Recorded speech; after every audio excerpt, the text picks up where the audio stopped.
You unlock this door with the key of imagination. Beyond it is another dimension, a dimension of sound, a dimension of sight, a dimension of mind. You're moving into a land of both shadow and substance, of things and ideas. You've just crossed over into the Twilight Zone.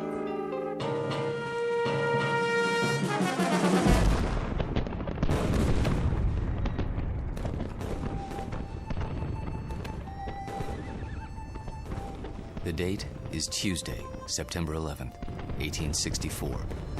We are encamped outside Atlanta, and the destruction goes on. I know not what history will make of this conflagration, but I have witnessed it at close range. I feel it my duty to set down these observations before the prism of time colors them in a different light. As to the present battle, then my words may seem harsh, but I assure you, this is how it was. We charged the enemy's works and carried them with the bayonet. The earth ran red. The air was filled with the screams of the wounded and dying. But we were many, and they were few. And so we triumphed. Nonetheless, and despite urgings to the contrary, the battle raged on. The city was ours. There was no need to destroy save that which could be of use in the fight against us, but Sherman was drunk with victory. He himself started the fires, the flames which annihilated that great citadel of grace and beauty. One of us should have sent a ball into Sherman's brain. It would have been so easy. But somehow we couldn't, and that devil knew it. He knew it, and he mocked us for our cowardice. The good die young, I've heard him remark. If you're evil enough, you'll live forever. And with that, the entry from Major Skelton's diary ends. So it was that the Union soldiers burned Atlanta. Questions? Professor Jameson? Yes. The books I've read don't describe the Battle of Atlanta that way. Oh, I know. Confusing, isn't it? But as someone once said, history is bunk. Who was it now? I should know that. Henry Ford. Yes, of course. That's it. Mr. Ford. Thank you, Professor Kittredge. Helps when a Nobel Prize winner sits in on your class. You should drop by more often, Sam. You seem to do quite well without me. I could always use a good teaching assistant. So, to sum up today's lecture, the Union soldiers did indeed burn Atlanta for no good reason after the battle was won. You may have seen a more pictorial version in the motion picture Gone with the Wind, but I assure you, the conquering troops took no pleasure in their work. They were forced to it by a man they hated more than they could ever hate the rebels. An ugly, sullen, appallingly brutal general named William Tecumseh Sherman. The history books have glorified this monster, attributing to him qualities of courage and integrity. Trust me, he had no such qualities. He was just a small, evil man with tiny red eyes and a dirty beard and a way of talking that made you quietly want to slit his throat. What a great lecture. I really like this class. Professor Jameson makes it so real. I forgot to take notes. Oh, you can borrow mine. When's the test? I don't know. I think it's next Tuesday.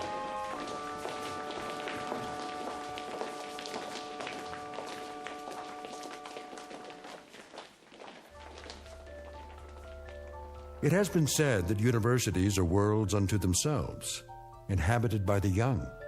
These are the inhabitants of Collins University, a very small world indeed, young people hungering for knowledge, which can be imparted only by age. You have just met Walter Jameson, for 12 years the college's most popular and respected history professor. Students crowd his lecture hall and listen in fascination as he brings the dead past to life for them. It doesn't seem to matter what period of history he's discussing. He makes that period as real as this morning's headlines. Some explain this ability simply as the mark of a consummate actor. However, there are those who don't agree, like Professor Samuel Kittredge, Nobel Prize winner in chemistry, who has another, more disturbing theory about Walter Jameson, and that theory is about to be put to the test. Very soon, we will find out whether our star professor received his degree from a major university or from the Twilight Zone. And now, The Twilight Zone and our story, Long Live Walter Jameson, starring Lou Diamond Phillips, with Stacy Keach as your narrator.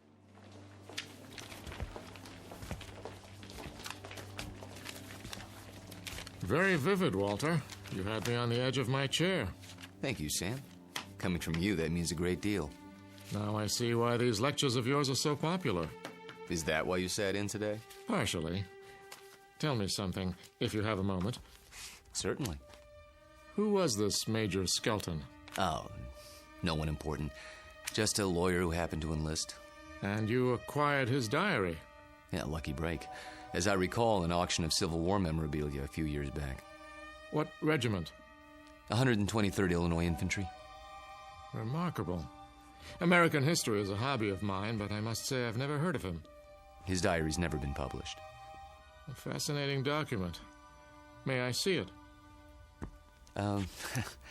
Surely.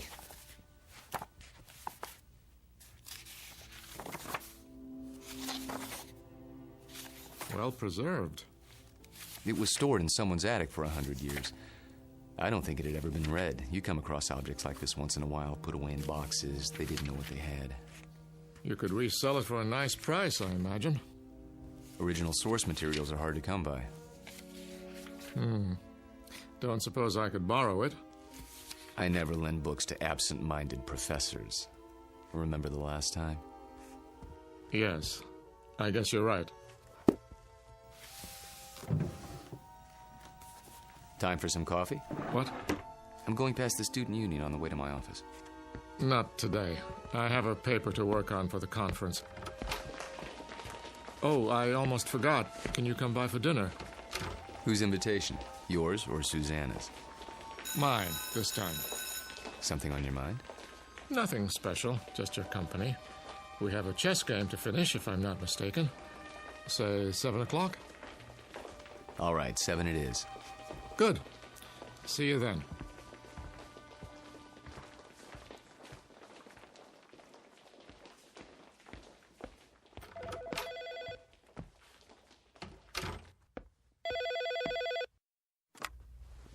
Hello?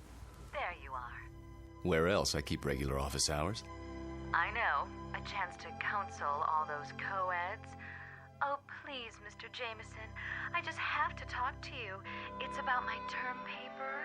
It's Professor Jameson to you, young lady. Excuse me, Professor.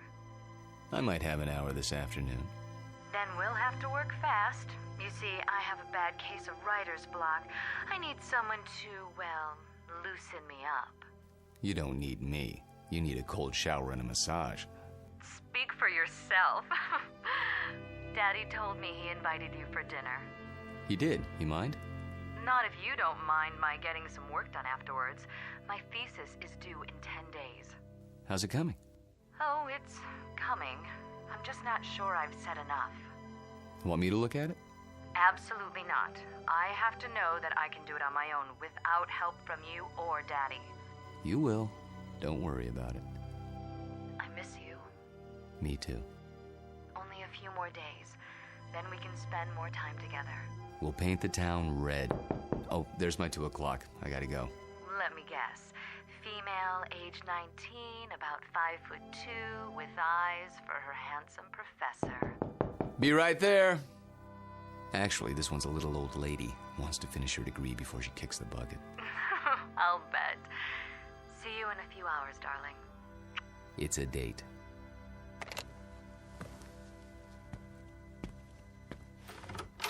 Oh, there you are. Come in, Janice. I was afraid I was late. Someone else is waiting for you. You're my only appointment this afternoon. She asked if this was your office. A student? No, I don't think so. She's sort of elderly. She acted like she knew you. Hello? Hello? She'll probably come back. Oh, I'm sure you're right. Now then, Janice, how can I help you? I'm sorry to bother you, Professor, but I'm having trouble with the assignment. Can't find all the books? The research library isn't supposed to check out certain materials, but sometimes... It's not that. I've got everything I need, but the authors on the list, they don't agree with your version. So my question is, which version should I use, yours or theirs? Remember what Ford said. What? Never mind. Start with the basic events. Everyone's in agreement there. As to interpretation, that's up to you. Just tell me what you think happened and why, based on all the accounts. Original thought is what counts. But how can I be sure if I wasn't there? That's always the problem, isn't it? There's an old adage. Those who were there know more than those who weren't. The problem is getting people to believe you. Nonetheless, you know what you know, so you learn to keep some things to yourself. But that doesn't affect you, Janice. We deal with truth in my class. Nothing but the truth, for better or worse. They say it can set you free.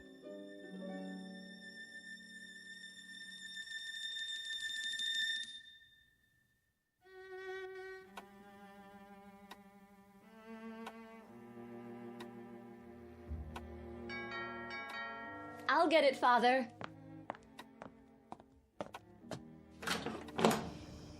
Hello there, miss. I've got a great deal on a set of encyclopedias. Sorry, we don't want any. Just let me get my foot in the door. Oh, really? You know what's wrong with you, Professor? What? You're always on time. Sort of takes the mystery out of things. Oh, so I'm not mysterious enough for you. That's just it. You're too mysterious. Except when it comes to keeping dates. Get in here. Mwah. What's that for?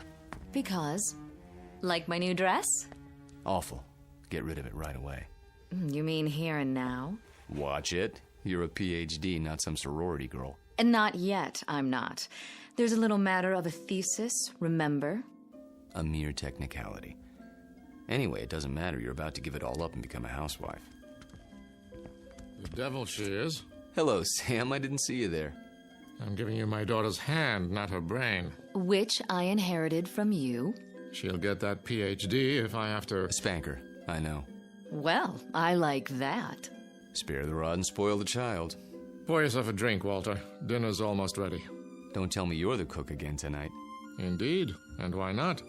Don't you think it's about time Susanna learned for herself? He won't let me.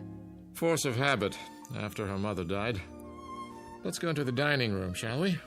I'll serve. You sure there's not something on your mind, Sam? Nothing that a good meal won't cure.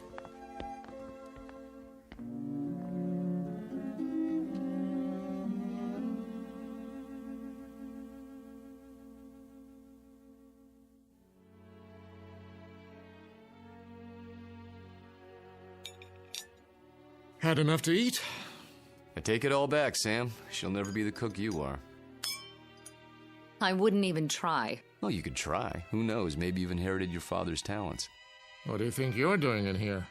I'll do the dishes later, unless this is the men's hour. Cigars and brandy and all that. Not a cigar, a pipe. It's not the dishes I'm worried about. It's a little matter of a doctoral thesis. Upstairs with you. Walter and I have some talking to do. I don't believe this. It is the gentleman's club, right here in my own house. Just for a while, Susie. Then you can have Walter to yourself. You're not going to treat me this way, are you? Worse, you might have to support me. Then the wedding's off. Good night, Daddy. See you before you go? It's a requirement.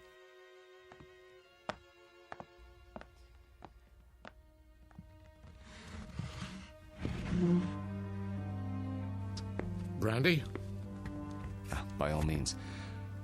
You know, you don't have to worry about her. She'll accomplish anything she sets her mind to, with or without us. Oh, I know that. But she's wasted a lot of time. She's almost 30, and I'm almost 70. You're talking about chronological age. You're both still very young. I don't feel young lately. Aches and pains. Let's sit down. The chessboard is exactly as we left it.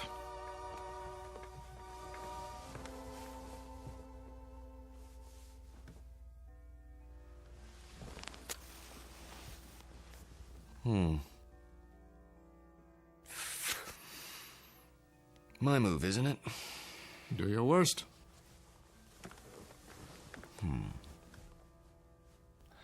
How about pawn to king's bishop 4?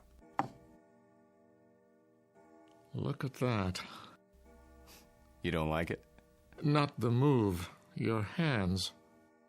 What about them? Extraordinary, isn't it? They looked very much the same when we met, those two hands. Firm, smooth, not the slightest discoloration. Time marches on. For some of us. Walter, tell me something. Of course. How old are you? You know the answer. 44. My move.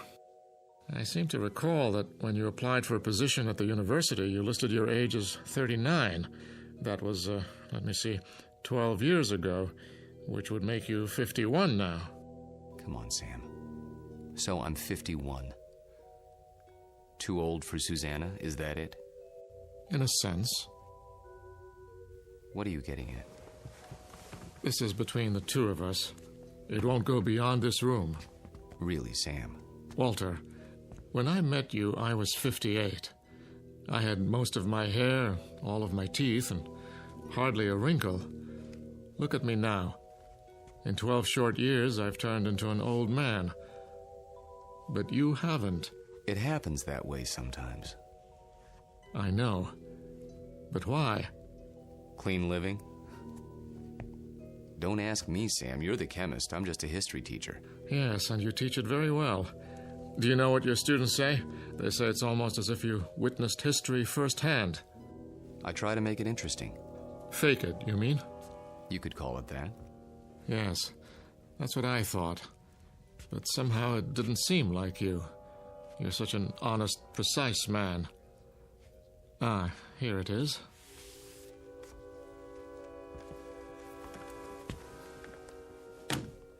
What have you got there? A book, a first edition. Photographs, mostly.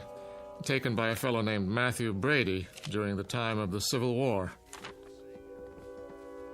Well, what is it? You look as if you'd seen a ghost. Perhaps I have. Hand me that magnifying glass, will you? I don't see... Was your grandfather in the war by any chance? No. In that case, I'd say we have something of a mystery on our hands. How so? You got me interested in your Major Skelton today. Oh, that. I was curious to see what he looked like. So I went through the Brady pictures, not really expecting to find anything. Here, this is a shot of Sherman and 3 staff officers. Yes, typical of Brady's work. Moody, grim, not a smile between them. Look closely. The one with the pistol in his belt is identified as Major Hugh Skelton. This photograph was taken in the 19th century, and yet it looks exactly like you. I'd know those eyes anywhere. In fact, Walter, I'd have to say, it is you.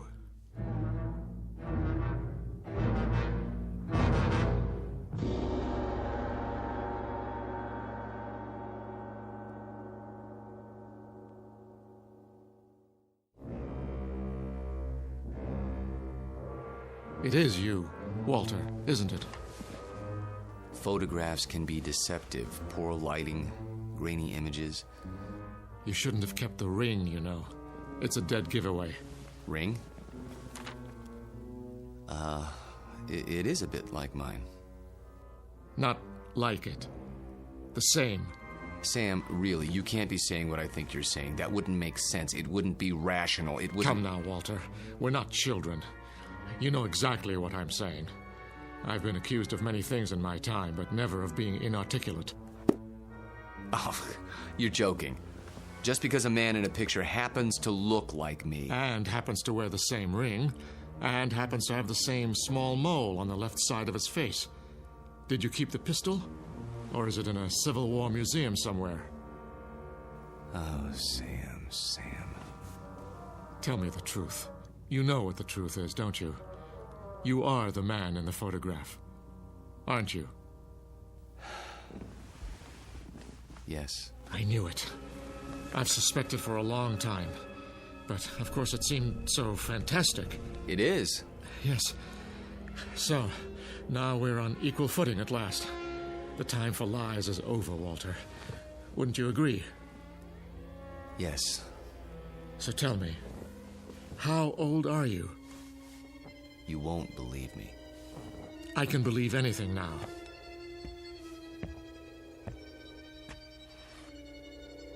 This bust on your mantelpiece? What about it? It's after a Greek statue, as I recall. The head of Cato the Elder. That's right. Let's just say I'm old enough to have known this gentleman personally. But he lived more than 2,000 years ago. I said you wouldn't believe it. No, it isn't that, but 2,000 years? How, Walter, how? You don't know what you're asking.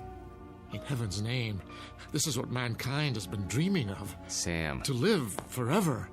To go on learning and understanding eternally, without end, without death. Sam. Tell me the secret. I can't. You must. You owe it to the world. I owe the world nothing but contempt and pity. Then tell me any part of it. I'm almost 70 years old. I have a heart condition. I'm going to die, but I don't want to until I finish my life's work. Walter, listen to me. Do you understand? I'm not ready to die. I can't tell you the secret because I don't know what it is myself. What? I was like you, Sam. Afraid of death. Too afraid to face the concept head on. When I thought of all the things there were to know and the pitifully few years man had to know them, I went cold with fear. And with anger, too, at the impossibility of it all. The combination was paralyzing. Every night I dreamed, as you dream, of more time, of immortality. Only if man lived forever, I thought, could there be any point to living at all.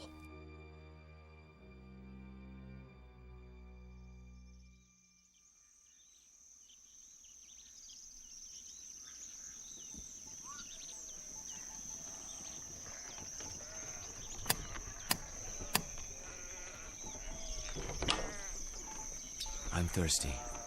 You have water? Come in, traveler. Thank you. You're very kind.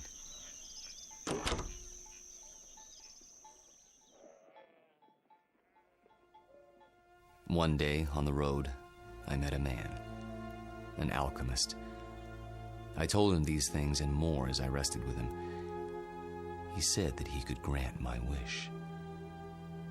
Only it would cost money. A great deal of money. So I sold everything I had and paid him his money and submitted to his experiments. Drink this, young man. You may remain here until you recover.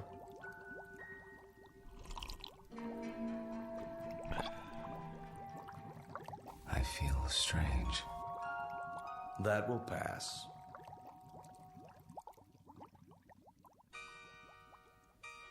I remember very little of what followed, except that I was in a coma for many weeks. When I revived, I learned that the alchemist had been burned for blasphemy. You're not serious? An alchemist? The only legitimate one that I've ever known. You're asking me to believe something that goes against everything I know. Not without proof. But an alchemist? I'm a man of science. They knew nothing of chemistry. Lead into gold. Just as I thought. You won't believe it. Smoke and mirrors. Their methods were based on superstition, magic. What did he use? bat's blood and eye of toad. And once upon a time, germs were unknown, and blood cells, and pasteurization, and human growth hormone, and... Sam, all those things and more would have been called magic once. It's a matter of knowing what to measure and how. Do you realize that most of today's medicines come from plants? Witch doctors discovered a long time ago that they worked, even if they couldn't explain the reason. Don't lecture me. All right. But you'll grant that certain phenomena exist before we know why. Science is like history in that respect. A detective story, working backwards from known facts until we understand the cause. And I'm the most undeniable of facts. Unless you can come up with another explanation. Go on. There isn't much more to tell, really. I thought the experiment had failed, of course, because I didn't feel any different. But then, when I saw my wife and my children and my friends aging and growing old, this was a problem I hadn't considered, you see. But surely there's a way to get around that paradox. Such as? There must be. Is there? Think about it. If I tell you that somehow I can stop you from aging, where do you want to be stopped? At 30? Then you watch everyone around you turning old. At 70? Would you want to live forever the way you are now? Sick and weak? It's better than dying. No, Sam. You're wrong. I was wrong. It's death that gives this world its point. We love a rose because we know it will soon be gone. Who ever loved a stone?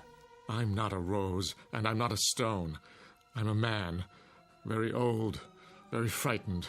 Of what? Death? Yes, of death. You're a fool. I want to die. Then why don't you? Because I'm a coward. Like all men. Because I'm tired of living and scared of dying.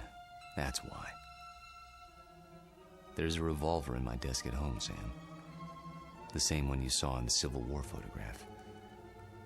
Every night, I hold it in my hand and pray for the courage to pull the trigger. But I can't. You mean to say you've survived all these years without an accident, without being injured or wounded? Some people are lucky that way. They go through life without ever breaking a bone or seeing the inside of a hospital. Oh, I've come close to death plenty of times. But never close enough. Thank you. For what? For reassuring me. I thought that if a man lived forever, he would grow wiser. But that isn't true, is it? You grow tired. That's all. It must be lonely. That's a word that comes to mind. You say it as if you think it's a word I don't know anything about. I suppose you married more than once? Yes. How long with each woman, Walter? 10 years? 15? I take your point. Now you know why I attended your lecture. Why I asked you here tonight. It wasn't idle curiosity. I suspected as much. Sam, this isn't a situation of my choosing, not any longer. I tried to resign 6 months ago, but you talked me out of it. Do you remember? Yes. Do you know why? I knew that Susanna was falling in love with me. And I knew what would happen, because it had happened before. A few years of happiness, and then... I warned her. I did everything I could to discourage her. Except tell her the truth.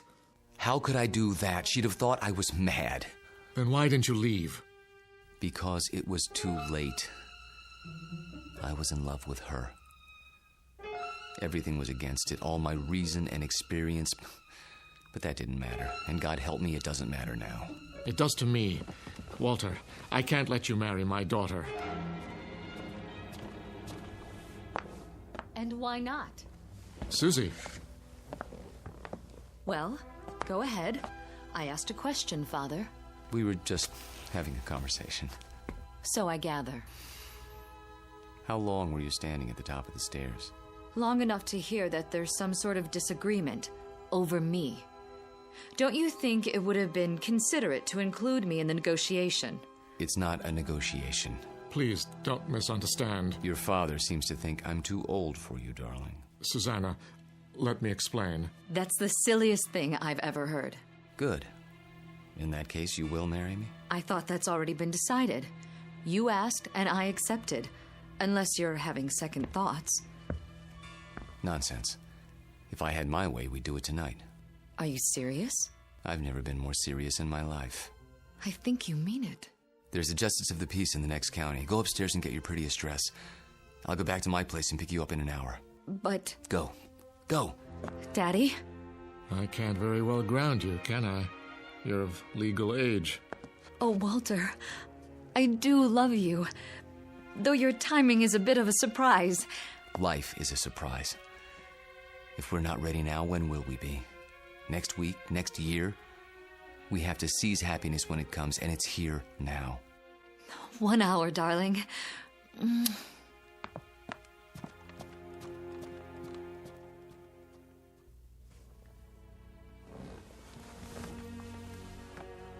I'll tell her. She won't believe you, Sam. No one would. In fact, by tomorrow, you won't believe it yourself. We'll see. Yes, we will.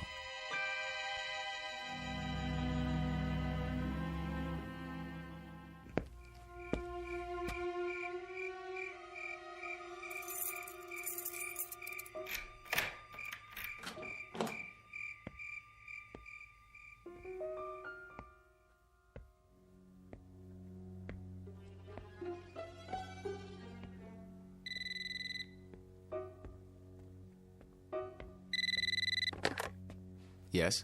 I'll give you one last chance, Walter, if that's your name. Sam, please. The irony is, I truly like you. We've been fine friends. But when it comes to my daughter... You deny her happiness? Is that what you call it? People who love each other don't have secrets. They share their lives. They grow old together. Susanna's entitled to the same thing. Not a mockery of it. You don't think this is easy for me. There's nothing ahead for her but a broken heart, as she sees herself age while you don't. How long do you think you can keep it from her? And if I go away, will that make her happy? She'll suffer, but she'll get over it. You don't belong here, any more than that antique pistol in the photograph. It's still here, in my desk drawer. And so am I. That's reality, Sam, for better or worse. She's upstairs now, packing. If you come back, I'll expose you. Not just to her, but to the university and the world, starting tonight. You mean it, don't you? You don't leave me much choice. Give me a few minutes. I need to think it through. Good. If you love her, you know what to do. Yes, I know what to do. Only, I don't know if I have the courage.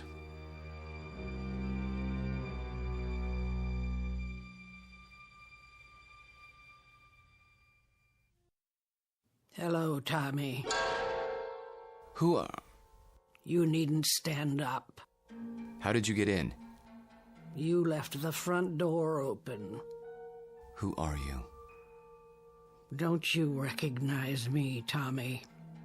No, I don't think I... Look hard into my eyes. You called them the most beautiful you'd ever seen once. A long time ago. I think you've made a mistake.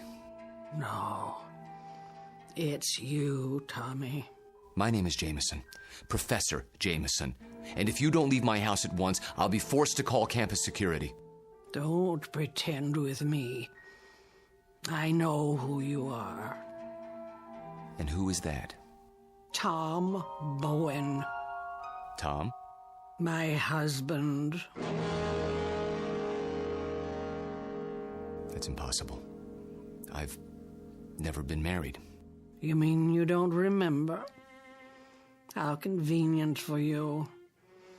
We married right after the Great Depression. We lost our farm to the drought. Crops died and blew away like dust. And you, still a strong, vital man.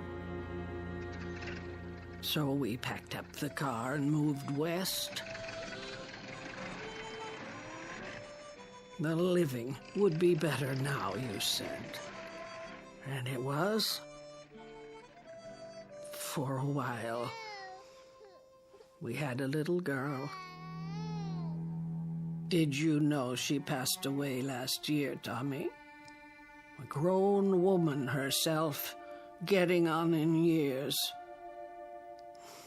It's not right to outlive your children. But me, I had to keep going. It was like I'd been waiting all these years, waiting to know where you went when you ran off. And now, I found you. My dear lady, perhaps if you told me who you're looking for, I could... Oh, stop. Please, stop. I saw your picture in the paper. I knew it was you by those eyes. And the ring. You always wore it. So I had to see if it was true. It is. No, Lord, look at that. I can't explain it. I only know what I see. I've grown old, and you haven't. Don't. Please. And now you're going to marry someone else and leave her the way you left me. Lorette, for God's sake. I can't let you marry her, Tommy. You're mine. Don't touch me. What's this?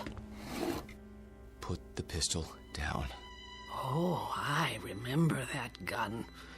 You used to keep it locked away. Said it belonged to your great-grandfather.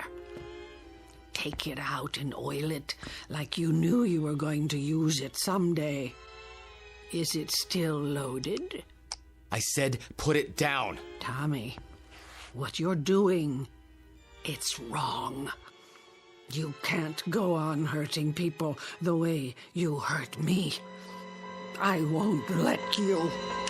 Lorette, for the love of...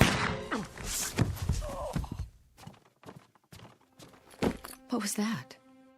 I didn't hear anything. Are you sure? I thought... Thought what? I don't know. Susanna, dear, please wait. Don't try to stop me. I've made up my mind. I know. It's not like I'm going away. Walter and I will be married, and then we'll come back and I'll move my things into his house. It's only down the block. I'll still see you every day and... Shh. I did have some things to say to you. Very important things. But now, I don't know where to start. Please don't. I'm nervous enough as it is. Can't you be happy for me? I know it's a change, a big change, but surely you're not surprised. You must have seen it coming. I know we haven't talked much about it, but... Do one thing for me, sweetheart. What? Bring me my reading glasses. I shan't be able to sleep while you're off eloping. At least I can get some reading done. Oh, Daddy, thank you. Where did you leave them? Upstairs in my bedroom, as I recall. Would you mind getting them for me? Of course I will. If Walter comes to the door, tell him... I know what to tell him. Don't expect him just yet. There's still time. Wait right here. I'll find them.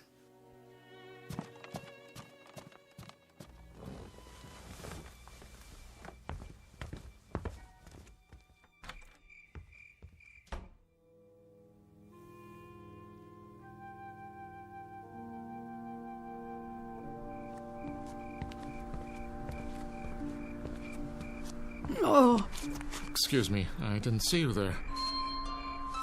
I saw my Tommy. He's resting now. Good evening to you, madam.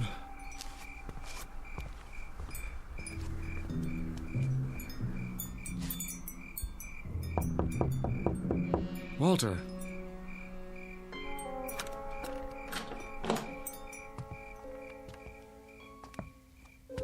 Walter, where the devil are you?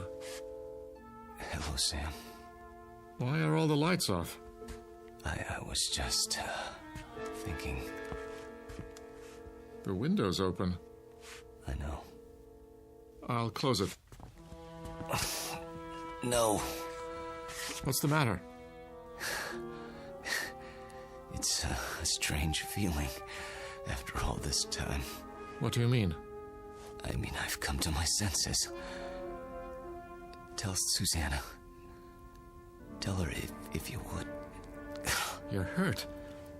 Turn on the light. Stay away. I'll call a doctor. No. But your hand, there's blood on it. Hard to avoid that when you've been shot. It's dripping all over everything. I'm leaking, Sam. Everything that's been held inside for so long, it's running out. I feel light as a feather. Take my arm. Sit down. Quickly. A little late for that. I'm sinking, Sam. Right into the rug. It'll be quite a mess to clean up. What's happening to you? It's happening. At last. Your hair. Your skin. Sorry to fall apart on you.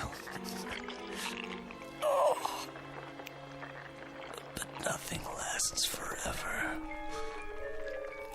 Thank God, Sam. Thank God in his wisdom. Oh, Walter. Walter. Tell her. I'll try to think of something. Don't let her see me.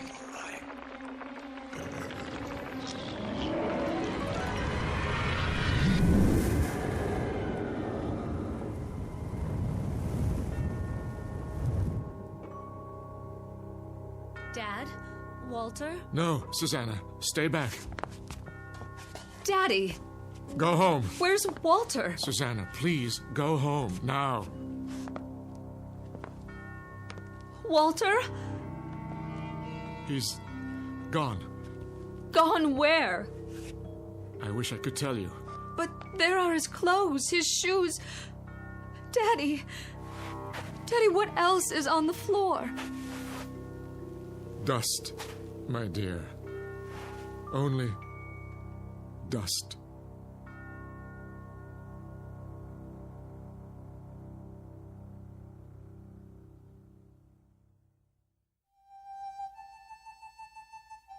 Professor Walter Jameson, an expert in the subject of times long past, and above all, a consummate actor, since before this university was founded.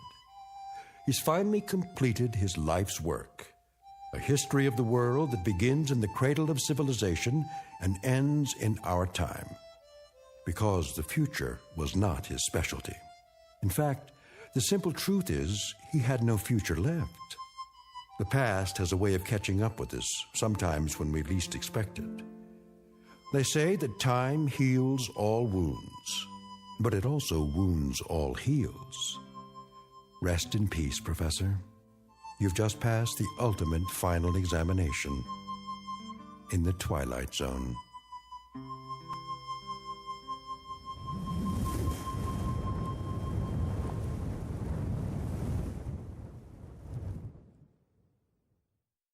More from the Twilight Zone after this. You are about to enter another dimension, a dimension not only of sight and sound, but of mind, a journey into a wondrous land of imagination.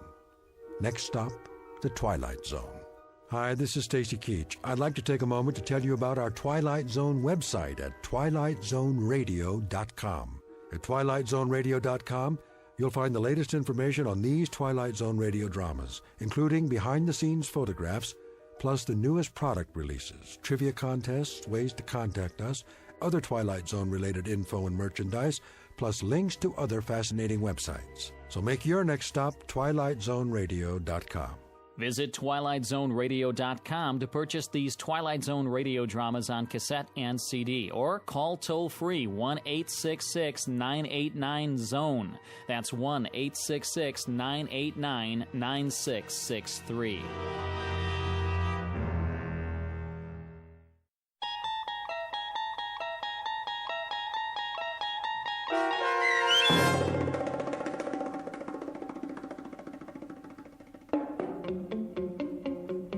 Long Live Walter Jameson, starring Lou Diamond Phillips with Stacy Keach as your narrator, was adapted for radio by Dennis Etchison and written for The Twilight Zone by Charles Beaumont.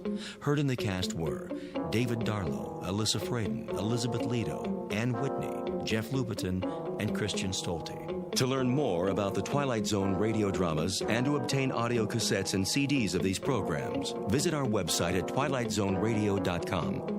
The producers of The Twilight Zone wish to thank CBS Enterprises, Carol Serling, Dennis Etchison, Dick Brescia Associates, Claire Simon Casting, Terry Jennings, XM Satellite Radio, Sirius Satellite Radio, our sponsors and our radio affiliates for helping make this series possible. This copyrighted radio series is produced and directed by Carl Amari for Falcon Picture Group. Audio editing, sound design, Foley effects, and mix for the Twilight Zone radio dramas are by Cerny American creatives Craig Lee, Michael Slaybach, Bob Benson, and Jason Rizzo.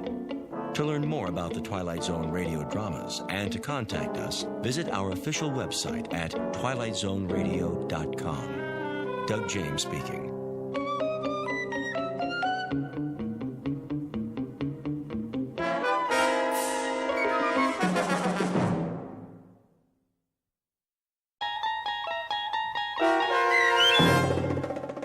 In Praise of Pip, starring Fred Willard with Stacy Keach as your narrator, was adapted for radio by Dennis Etchison and written for The Twilight Zone by Rod Serling.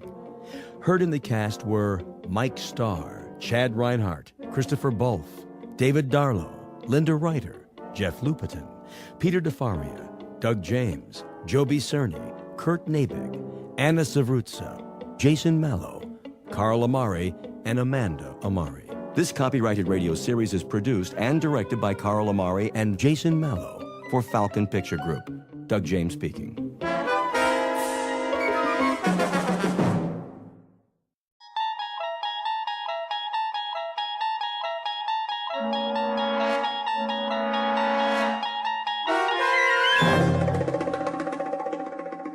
You unlock this door with the key of imagination. Beyond it is another dimension. A dimension of sound, a dimension of sight, a dimension of mind. You're moving into a land of both shadow and substance, of things and ideas. You've just crossed over into the Twilight Zone.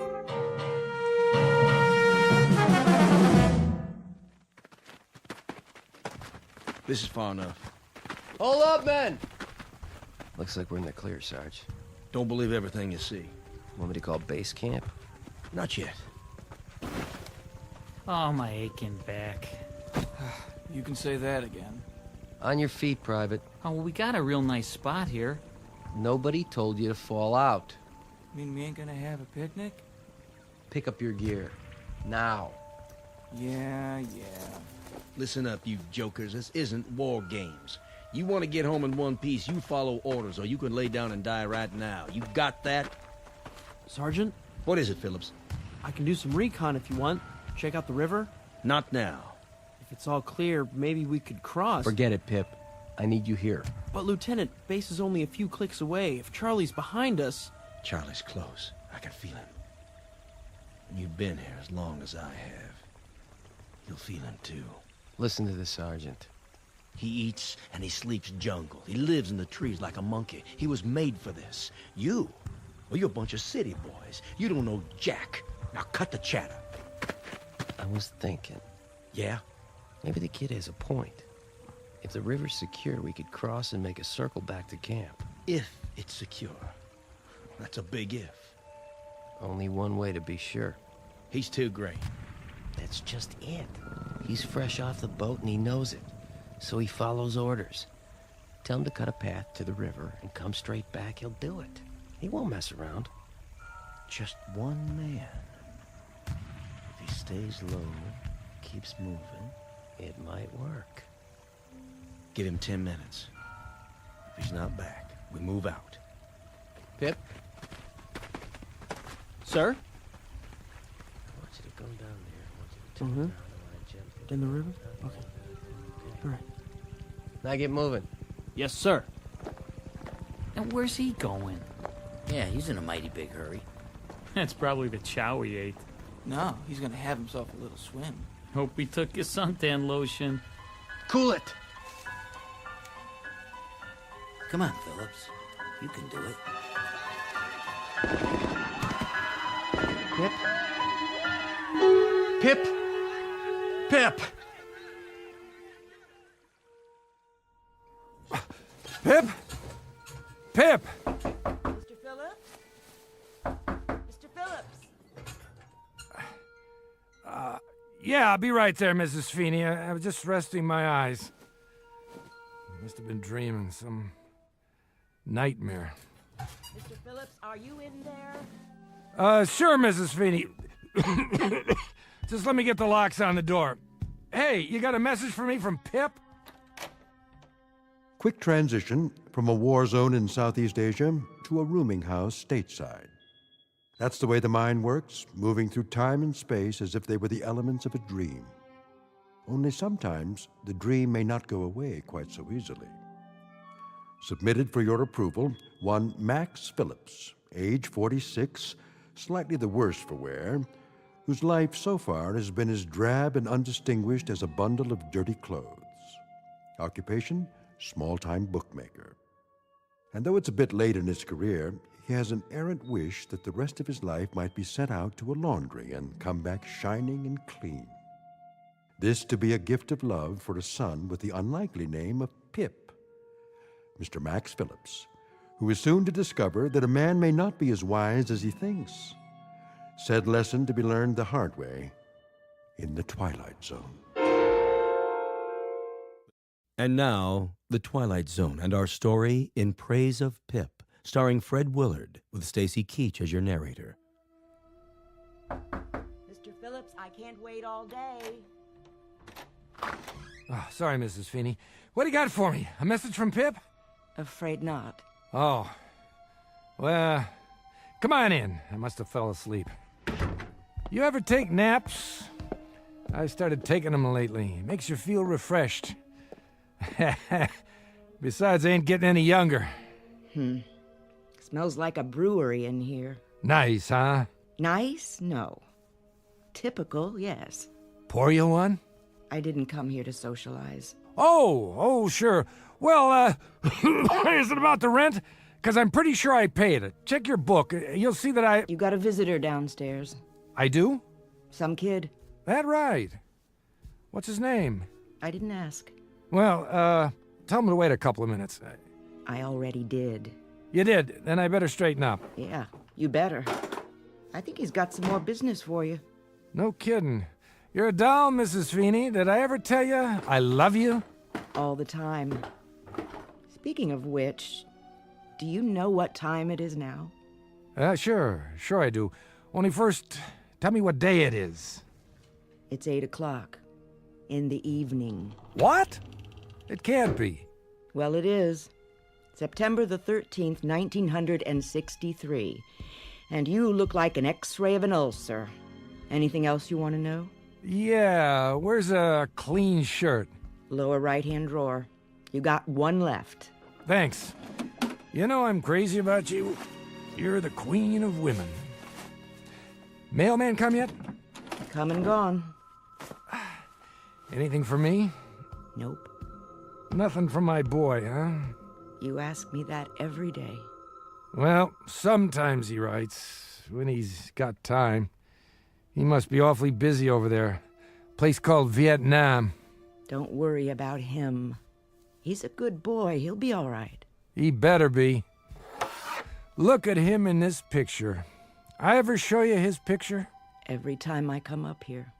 Just look at him, in his uniform. Takes after his dad, don't you think? You want me to throw away these empty bottles? Would you? That'd be great. You ain't doing yourself any good living this way. You know that. A very astute observation, Mrs. Feeney. That's why I'm crazy about you. I love your astute observations. I mean it. I know you do. There, good as new. Take a look in the mirror, would you? Who's that good-looking man? Why, it must be Max Phillips, purveyor of tickets of chance on equestrian events. Take my advice. Find yourself a new line of work. Well, now, here's an observation of my own, Mrs. Feeney. One of these days, I'm going to drink my last drink, accept my last bet, perform my final con, and then I'll be ready to go out and meet Pip when he comes back. And you know what I'm going to tell him? I'm going to tell him that his old man finally wised up. And when will that great day happen? Oh, one of these days. That's what they'll put on your gravestone. Mr. Max, one of these days, Phillips. It's kind of a pity, you know. You're not such a bad guy. And you are the paragon of all virtue. I'm nuts about you, Mrs. Feeney. Let's dance. Keep your hands to yourself now. And then later, you and I can toast marshmallows together and sing camp songs. How about it, Mrs. Feeney? It'll be to laugh, won't it? Won't it be to laugh? I'll send up your visitor.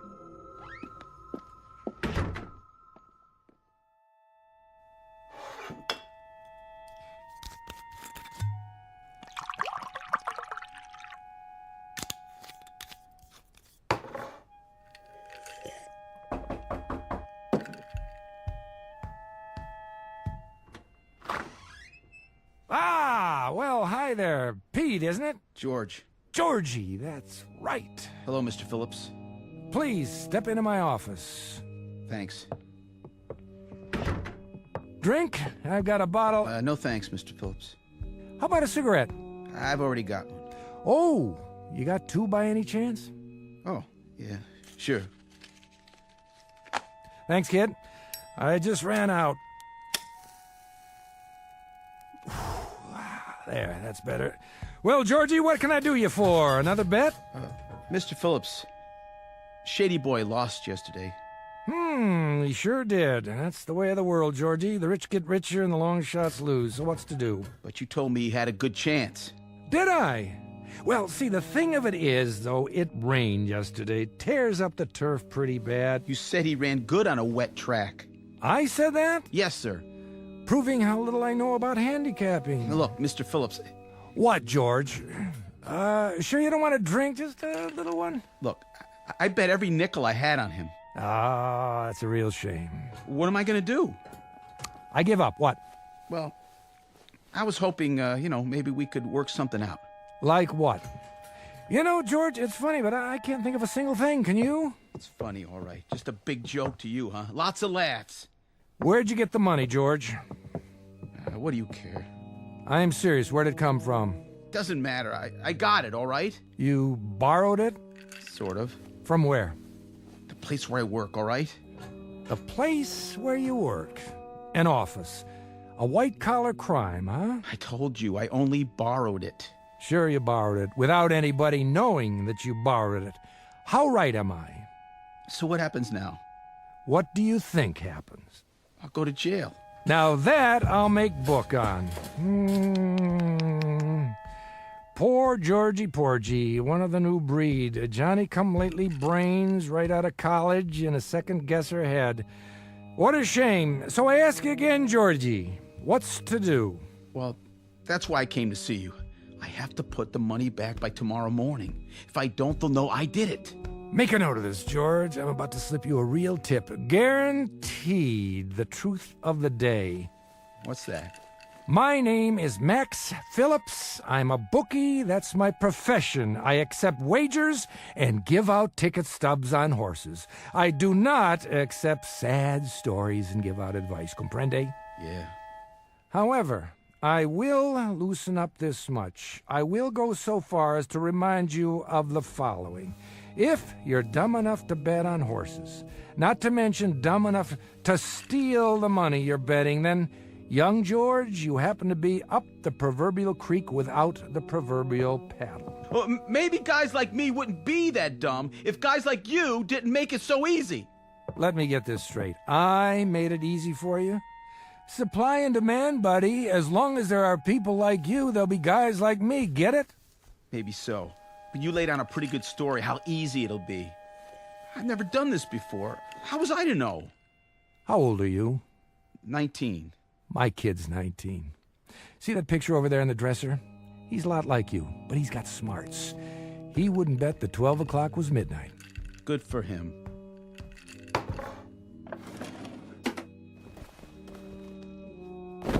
Here. What's this? Your dough, all of it. But how can... I didn't even send it over to Moran. You want to know why? Mr. Phillips... I'll tell you why. 2 reasons. 1, I have fleeced 12 kids like you this week, cleaned them out, and left them to bleach. You'd make number 13. I'm superstitious. And the other reason, that boy in the picture there, if he ever did anything as dumb as you, I'd count it as a favor if somebody straightened him out. So, why don't you run along now before I change my mind? Man, Mr. Phillips, what about Moran? You're referring to the gentleman who employs me. What'll he say? I mean, I hear he's a pretty tough character. Wrong. He's an angel, a kindly, sensitive man. Salt of the earth. If he finds out that you gave me back my money, he'll say it was a Welch. Oh, no doubt. But it'll be my problem, not yours. Thanks, Mr. Phillips. Thanks a lot. Let me tell you something, George. You can welch on a bet. That's S.O.P. But don't get like me. Don't welch on your soul. Then you wind up hating what you see in the mirror, and that can make it rough when you shave. Good night, Mr. Phillips. Good night, Georgie Porgy. Sleep tight. You saved my life. God bless you. This one's for you, Pip. Oh, and Pip, can you hear me, son? Please take care of yourself. Take real good care.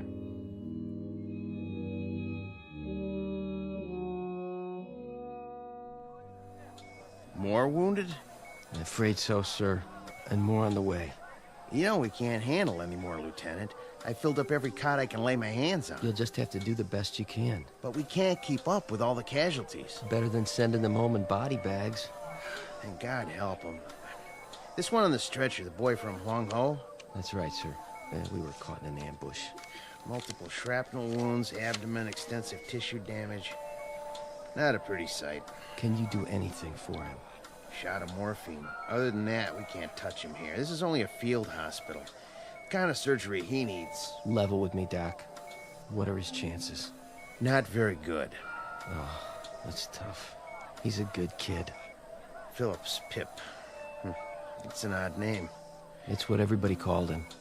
Well, Private Pip, I wish you a full recovery and a long life. Short of that, someone to mourn you.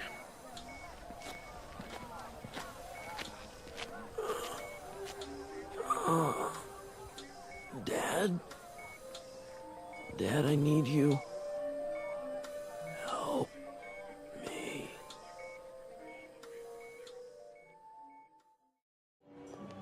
Ice cream, cotton candy, saltwater taffy. How about you, mister? Me? Oh, no, I don't eat that stuff. My boy, though. My boy used to like ice cream cones when he was little, the kind with nuts. That right. Ice cream, cotton candy. Hey, give me an ice cream, huh?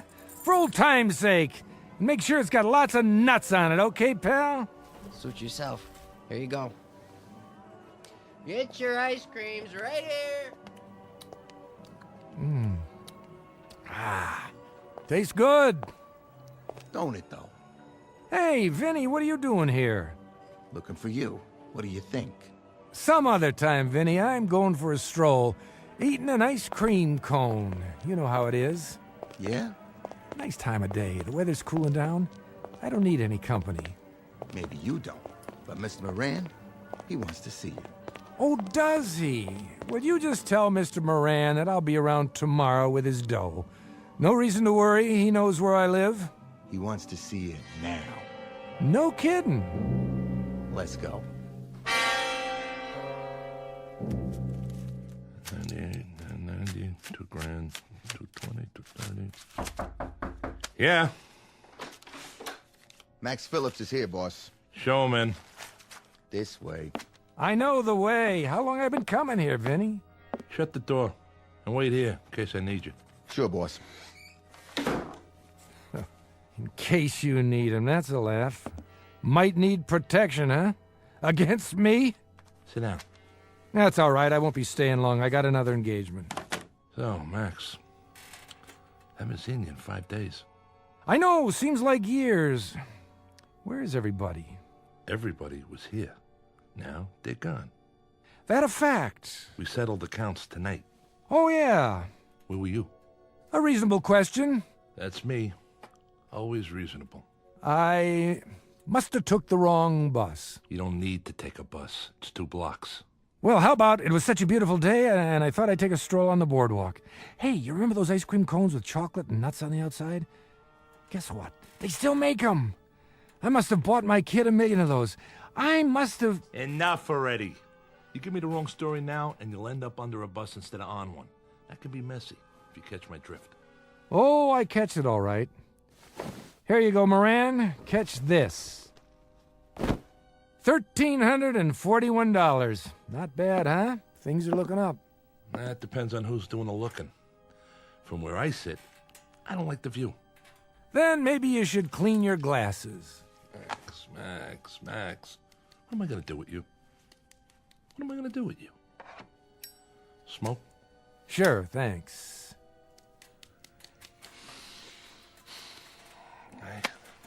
I don't understand you, Maxie. Don't worry about it. I don't understand myself sometimes. But you know, I don't worry about it anymore. I just take it the way it comes. That's my motto now. I treat you like a favorite uncle, and then what do? You double-cross me. Me? I don't see nobody else here, do you? I don't know what you're talking about. No? Kid by the name of George Reynolds placed a bet with you, $300. His horse didn't place. But somehow, the dough never got to me. Uh-oh. Busted. Why, Maxie? I'll bite. Why? Vinny. Something, boss? Bring the kid in now. Sure thing. I want you to see what happened. See what? You mean he's here? No, he's taking a vacation in Miami Beach. Of course he's here. Nobody gets past me. No, because you gave it back. You welched on me. I had to go out and find the kid and get my money. My money, Max. But he got stubborn, so I had to rough him up. That was a lot of trouble to go through. Sit down in the chair. All right, sitting. Yeah, looks like an awful lot of trouble. For me and him both. And you did this for $300 lousy dollars? A little attitude adjustment. Please, Mr. Phillips, don't let him hit me anymore. All right, I get the point. Let him go. No can do, Maxie. You know what happened if I give him a free pass? This would be the first of a long line. And inside of 3 months, I wouldn't have a shirt on my back. The kid must have persuaded you pretty good. He didn't do anything. Just placed a bet. Ask him. Look at his face. He's already been asked. Nice black eye, if I do say so. One I should make it a pair, boss. If I don't put the money back, I'll go to jail. Don't you understand, Mr. Moran? I'll go to jail. Oh, you're tearing me to pieces, kid. It's me right here. You know what your trouble is? You listen to people like Maxie. That's mistake number 1. He never gave anything away in his life. How right am I, Maxie? Very right. Guess I'm just a heel with a Robin Hood complex. He's got a complex. But a short-lived one, Georgie Porgy. Remember that. Next time somebody hands you something for free, consider the source. Nothing from nothing equals nothing. You want I should answer it, boss? No, I want you to eat it. Get it for me. It's giving me a migraine. Talk to me. Who? Yeah. He's busy right now. All right. I'll tell him. It's your landlady. Mrs. Feeney? Says there's a telegram for you. A telegram? Probably from Georgie's horse, saying he's just coming into the stretch and he'll be home for Easter. Give me that. Yeah? Well, open it up, would you, Mrs. Feeney? From the Defense Department? Go ahead, read it to me.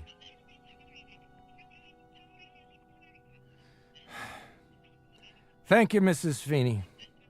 No, I'm all right. Thank you. What did it say? Pip's been wounded. My son is dying in a hospital somewhere, a place called Laos. There isn't even supposed to be a war there, but my kid is dying. It's to laugh. I swear it's to laugh. Hey, Maxie, that's a tough break. Yeah. I'm real sorry to hear it. See that amusement park down there? My kid loved to go to amusement parks. That one especially. I used to take him on Saturday nights. Just the two of us, like tonight. This is a Saturday. Oh, look. He ain't dead yet. What I mean is he, When I wasn't too drunk, or when I wasn't out conning somebody for you, Moran, I'd take him to the amusement park and we'd have a ball. Take it easy, huh? You know, Moran, I think you're wrong. I think I have given something away. And you know what it was? My son Pip. The good part of me. The clean part. The only part I was proud of. Give me that envelope. What are you doing? Take your money, Georgie. Put it back where it came from Monday morning. Nobody'll be the wiser. Except you. Thanks, Mr. Phillips. I hope you learned something. Now get going. If you say so. Hold it right there. Don't listen to him. Look, Max, I'm sorry about your kid and all, but that don't give you no call to... Moran, no more from you. No more. 20 years ago, I should have spat in your eye. I don't know why I didn't. 20 years. I should have remembered how little time a man has to raise his son. The honor goes to you now, George. It's a little belated, but it's the best I can do. Just a minute. Go ahead and get out of here while you can.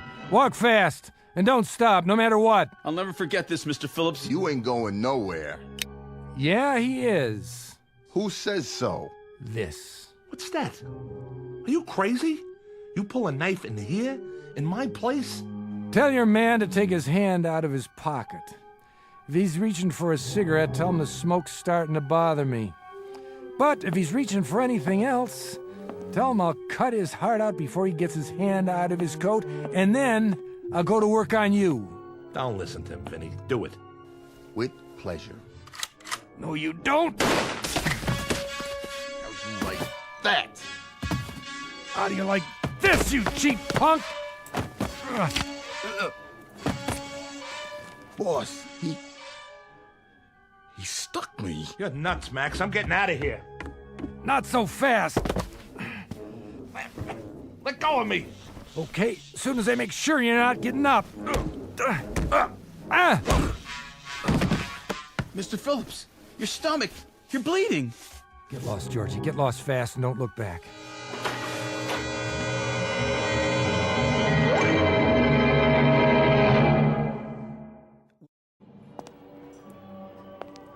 Can't get my breath. Now I'm having trouble seeing and hearing. What's going on? Maybe it's too late. I was gonna change, that's a fact. I was gonna change. No more bets, no more bottles. And I was gonna meet Pip when he got off the boat. So now there's no more bets, no more bottles. But there's no more Pip either. Best laid plans of mice and men and me. God, if I could only see him. If I could only talk to him. If I could only tell him. Pip! Pip, where are you? Where? Sutures. Yes, Doctor. How's his blood pressure? Holding. But if it drops any lower... Reduce the anesthetic. Yes, sir. I'm almost out. As soon as I finish, move him to IC. I'll tell them to prepare a bed. All right, my friends. That'll have to do. There's still some shrapnel in the abdominal cavity. We may have to go back in, but this boy can't take any more today. His heart's strong. Good. That's good. I can close for you. Thank you, Doctor. Oh, and nurse, Yes? watch him closely. It's still touch and go. See if he survives the next hour. If he can hang on for that long, he might just make it home. You know, he might. He's young. Well, good luck to... What's his name? They call him Pip. Then good luck to you, Pip. Godspeed.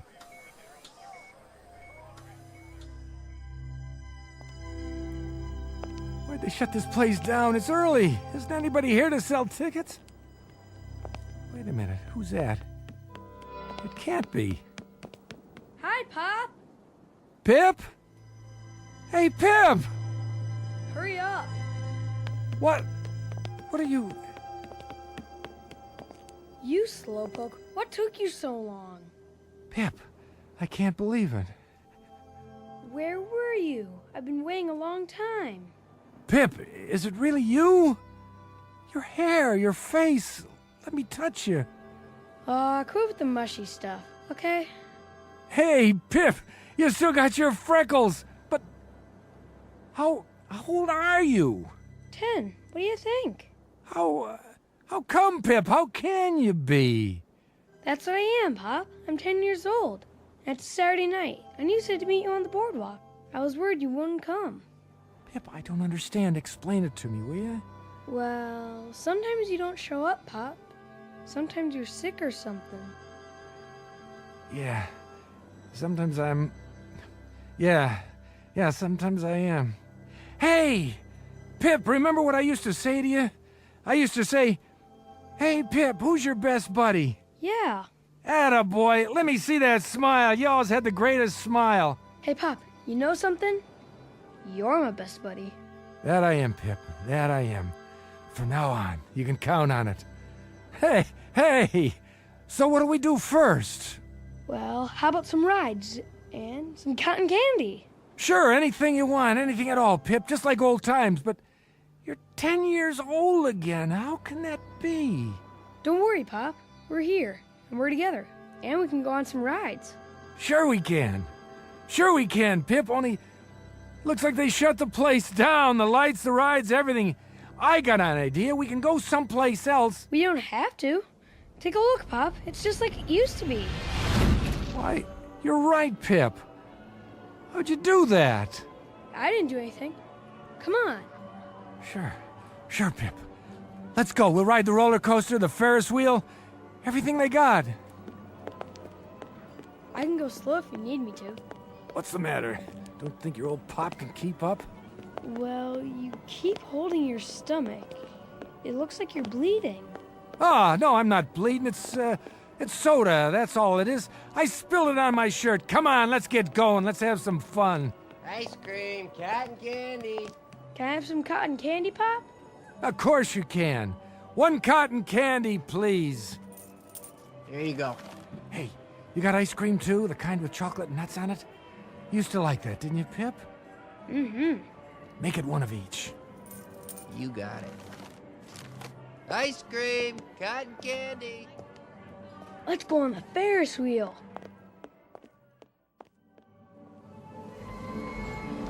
Look down there, Pip.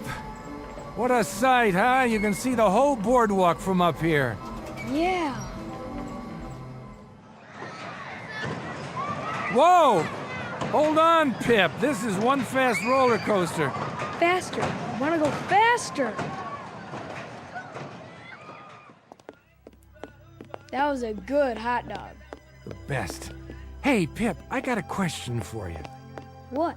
Who's your best buddy? You are. That's right. That's right, Pip. I always have been and I always will be. Don't ever forget it, no matter what. All right? Oh, all right. Hey, slow down. What's the big rush? I gotta go. Go where? What's the matter? There's not much more time, Pop. Sure there is. What are you talking about? There's... Pip? Where'd you go? What's happening? Gotta keep up. Oh. Where'd he go? Pip. Pip, don't go in there, okay? It's a hall of mirrors. You'll get lost. Going in, mister? What? No. Come on, it's fun. I know. Screwy Louie's room. Mirrors all over the place. I've been in there lots of times. Pip! Yeah, better go get him. Here's a ticket. Yeah, okay. Pip! Wait up!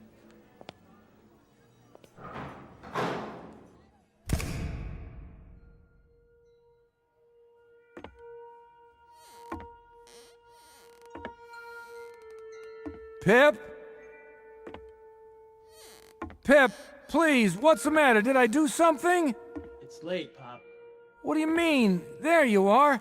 Hold up, Pip. I want to tell you something. Didn't see the glass. I thought you were...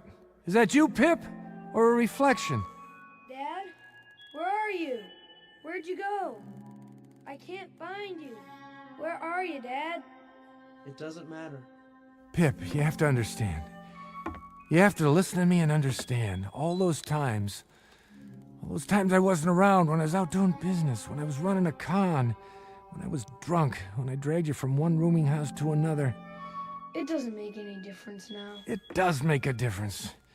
It makes a difference because I want you to know that no man... Listen to me, son. No man ever loved a boy any more than I loved you. Do you hear me? All that stuff, it was because I was weak. Because I was always dreaming instead of doing. I always wished, but I never tried hard enough. Pip, as God is my witness, I loved you. I have to go, Pop. No. Pip, you can't leave me now. You can't just go away. All these mirrors. I only had an hour, Pop. But why? Because I don't belong here. The hour's up, and it's time to die. What? Not you, Pip. You're just a kid, a little boy. Bye, Pop. You can't die, Pip. There's too much I have to tell you. Too much I have to make up to you. I want to spend the rest of my life being your dad. That's all I have to live for now. Nothing else means anything. Pip, come back. I promise. No more bottles. No more lousy, crooked jobs, understand? No more waiting for when I don't show up. No more lies. Come out of the mirrors and let me see you. Stop hiding from me. Which one, Pip? Which one is really you?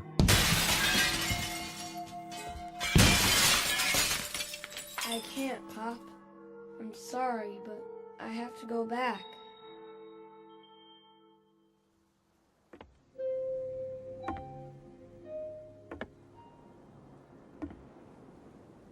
Hey, God. Hey, God, I'll make you a deal. I give you the carcass of a weak old idiot. I give you me. All you have to do is give Pip back. Please, God, don't take my boy. Don't take Pip. Take me.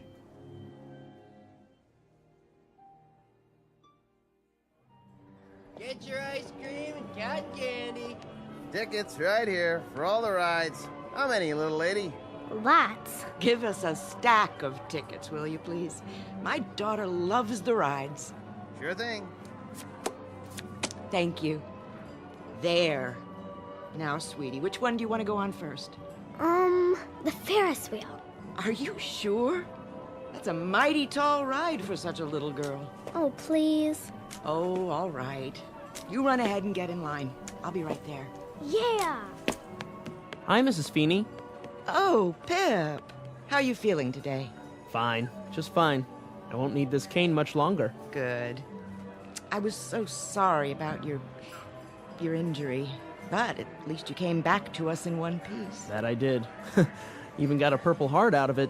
That's nothing special, though. Oh, you look so handsome in your uniform. Thanks. See you back at the rooming house for dinner? Sure will.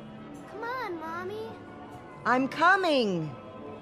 That little leprechaun wants to ride the Ferris wheel. Would you like to go with us? No, I think I'd just like to walk around. It's a beautiful day. Your father, God rest his soul, used to love taking you here. He talked about it all the time. I remember. We had some good times. We had some wonderful times. Mom! Well, maybe I'll see you when we get off the Ferris wheel. Sure. Have a good time. Hey, Pop, you know something? You're my best buddy. You always were.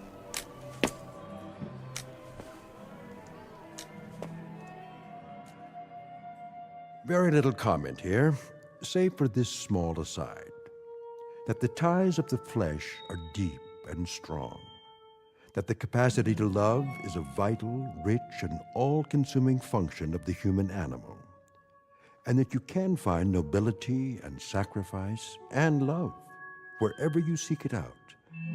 Down the block, in the heart, or in the Twilight Zone. The Twilight Zone continues in just a moment. You are about to enter another dimension. A dimension not only of sight and sound, but of mind. A journey into a wondrous land of imagination. Next stop, the Twilight Zone. Hi, this is Stacy Keach. I'd like to take a moment to tell you about our Twilight Zone website at twilightzoneradio.com.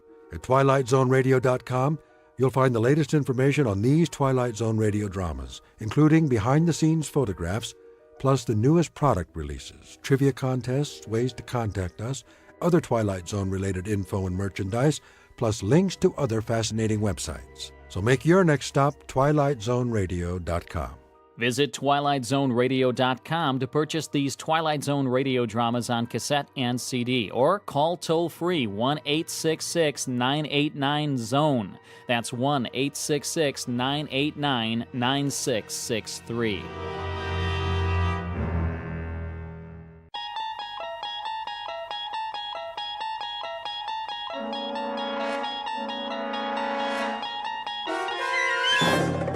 You unlock this door with the key of imagination.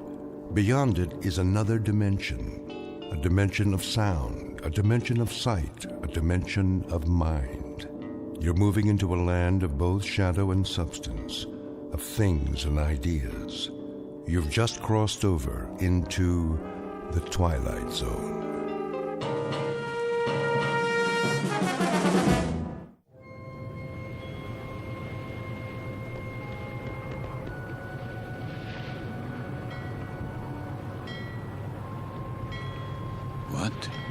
What is this place?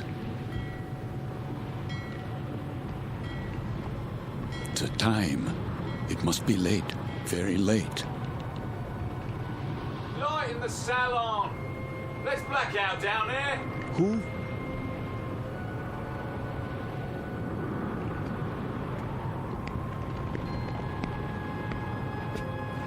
Forgive me, sir. Yes? Are you addressing me? Begging your pardon, but they'll be finished serving dinner soon. They? The galley crew, sir. Why do you tell me this? Well, I only meant... What? What did you mean? Well, all I mean to say is, you'd best go in now, sir, if you want your evening meal. My meal? The salon will be closing in a few more minutes. Oh, yes, of course. In the salon. Is that what you call it? Yes, sir. It's very dark out here. Would you like to follow me? Follow?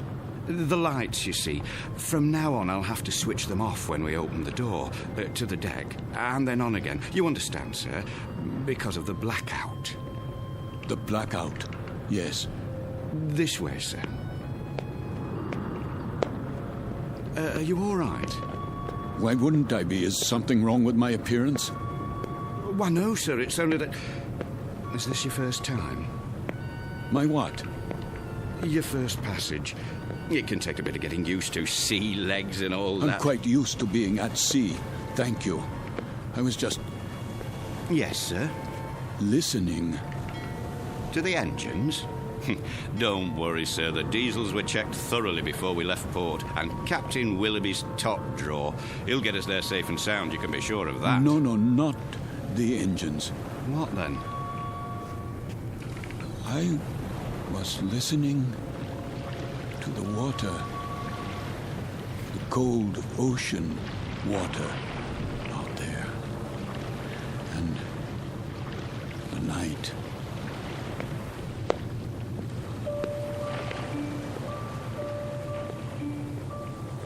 This is the deck of a small freighter, the SS Queen of Glasgow, located somewhere in the North Atlantic. Her registry, British. Gross tonnage, 5,000. Age, indeterminate. At this moment, she is one day out of Liverpool. Her destination, New York. Duly recorded in this ship's log is the sailing time, course to destination, weather conditions, temperature, longitude, and latitude. But what is never recorded in such a log is the fear that washes over a deck like fog and ocean spray. fear like the throbbing strokes of pistons from the engine's diesels, each one a heartbeat, parceling out every hour into breathless minutes of watching, waiting, and dreading. For the year is 1942, and this particular ship has lost her convoy. Now she must travel alone like an aged, blind thing groping through the unfriendly dark, stalked by the unseen periscopes of steel killers, enemy U-boats that also watch and wait. The Queen of Glasgow is therefore a frightened ship, and she carries with her a premonition of death. In a moment, her crew and passengers will find out just how real that premonition may be, when a course is set that leads them all into an area known as the Twilight Zone.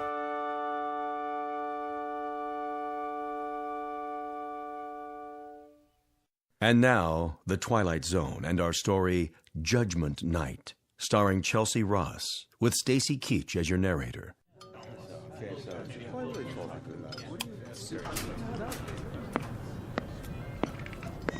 Why does he keep playing with the lights? Thought I'd gone blind for a second. My apologies for the momentary darkness. Wartime regulations, you know. Think nothing of it. Perfectly understandable. Wasn't it a lovely meal? Yes, indeed. Glad you enjoyed it, ladies and gentlemen. Something more, perhaps? Not for us, thank you, steward. We were just leaving. Come along, dear. Wait, Mommy, where's my doll?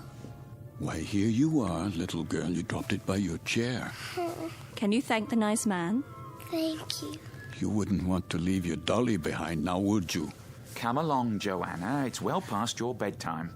Yes, Daddy.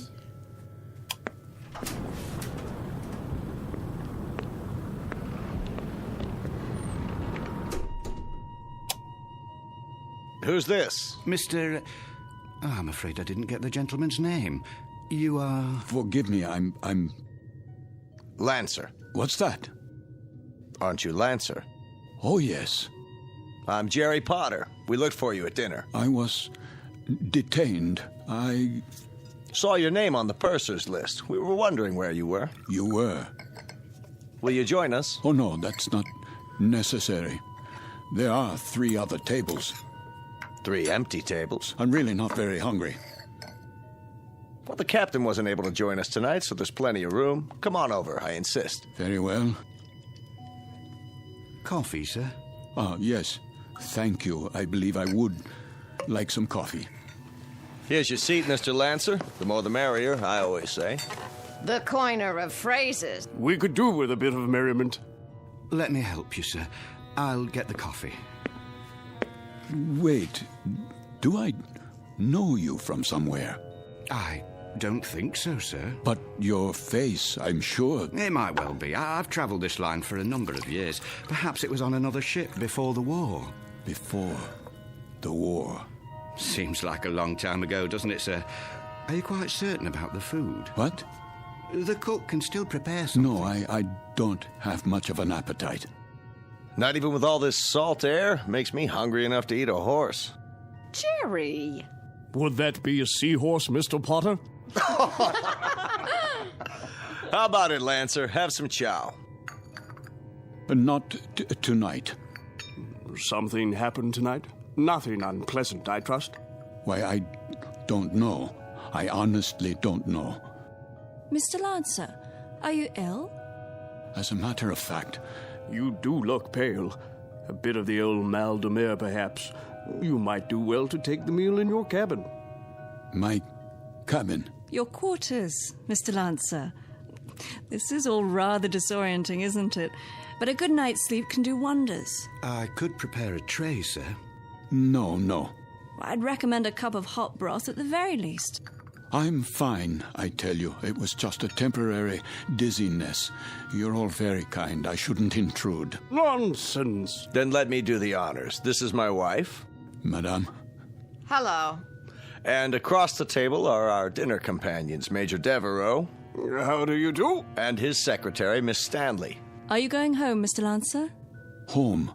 Or away from home? Why, I'm heading away from home. We are as well, I'm afraid. The Major is heading up a military mission in Washington. Now, Barbara, loose lips. Oh, sorry. I was just telling them that I took this trip once before, when my wife was alive. Spring of 38. How different it was. The Queen Mary, most elegant. Where do you suppose they dredged up this one? She looks to be 300 years old. The Queen of Glasgow. Long live the Queen. Oh, hear, hear. What do you do, Lancer? Me? When I saw your name on the list, I tried to figure out what you'd look like. It's a game I play. Try to connect a face with a name. I thought you were probably an old language professor from Oxford or something. A regular barrel of laughs. Well, I'm... There goes the light again. Well, good evening, Captain Willoughby. No, please. Remain seated. I don't have much time. I thought I'd just stop for a cup of tea and say hello to those who are still here. Don't worry on our account. I'll get you tea, sir. Thank you, steward. We did miss you, though, Captain. I must apologize. We have a miserable fog out there. No kidding. And I thought I'd best take my meal on the bridge. And the rest of the convoy, Captain, are they in sight? They'd have to be 3 feet off the bow to be in sight, Major. That fog is quite thick. Oh, dear. However, we do hope to have some sort of contact by tomorrow. But I wouldn't worry. She's a good stout ship, and this isn't her maiden voyage. She's made this passage often. I suppose misery loves company, though, doesn't it? I'd feel a lot safer if we were in a convoy. I can almost see those wolf packs converging on us. There would be no wolf pack converging on a single ship, Major Devereaux. Sorry? The principle of the submarine pack is based on the convoy attack. The gentleman is quite correct. Our primary danger would lie in a single submarine. Well, that's reassuring. I guess we stand a better chance against one than against 20, don't we? Just ask Admiral Potter here. He fought with Dewey at Manila. He knows everything. Still, it only takes one torpedo. They can do such dreadful damage. And I must tell you, I've had a miserably uncomfortable feeling ever since we've left. What kind of feeling? Of being followed. Isn't that something? I've had the same feeling. I'll tell you, I'd rather they go after us with a pocket battleship. That you can see, not a skulking, crummy tin fish a couple of miles underwater. If we're being followed, you will see the sub, Mr. Potter. It will surface. They won't waste all their torpedoes on us. Not when they can sit back 1,000 yards and shell us with impunity and sink us at will. You forgive me. This is Mr. Lancer, Captain. Mr. Lancer? But you sound like a U-boat commander. My apologies. That was clumsy of me. Oh, please, sit down. Let me clean it up, sir. I hope I didn't spill any coffee on you, Miss Stanley. No, but you did quite a job on yourself. That's quite all right. I'll get you a towel. I said it was all right. Yes, of course. Sit down, Mr. Lancer, please. Another cup of coffee, sir? No. Thank you. That won't be necessary. I think we might start by getting better acquainted. First of all, I trust everyone's comfortable. Yes, quite. This ship, you know, wasn't designed to carry passengers. I hope you'll bear with some of the inconveniences. I suppose they're worth living with to get to the States, aren't they? You can say that again. Mr. Potter, I understand you're with the American government. War Production Board. And where is your home, Mrs. Potter? Good old Chicago. Windy City. Oh, how interesting. I do hope to travel farther west one day. I tell you, I'll be mighty glad to see it again, wind or no wind. And you, Mr. Lancer? Yes? Where's home for you? Home? I was born in Frankfurt. Frankfurt? Like in Germany? Yes, Germany. Well, how long had you been in England, Mr. Lancer? How long? Not very long, not long at all. Please accept my apologies. I think I'll go to my quarters now. Too bad. I was hoping we'd get a poker game going. Whoop-de-doo. Perhaps another time. Good night. Now, there goes an odd one, huh? I had him pegged as a German the minute he came in. And what do you suppose he's traveling on this ship for? You don't think he's a spy, do you? I rather doubt it, Mr. Potter. All the passengers are well screened. I am a bit concerned about him, however. He doesn't look at all well. Actually, I'm feeling a bit tired myself. I think I'll be off to bed. Good night, everyone. Sleep well. Watch your step, Barbara. I will. It's very dark out there. Would you like a torch? Oh, don't worry about me. I can have the steward escort you. I wouldn't think of it. See you all at breakfast. I'll get the light switch. Thank you, Captain. Good night.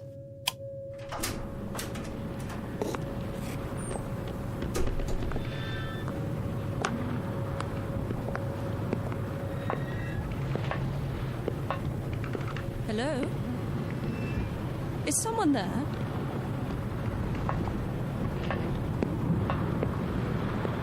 I say, is anyone...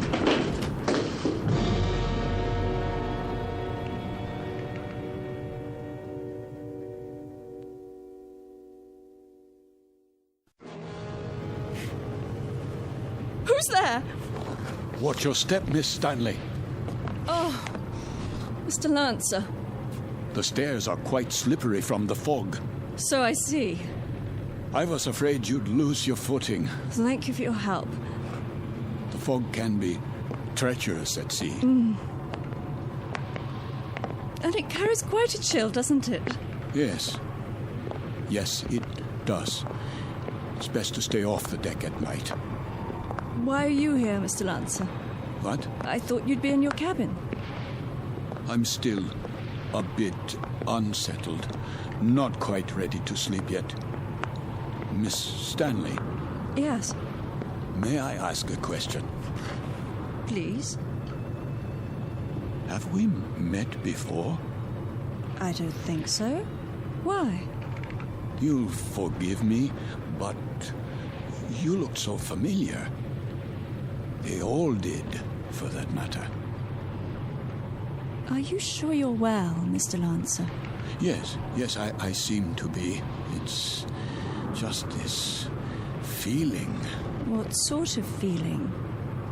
Oh, it will sound crazy to you. Go on, please. Just that I'm doing things, saying things. That you've done before. How do you know that? I know the feeling. I've had it occasionally. Have you? Walking into a room and being able to swear that you've been there before. Even the conversations. They seem identical to ones you've had at some other time. Yes, but what other time and where? That's always the question, isn't it? And the people? Yes, and the people, too. Yes. That's extraordinary. What is? I don't recall. I don't seem to recall boarding this ship. Don't you? Or anything else, for that matter. How I got here, or why I'm here. There was a film about that. Pardon? In the cinema, a few years ago. With Leslie Howard. Or was it that American? What's his name? Garfield. John Garfield. I believe the title was Outward Bound, something like that. I don't have time to see many films. I don't either. But in this one, the people all found themselves on an ocean liner. Of course, it was a cruise ship, not a freighter. But none of them could remember anything. There was a man and a woman, and they met and began talking, much as we are right now, I suppose. And it turned out they were... Go on.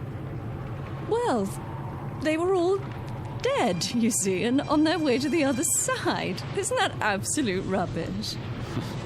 It is indeed. You don't suppose we're dead, do you? And about to cross the River Styx or some such? No, that's ridiculous. I, for one, remember everything. A cab to the docks, And carrying my bags, my passport, the security clearance. My passport? Of course. It must be in my cabin. If we were dead, I'm sure the meal would have been followed by a lovely dessert. Mr. Lancer, may I make a suggestion? Why don't you see the ship's doctor? I'm sure they must have one, even on a freighter. For what purpose? It has to be some form of temporary disorientation. I was standing on deck, and it was as if I suddenly woke from a deep sleep. I heard your voices from the salon. Amnesia? Not really. I know who I am. I'm Karl Lancer. I was born in Frankfurt, Germany. I'm in the... In the what? In the... You were going to tell me. You were in the something or other. Was I? I don't remember now. Mr. Lancer, perhaps if you got some sleep, that might be all it takes. It wouldn't help. I don't think I could get to sleep. I feel as if this were a nightmare.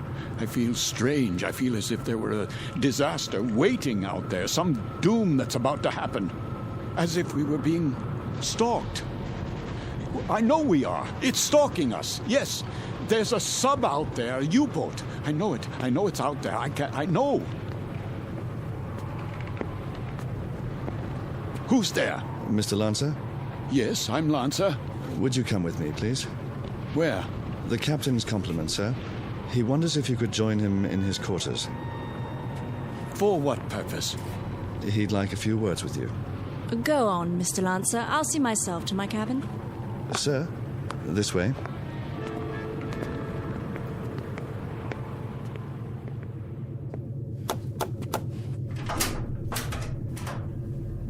Mr. Lancer, sir. You wish to see me, Captain? Thank you for coming, Mr. Lancer. You've met my first officer, Mr. Danbury. Yes. What is this about? I wonder if you'd mind answering a few questions. No, not at all. First, would you mind showing us your passport? My passport? If you don't mind. Just routine, Mr. Lancer. On our passenger manifest, it seems that your passport number was somehow not included. Yes, of course. Oh, I'm afraid I don't have my wallet in my pocket. It must be down in my cabin. That's perfectly all right. Sometime during the next few days, if you think of it, say tomorrow. You can show it to me whenever it's convenient. Are you feeling better, Mr. Lancer? Yes, much better. Is there anything I can get you? No. Then, is there anything you'd care to talk about? How do you mean? Anything on your mind? Something you'd care to tell us, perhaps? There's very little I can tell you. And why is that? Because I don't remember very much. No? Actually, to tell the truth, I don't know how I got here. I don't recall anything about it. Is that right? I seem to remember only a few odd, disjointed things. I know, for example, that my name is Karl Lancer. I know I was born in Frankfurt. So you said. Please continue. Continue where? That's it. At this moment, that's all I know. Mr. Lancer. Yes? At the table, you exhibited a rather unusual working knowledge of German submarines. Could that, perhaps, stir your memory? I wish it could, but it doesn't.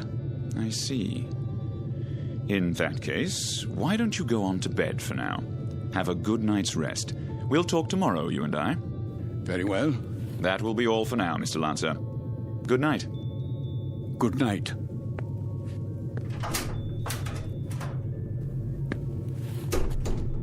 Most peculiar. I'd agree, sir. I'd say he bears watching. Then watching is what he'll get. I told you what he said at the table. What do you make of it? That's hard to say. But as I was going to get him on deck, he was talking to one of the passengers, Miss Stanley. And? He was speaking quite excitedly, in a very loud voice. I couldn't help but overhear. He was saying something about how he knew there was a U-boat out there. It's stalking us. That's what he said. You heard him say that? Those were his exact words. Thank you, Danbury. I thought you'd want to know, sir. Danbury. Sir? Let's keep this between ourselves for the time being, shall we? Yes, sir. And see that a steward is sent down to his room. I want to have a look at that passport as soon as possible. Right away, sir.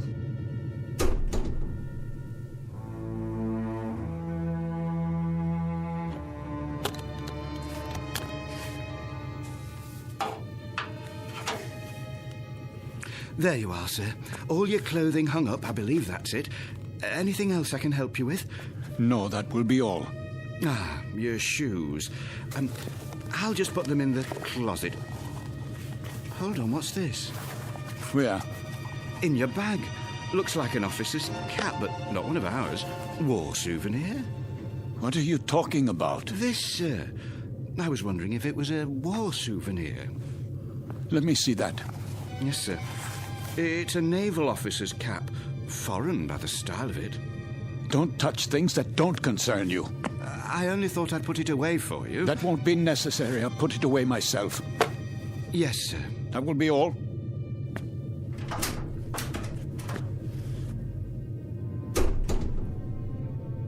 It is a German officer's hat.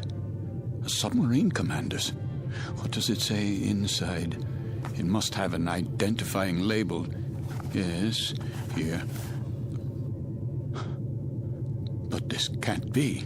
It says, Karl Lancer, Kapitan, Kriegsmarine.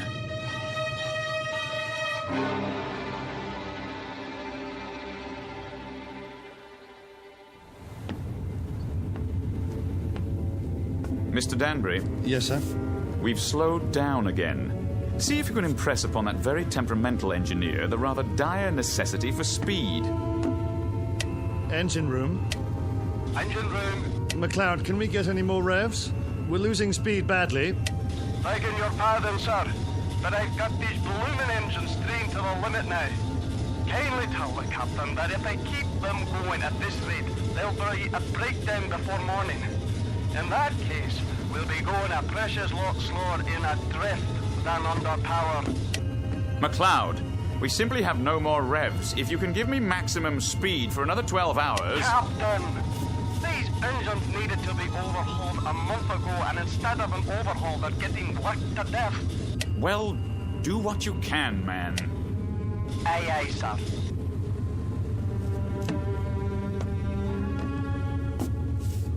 What do you think, number one? Sir? Cheery predicament we have here. If we reduce speed and give those engines a break, we don't stand a chance. And if we keep them going at maximum, they'll break down inside of 2 hours. I don't know what to say, Captain. It's a dangerous call either way. If we could only see through this bloody fog. If they're out there, it won't make any difference. And they're out there, let me tell you. God knows they're out there, waiting like vultures.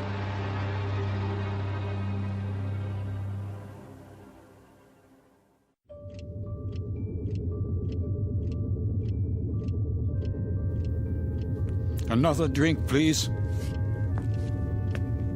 Begging your pardon, sir, but it's very late. Don't beg my pardon. Just put the bottle on the bar. Go to bed if you're tired, but leave the bottle.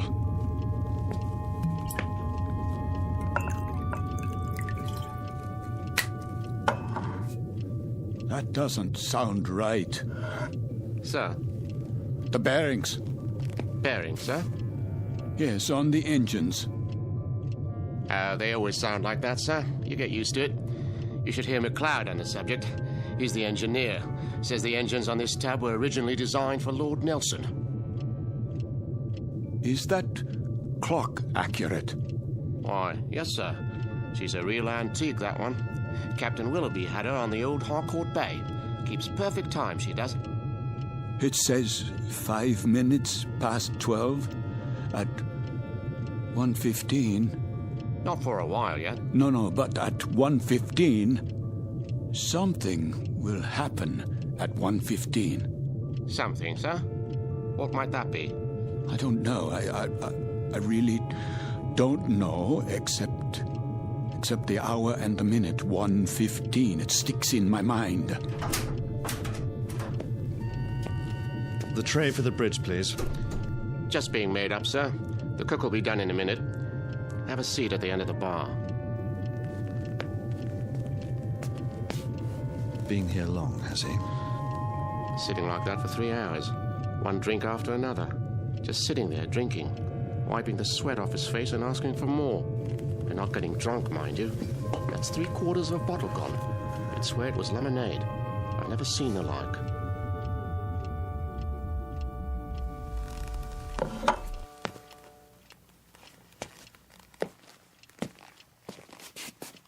Why have the engines stopped? Probably just routine maintenance, sir. Don't give me that. They've broken down. I don't think it's serious, sir. You don't think it's serious? Adrift in waters like these without any power, you don't think that's serious?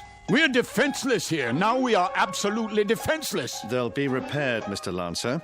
We'll be underway again soon. No, we won't be underway soon. We'll drift until 1:15. That's what he's been saying all night long. You know, of course, how easy it would be for a submarine to... You're a nervous man, Mr. Lancer. I'd suggest you call it a night. I'm a nervous man. I can assure you that I am suffering from something a little more serious than nerves. I'm suffering from knowledge. I'm suffering from knowing what's going to happen. Really? Now? My affliction comes from waiting and knowing that inside of an hour, a U-boat will surface off our bow with searchlights and a deck gun.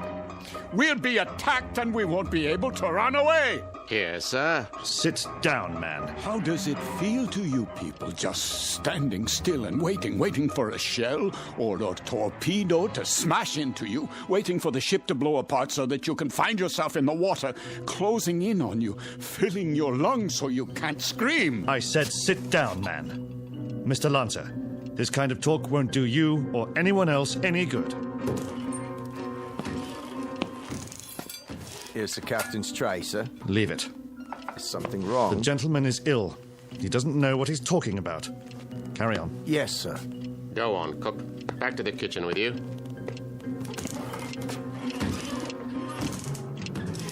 The U-boat's coming.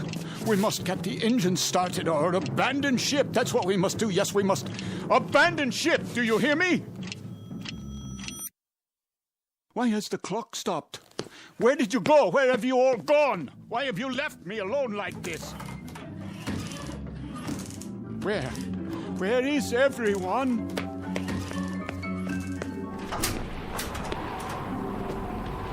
What is that? The searchlight. It's here. That's the U-boat. The U-boat is here.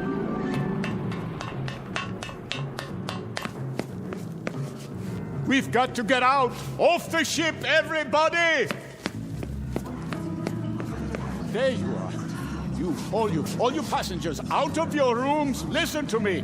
There's a U-boat. I just saw it. She's going to sink us. Can't you hear me?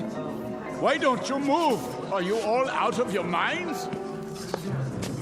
What do I have to do? Do I have to grab you and carry you up on deck? Do I have to throw you bodily into the lifeboats? Do I have to knock you unconscious? They're gone. But where? Is the entire ship empty? Or have I gone mad? A life preserver, yes. SS Queen of Glasgow. Wait. I remember that name. Queen of Glasgow. Queen of Glasgow. Potter? Major Devereaux! Miss Stanley, where are you? Captain, steward, we must abandon ship.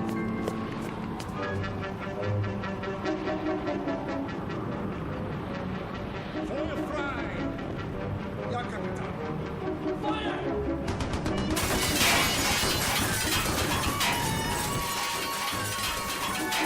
They are shelling us.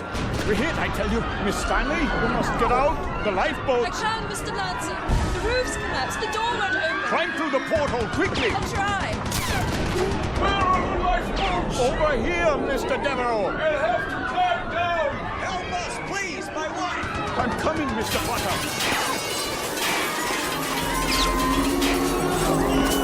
Watch out! The rail is collapsing!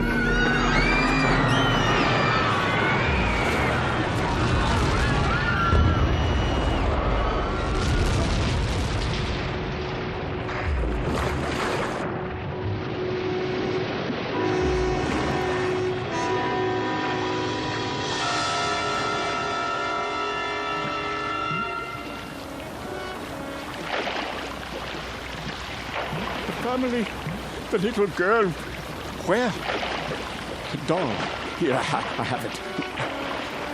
Who could do such a thing? Who?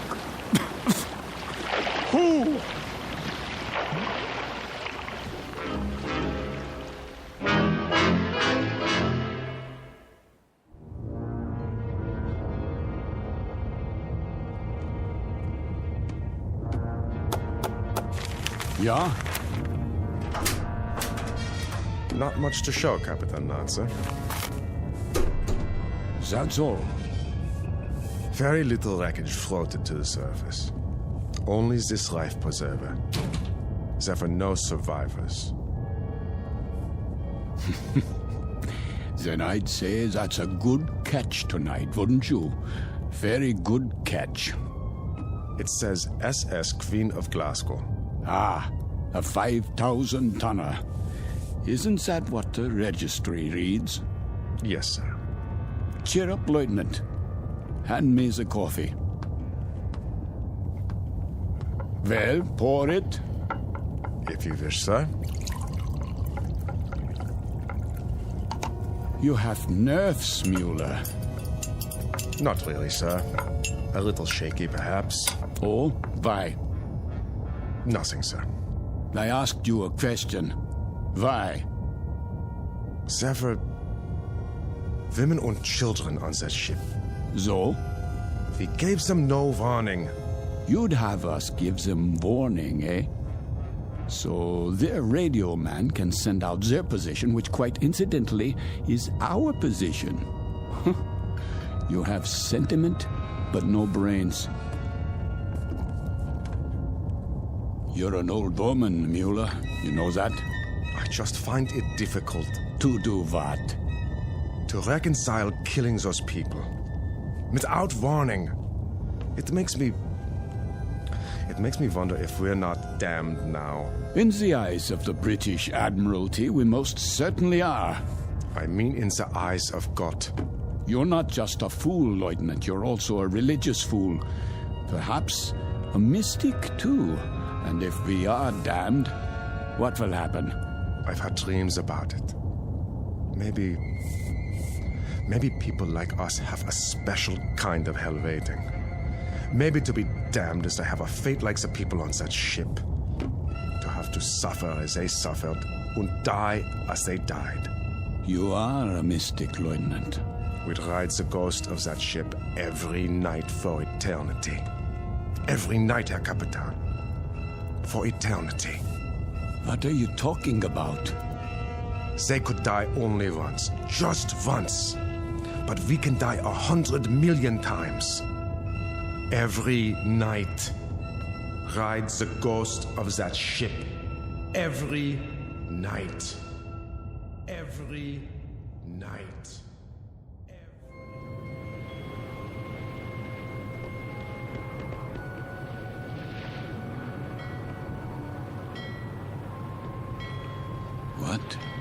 What is this place? The time. It must be late. Very late. Light in the salon! Let's black out down there! Who?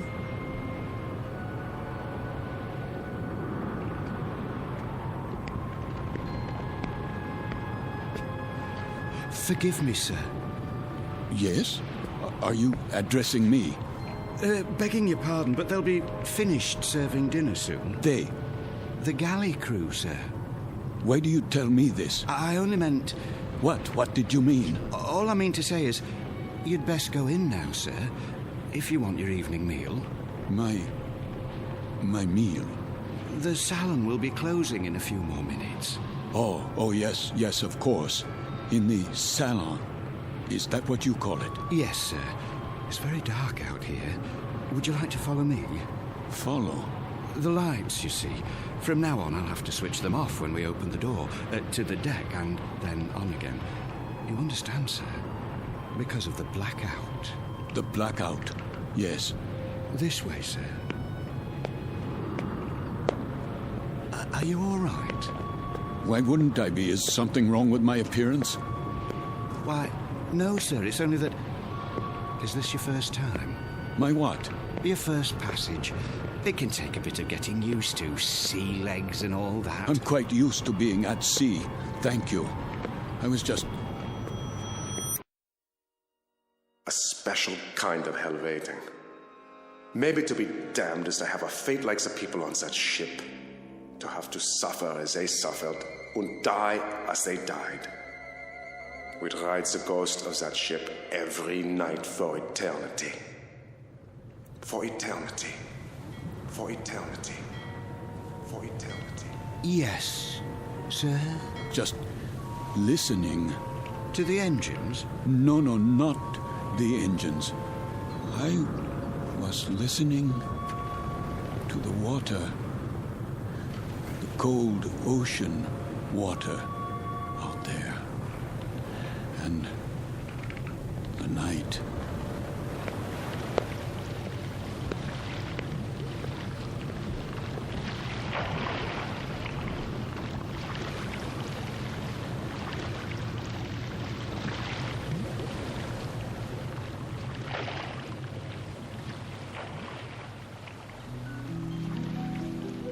You've heard talk about paying the fiddler, the comeuppance awaiting every man when the ledger of his life is opened and examined.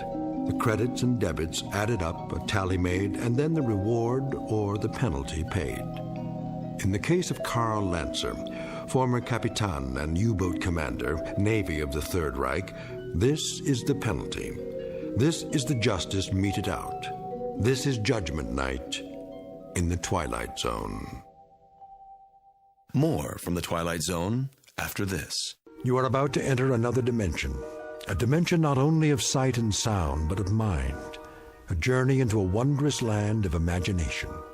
Next stop, the Twilight Zone. Hi, this is Stacy Keach. I'd like to take a moment to tell you about our Twilight Zone website at twilightzoneradio.com. At twilightzoneradio.com, you'll find the latest information on these Twilight Zone radio dramas, including behind-the-scenes photographs, plus the newest product releases, trivia contests, ways to contact us, other Twilight Zone-related info and merchandise, plus links to other fascinating websites. So make your next stop twilightzoneradio.com. Visit twilightzoneradio.com to purchase these Twilight Zone radio dramas on cassette and CD, or call toll-free 1-866-989-ZONE. That's 1-866-989-9663.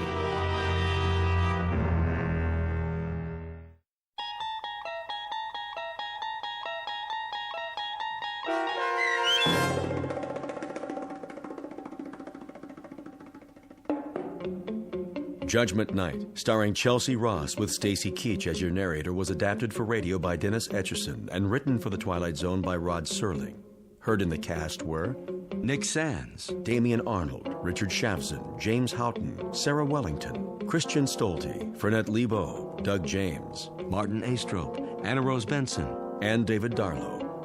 To learn more about the Twilight Zone radio dramas and to obtain audio cassettes and CDs of these programs, visit our website at twilightzoneradio.com. The producers of the Twilight Zone wish to thank CBS Enterprises, Carol Serling, Dennis Etchison, Dick Brescia Associates, Claire Simon Casting, Terry Jennings, XM Satellite Radio, Sirius Satellite Radio, our sponsors and our radio affiliates for helping make this series possible.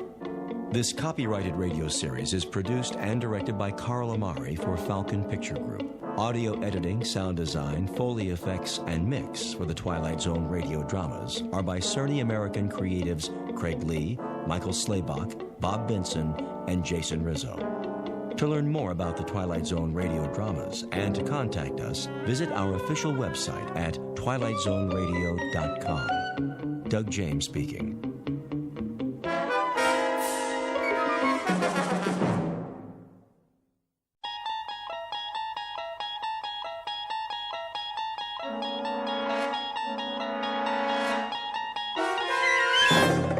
You unlock this door with the key of imagination.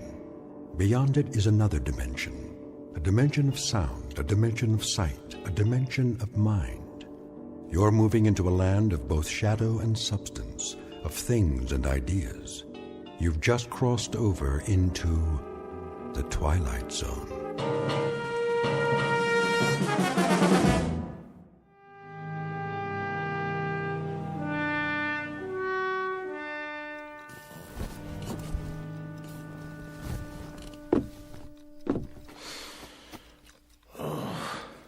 Charlie?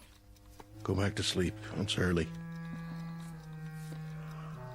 What time is it? I don't know. My watch stopped. Oh, look at the clock. It says 7, but it's wrong. Oh, it can't be wrong. You wound it, didn't you? It has to be wrong. Look out the window. It's still dark. Must be 3 or 4 in the morning. When did you turn the light on? I don't need it. Leave it off.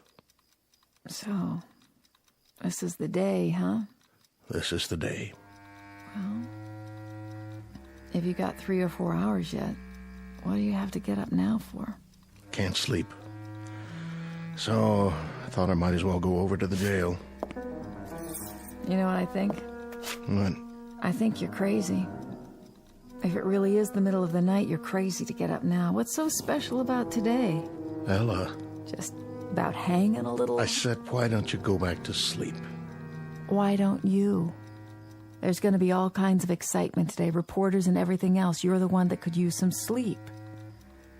Bring breakfast over about 8:30. You want some coffee now? Pierce will have some at the jail. Just bring Jagger's breakfast at 8:30. What about you? I can't eat. What time do you string him up? Ella. Well, you know what I mean. What time does he get hung? Hanged. That's what I said. What time? When you're talking about an execution, Ella, the word's hanged. It's at 9:30. And you know something? I hope they stay away. I hope everybody stays away, not just the reporters, the whole town. Because when I think of a bunch of cold-blooded gawkers who get their jollies from watching a boy die, I want to... Well, why shouldn't they? Why shouldn't the whole town turn out to watch it? Including you? I haven't decided yet. Why would you want to see a thing like that? Why would you even think about it? Because if anybody deserves it, he does. Dirty little animal. I'm leaving now. I understand that after the neck breaks, they only feel it for a couple of seconds. Well, it ought to take more time than that, Charlie. For what he done, this is a mighty easy way to pay it off, don't you think? Easy? To get strung up by the neck? All I can say is you have a funny view of what's easy and what's hard. Just remember to bring his breakfast over. Hey, Charlie. How does he want his eggs? Edible. They're the last ones he's gonna eat, so do one thing for me, will you, Ella? Make them edible.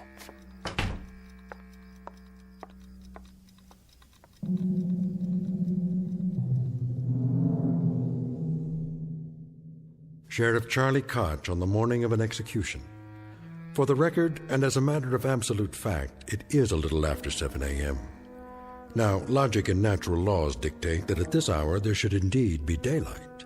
It is a simple rule of physical science that the sun should rise at a certain moment and take away the darkness.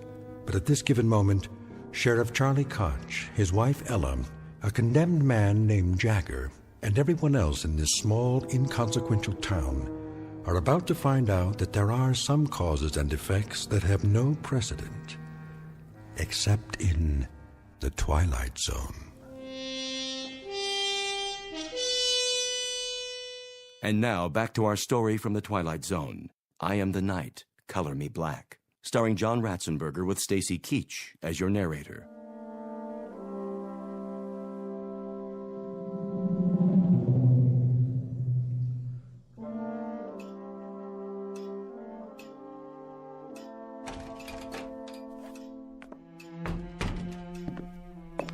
Morning, Sheriff. Pierce, anything doing? Nothing much. You sure? Yep. Take your feet off the desk. Sure thing, Sheriff. Glad you finally made it. This ain't the day to be oversleeping. You tell me all about sleeping, Pierce. You're the expert on that. Hey, don't get me wrong. I mean, I ain't complaining. You ain't complaining, but at 2 or 3 in the morning, you've had a 4-hour shift. And, buddy, that doesn't break anybody's back. 2 or 3 in the morning? What have you been drinking? It's 7:30. Then why is it pitch black outside? What are you talking about? Take a look.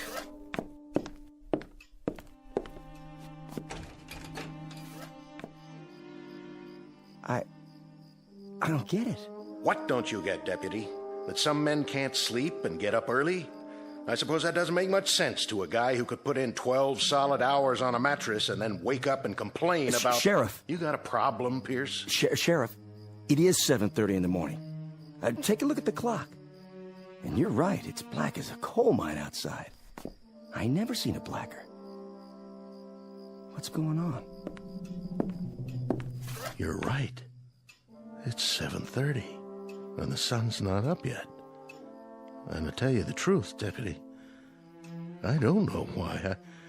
I don't know why at all. Who's coming? I can't see yet. Everything out there looks the same. Black as the ace of spades. Morning, Colby. Sheriff? How about that? You see it out there? Of course I saw it. Any sign of the sun? Not a speck. You gonna run an extra in that paper of yours? If I get the time. I've been answering the phone since 6 in the morning. One fella says that the electricity's gone off in the whole town. Well, I can see that's not true. Another one says it's already tomorrow night. I like that. Well, what do you think? Oh, hold on, there's more. The president of the January graduating class of our local school, who majors in physics, tells me it's a phenomenon caused by sunspots. Now, you're well versed in law and order, Sheriff Koch, keeping the peace, in other words. So I'm here to ask you, what's your theory? I wish I had one. It's almost 7:45 in the morning. Daylight should have come 2 hours ago. Maybe a storm's on the way. Big whopping storm, the kind that covers up the whole sky. Possible, I suppose. Storms don't bring this kind of darkness. Anybody call the state capitol? Oh, yeah. In between reassuring people that this is neither an interplanetary invasion nor the end of the world, I placed said call myself. And? Oh, things are normal there. It's daylight, just as it should be. But if you'll forgive the pun, they're as much in the dark as we are.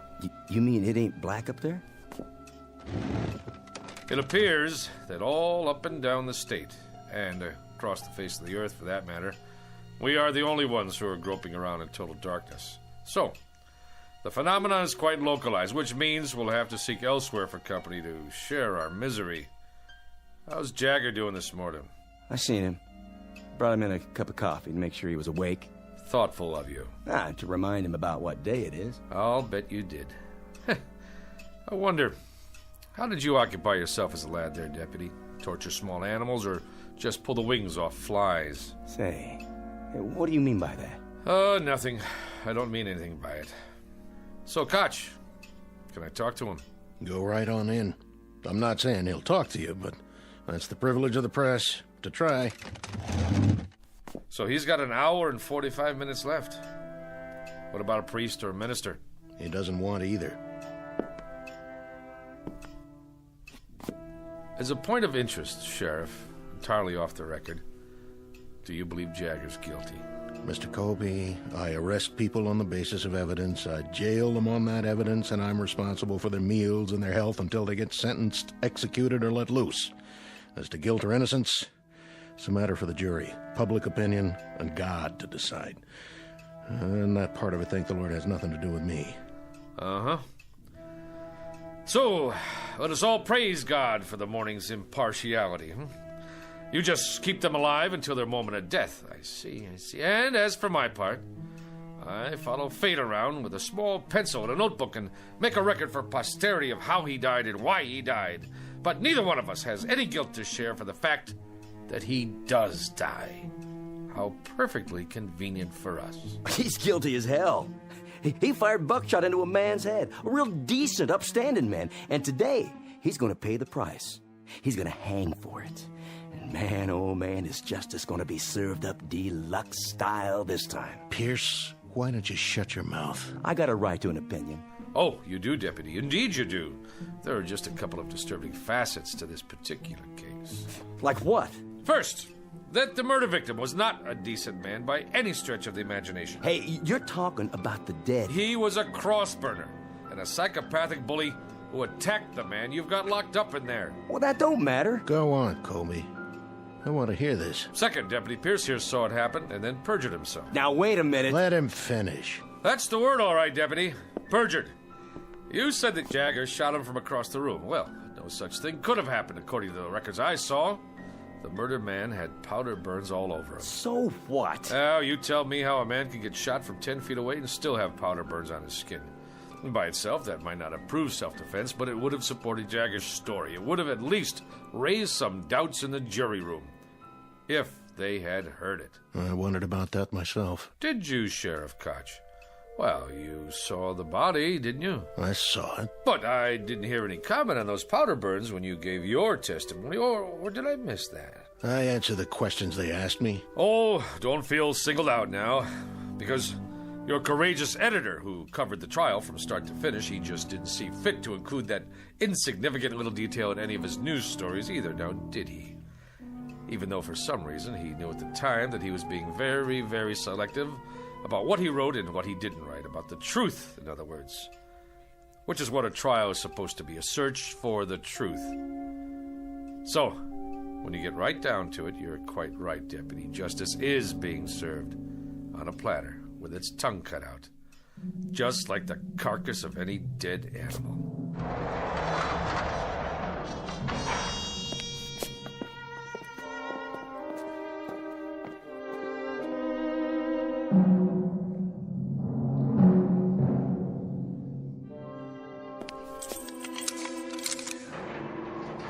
Call me when you're ready.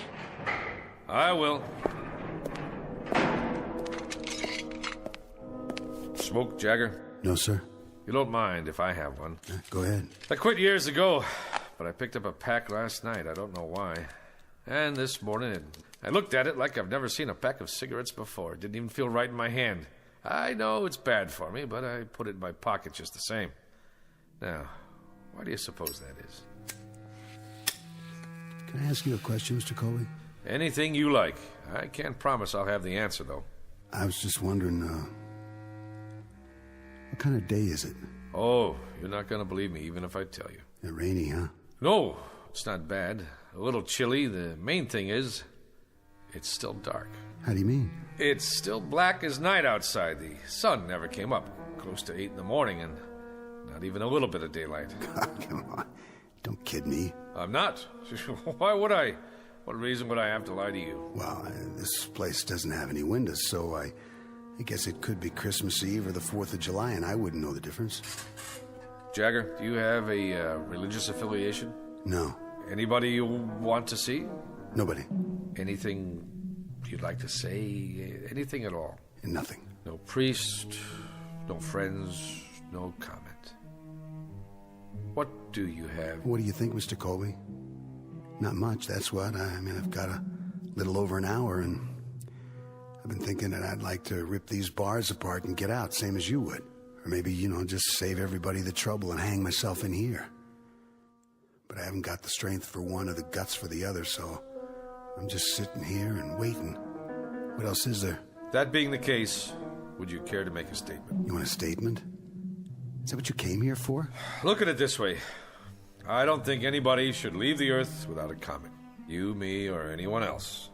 Oh, well, now that sounds like a reasonable request. Considering that you're not the one who's leaving. I'm serious. I'm giving you the chance to say anything you want. All right, then. I'm guilty, Mr. Colby. How's that? That should let you off the hook. And that's supposed to mean what? That's supposed to mean that you're on the side of the good guys. There have to be good guys and bad guys. That's the nature of man. Well, I'm the bad guy, okay? Worse than that, I'm the troublemaker in town. The one with the causes and the banners. I'm the idiot. The fool. I tried to be his brother's keeper. You understand now, Mr. Colby? It doesn't matter whether I do or not. I want to hear what you think, on or off the record. Anything I say, you're going to write it down and put it in that little newspaper of yours, aren't you? Not if you don't want me to. How would I know if you did or you didn't? I don't have a tape recorder on me. See? My notebook's in my pocket, and so is my pencil. If I did put it in my paper, what good would that do me? As a matter of fact, it would do me some damage, because I didn't speak out about the case. I kept silent, not even an editorial, so I can't very well change my stripes now, can I? I said all I had to say in court. But nobody listened. Well, I'm listening. We're two men talking here. If you say it's private, that's how it stays. What difference can it possibly make to you now? I have to know. Can you understand that? I have to. You think I know? You were there. You got one of those cigarettes? Right here.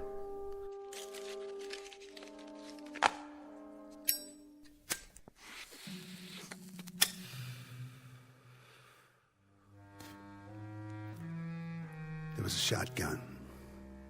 It wasn't mine, it was his.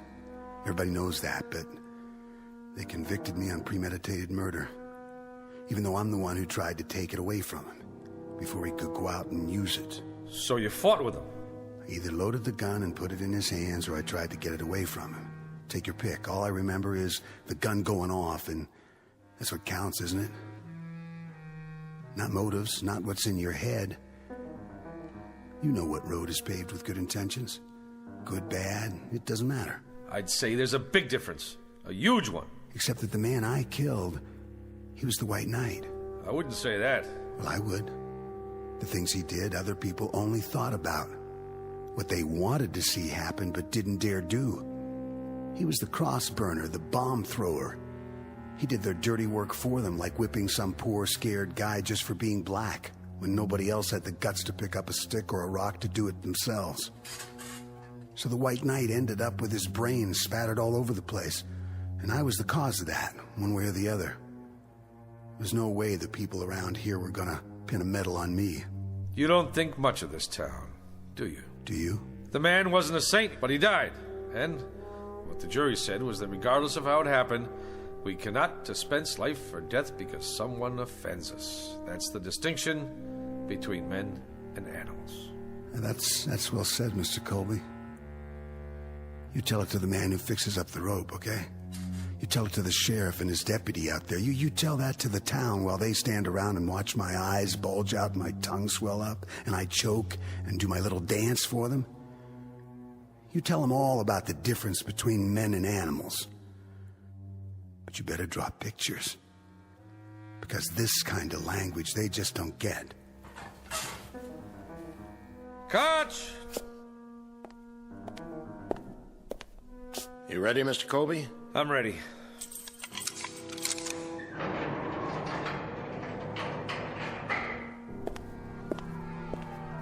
A lot of commotion out there. I guess they just can't wait. That's not it. It's because nobody can see where they're going. Why's that? I told you, it's dark out. For real? The darkest I've ever seen it.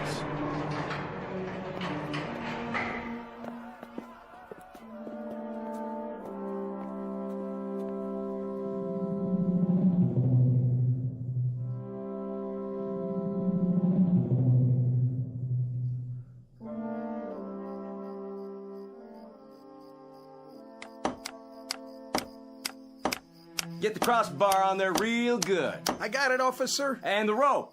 Make sure it's fixed right. Don't want it to break now, would we? No, sir. Could you point your flashlight up here one more time? You got it. How's that? Looks A-okay from here. You done real good, boys. Boss? What? Well, sir, you had us add cleats to the support, and then you wanted a bigger crossbar, and now you ordered a new rope, but just for today? Well, the old setup was just fine the way it was, as far as I could tell. So how come you went and spent all that extra money? Because this one's gonna go off without a hitch. Right, boys? Well, if it don't, it sure won't be your fault. That's the truth. All right. I guess you can come on down. We gotta test it one time. Sure thing, boss.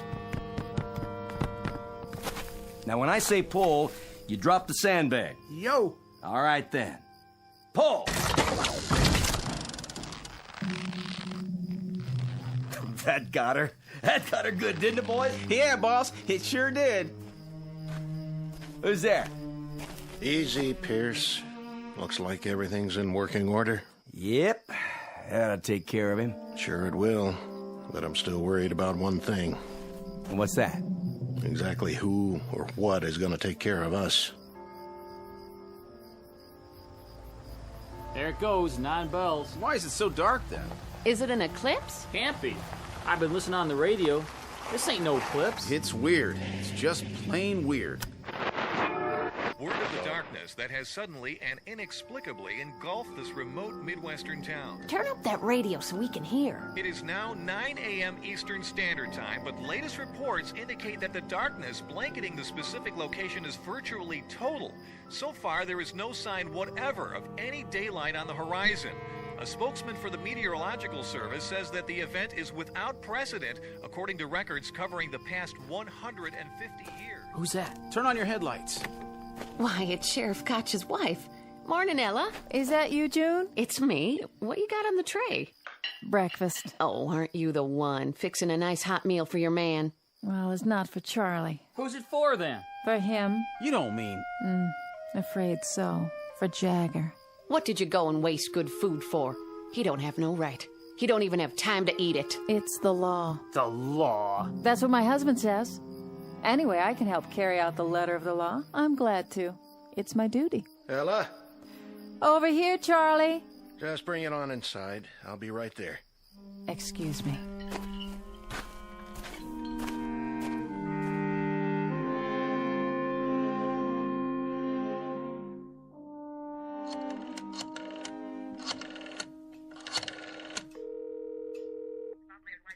The governor, please. Yes, I'll wait, but please tell him it's urgent. Mr. Colby? Hi, Ella. Where should I put this? What? No, this is the editor of the Sun-Times. That's right. I'm calling to see if there's been a stay in the... Yes, I'll hold.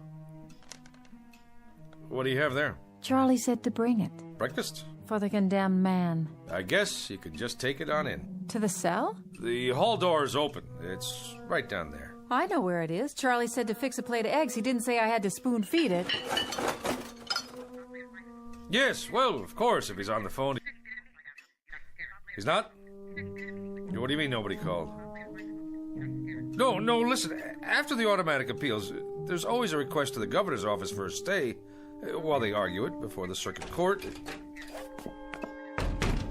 Morning, Mrs. Koch. I thought that was you. Yes, I'll hold. Thanks for bringing the tray.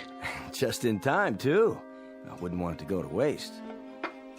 When did you make these eggs? When? They're cold. Well, that's not my fault. You could at least have brought them on time. Charlie, you listen here. I couldn't drive because there's no street lights, so I walked over. I couldn't even see where I was going. That's just how long it took me. All right. I'll take it into him. If he doesn't like it, he can throw it in the trash for all I care. Well, now, don't do that. I mean, I haven't had nothing to eat this morning. I said I'll take it to him. Yes, I'm here. I see. You sure? That's it, then. All right, yes. Who was that? The governor's secretary. And? No dice. I see. Well, there you go. Sure is a big, fat surprise. No, but I'll tell you what is. It's a surprise that someone can go to trial for his life with a third-rate public defender who's afraid to stand up to the local DA. It's a surprise that no private lawyer somewhere heard about the case and went to bat pro bono. It's a surprise that the public defender didn't even try to call the governor a half hour before the sentence is carried out. And it's a surprise that I didn't give up the ghost on this place a long time ago. But it's not a surprise that you, Pierce, and this whole town are out of your minds with glee over the cold-blooded taking of a life that's about to occur.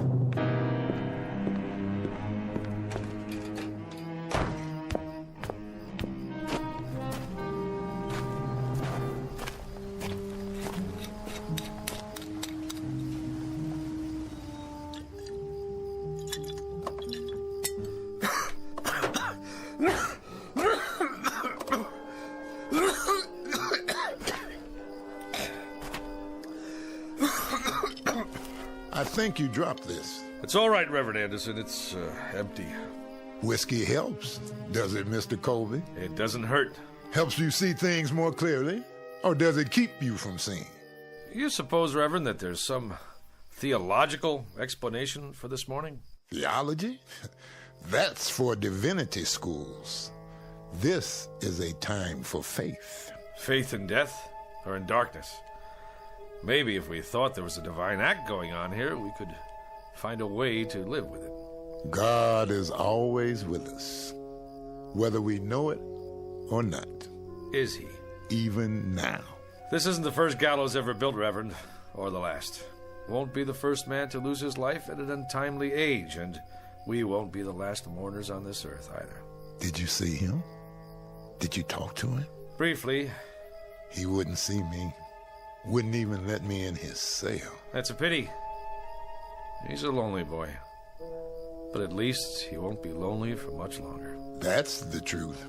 He's going to glory. I'm glad you think so. And you don't, Mr. Colby? It would be easier if I did. But I gave up my faith years ago. Now I'm not sure I ever had it. We all stumble in life, lose our way for a time. But the shepherd doesn't give up. He keeps on looking for us. What happens if the shepherd loses his way too? It must be time. Listen to them. Oh, they want blood. Reminds me of sports fans in an arena somewhere. Yes, a Roman one. How's it look out there? Hard to tell. When they light their torches and storm the jail, I'll let you know. Well, I'd better get the prisoner ready. You're going through with it? Unless something happens in the next 10 minutes, I have no choice. Then I suggest we use this time wisely. And how do we do that, Reverend? There's only one thing left to do. We pray.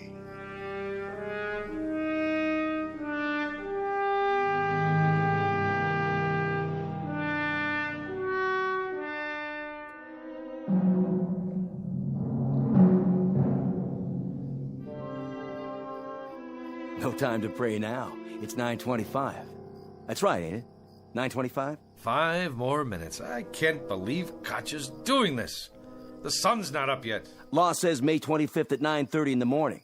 Well, that's what it is. May 25th, and it's pretty near 9:30 already. Quite apart from the fact, Mr. Pierce, that you're not the most sensitive of men, doesn't this morning suggest to you that there's something odd going on, and that perhaps we'd better dispense with business as usual until we find out exactly what it is? You know something? I've taken an awful lot of crap from you. And just who are you, anyway? A little shot editor of a crummy little paper? That's right, a crummy little paper that crawls along on its hands and knees from one edition to another. The way I figure it, you got more creditors than you got readers. That'll do it, Pierce. That won't do it by a long shot. And maybe you feel like turning your cheek to this bum, but there ain't no rule book says I gotta. He says I perjured myself, says I lied. And he wasn't throwing no bouquets at you either. Maybe because I don't deserve any. You know, Colby, you're right. I saw the victim. He did have powder burns. And when a committee of townspeople came to me and said there'd be no autopsy, I just bent my head and shuffled my feet and nodded. We've all got little axes to grind, don't we?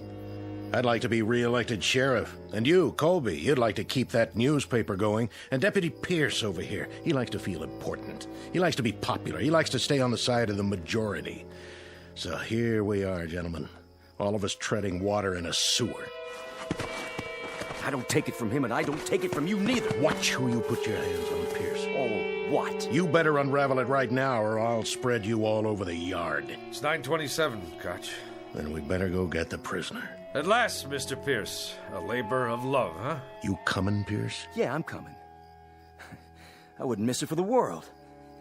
I want to see Jagger's face when he gets a look at that gallows. You won't be able to see anything, and neither will anybody else as long as it stays dark out. And maybe that's just as well. Come on! Let's get this show on the road. Hurry it up, Sheriff. Can't wait all morning. There he is. Dirty little murderer. I want to see him choke.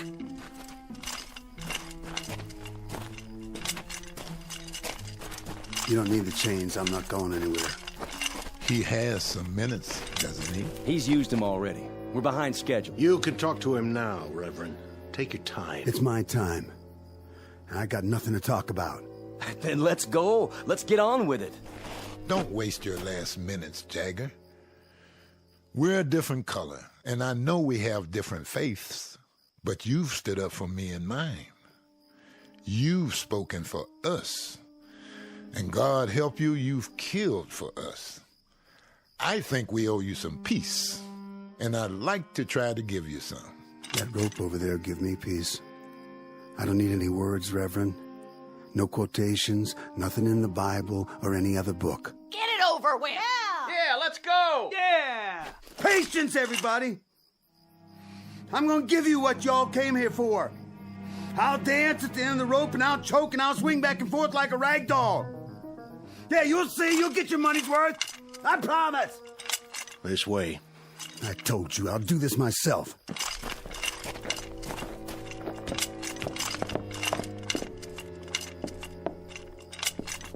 Any last words?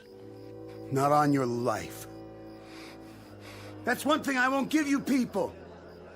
I won't give you the satisfaction of saying, I'm sorry. Yeah! Yeah! Yeah! Yeah! Yeah! Don't return their hate. Don't dishonor yourself. Why don't you go home? Go on. Get out of here. Just tell me one thing. When he came at you, Jagger, did it feel good then? What's the difference? And when you aimed that gun at his head, that wasn't such a bad moment, was it? Good or bad, who cares? If I wanted him dead or not, it ended the same. What was in my heart didn't matter, because it's what you do that counts, isn't it? Not what you wish for. So, when you killed him, Jagger, when you blew his head off, there were no regrets then, were there? If I told you I didn't mean it, would you let me go? The law's the law. It's what I did in this life. The same as for him, and I hated his kind. You enjoyed seeing him dead, didn't you? You know it. Now I know it too. I know it only too well. This man is guilty. We're all guilty. Guilty as sin. It's important to get with the majority, isn't it? That's the big thing. That's what really matters to you. We're all the majority. The minority died on the cross 2,000 years ago. You want a statement? I'll give you a statement. Tell everybody that. Tell them they're no better than me. Who wants to put the rope around my neck, huh? You, lady! You want to put it on, mister? Yea, though I walk through the valley of the shadow of death. And who wants to pull the lever, huh? You, Reverend? But you know we're all murderers! I'll do it.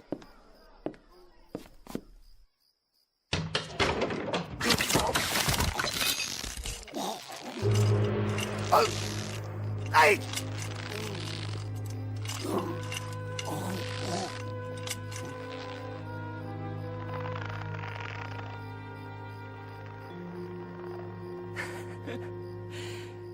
You seen the light, Reverend?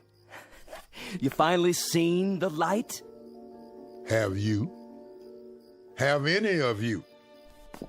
In all this darkness, can anyone make out the truth? Look at what's hanging from that gallows. He hated. He killed. Now he dies. You hated. You killed. And not one of you isn't doomed. Not one. Do you know why it's dark? Do you know why there's night all around us? Do you know now what the blackness really is? It's the hate he felt. The hate you've felt. The hate all of us felt. There was too much. There was way too much, and we had to vomit it up, and now it's surrounding us and choking us. So much hate. So much miserable hate.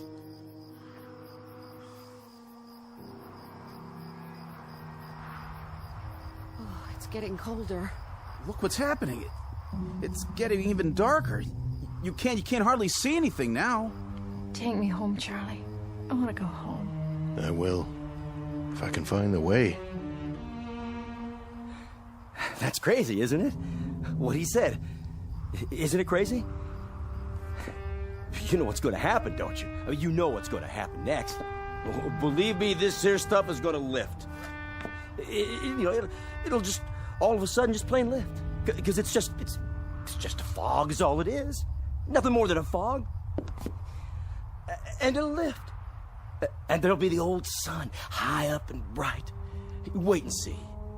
There'll be the old sun shining to beat the band. I don't know. I don't know if there'll ever be daylight again. Only God knows.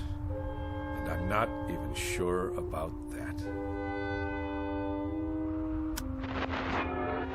Reports now coming in of similar occurrences here in the United States and abroad.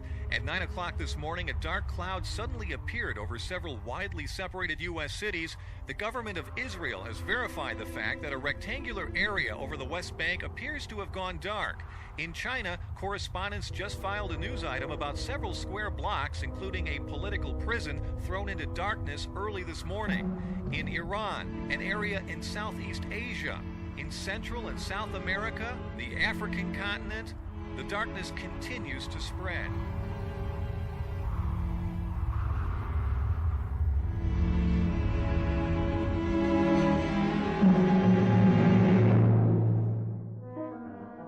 Witness the effects of a sickness known as hate. Not a virus, not a microbe, not a germ, but a very real sickness just the same. Universal and not easily contained. The diagnosis? Highly contagious and unfortunately quite deadly in its effects. Consider yourself forewarned. Don't look for this one in the realm of science fiction, but rather right in front of you, in the mirror. As a matter of survival, you'd be well advised to eradicate it now, right now, before the light goes out, somewhere in the vicinity of your town. A prescription prepared for all within listening range of the Twilight Zone.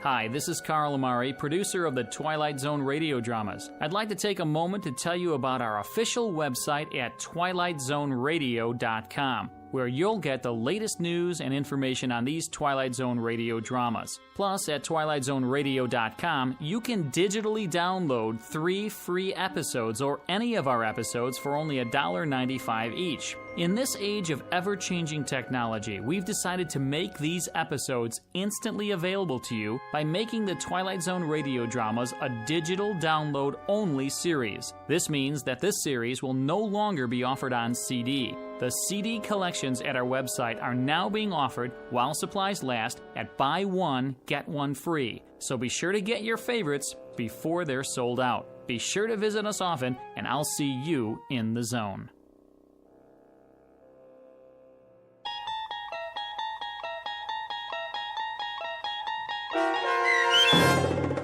I Am the Night, Color Me Black, starring John Ratzenberger with Stacy Keach as your narrator, was adapted for radio by Dennis Etchison and based on a script by Rod Serling.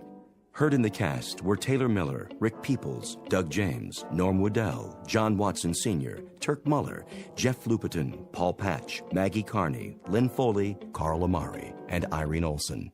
To learn more about the Twilight Zone radio dramas and to obtain audio cassettes and CDs of these programs, visit our website at twilightzoneradio.com. This copyrighted radio series is produced and directed by Carl Amari and Roger Wolski for Falcon Picture Group. Doug James speaking.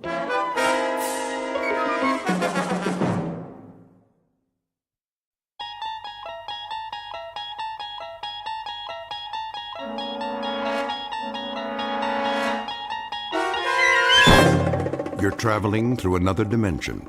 A dimension not only of sight and sound, but of mind. A journey into a wondrous land whose boundaries are those of imagination. Your next stop, the Twilight Zone.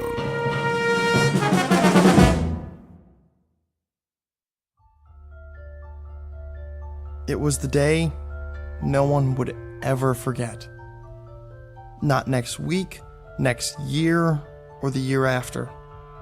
Not for the rest of their lives, no matter how hard they tried. All in? Yes. Yes. Anne? Yes, Daddy.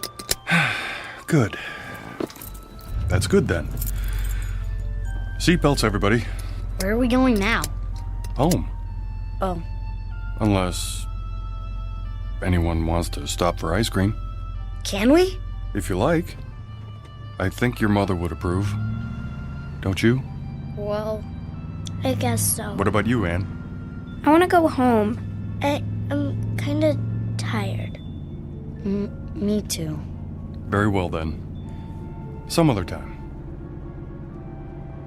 Dad? Yes? I was wondering. What, Tom? Well, when they closed the casket? Are you sure they closed it real tight? So she would never be wet or cold or anything? You don't have to worry, son. She's resting now. In a much better place. I promise.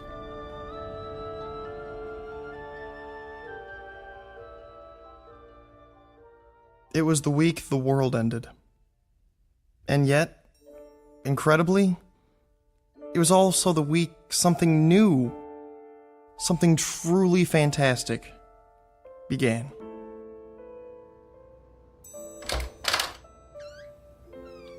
Anne, are you in here?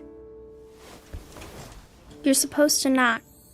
This is my room, too. I'm going to bed. In the middle of the day? It's cold. Tell Daddy to turn on the heater. It is on. It's warmer downstairs. Who's that? Thank you for stopping by. The children need me. Come in. Nice of you to take the time. It's Aunt Clara. We know. Is she here to take us away? Let's go listen. I'll see about a sitter first thing tomorrow. They need more than that. A maid as well. And when you work late? They'll be in school most of the day.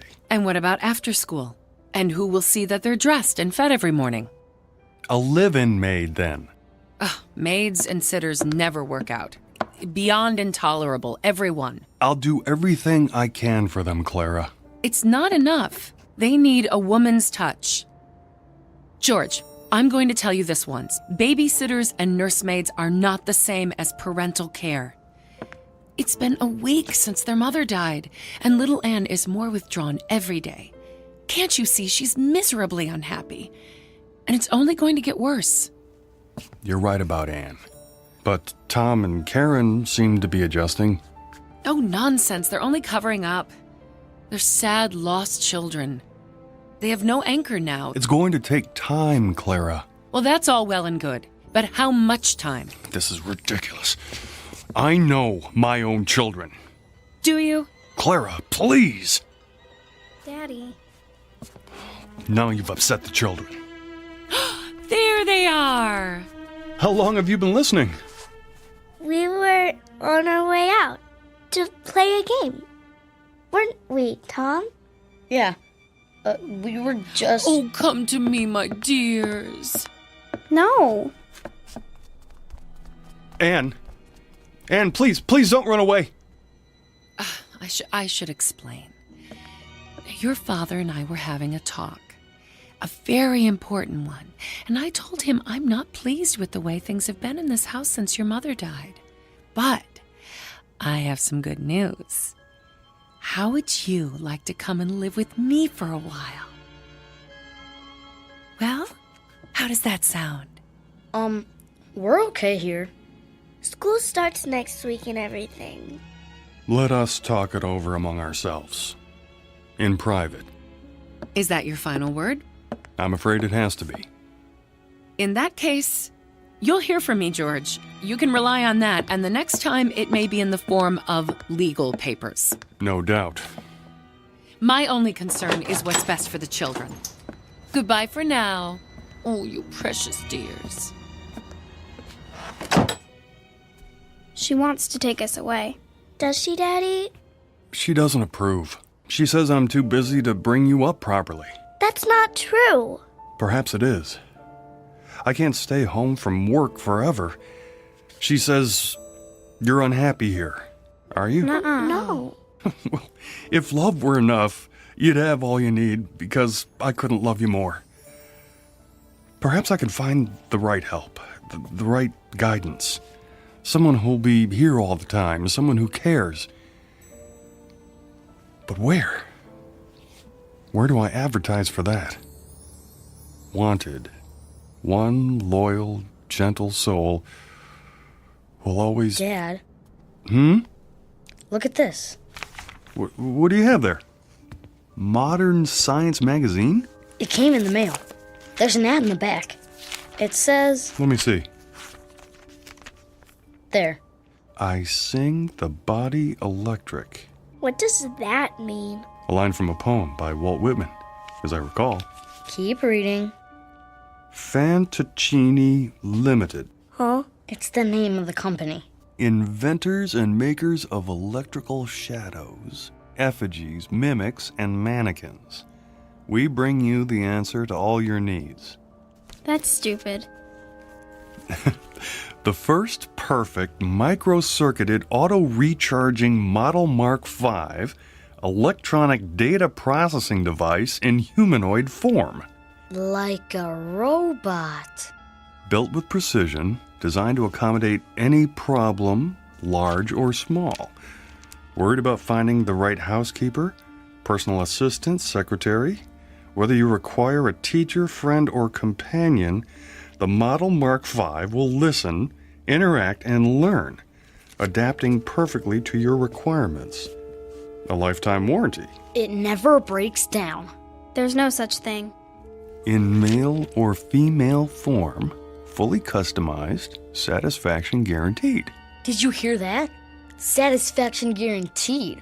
It's a crazy idea. Let's not talk about it now. Well, we need to do something. I said that's enough. Besides, anything they build has gotta be better than Aunt Clara.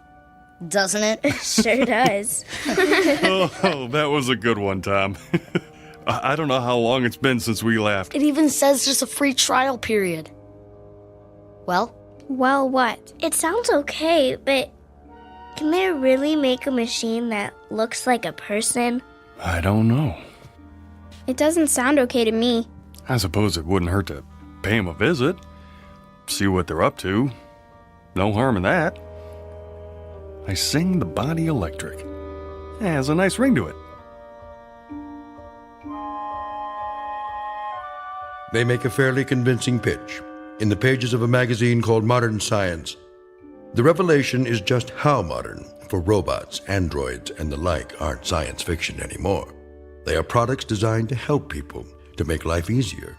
It doesn't seem possible, though, to find a woman who can fill the needs of this particular family, who must be 10 times better than mother in order to be half as good. Except, of course, in the Twilight Zone.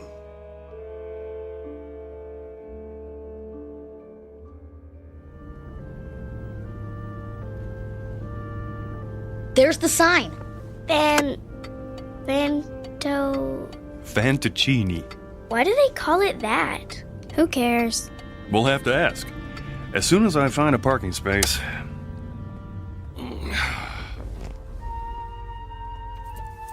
Okay.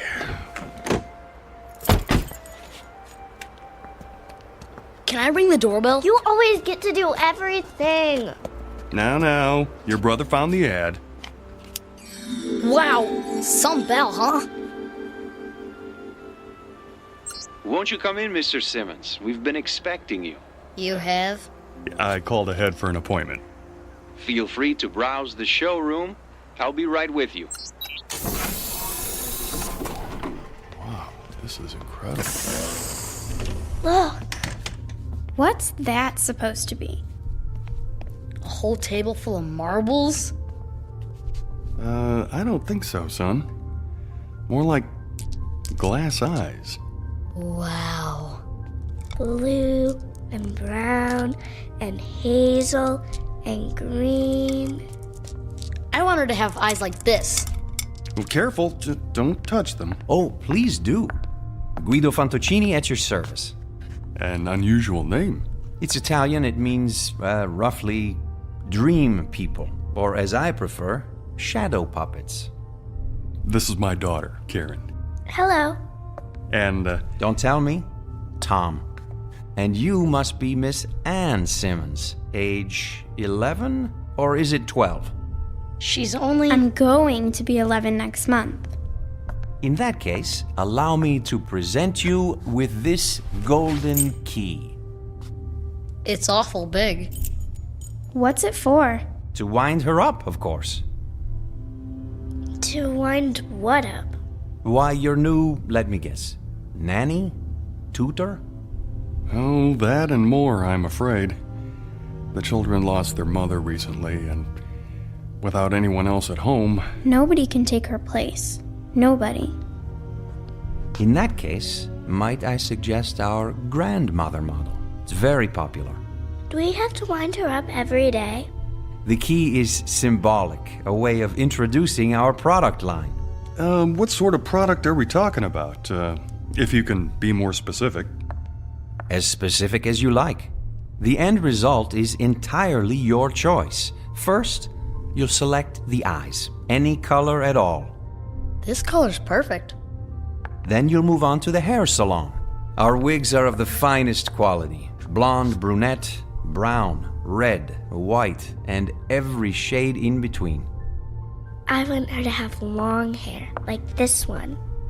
Ears, with or without earrings. Arms, slender or sturdy, graceful or strong. Hands, fingers, lips, full or thin. As for body type, the choice is again yours. Tall, short, the height you prefer to the millimeter. Very impressive. But they're just pieces. Until we put them all together at the factory. Then they'll become something else, something new. They'll move and walk and talk. Machines don't talk. Grandmothers do. Listen. I sing the body electric. I celebrate myself and sing myself. Who's that? One voice out of many possibilities. Try another. Myself and sing myself. I sing the body electric. I sing the body I celebrate electric. myself. Or another. Sing myself and sing myself. I sing the body electric. I sing the body electric. I celebrate myself. I sing the body electric. Myself. I celebrate myself. I sing the and body myself. electric. I sing the body electric. I I celebrate myself. Pick one.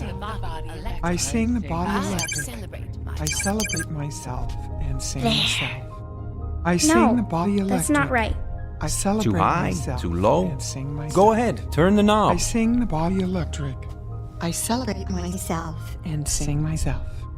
I sing the body Could electric. you make her just like my I mother? celebrate myself If you wish. and sing myself. Exactly? I sing the body To electric. a I T. celebrate myself Then and sing myself. I don't want her. Please, Anne. I want to leave. You've dropped the key. Wait. I sing the body electric. I celebrate myself and sing myself. I've I almost sing got the it body right. Electric.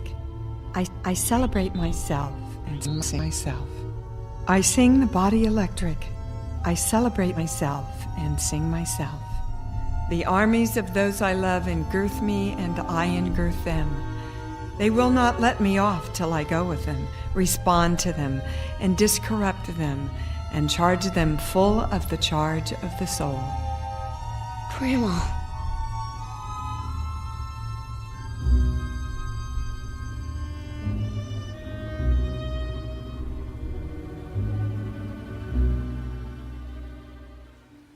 Hey, Ann, you want to help me fly my kite? I'm reading. Where'd you get that? Dad bought it for me. Here, hold the string. I'll run till it gets up in the air and... What's wrong? Hear that? So? Somebody's coming. Maybe it's the mailman. No. Then who? Hello. Hi. You must be Thomas. Do they call you Tommy? Just Tom. Well, Tom, then. Is that your sister, Karen? Yes, that's Anne over there. Of course. Who are you? Well, give me any name you like.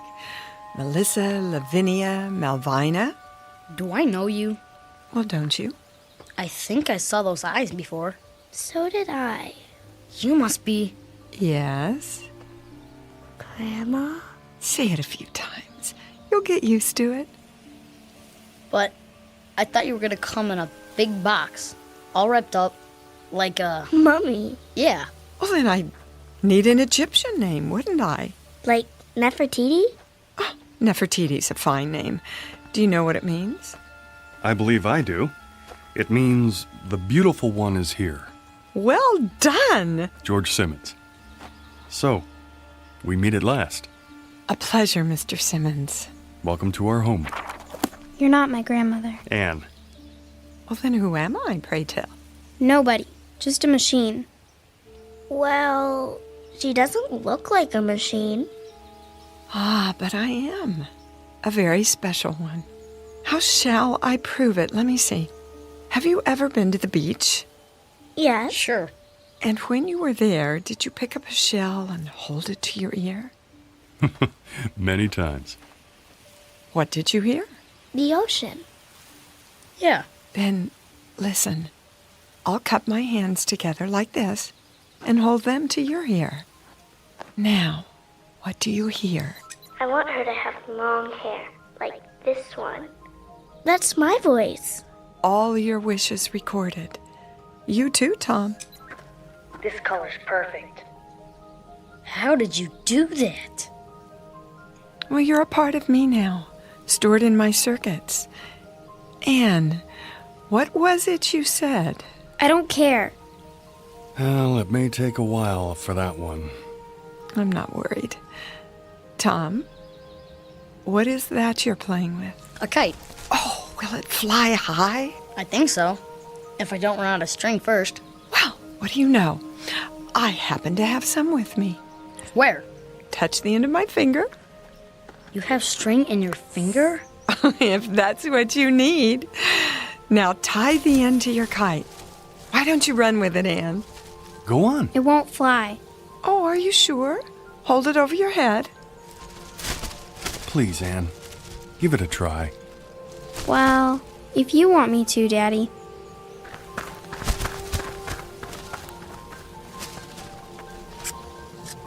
Hey, look at that! Don't let go of the string. Oh, I wouldn't think of it. How high shall we fly? The moon. The moon it is. It's almost out of sight. What do you say? Thank you. Yes. Thanks very much. You're a great kite flyer. Now, what's my name? Grandma. Anne, look at what Grandma did. Anne? I don't want to play.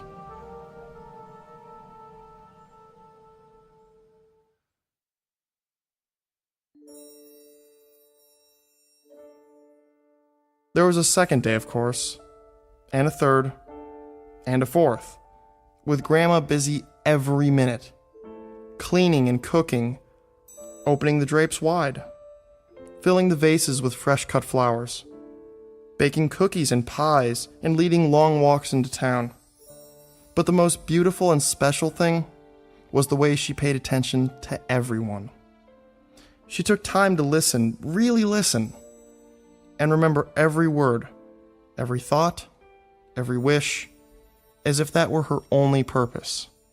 She seemed clever beyond clever, human beyond human. Anne finally began to join in, but slowly. To walk if not to run, to listen if not to hear, to watch if not to see. And as the days turned into weeks, Grandma waited. She never tried to urge or force. Sometimes, when Anne didn't come to the table, Grandma left dinner on a tray by her door. Big spoons first, then the little spoons. Is that right, Grandma?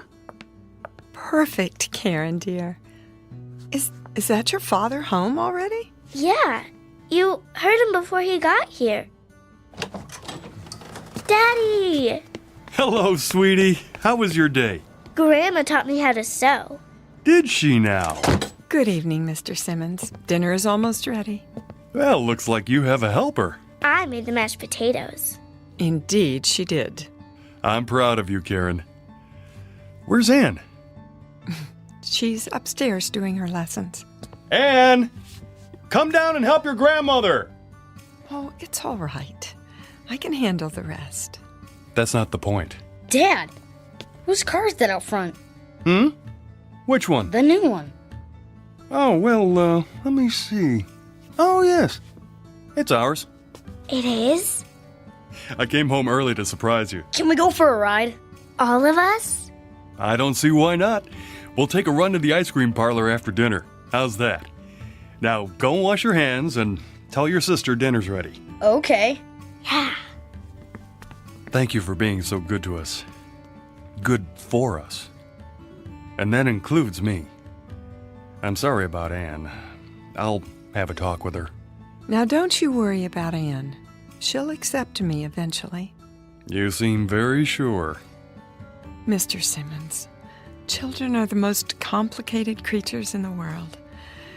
I could be the greatest cook, the finest, most exciting playmate, the most interesting companion, but those are very small accomplishments. It's the heart I have to enter. A child's heart. It's a deep place, difficult to reach. But that, too, will come. Anne, darling. Are you hungry, dear? Not very. We're, going for a ride after dinner. In our new car. It's beautiful. Wait till you see it. I'd like you to go with us. Is she going? Oh, please, Grandma. I want to ride in the back seat with you. Me too. Then I'll stay home. But why, Anne? I don't like her. You mustn't say that. I don't want her here. Dear child. I never wanted you here. It was them, Father and Tom and Karen. They wanted you. They needed you. But I didn't. Anne, stop it. It's true. You sit and you talk to her and you eat the food she makes and you make believe, Father. That's what you do. You make believe, as if she's real, but she's not. She's a machine. Nothing but an old machine. Anne, listen to me.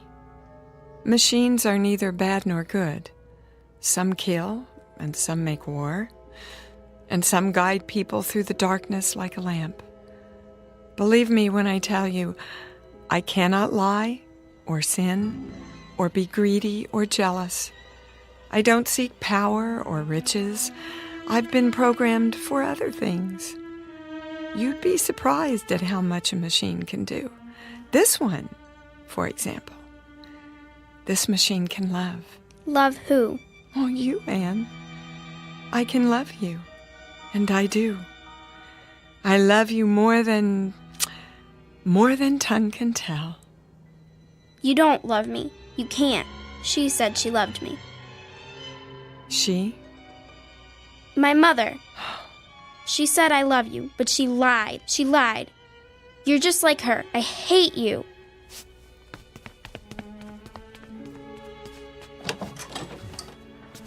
I'll go after her. Not this time. There's no place for her to go. No place except to me.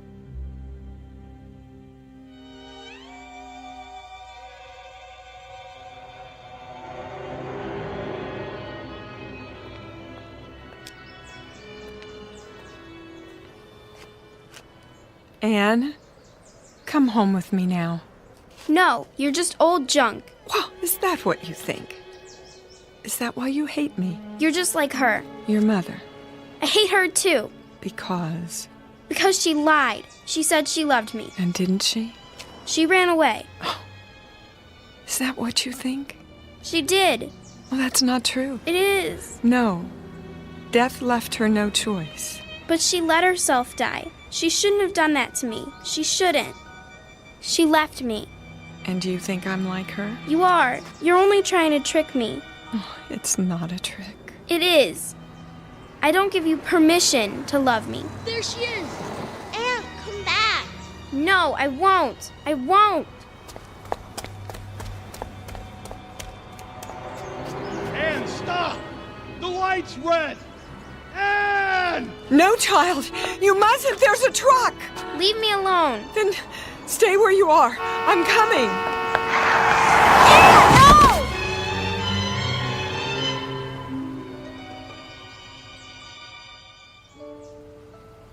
They're not moving. Either one of them. Don't touch them. I didn't see them, honest. I mean, they ran out into the street. The little girl and Stand back. a lady. Oh, man. Look, I'm gonna get an ambulance. Wait. She's moving. Aaron.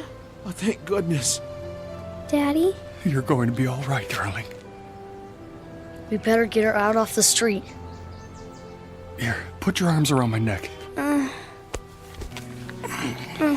What happened? There was a truck, but Grandma stepped in front and pushed you aside. She did? You fell down, that's all. Grandma. What about that lady? I mean, she's not breathing. Look, she's starting to move her fingers.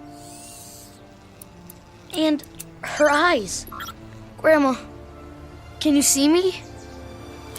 Why, hello, Tom. You know, we really shouldn't be out in the intersection like this. Come over to the curb, Grandma. Can you walk? Of course I can. But how? See, Anne? She's perfectly all right. She saved your life. Do you realize that? I'm sorry. Sorry. Shh. Now stop your tears, child, and listen while I cup my hands by your ear. Remember? Like this. A machine. Nothing but an old machine. You're just old junk. Old junk. That's my voice. Your voice, Anne. The way it was once. When I was a child, I spake as a child. Oh. Grandma? Grandma? There. You are alive. Well, I most certainly am. But the truck. It couldn't hurt me. Nothing can. 2 leave-takings in 1 year would be too much. Then you're not like Mother. Your mother didn't run away. She was taken away by death. Do you understand now that I shall always be with you? You won't run away? I can't. And I won't. Oh, Grandma. Thank you. You'll never know how much. She had nowhere to turn. She was afraid that everyone would leave her, even her Aunt Clara. Everyone except you. Well, how could I? It's my job to live forever. Now, let's all go home and finish our lunch, shall we? Give me your hand, Anne. You too, Karen. I'll bet we get there before those two.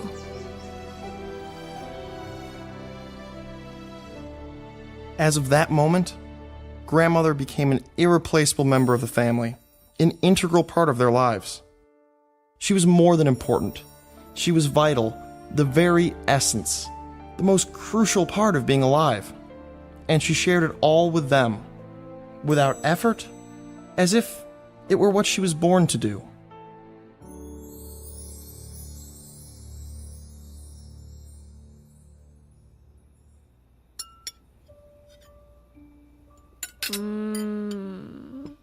This is so good.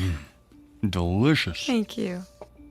May I have some more, please? Well, if there's any left, I may have had more than my share. I take it you approve, Mr. Simmons. Oh, please.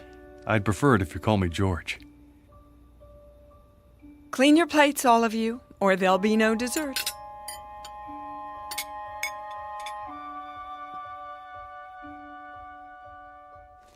That's enough for tonight. Tomorrow we'll read another chapter from Moby Dick by, what's the author's name? Herman Melville. That's correct, Anne. Now, there's just enough time for your language lesson. Who can conjugate the verb to love in Latin? Me! I can. Me! She taught them better than any flesh and blood teacher, in a manner perfectly suited to their expanding minds, until learning became a hunger that would never be quenched. Grandma, are you asleep? Oh, you know better than that. Do you need something? Hot chocolate? A plate of cookies? It's the storm. They're scared of thunder. And you, Tom? Heck no.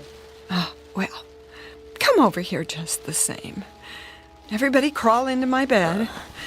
That's it. We'll weather this old storm together. They would never see lightning, never hear poetry, never listen to foreign tongues without thinking of her. Everything they would ever see, hear, taste, smell, and touch would remind them of her. She was all life to them, the source of the Nile. And all life became wondrous, quick and electric, like her. And one day, it came time for the inevitable, the unthinkable, the day of saying goodbye. Thank you for carrying my suitcase, Tom.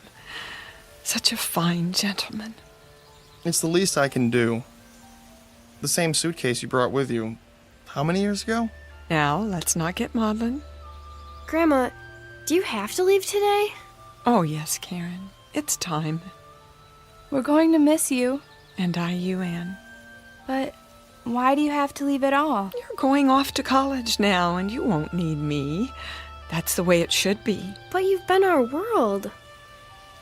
I'm not the world. The world's out there, and it needs you. What happens to you now, Grandma? Oh, back to Mr. Fantaccini and the rest of the Pinocchios. He should have called himself Geppetto. Don't joke about it. Oh, but it's true. You've been my family here, and now I must go back to my first family. My brothers, sisters, aunts, cousins, all the other robots. And do what? Some stay at the factory. They're taken apart and recycled. Not you.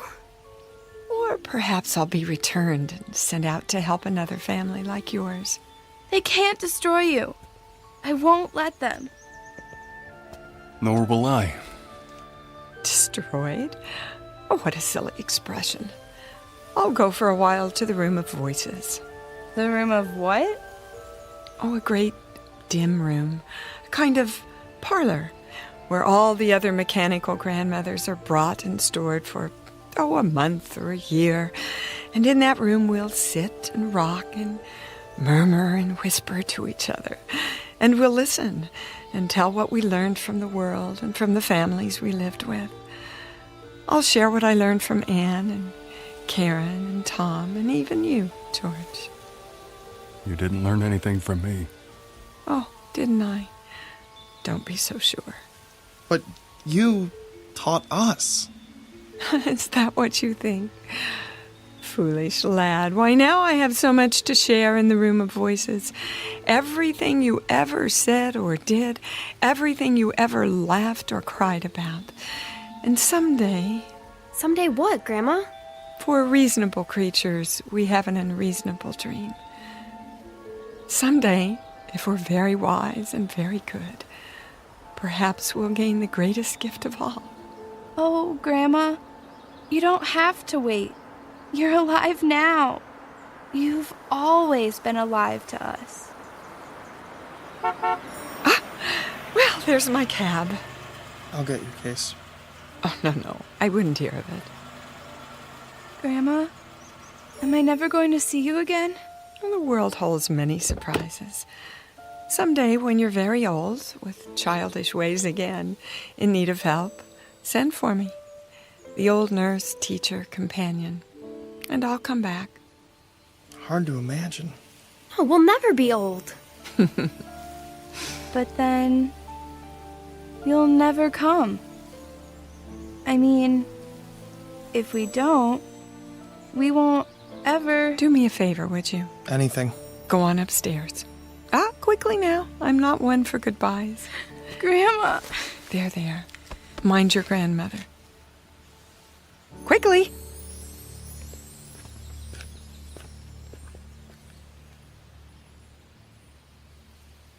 She kept her word, as promised.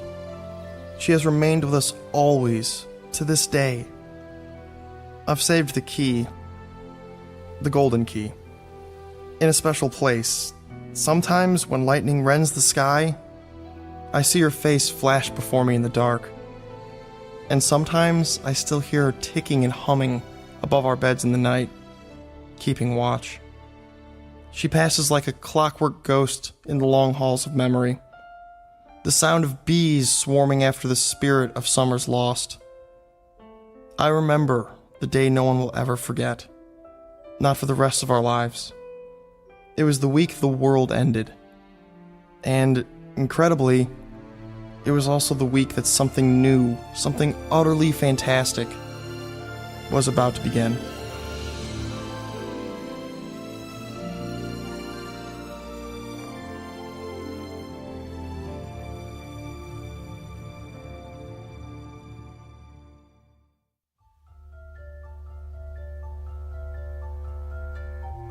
As of this moment, the wonderful electric grandmother moved into the lives of children and father.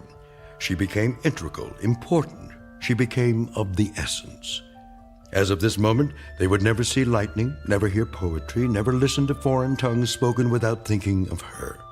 Everything they would ever see, hear, taste, feel would remind them of her.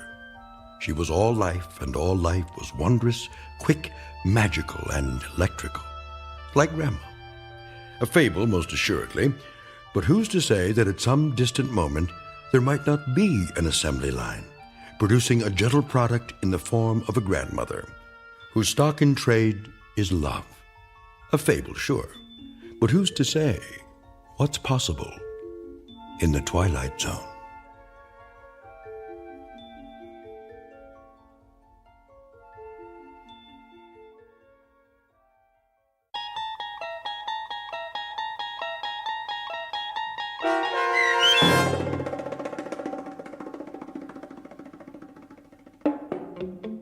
I Sing the Body Electric, starring Dee Wallace with Stacy Keach as your narrator, was written for The Twilight Zone by Ray Bradbury and adapted for radio by Dennis Etchison. Heard in the cast were David Pasquesi, Tony Makis Jr., Donna J. Fulks, Joe B. Cerny, Patrick Cerny, Haley Nabig, C.J. Amari, Elena T. Wilson, Natalie Pear, and Zoe R. Rand.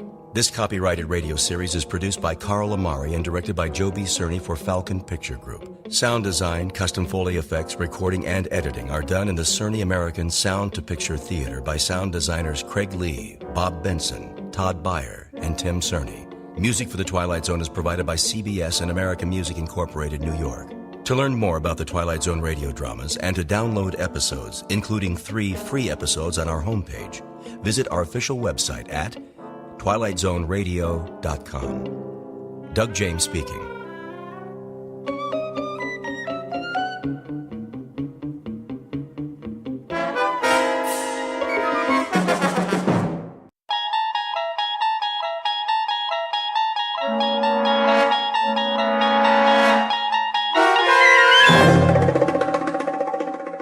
He's Alive, starring Peter Mark Richmond and Marshall Allman, with Stacy Keach as your narrator, was adapted for radio by Dennis Etchison and written for The Twilight Zone by Rod Serling.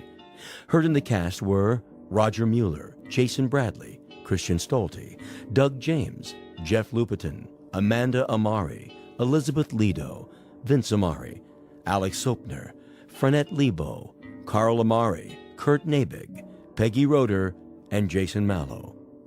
This copyrighted radio series is produced and directed by Carl Amari and Jason Mallow for Falcon Picture Group. Doug James speaking.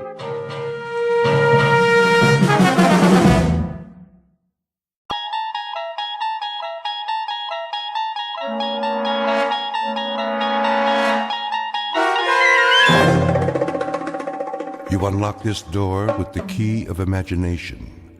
Beyond it is another dimension, a dimension of sound, a dimension of sight, a dimension of mind.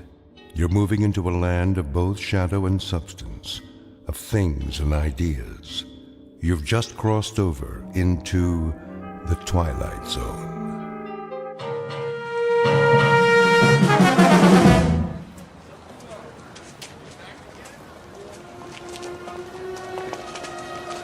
That looks like a good spot. Where? Up ahead on the corner. Yeah, we'll set up some boxes. I don't know. It's perfect, I tell you. All these people taking a walk after dinner, they'll listen. Oh, they'll listen, all right. Just hand out the pamphlets for now. I have to work on my speech. What speech? You don't need one. Just say it the way you say it to us. These people, they don't know what we stand for. So tell them, Pete. We'll make sure they listen. Put the flag up against the building. Which one? Both of them. Ours and Old Glory. The big two. There's some boxes. You can stand on them. I'll go set them up. Man, oh man, this is gonna be the night, huh, Pete? Well, I guess it's now or never. Got that right. How's my uniform look? Here, straighten your tie. The cap, the boots, perfect. You look like a leader. Big time. Go, Pete. Give him a dose of the truth. Hey, mister. Excuse me, little girl. Are you in the army? No army you ever heard of, sweetheart, but you will. My daddy's a lieutenant. Are you a lieutenant? Better than that, kid. A lot better. Now stand back. You're in the way.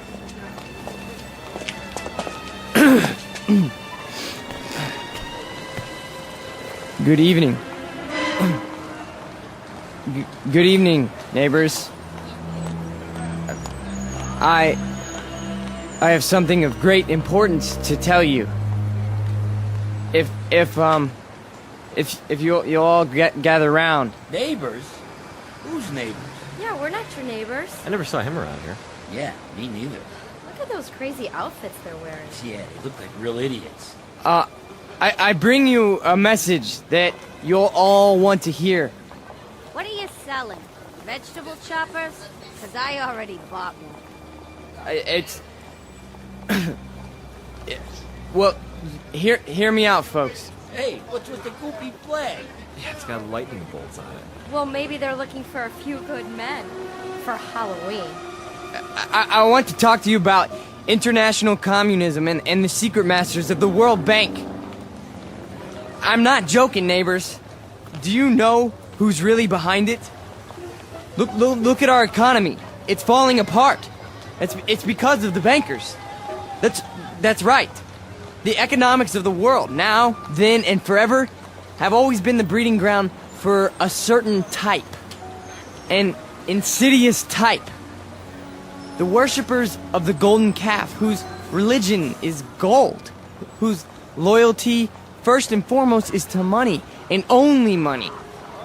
And we know who loves money more than anyone else, don't we? We know what tribe. He's just getting warmed up. Yep, in a minute he'll have him in the palm of his hand. The tribe of traitors. And they're here, in our homeland. They're in Washington. Those swine have captured the reins of government. Yeah, they're rotten apples, and I got an apple for you. Hey, knock it off, people. Yeah, show some respect. I'm talking about traitors. Listen. Boring. Ice cream. Get your ice cream. I want one. Come on, Angie. We'll both get one. Then we'll go home. Yeah, there's nothing happening here. No. Listen to this. What about foreigners? Huh? Foreigners. Take a look at the way that they're controlling us. The lines lead directly to Palestine and to the Vatican. Yeah, I've had about enough of this. Let's go. It's a conspiracy, I tell you. A conspiracy of men who aren't like us. Yellow men, brown men, black men. They come here and they infiltrate our economy.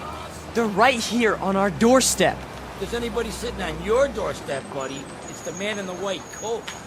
Here, take a tomato with you. You think that's pretty funny, don't you? You think it's funny that your country can be sold out? That they can sell out your flag and your birthright? You think that's funny, huh? Well, the day will come. Oh, shut up. Let him talk. What's the matter? No more big talk? He's just a scrawny kid with a big mouth. Real big. As long as you got a couple of punks to protect you. We gotta do something. Where's Nick? Go on, get out of here. Back off. This here's a real American. Yeah, a real jerk. Why, you? Get out! Cut it off! Cut it off!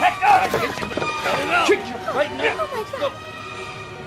Portrait of a Bush League Führer named Peter Vollmer, a young man who feeds off his self-delusions and is left perpetually hungry. Like his goose-stepping predecessors, he searches for something to explain this hunger, to rationalize why the world passes him by without saluting. In his own twisted and distorted lexicon, he calls it faith, strength, truth. But the particular brand of truth he seeks can be found in any sewer. Peter Vollmer doesn't know it yet, but he is about to ply his trade on another corner, an intersection in a strange shadowland called the Twilight Zone. And now, The Twilight Zone and our story, He's Alive, starring Marshall Allman and Peter Mark Richmond, with Stacy Keach as your narrator.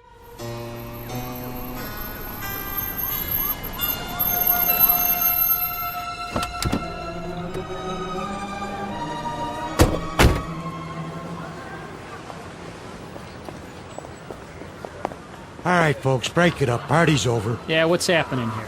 Looks like the boys in the brown shirts took a licking. No, we got him. We got him good. Said, what are you lying on the ground for? Problem, fellas? It was the communists. The communists did this. What? Which ones are those, Jack? All of them. They ran away like cowards. We want to press charges. What about names? We need names if we're going to charge anybody. Look, forget about it. We can take care of ourselves. Sure you can. You need some medical attention? No, we don't need your help. Come on, Peter, I'll help you out. Let's get out of here. Hey, Jack, you forgot your flag. Yeah, your mama made it for you. Give it to me. Sure. There'll come a day when guys like you will crawl on your belly to salute this. There'll come a day. Yeah, well, let me know the date, Jack, so I can stay home sick.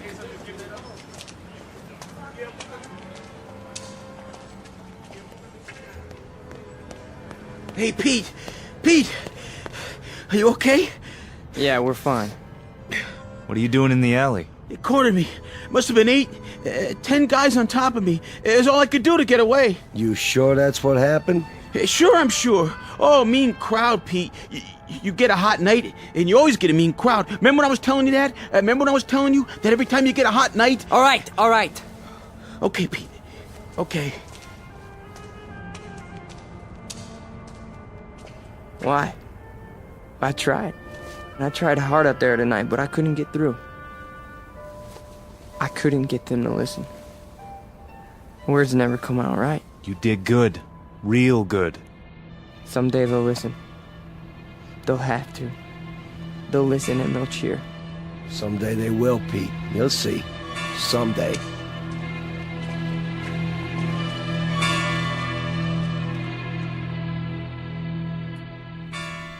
Now, hold still. It's only a cut, not a mortal wound.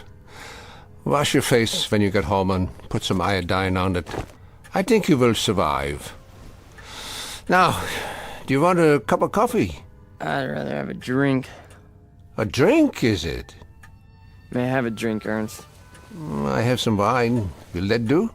Yes, please. Very well. You are a man now.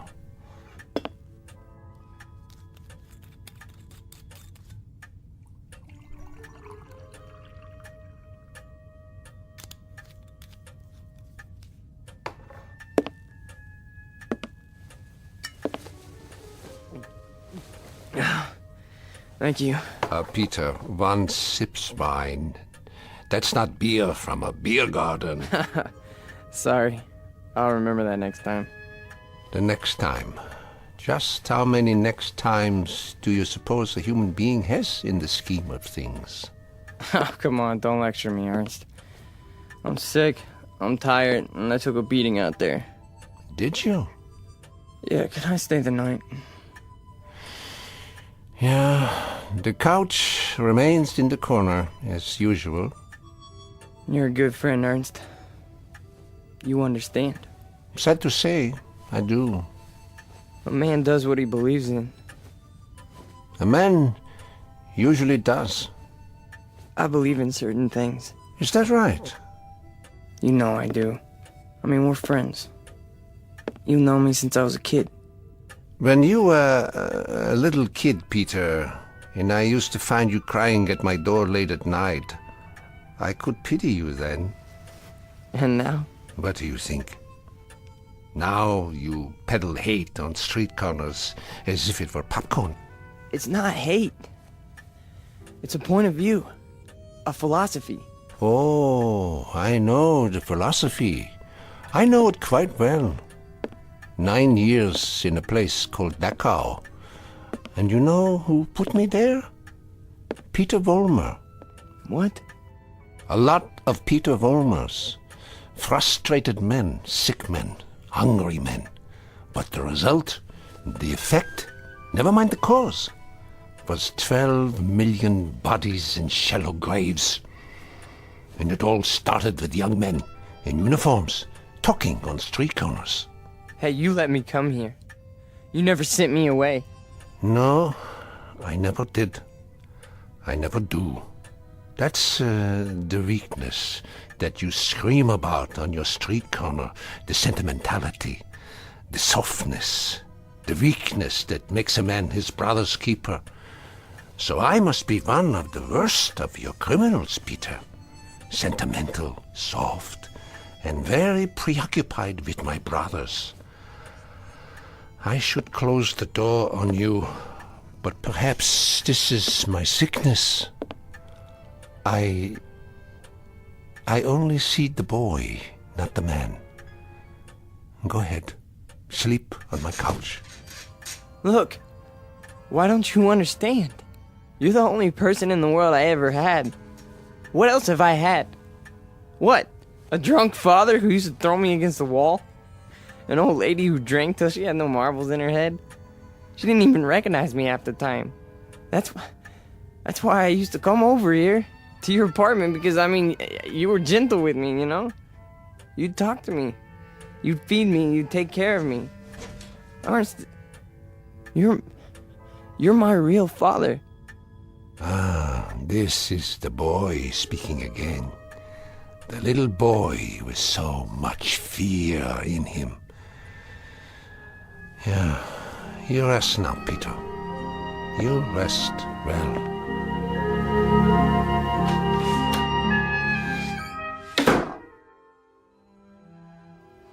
No. No. No. No. No. No. Wait. Eugene.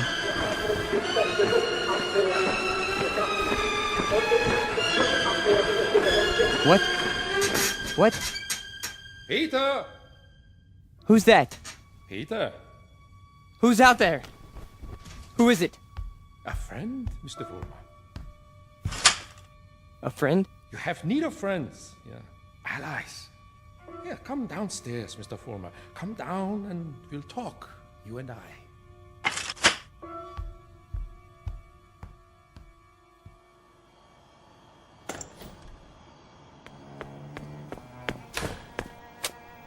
Hello, Mr. Vollmer. I heard people out here. Oh, did you? And your voice. Well, a dream, perhaps, of better days to come. Who are you? Take a good look. Do you not recognize me? Surely you have seen my picture. Wait. That hair. With the mustache. No. It can't be. You died a long time ago. Did I? Or perhaps I only wanted people to think so. But you're a great man. I am aware of your opinion. How did you know where to find me? I simply followed your tears, Mr. Vollmer. You said you have something to talk about? I do. I do indeed. I have you to talk about, on the things you believe in, which are the things I believe in as well. See, your success, Mr. Vollmer, will be my success. Are you interested? I am. Please go on. Good, then let us start by discussing a most important point. What are the dynamics of a crowd? How do you move them, Mr. Vollmer? How do you excite them? How do you make them feel as one with you? I don't know. I don't know, sir. How? Join them first, Mr. Vollmer. Yeah? When you address them, speak as if you were a part of the mob. Speak to them in their language, on their level. Make them hate the things you hate. How do I do that? If they are poor, talk to them about poverty. If they are afraid, talk to them about their fears. And if they're angry, Mr. Vollmer, if they're angry, give them objects for their anger. But most of all, what is most of the essence is that you make the mob an extension of yourself. Say to them things like, things like this. They call us hate mongers. They say we're prejudiced. They say we're biased. They say we hate the minorities. The minorities. Understand the term, neighbors. Minorities. Should I tell you who the minorities are? Shall I? We are. We are the minorities. That way, Mr. Vollmer. See, you started that way. I think I understand. That's right.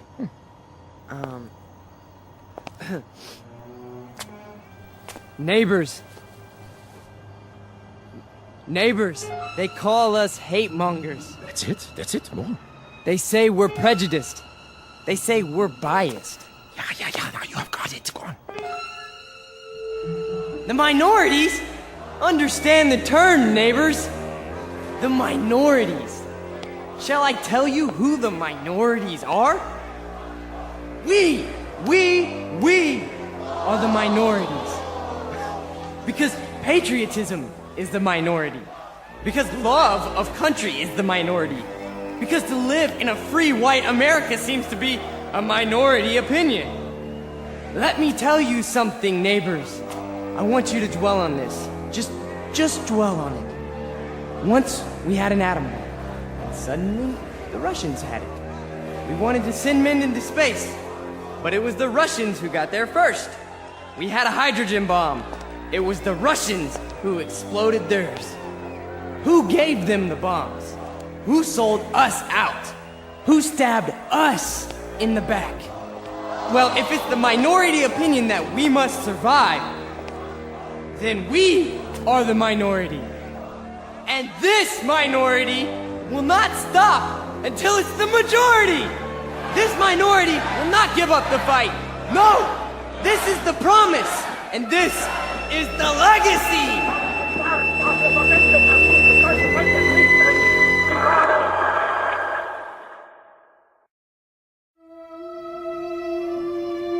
Look, I'm not gonna wait much longer, you understand? Gibbons, cool it. Pretty good crowd tonight, huh? Great crowd, and you were great, Pete. I mean it. Thanks, Stanley.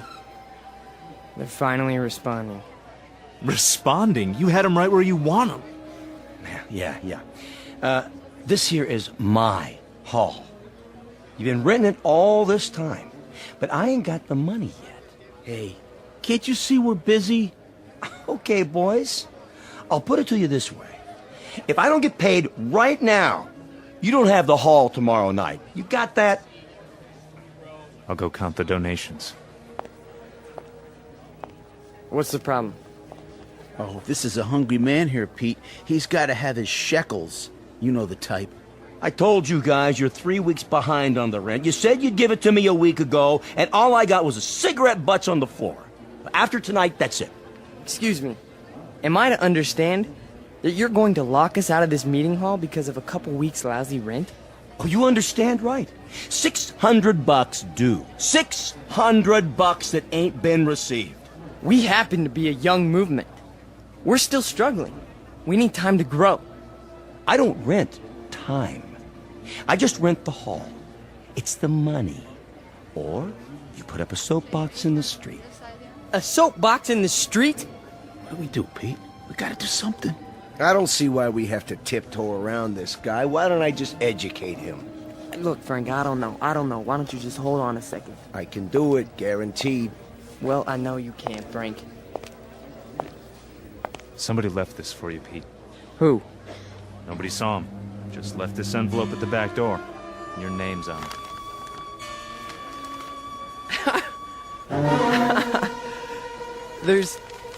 There's money inside. 6 C-notes. Hey, how about that? We need $600, and here it is. Oh, man, how about that?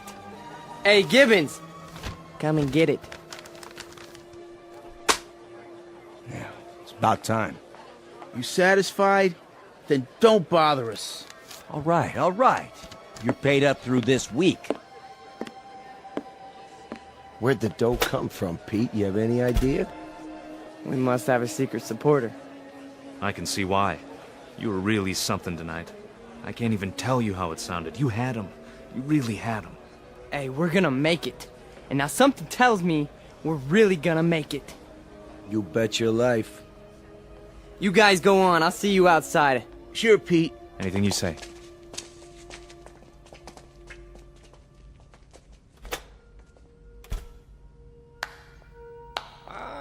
Excellent performance, Mr. Vollmer. Yes, very effective. Very effective. You learn quickly. Well, thank you. I didn't know you were here. I am always here. Pleased to be of help. You learned the style very well. You delivered it precisely as I told you. Well, I'm very obliged. And the money? Oh, it was the least I could do. We couldn't have you thrown out into the streets, yeah? I happen to feel that your work is very important. You're with us? With you? Oh, Mr. Vollmer, you might say I am you. Now, I have some suggestions. I'll continue to give you speeches, but there's a matter of importance that must be taken care of. What is it? An expedient, Mr. Vollmer. Oh, you might call it a cause célèbre. Something to cement the organization together. I don't understand. The organization needs a martyr. A martyr? How do we find a martyr? You don't find one, Mr. Vollmer. You choose one. You pick out the one of least value, and you make him a symbol. You wrap him in a flag, and you make his death work for you. Find a man, Mr. Vollmer, who has no worth while he's alive, but who can serve you when he's dead. Like who? Oh, surely there is such a one. Pete, they're waiting. Be right there, Nick. Okay. Thought I heard voices. You talking to somebody? No. I'm just practicing my next speech. Look, hey, tell Frank to come in here, would you? Right away. Alone. Sure thing, Pete.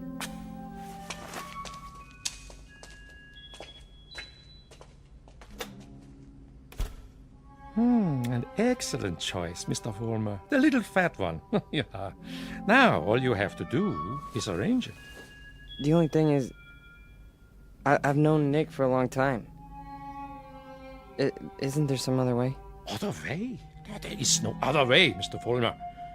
And if you weaken now, there's no point in going on. When Frank comes back, tell him you've discovered an informer. Tell him the informer has done you irreparable damage. The informer must be put out of the way, but cleverly, subtly, so that there is some question as to who is responsible. But Nick's been with us from the beginning. The beginning? Oh, no, Mr. Vollmer. None of you were at the beginning. None of you. Nick's my friend. And this is an act of friendship. We are allowing him to serve the cause. How glorious for him. Nick says you wanted to see me? We got a stoolie in the group, Frank.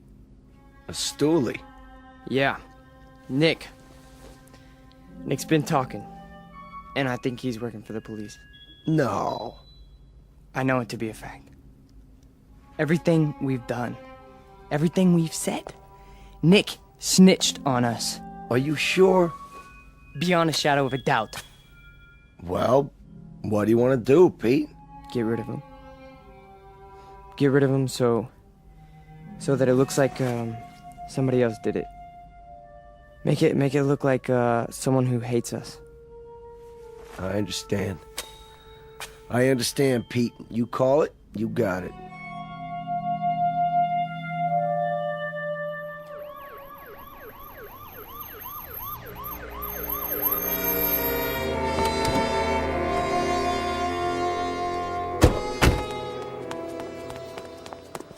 There you are, officers. Thank God.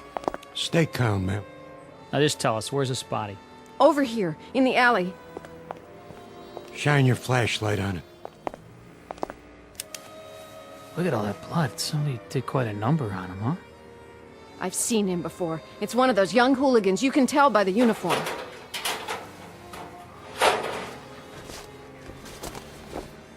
He's dead, all right. Call a meat wagon. What was this one's name? Wait a minute. There's a note pinned to his chest. What does it say? A good fascist. What do you suppose that means? One of their enemies must have put it there after he beat him to death. Yeah, but which enemy? There's a lot of them around here. Fewer and fewer every day.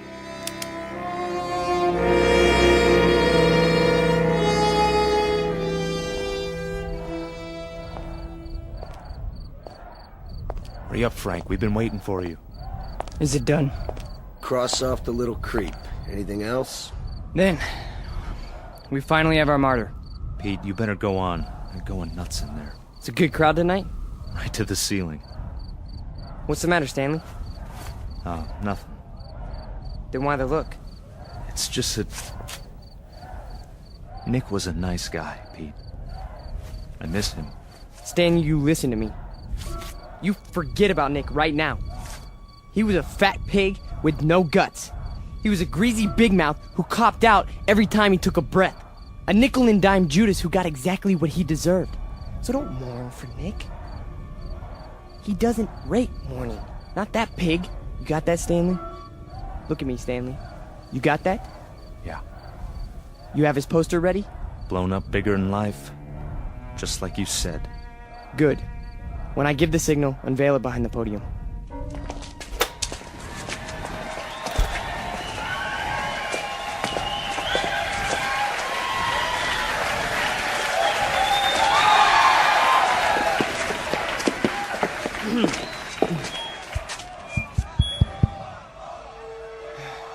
All right, everyone.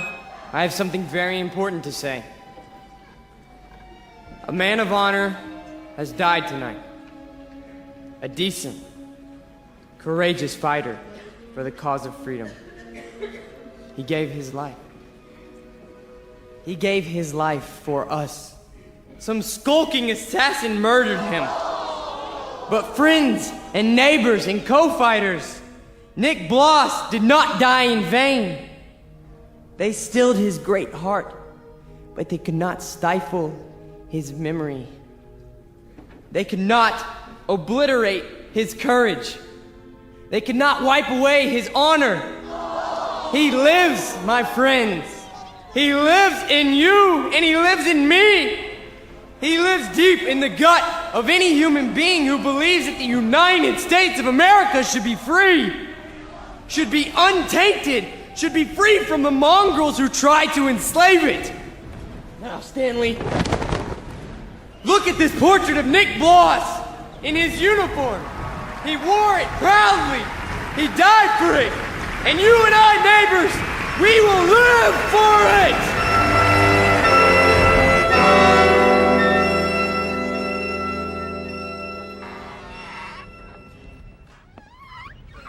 Oh, hiya, Mr. Gans. How do you do? How are you tonight? I'm very sober, unfortunately. Beer? Yeah, if you please. Boy, listen to him across the street. Guy's got a voice on him. And I knew it when it was only a whimper. That's a wild kid, that one. Used to be people would laugh at him, but lately he gets the crowd. Not many people laugh now. Say, you know him, don't you? Yeah, since he was a child. A silent little boy with very little to say. But now, I've been here before. Oh yes, I've seen and heard it all before. That was another time, Mr. Gans. Another place. Another kind of people. That stuff doesn't go here.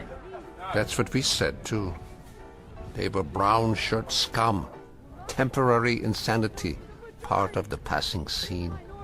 Too monstrous to be real. So we ignored them. Or laughed at them. Because we couldn't believe that there were enough insane people to march for their cause. And then, one morning, the country woke up from an uneasy sleep, and there was no more laughter. The Peter Volmers had taken over. The wild animals had changed places with the zookeepers. Another one, Mr. Gans? No, thank you. I have had my fill. You take it easy now. You're not going to do anything foolish, are you? Me? Not this time. It mustn't happen again. We can't let it. We simply can't let it happen again. All the anguish, all the horror, all the nightmare. No. Not this time. Mr. Gans? Mr. Gans!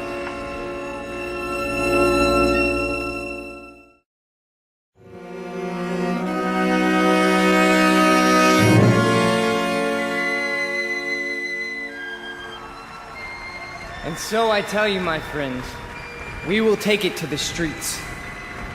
There's going to be a big meeting tomorrow night with searchlights and banners and drums and armbands. For every one of you who wants to join us, we have armbands. And soon, very soon, we will have uniforms for all of you. When we march! Who's that? Search me. Go on, Mr. Volmar. You were saying? Ernst, what are you doing here? I can tell them what you were saying. I have heard it all before. I have heard it 1,000 times before.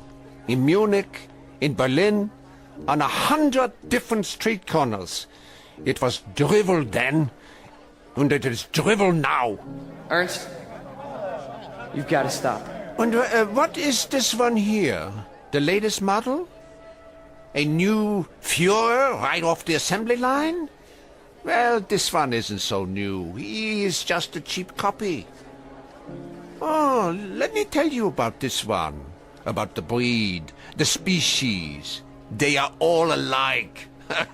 Problem children with delusions. Sick, sad neurotics who need applause like a needle. That's enough, Ernst. Please. Listen to me, Peter, and let them listen, or I will tell them about a quaking, whimpering boy who cried on my couch, who still cries on my couch. Ernst, don't! They need parades and torchlights and slogans like therapy. They need uniforms and armbands, because without them they are naked and pitiful. This one grew too old to bite his nails, so he made believe he could lead others. Pete, don't let him have the mic. Put him down, or I'll put him down. Yeah, put me down, Peter. Shut me up. Stifle me, huh? Why don't you? Why can't you? Because this is your courage right here. The symbol on your sleeve. A torch and a lightning bolt. A crude drawing for children. I'm warning you, Ernst. This patch is your strength. This and the crowds and the sick aisles. And if I tell you to your face, Peter, that your courage is made out of cloth, that your ideas are filthy garbage, and that you are something less than a man. What do you say to that? How do you answer me? Like this! Oh, the rebuttal. The only answer your kind knows how to give. Is that the best you can do? A bloody nose? This is your Führer? He is yours. I give him to you. A gift from the sewers. You see, folks, the way it is. Hey, Pete, don't worry about it. He's just an old man. One crummy old man. The way it is, I knew him. I knew the old man once. Is that a fact, Mr. Former? Yes, that is a fact. I used to know him. And... Who's he talking to? Mr. Former, I have no interest in who he is. My concern is in what he is. He cheapened you in front of these people. You barely had the strength to strike him a slap, like a woman. Your voice is like a lion, but your instincts are rabbits. And you? Instincts like a rabbit. Slap like a woman. You stand in the darkness and plan the battles. But you're never there when they're fought. No. Why don't you come up here alongside me, huh? Why don't you let them see who you really are? Why don't you make a speech? Mr. Fulmer, I was making speeches before you knew how to read them. I was fighting battles when you were struggling to get out of a womb. I was taking over the world when your universe was a crib. And as for my standing in the darkness, Mr. Fulmer, I invented darkness. Then you take the stage. Go on. It's all yours. Pete, who were you talking to? Where are you going? You can't run out.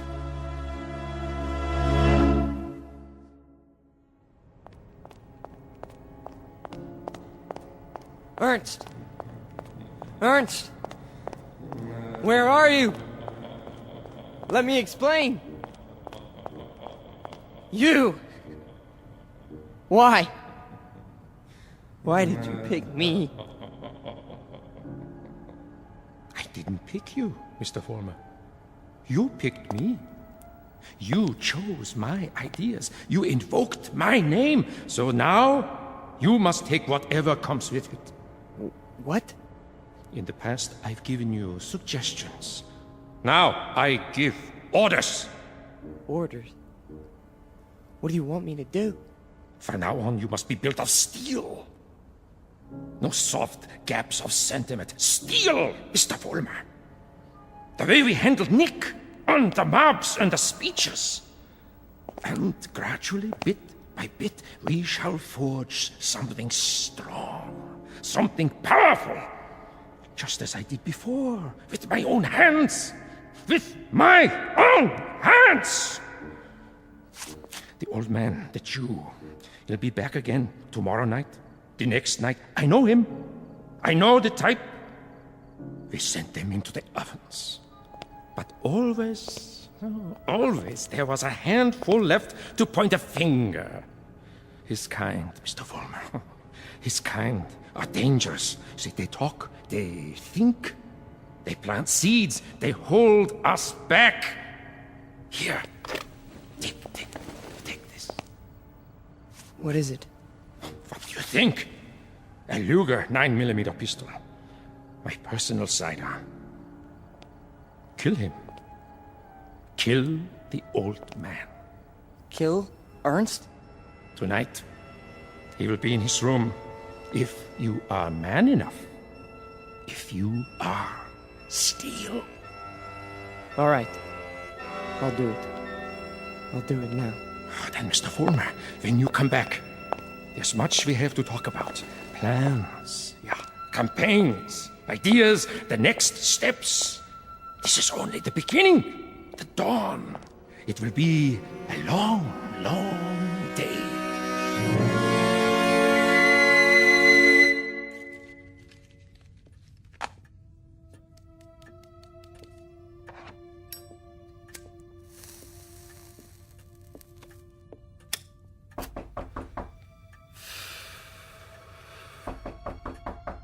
Yeah? Come in. Ah, I thought it was you. You wouldn't listen to me, Ernst. On the contrary, I listened to all that I was able to stand. You should pay attention now. I can't even begin to tell you what's happened. It's too incredible.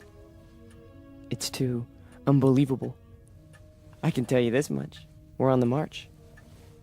From now on, we only go forward. There's no stopping us. No stopping you, Peter? An old man stopped you tonight with a few words. He stopped you with the truth. You're wrong, Ernst. It's not just me anymore. There's someone else. Someone behind us. Someone even you tremble at. He'd have to be a very imposing figure, Peter. Much more imposing than you. Oh, he is. He gave me this. See? More imposing even than a gun. That's only because you don't think I'll use it. Which only goes to show that you don't know me.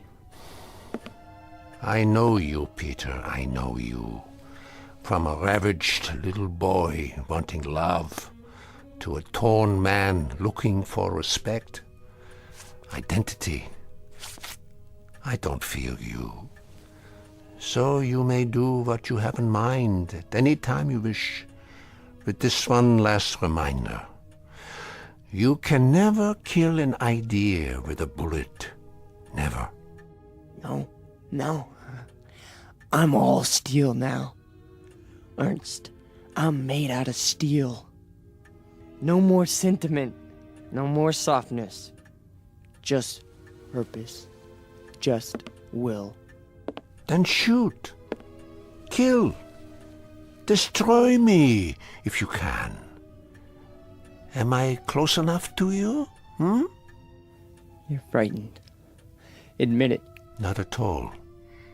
Impatient and a little bored. With living? With having to live in a time that produces people like you. Once, years ago, you made death inviting. You still do. So do me the goodness, Peter. Get it over with as quickly as possible. I'm waiting, Peter. Kill him, Volmer. Kill the old man.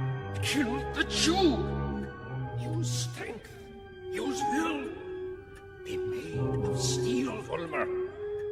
Kill him! Kill him now! You see, Ernst?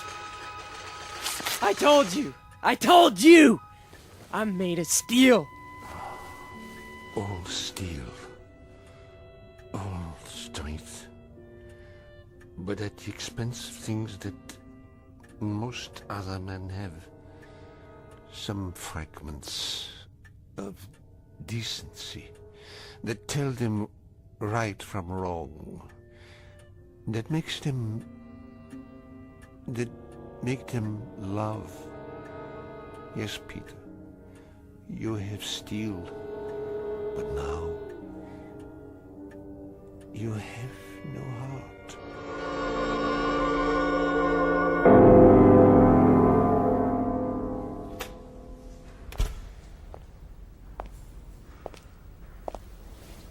Where is everybody? Pete? We were just cleaning up. What happened to you? Nothing. Nothing happened to me. You tell them. You go out there and you tell them. But they've all gone home. Tell them I'm still in charge. I'm number one. You serve, I lead. Understand? You serve, I lead. Come on, Pete. Let's go. No, he picked me. Out of everybody, he picked me. What's wrong? Don't you believe me? He did. He picked me. So long, Pete. See ya. Don't you walk away from me! Frank! Frank!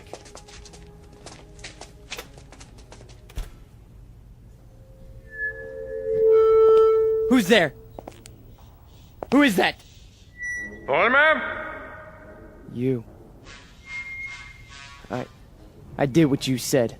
Sentimentality, Mr. Vollmer? None! Steel? Steal. And no regrets? None! What did you destroy tonight?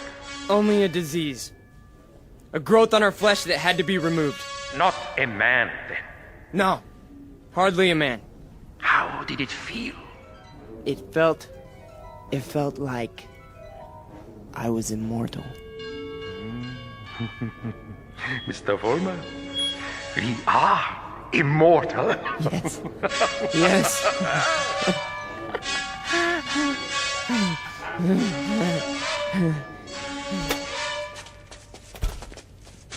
There he is. Don't move. What do you want? Peter Vollmer? Yes. We have a warrant for your arrest. That's impossible. The charge is conspiracy to commit murder. Your two friends are outside in cuffs. The victim's name was Nicholas Bloss. Get away from me. He's got a gun. Drop the gun! Now! Walk toward us with your hands up! Hey, look, he's going to the other door. Tell them to cover the alley. Halt! Halt, or I'll shoot!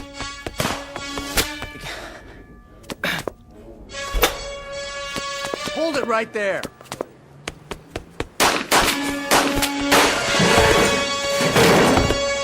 We got him. He's hit. Call for an ambulance. You have the right to remain silent. Anything you say can and will be used against you. There's something very wrong. There's something very wrong. Easy, kid. Don't try to talk. But you made a terrible mistake. I'm made of steel. It's true. Don't you understand? I'm made of steel. I'm made of steel. I'm made of steel. I'm made of steel.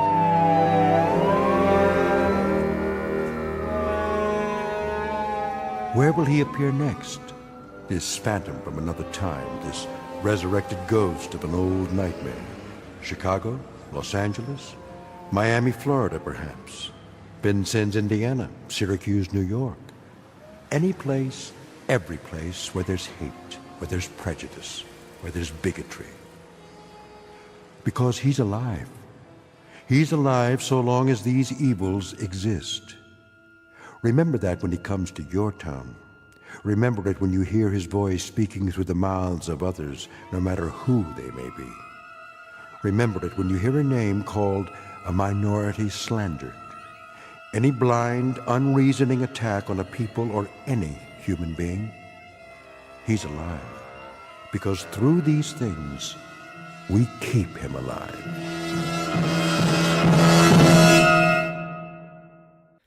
The Twilight Zone continues in just a moment.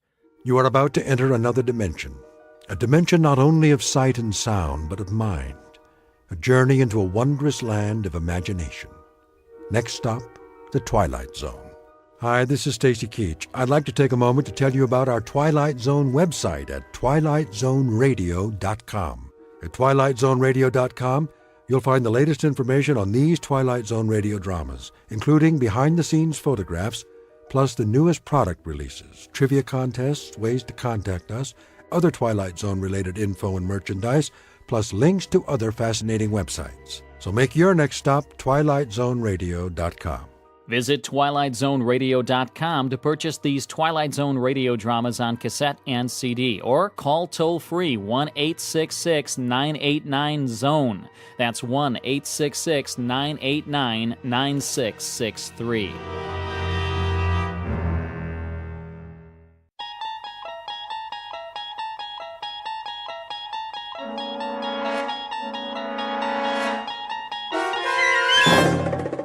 You're traveling through another dimension. A dimension not only of sight and sound, but of mind. A journey into a wondrous land whose boundaries are those of imagination. Your next stop, the Twilight Zone.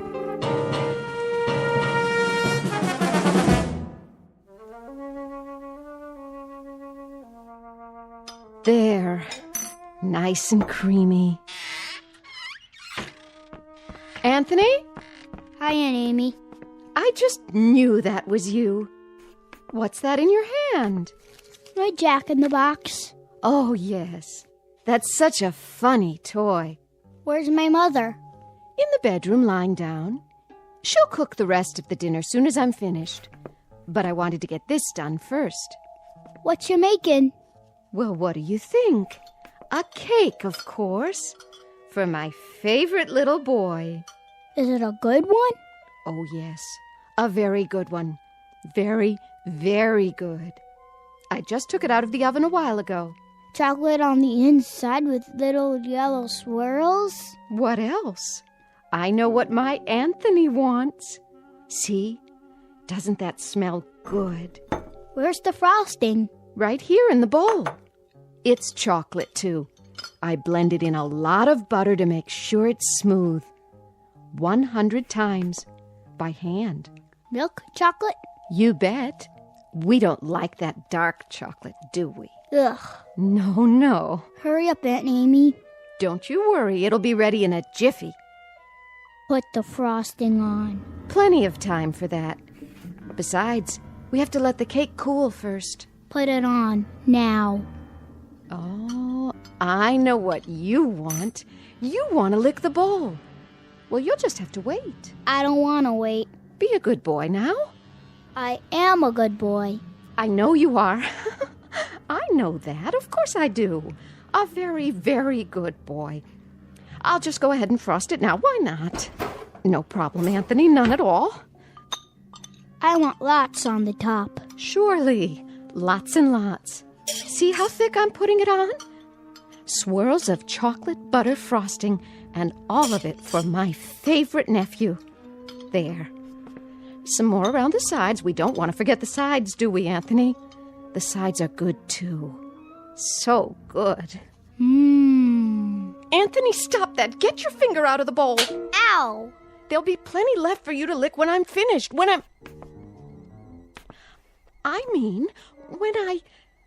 You hit me. Oh, I didn't hit you. I barely touched your hand. You're a big boy, aren't you? That hurt. Why, it didn't. I only meant for you to wait till I've finished frosting the cake. Then I'll give you the entire bowl. All of it. Everything's for you. It always is. You know that, don't you, Anthony? I don't think I like you anymore. Well, I like you. I love you. You're my favorite boy in the whole wide world. I mean it. I really, truly mean it. Come and give your Auntie Amy a kiss. No. Then I'll give you one. I'm going outside now. Yes. Yes, you do that. Go outside and play. Playing is good. Here, take the bowl with you. Anthony? Anthony, come back! Don't you want your frosting? You can have the whole bowl. Everything all right? Oh, Anthony. Nice day, isn't it, Amy? Very nice. Something the matter? No, nothing's the matter. Nothing at all. Did anything happen?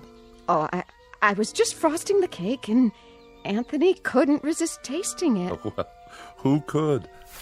I used to love frosting when I was his age. Didn't you? It's good, isn't it? So good. Why wait? We can go ahead and have the cake now if Anthony wants. It's perfectly fine with me. Now, Amy, why don't you apologize to the boy?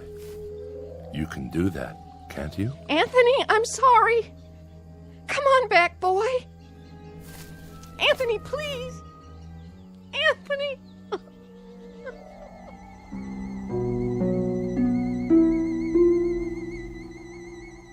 Welcome to Peaksville, Ohio on a hot July afternoon. At first glance, you'd think this is a farm like any other, and the little boy, Anthony by name, is like any other little boy. But Peaksville is a place not found on any map. And those fields of wheat and barley, they're not the only crop. Something else grows in Peaksville, and for want of a better term, we'd call it horror. One day, exactly 6 years ago, a boy was born. And as far as the people are concerned, that's all that matters. There isn't anything else. Because Anthony controls it all. In just a moment, we'll take a closer look at Anthony Fremont and the people in the village and the village itself. A world in which nothing exists except Peaksville. A world Anthony manufactured and which he now rules with absolute power. A nightmare of rare design, located dead center in the Twilight Zone. And now, The Twilight Zone and our story, It's a Good Life, starring Mike Starr, with Stacy Keach as your narrator.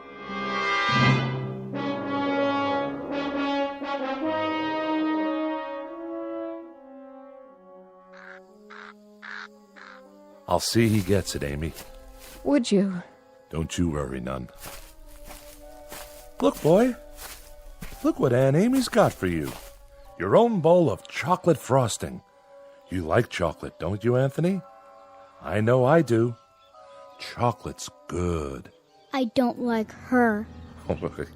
Of course you do. She's your Aunt Amy, and she loves you. You know that. I hate her. Oh, that's a good joke.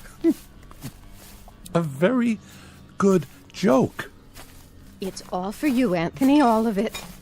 And after you've finished, I'll make some more if you like. As much as you want. Get away. Oh, now, darling. Don't look at me. What? I don't like you to look at me. Hear that, Amy? Anthony's got a point.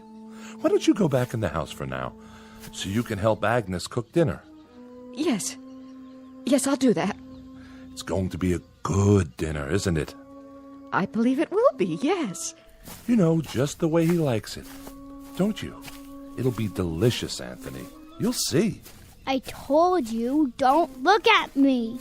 She's not... I'll make it so she can't look at me. So she can't look at anything ever again. Watch your step there, Amy. I can't see. What do you mean? Sure you can. That would be some joke. Just go on inside. The light. That's all I can see. The sun. It's so bright. The sun blazing in the sky. Like white fire all around. Amy? Help me. Please. I can't see. I can't see. Help me. It's nothing, Amy. I'll help you up. Sit here in your chair. There you go. That's right. Sit and rock. You'll feel better real soon, I'm sure. It's good to rock, isn't it? Yes, it's good to sit on the porch and rock. There now.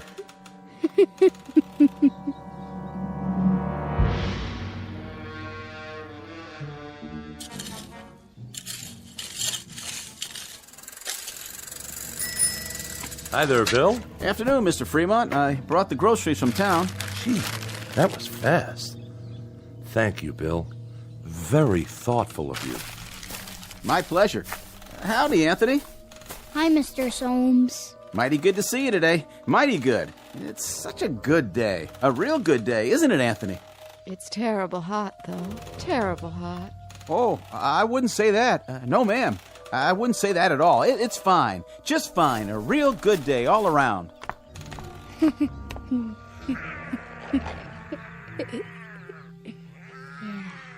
What are you doing, Anthony? Playing. My, that's real good. Whatever it is. You like it? Sure do. I was just wondering, what you were doing. I made something. By golly, you did. Know what it is? Can't rightly say that I do. Take a guess. Oh, I'm not very good at guessing. Guess. Go on, Bill. You can do that, can't you?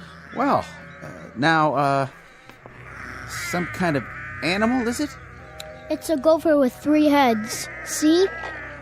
Oh, yeah. He's a real fine one. I ain't ever seen a gopher with 3 heads before. He's alive, huh? Must be, the way he's moving around. He was. I'll make him dead now. I'm tired of playing with him. Be dead, gopher. You be dead.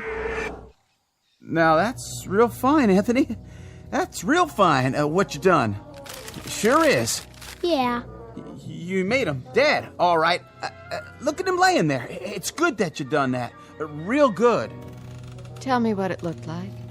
Well, it was like a regular gopher, only more interesting. Was it ugly, though? Oh, I wouldn't say that. I wouldn't either. I'll bet it was ugly. Grotesque looking. That's the way Anthony likes things. What a good joke. You'd better bury him now. Okay. Want some help?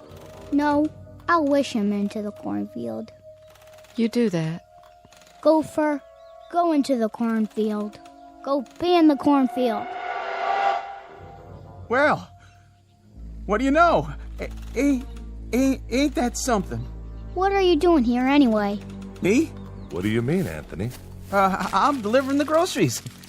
What do you think? Go ahead and do it then. Why, sure. I'm the delivery man. That's me. You better. You don't want me to wish you did, do you? Why, no, Anthony. No, I don't. But what? But I just wanted to say, you do some real fine things. Real fine. You're a good boy. We all love you. Don't we, Miss Amy? Don't we just love Anthony? Oh, yes. We love him. Everybody loves Anthony. Yes, sir. We sure do love him. We love that boy. Well, hi, Bill. Mrs. Fremont, how are you? I was just checking the roast in the oven. Got everything we asked for? Pretty much. I have your list here. Let me see. Didn't have any laundry soap. General store's all out of the laundry soap. Well, that's to be expected. Not even bar soap, though, huh? All out of that, too? Oh, we've been out for a year. You know that, Mrs. Fremont. We ain't had no bar soap for over a year, so I guess nobody has to wash their hands or behind their ears anymore. That's right, Bill. That's exactly right. I got a couple of cans of soup in there. That's nice, huh? Didn't even know we had them on the shelf. And I remembered Anthony loves tomato soup, doesn't he? So I brought that. How thoughtful. You'll tell him, won't you, Mrs. Fremont? Tell him I brought the tomato soup because I heard he liked it. Tell him I brought it, won't you? Why, of course I will, Bill. I'll tell him. Matter of fact, I'll tell him right now. Oh, no, Mrs. Fremont. You don't have to go to the trouble. I gotta get going anyway. I gotta get back to the store. You don't have to be frightened of him, Bill. He likes you. He told me that several times, how much he liked you. Oh, that's real nice to hear. He's a clever boy, Mrs. Fremont. That he is. About the cleverest boy I've ever seen. Know what he was doing out there? Making something, I imagine. You got it. Yesterday he made some kind of furry animal. I have never seen the likes of it, but he invented it all by himself. Had real sharp teeth, too. Long and sharp. Could have done some real damage. It tried to bite him. I was kind of hoping that it would. Mrs. Fremont. But Anthony wished it into the cornfield before it could do him any harm. I gotta be going, Mrs. Fremont. I'm real glad. I mean, it's real fine that Anthony keeps making these things. Real fine indeed. Yes, ma'am. It's great. See you tonight, won't we, Bill? Tonight? Why, sure. It's TV night tonight. Oh, yeah. Anthony's going to put pictures on the television, and we're going to have a surprise party for Dan Hollis. A real nice surprise party. I'll be there, Mrs. Fremont. You can count on me. Where? What? Nothing. Bye now, Miss Amy. Be sure to say goodbye to your nephew for me. I will.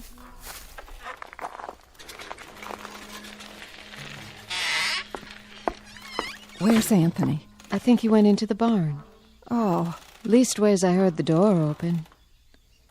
I keep telling him he shouldn't go in there, but... Amy, why, it's real nice that Anthony goes into the barn. A real good thing. But Agnes... Agnes, he isn't even around now. You don't have to say that. But even so, Amy, even so, it's nice that he goes into the barn when he wants to. It's real nice. We mustn't even think anything bad about him, Amy. Do you understand? But he isn't around. Amy, dear, you know as well as I do. Sometimes he can hear what we're thinking, no matter where he is. He doesn't even have to hear it with his ears. It's like when you lost your temper. That was only for a second. 1 second. I know, but look what he did to your eyes. Now you can't even see. So you just think nice things, Amy. Real nice things about how good it is that Anthony's going into the barn to do whatever he does in there. And tonight we'll have Dan Hollis's birthday party, and we'll have a nice time. A very nice time. But it's such a hot day. I hope it cools off tonight. Oh, I wouldn't say it was hot, Amy. It's just right. It's a good day. Don't you think so, too? A real good day.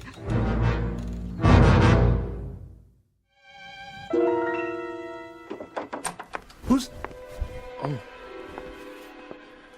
It's you, Agnes. What are you doing? Thought I'd lie down and try to rest before dinner. Oh, that's a good idea. You worked hard today. Always do. Got to get the crops in. Come in, honey, if you want. And close the door. He's still playing outside? Good. That's good. I put Amy to bed in her room. Did you? I had to lead the way. Is there a cane in the house? Do you remember? She's going to need one. I'll sure check. I told her to try and take a nap. Good. Jeff. Naps are great this time of day, don't you think? Yes, I do. I wanted to talk to you about... Sure, honey. We can talk all you want. Later. I was just going to change my clothes. Why don't you check on the roast while I wash up? How's that sound? All right. I'll do that. And you get a little rest, too, if you can. Sounds like a good idea. See you at dinner.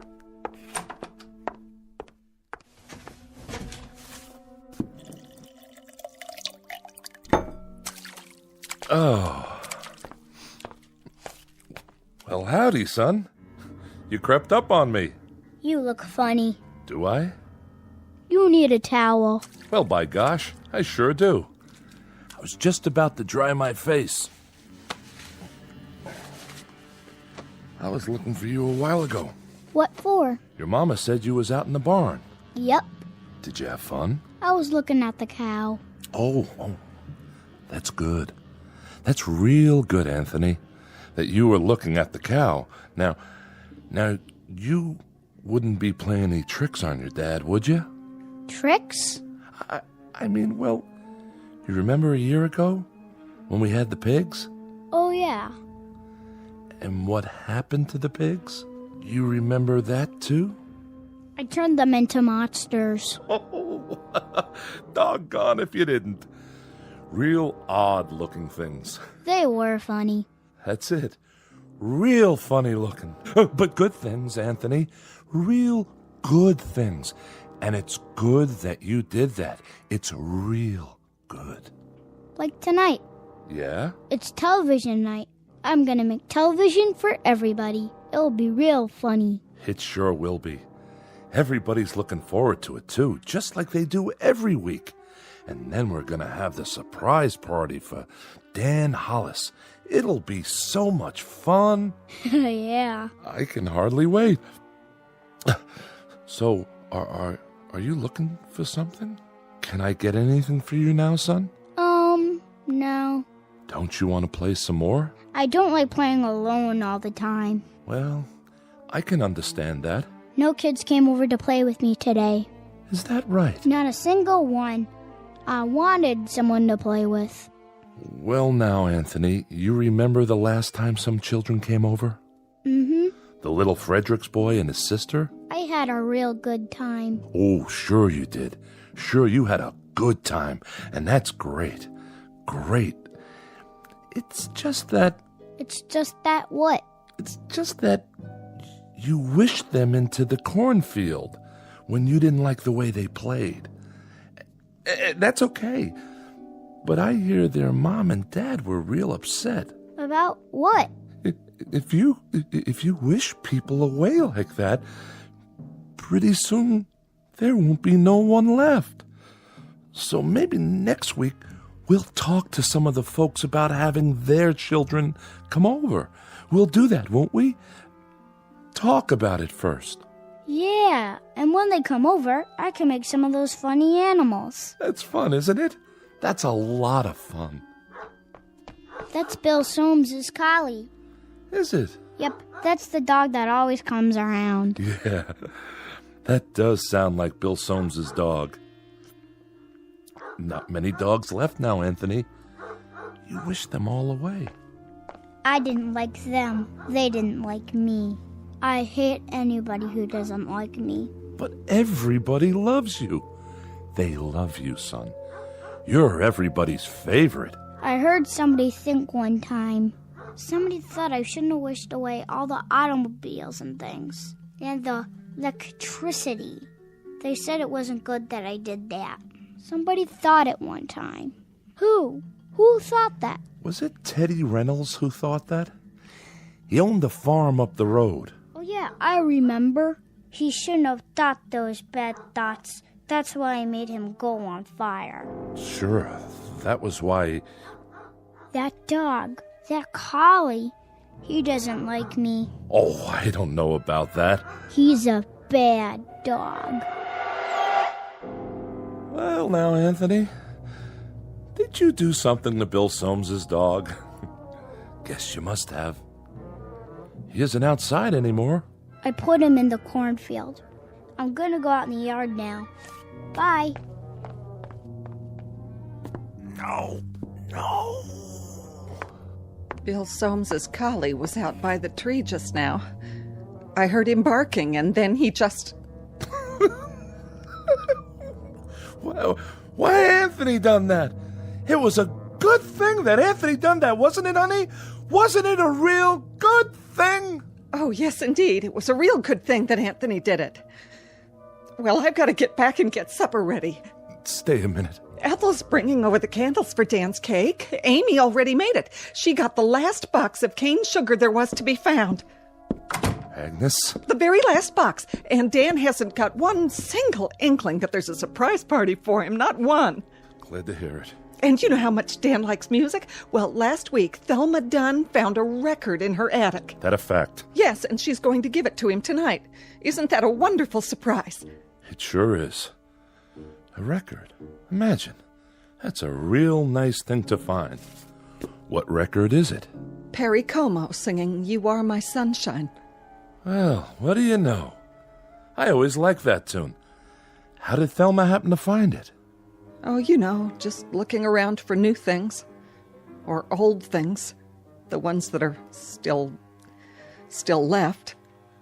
Say, who has that picture we found a while back? I kind of liked it. That old clipper ship sailing along. The Smiths.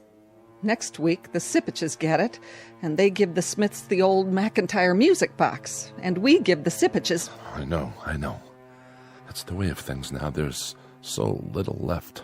But that's okay, isn't it? Everybody keeps a few things for a while, and then they trade off.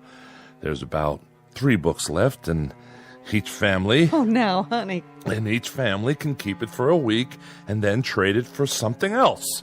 Like with the stereoscope the Van Nusens found in their cellar, or the can of beer that Bill Soames found wedged into an old icebox in the junkyard. I'd better go check on the kitchen. You see, the thing of it is, Anthony fixed it so that we're alone in the world. Nothing new ever gets built anymore. Nothing new at all. That's enough. No, it's not nearly enough. Remember 6 years ago, old Doc Baker, rest his soul, he took one look at Anthony when he was born, and he screamed and dropped him. Tried to kill him right then and there. He knew. Somehow he knew what Anthony was, and he thought it would have been better if he had been born dead.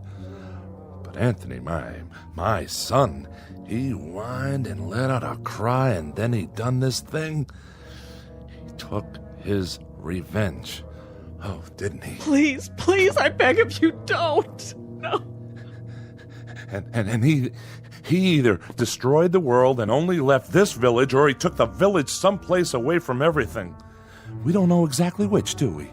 All we know is that we're alone, and there aren't any towns or villages or anything else left except this place. And Anthony, he controls it with his mind. He controls everything.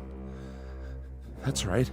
That little boy in the yard outside. He can make it rain or snow. He can wish people into a grave, or he can turn them into anything he wants. That's why you got to keep smiling or laughing, or you got to mumble something to keep your mind clear, because Anthony can tell what you're thinking.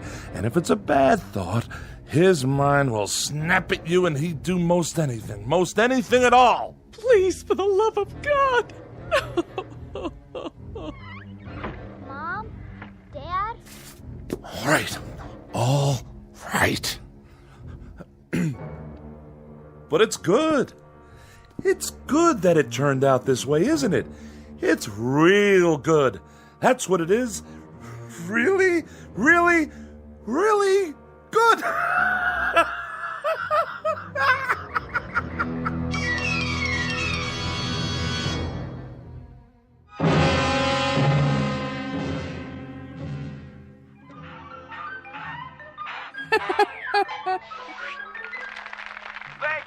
Thank you, ladies and gentlemen, and especially you kids. And now for our next act. It's time for Stupid Animal Tricks. And here's some film we thought you'd like to see. First up is Rocco the Squirrel in Crossing the Road.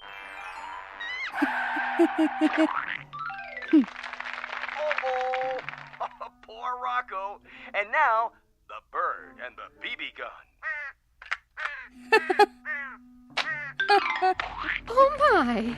Will you look at that? What, Ethel? It's just like cartoons, only better.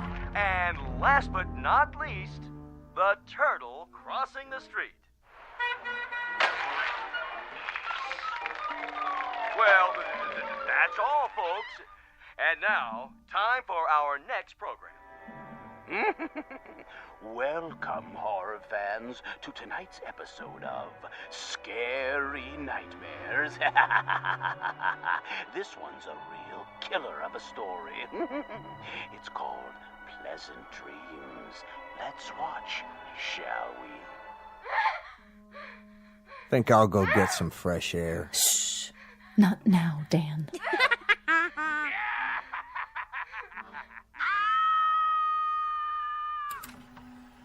That's all the TV there is.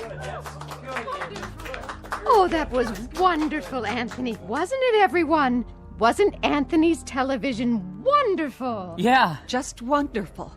Even better than last week. Yeah, great. It was much better than the old television. Oh, the best yet. You can say that again. You'll have to come around next week. Oh, I will. I will. And now, everyone, is it time? I guess so, honey. The surprise for Dan's birthday. Oh, you shouldn't have done anything. Go ahead, Ethel. Give your hubby the big surprise. All right. Here you go, Dan. I wrapped it for you special. What's this? Open it. Yeah, go ahead. Well, if you say so. I hope you like it. What's this, a record? It's Perry Como. A real collector's item, you might say. No kidding. I haven't heard Perry Como in years and years. Such a great crooner. You know what a crooner is, don't you, son? No. It's a singer. Someone who sings the old songs. What a great voice he had. Oh, didn't he? Happy birthday, darling. Happy birthday. Hey, you better not hug me too hard. I'm holding a priceless object here. You certainly are. Wow. Do you think we could play it? You mean right now? I'd love to hear some new music. Well... What I'd like to hear is the first part, just the orchestra part, before Como sings. Would that be all right? I don't like singing.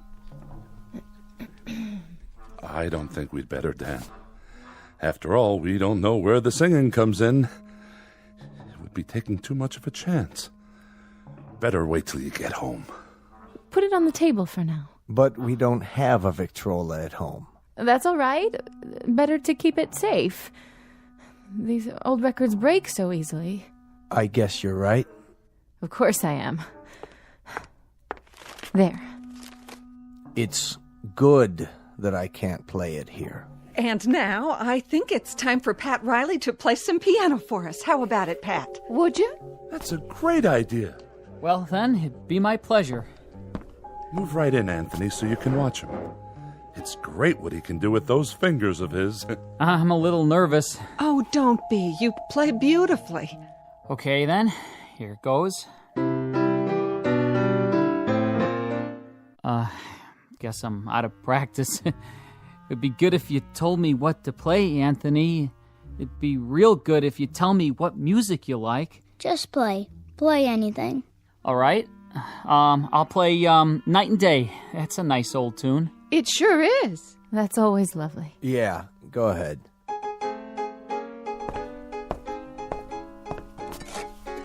What are you doing? What does it look like? Having another brandy? You've had enough. Not hardly. Stop it. Leave me alone. Put the glass down. Take your hands. Don't make any noise. I don't like noise when the music is playing. I'll drink to that. Oh, don't worry. I'll clean it up. Go on, Riley.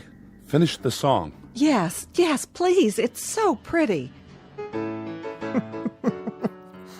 Pretty, all right. Dan, please. Please what? I'm not doing anything. No, darling.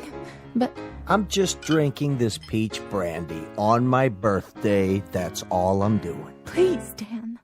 For the love of heaven, please don't say anything else. Who's saying anything? I'm not saying anything. I'm listening. Shh. Play, Pat. This is real good brandy. Real good. You people know something? There's only 5 bottles of real liquor in the whole village. 5. 1 rye, 2 scotch, 1 after-dinner cordial, and this here. And when that's gone, there won't be any left at all. None. Keep playing. Nuts. Nuts! Can't even play my record. Can't even play Perry Como. Don't play that anymore, Pat. That's not what I want you to play. Play this. Happy birthday to me. Happy birthday to me. Dan! Happy... Please, stop! Oh, please, Ethel, be quiet! Dan! Ethel, you have to stop now. Happy birthday, dear Danny. Happy birthday to me. Play it, Pat. Play it so I can sing it right. You know, I can't carry a tune unless somebody plays it. I'll do my best.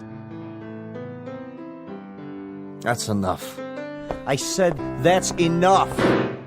Go outside for a while, Dan. Get a breath of fresh air. You and her, you had them. You had to go have them, didn't you? If there's any fault, it's yours. You are my sunshine, my only sunshine. You make me happy when I am blue. You monster. You dirty little monster. You murderer. Hey, what you thinking, Anthony? You go ahead. You think about me. You think bad thoughts about me. And maybe some man in this room. Some man with guts. Somebody who's sick to death of living in this place and is willing to take a chance. Maybe he'll sneak up behind you and lay something heavy across your skull and end this once and for all. You're a bad man. You think that, Anthony. You go ahead. I'm a bad man. Keep thinking that.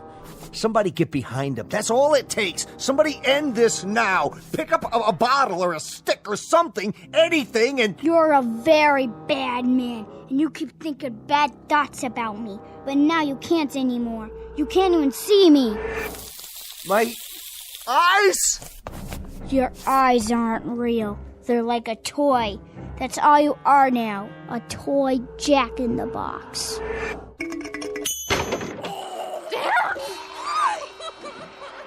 Anthony, push it away. Wish it into the cornfield. We've all looked at it enough. Please, son. Wish it into the cornfield. All right. That's better. He was a bad man, so I turned him into a clown Jack-in-the-Box. A clown that still had his face. You shouldn't think bad thoughts either, lady, or I'll do the same thing to you. It's a good thing you did that to Dan. It's a very good thing. Play some more music, Mr. Riley. Oh, yeah, it was swell. Just swell. A real good thing. I like that song. Come on, Anthony, I'll lift you up so you can sit on the piano. Would you like that? You know something? What's that, Amy? Careful, watch your step. Why don't you sit down again? I kind of liked it a little bit better when there were cities outside. And we could get real television and radio and things like that. Didn't you? Why, Amy, it's good for you to say such a thing. Very good, but you must be making a joke. Anthony's television is much better than anything we ever used to get. Oh, yes. It's fine. It's fine. Anthony's are the best shows we've ever had. Yeah. Very best. Look at that, will you? It's snowing outside. Anthony, are you making it snow? Yeah, I'm making it snow. I like snow. So do I. We all do. But that'll kill off half the crops. That's what it'll do, Anthony. And then we won't have anything to harvest or eat. Did you know that? Mm-hmm. But I guess it's good that you're making it snow. It's real good. And tomorrow will be a good day. No matter what. A very, very good day. No profound comment here. No clever words about the human mind and the power of thought or the need to survive. We only wanted to introduce you to one of our favorite citizens, and we do mean favorite, little Anthony Fremont, age 6, who lives in a village called Peaksville, in a place that used to be Ohio. And if by some strange chance you should ever run across him, you'd best think only good thoughts, because anything less than that is attempted at your own risk. In the Twilight Zone.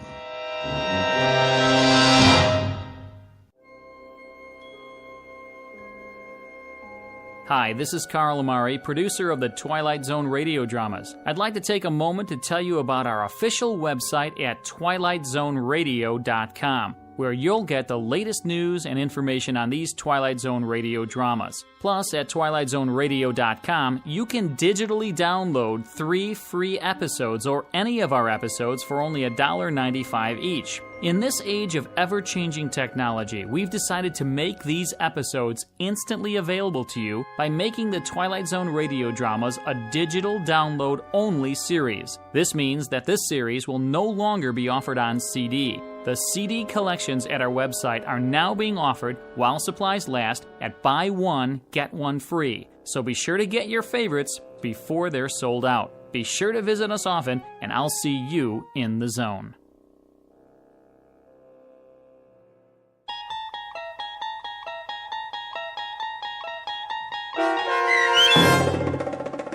It's a Good Life, starring Mike Starr with Stacy Keach as your narrator, was adapted for radio by Dennis Etchison and written for The Twilight Zone by Rod Serling from a story by Jerome Bixby. Heard in the cast were Meg Thalken, Fernette Lebo, Christian Stolte, Jeff Lupetin, Doug James, Brooke Sanford, Carl Amari, piano stylings by Daniel Choka, and introducing Zachary Leipzig as Anthony.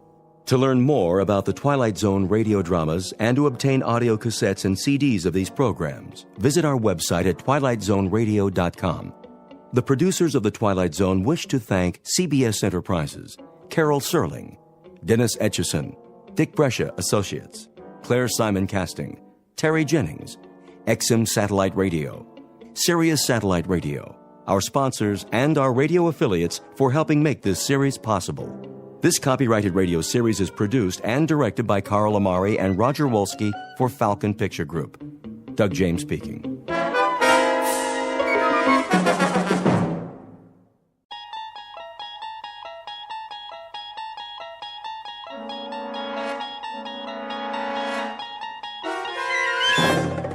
You unlock this door with the key of imagination. Beyond it is another dimension, a dimension of sound, a dimension of sight, a dimension of mind. You're moving into a land of both shadow and substance, of things and ideas. You've just crossed over into the Twilight Zone.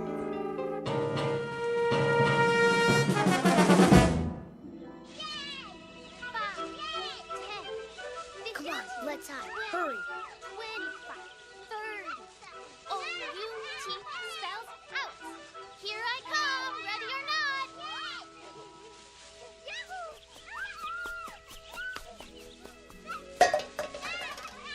Come and get us.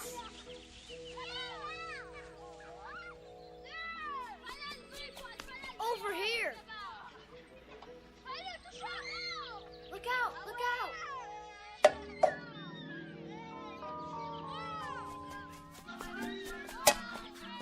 Ollie, ollie, oxen, free, free, free. Get away, you kids! I've told you not to play here. Go on now.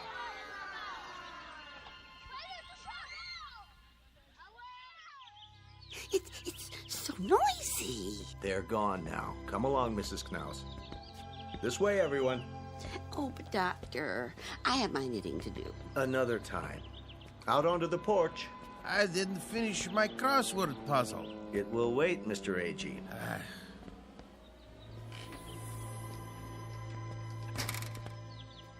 Now then, isn't this a beautiful day? I don't know why we have to go. It isn't good to spend all your time inside. Everybody needs the sun once in a while. Even you, Mrs. Summers. I've had my share of the sun.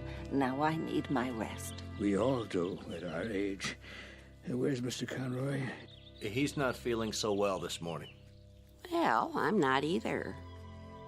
What about Mr. Whitley? Why does he get to stay in? He's waiting for an important call. Watch your step. Nurse will bring the picnic baskets. Well, some of us may not want a picnic. A picnic, is it? On the grass? All those ants. We have blankets and chairs. You'll see.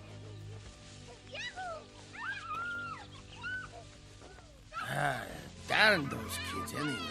Hey, quit running! Stop it! Like wild Indians. They won't bother us. This way, there's a nice place under the trees.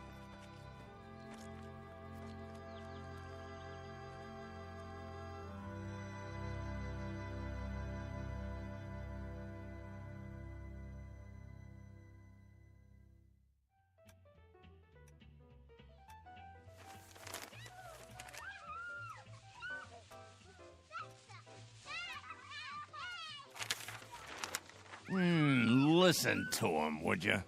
Ah, they're only children. They know they aren't supposed to play on the grounds. How can a body think? Now, Ben, just read your paper. They're not hurting anyone. Well, let them play someplace else. They've got homes, don't they?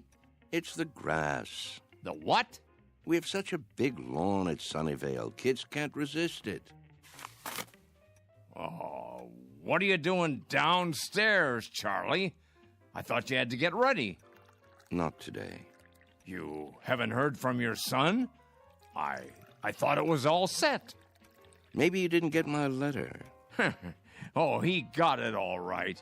They just don't care. Nobody cares anymore. The boy has enough problems. It's a small house and the second baby's on the way. It was a foolish idea moving in with them.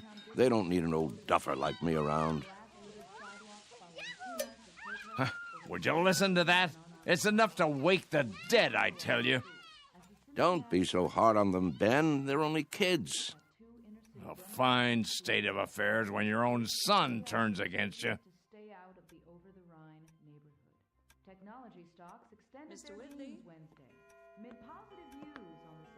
Oh, there you are. Yes, nurse? You have a phone call. I do? I believe it's your son. Well, what do you know? Be right there. I'll tell him. Isn't that something? Guess he got my letter after all. Huh, I never get any letters. Or phone calls. Nope. You will, Ben, you will. Excuse me, I'd better get it before he hangs up.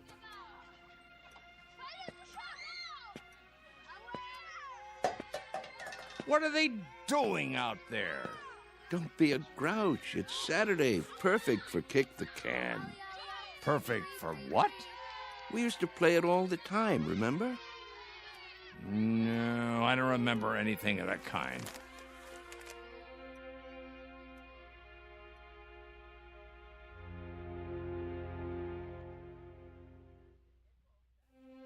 Sunnyvale Rest Home, a place for the aged. The address is 1275 Tranquility Lane on the outskirts of town.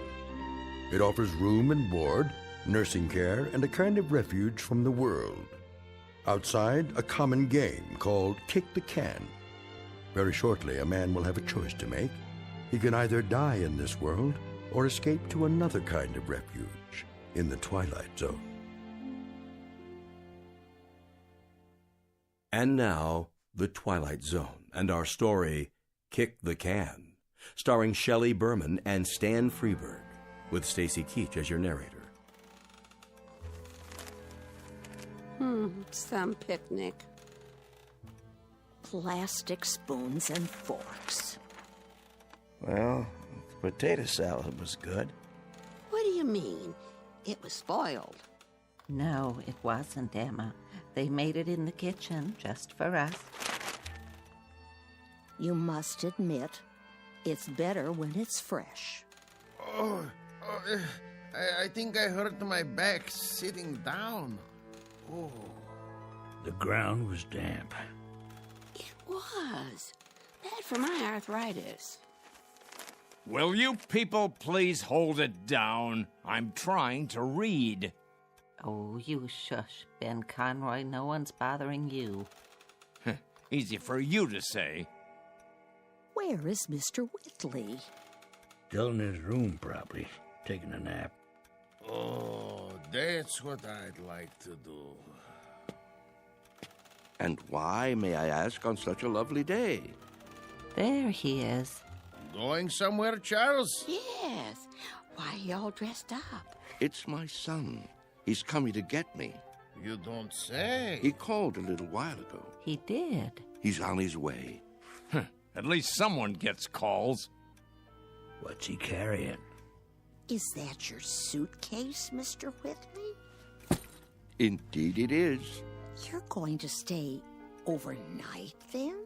A bit longer than that, I should say. That is, if they have the room fixed up. Room? At my son's house. You mean you're moving in with them? That's the plan.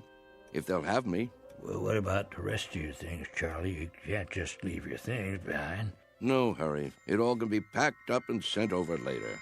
Well, we'll certainly miss you. Will you come back to visit us? Of course I will. Meanwhile, I'll call and see how everyone's doing. May we write you? Please, I'd appreciate it. Mr. Cox has the address. Nobody writes. They say they will, but they never do. There he is now. Hey, aren't you going to say goodbye? I hate goodbyes, Mr. A.G., don't you? Take care, all. Here, let me carry that for you. I've got it.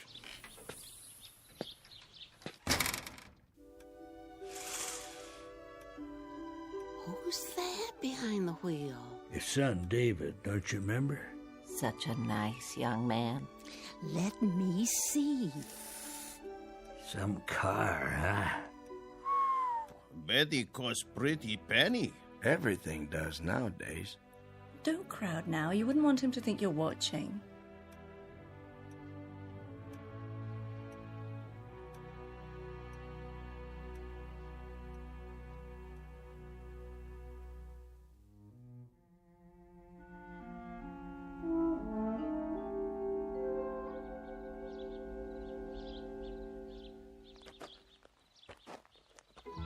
Hi, Dad.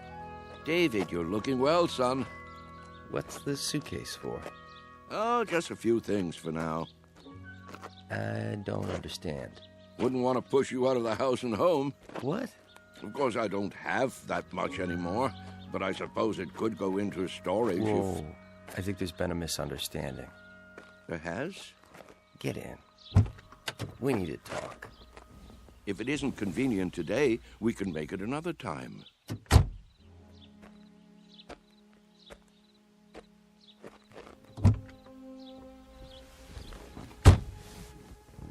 Listen, Dad. Yes? I didn't say I'd come to get you. I said I'd come to see you. But I thought, didn't you get my letter? That's what I wanted to talk to you about. If it were up to me... You don't have to explain. Well, Debbie's turning the extra room into a nursery. Right now it's being painted and... I understand. I don't think you do. Let's drive a bit. Your friends are watching us. It's all right, really. Let's go into town. I'll buy you lunch. That's not necessary. Please, Dad. I want to. This wasn't a good idea. If you let me explain. Pull over here, please. I can walk back. But, Dad... The exercise will be good for me. If you just listen... We'll have lunch another Saturday, son. Call first, though. I'm really quite busy these days. You're taking this all wrong. Give my love to Debbie, will you?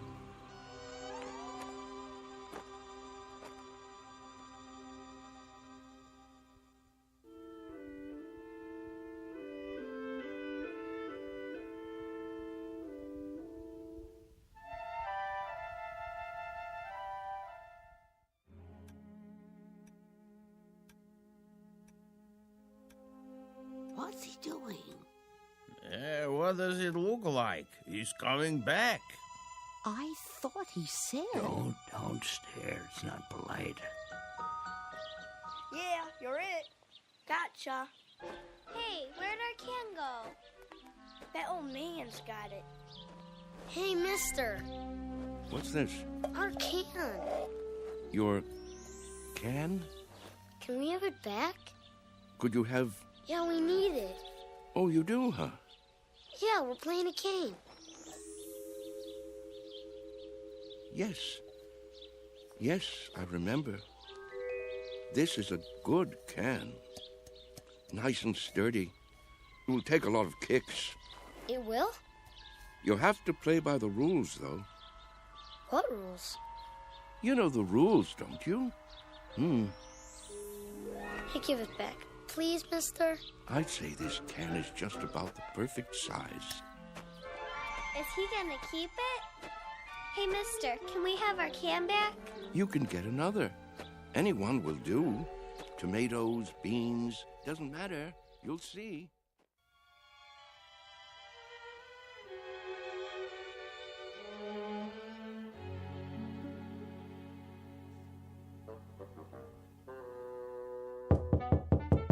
Charlie? You in there? It's going to be a beautiful sunny day today. And Yes? we expect much more of the same over the next couple of Just weeks. wondered You might what wanna do happened some to of you. those outdoor Not a activities. thing, Ben, not a thing. Las Vegas, 68. Los Angeles. Thought I'd lie down for a minute. Come on in if you'd like. Sorry about that son of yours. Are you? I'm not. This is a good enough place for me. I don't know what I was thinking. Here, I'll close the window for you. Why? It's a beautiful day, don't you think? Oh, so much noise. Yes, with a great running and shouting. That's what you call it? Such a grouch. You can't stop kids from playing kick the can. It's in their blood, like statues or hide and seek, a ritual this time of year. You surprise me sometimes, Charles. And why do you say that? You actually brought that tin can up to your room? Must be filthy. No, it's not.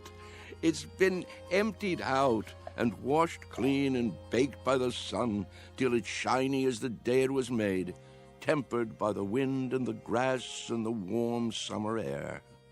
Sure you're feeling all right? Admit it, Ben. Admit what? Don't you ever think about it? You must. I don't know what you're talking about. All kids play those games the same as we did, and the moment they stop, they begin to grow old. Oh, come on. It's almost as though playing kick the can keeps them young. So that's what this is for. Magic. I'm not sure. Charlie, I'm worried about you. You're not yourself. Aren't I? You don't believe in magic anymore, do you, Ben? What are you talking about? But there was a time when you did believe in it. Never. We've known each other since I can't remember. Since we were tow-headed kids. You believed in magic then. Not me. Yes, you did. When we walked on different sides of the street lamp, you'd say bread and butter. When your baby teeth came out, you put them under your pillow for the tooth fairy. And when you went down the sidewalk, you were careful because you knew that if you stepped on a crack, you'd break your mother's back. Oh, you believed in magic all right. What is wrong with you, Charles? Would you like me to get the nurse? What happened, Ben? Where did the robbery take place? Robbery? A thief stole everything away when we weren't looking. Who was it, Ben? Was it time or something else? We grew up, that's all. Everybody gets older. Do they? Think, Ben. How can we be sure? Maybe there are people who stay young, only we don't know it. Maybe they have a secret that they keep from the rest of us. Now, Charles. Is there something kids know that they forget? That they want to forget? They say, when I get big, I'll be a fireman, or a detective, or an explorer. They wish so hard to get older that it finally happens. They get taller and stiffer and forget the magic that made it all possible. There is something wrong with you. I've never heard you talk this way before. Maybe the fountain of youth isn't a fountain at all. Maybe it's a way of looking at things, a way of thinking. Charles? Yes? Stop it. Stop what? You're an old man, don't you understand? Your youth has been gone for 60 years. Well, what I mean is, you lived a full life, Charles. Don't go sloppy now. Don't spoil it by acting like a nut. But it's all so clear. It makes sense. It isn't too late to play kick the can. That's the secret. Can't you see, Ben? Can't you? I see a plain old tin can with dents in it. That's all. Then look again. This can is special. I'm absolutely sure of it.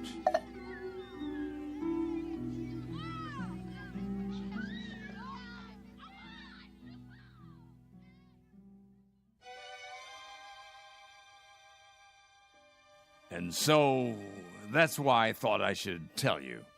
I'm glad you did. It's just that I can't stand to see him make a fool of himself.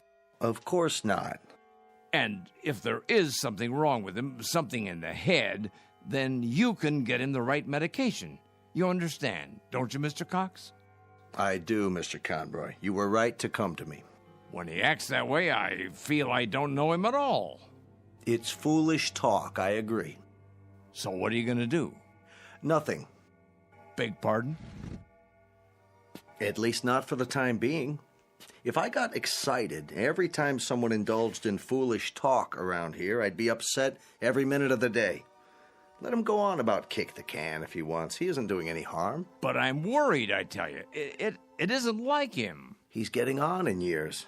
It's common for folks of a certain age to behave like children once in a while.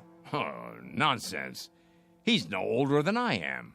In some ways, maybe, but in other ways, when some people get old, truly old in their minds, they may act strangely, out of character. Take Mr. Agee, for instance. He's as sane as they come, but do you remember that ruckus out on the porch the other day? Somehow he got hold of some firecrackers. The nurse found him trying to set one off. It must have been those kids. Well, wherever he got them, he could have hurt himself, and that's something that concerns me. Charles hasn't done anything like that. I just don't want to hear him talking crazy. Oh, it isn't necessarily crazy. Huh? You haven't heard him. Look at it this way. As far as he's concerned, all his best years are behind him. He can't even look forward to spending time with his son and daughter-in-law. A fine thing. So, that being the case, he'd rather return to an earlier time, one he recalls with pleasure. It only makes sense from his point of view, so he uses a time machine to accomplish it. A what? It's called memory. Is that so crazy, Mr. Conroy? Everybody does it, even you. But he actually believes he can be young again by playing kids' games. Not really. He's exploring, that's all. He'd like to believe that kick the can is a magic button he can push to make himself young. But deep down inside, he knows it won't work. Instead of the disappointment of failure, he'll never risk pushing that button to find out. Stop worrying. Your friend is fine. Are you certain? I'm certain. Until he does something to endanger his health or the health of others, there's no reason to interfere. Thanks for stopping by my office, though. Look at the time. You wouldn't want to miss dinner. Well, in that case, I suppose... It still troubles you, doesn't it? What would you have me do? Maybe if you talk to him. It would be a waste of time. But you have a point. Perhaps I'm reluctant to face the facts myself. Every time one of our people goes senile, I get a little cold inside. When I took this assignment, I was 32. Now I'm 43. Everyone grows old, Mr. Conroy. Everyone.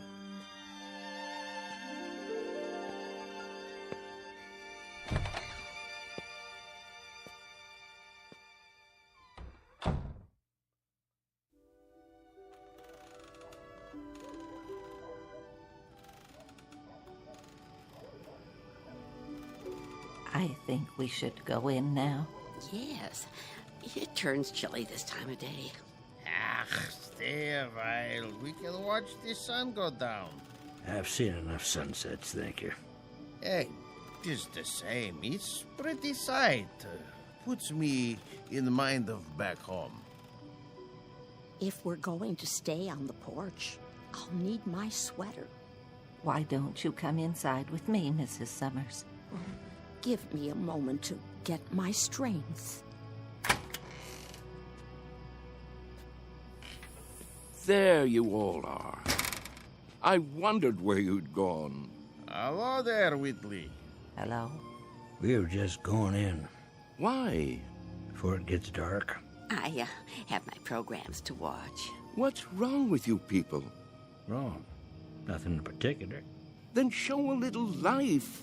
Aren't you the same ones who used to skip rope and hunt pollywogs and night crawlers when the sun went down? Why, I don't think so. Don't ring a bell. Well, I was. If you can't remember it, I'll remember it for you. The weather was just like this, back in Wheattown of a summer evening. Right after dinner, you'd hear a banging of screen doors all down the block, and there we'd be, Stanley Maple and his kid brother, Wes, and Ben Conroy, and the Arvis girls, and some others whose names I can't think of. The air would be soft like this, children weather, and we'd come out with no coats, and we'd start shouting and play kick the can. Yeah, you're right. Everybody played that game. Absolutely everybody. Or catch, or hide and seek. Seems like a million years ago. I was fastest runner on the block. Were you? Sure was. When we played kick the can, I was never it. But now, ooh, look at these legs. I remember. I remember. Sure you do. But we all grow old. I miss the running most. I think if I could only run again, growing old wouldn't be so bad. I agree with that. That's one way to look at it. Maybe we can't run as far and as fast, but we can move about, and there are lots of trees and bushes. If the hunted are handicapped, so is the hunter. You can't be serious. He isn't serious. But I am. I was the fastest runner on the block. Us? Children's games? It's the secret. Can't you see? The secret of youth. Well, now, I don't know about that. Look at this. What do you see? Ooh. What have you got there? Just what you think it is. The fountain of youth. The source of the Nile. Looks like a tin can to me. It's a good deal more than that, I promise. Take another look. Think, feel. Have you forgotten how? Have you all gone too far to turn back? Back to what? You mean to what we were? Yes. Do you feel it inside you yet? Here, take the can, touch it, pass it around. Does it wake the part of you that's been asleep? Let me see that. Well? Why? It fits perfectly in my hands. Here, Mr. Agee, you try. Okay. Ooh, I thought it would be cold, but it's warm. Is it? Of course it is. Put it like a seashell. Now listen. To what? Can you hear it? Summer, grass, running and jumping, youth. I hear something. It's telling you to wake up. This is the last chance. Somebody tell me I'm not crazy. Or if I am crazy, prove it to me. I can't play kick the can alone. Well, I don't know, Charlie. I'm not quite sure, but I think these legs, they might just work. Oh, there's the sprinkler. Yep, every afternoon at this time. Now we must go in before the spray blows this way. Yes. Sprinklers? I remember sprinklers. We all do, don't we? Hold on. You see it? See what? A rainbow. Look at it in the air, above the lawn. Why, I believe I see it. Remember running through the sprinklers on a summer's day? What could be more fun than that? Wait, Charles. What are you going to do? What does it look like? I'm going to do what feels better than anything. Run through the sprinklers and cool off. Somebody hold my shoes.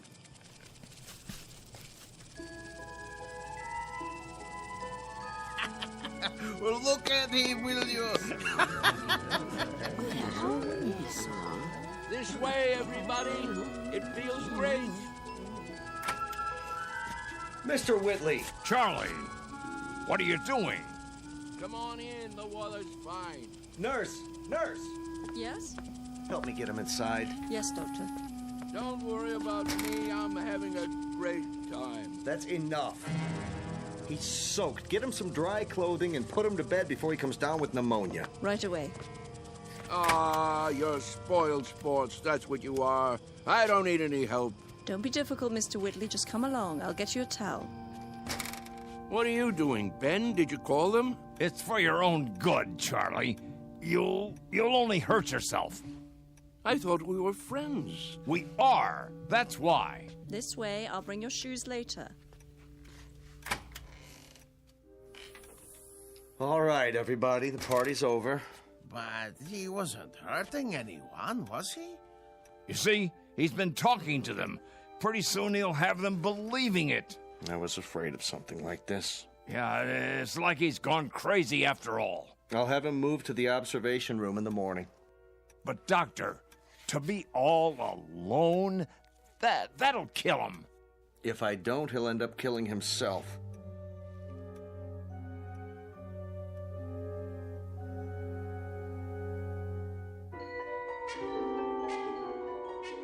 Senile? Me?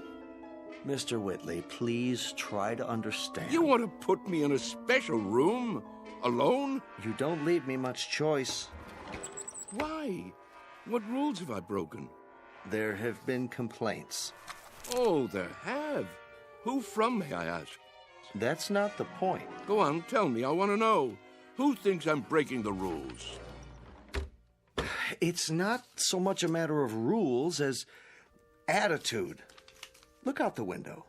Grass, trees, a park across the street, all very peaceful. The kind of place people come to for rest and relaxation. It's what Sunnyvale is known for. But if things happen that rile them up, disturb their peace, well then, we can't stay in business.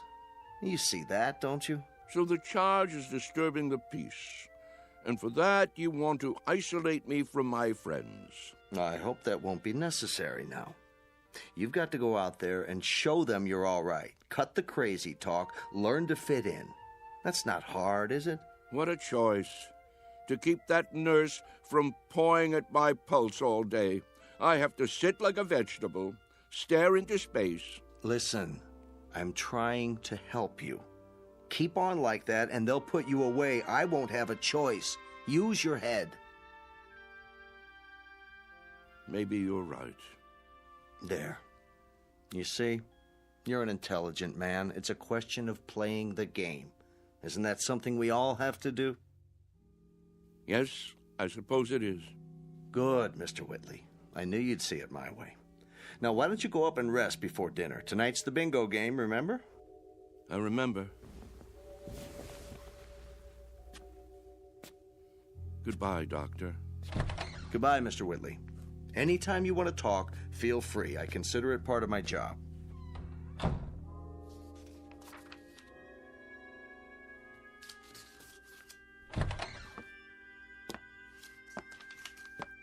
I made him change into fresh clothes. So I see. Thank you. Is he going to be all right? I think so. It must be quite a transition. Remind me of that when it's time, will you, nurse? Time for what? To pack it all in. Personally, I think I'd rather go back to the town where I grew up, instead of rooming with a house full of strangers.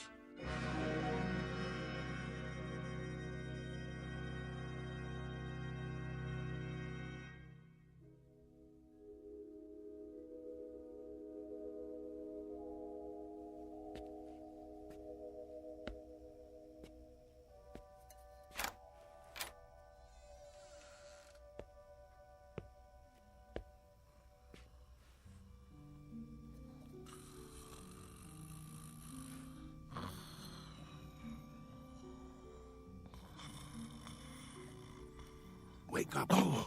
Who? What? Come. Charles, what is it? Shh. Quietly.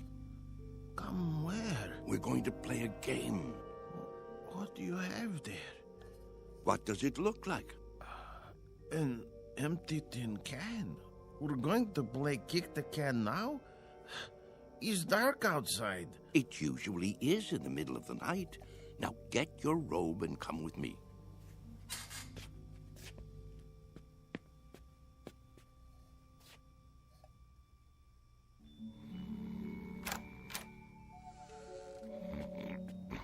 Mr. Freitag. It's us. What? What? It's time. We're all gathering downstairs. Why? Something important. It's a secret. What would Mr. Cox say? He'd say it was dangerous and foolish. He'd say it was crazy, and maybe it is. Maybe it's necessary to be a little crazy for magic to work. He'd say we'd be acting like children, but isn't that the idea? Only children can play kick the can. Now get the others. Freitag, wake Mrs. Summers. A.G., you get Mrs. Wister and Mrs. Knaus. Let me see, who else? There's Mr. Carlson. Everyone? Everyone. Well, what if they won't come? They've got to. Don't take no for an answer. Hurry. I heard people walking around. Whoa, what's going on here? Mr. Whitley has an idea. Would you like to come too? Hello, Ben. Charles? What are you doing? Go on. Do as I said. Yeah. Right away. I'll see you downstairs.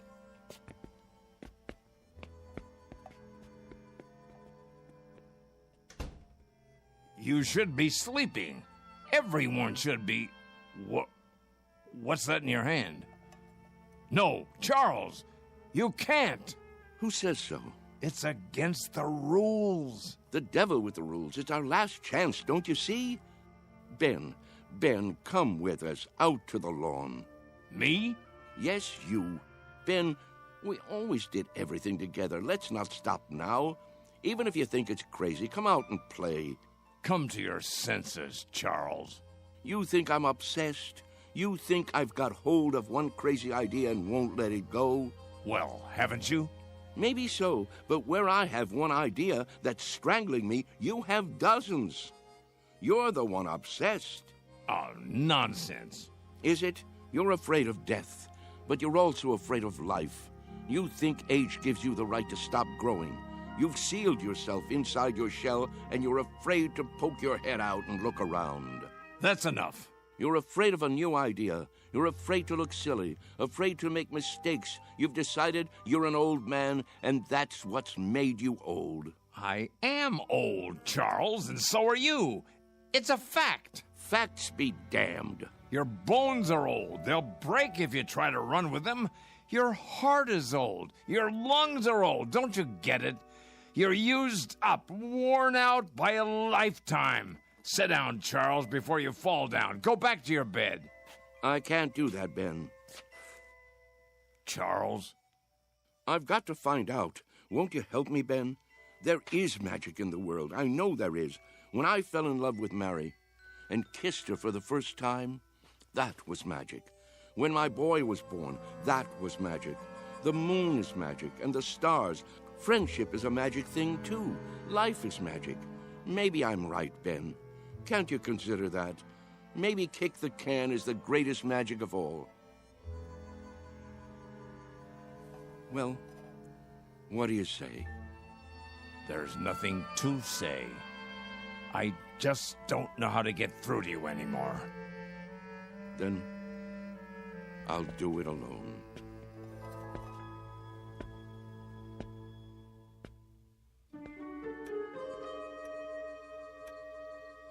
What are we doing here?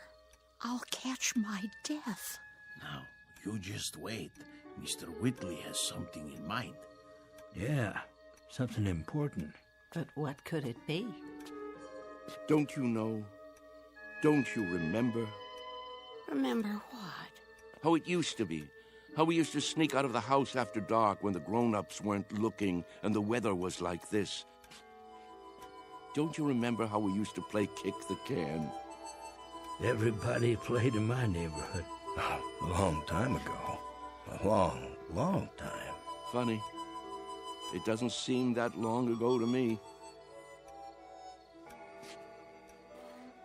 I remember. Yes, I think I do too. But we've all grown so old. Are you sure? If these legs would carry me. How do you know they won't until you try? You can't be serious. He isn't serious. But I am. You mean us? Children's games? What about the nurse? She's asleep. If we keep our voices down and open the door carefully, she won't hear us. Go outside? Why not? Are you chicken? Show them the can.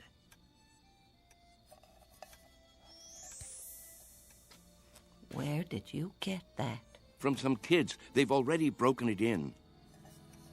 Well, are you with me?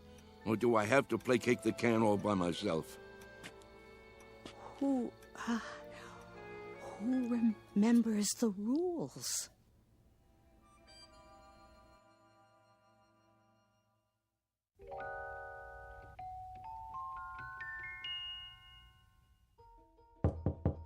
Mr. Cox. Hold your horses. I'm coming. What is it? Mr. Cox, come quick. Keep your voice down. You'll wake everybody. They're already awake. Hurry, hurry. You've got to stop them. Calm down, will you? What are you talking about? You'll see. Come to the front room. Easy, Mr. Conroy. Now, what is it exactly that I'm supposed to see? There's no time to lose.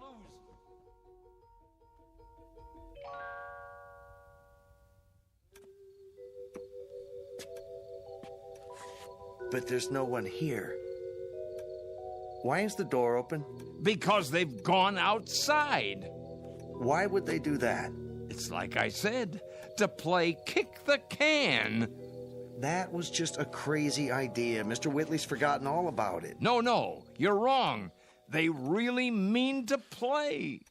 Calmly, please. You mean now, at this hour? That's right, and it's all because of Charlie. Now I'm really worried about him. What'll happen when it doesn't work? He really believed it, see? That it would make him young. That's not the problem. What worries me is what will happen if he tries to run. He can't take the exertion. None of them can. 5, 10. Where? 15. Look, 20. the front lawn. 25. 30, 35, 40, 45, 50. Come on, I know. Ready or not, here I come. Come on, everybody, let's hide.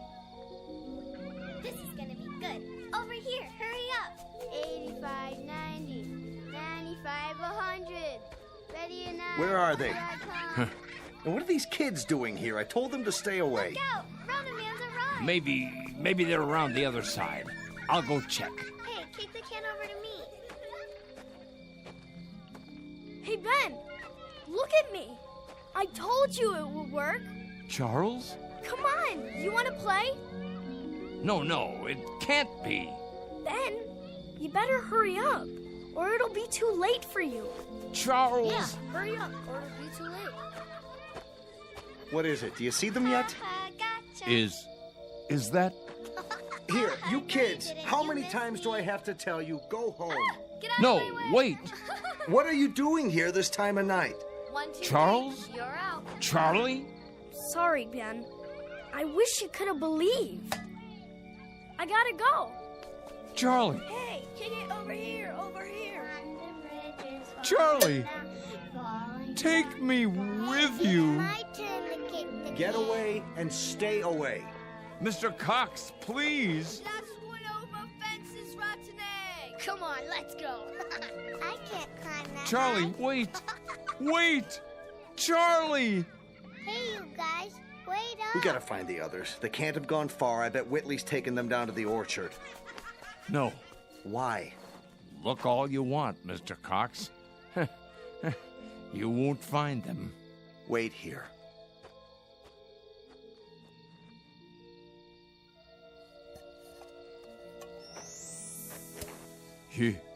You forgot your can, Charlie. But don't you worry none. I'll keep it for you. Inside. In case you ever come back for it.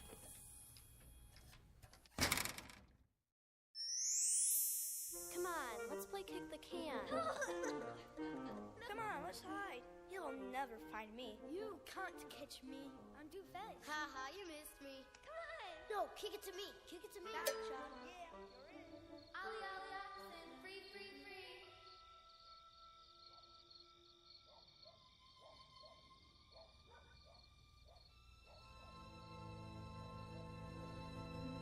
Sunnyvale Rest Home, a a place for people too ancient to remember the fragile magic of youth. A place for those who have forgotten that childhood, maturity, and old age are magically intertwined. A dying place for those who have grown too stiff in their thinking to revisit the Twilight Zone.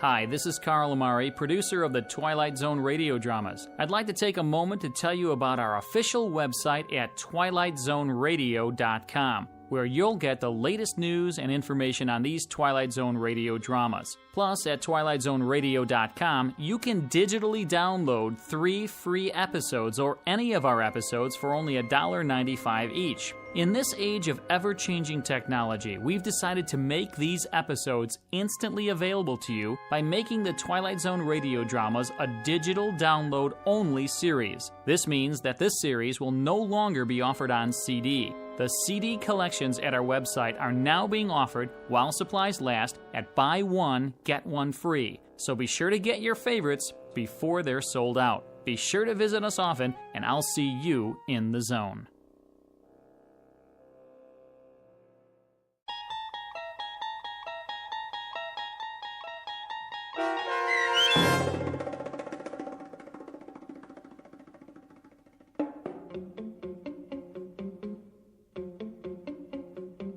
Kick the Can, starring Stan Freberg and Shelley Berman with Stacy Keach as your narrator, was adapted for radio by Dennis Etchison and written for The Twilight Zone by George Clayton Johnson.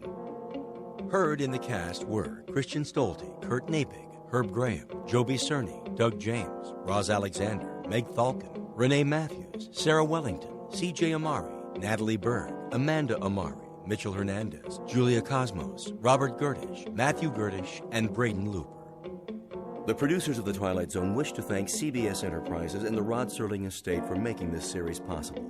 This copyrighted radio series is produced and directed by Carl Amari for Falcon Picture Group and Westwood One.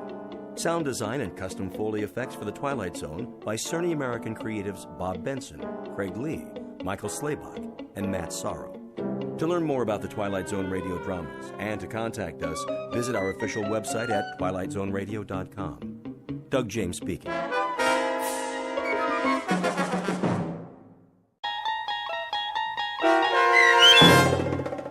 Gentlemen, Be Seated, starring Stan Freberg and Mike Starr, with Stacy Keach as your narrator, was adapted for radio by Dennis Etchison and written for The Twilight Zone by Charles Beaumont. Heard in the cast were David Darlow, Anna Savrutza, Doug James, Joby Cerny, Kurt Nabig, Jeff Lupiton, Carl Amari, Linda Reiter, Christina Verba, Peter DeFaria, and Chad Reinhardt. This copyrighted radio series is produced and directed by Carl Amari for Falcon Picture Group. Doug James speaking.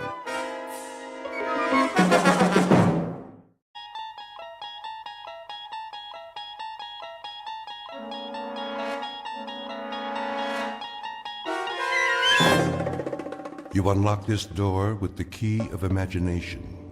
Beyond it is another dimension, a dimension of sound, a dimension of sight, a dimension of mind. You're moving into a land of both shadow and substance, of things and ideas. You've just crossed over into the Twilight Zone.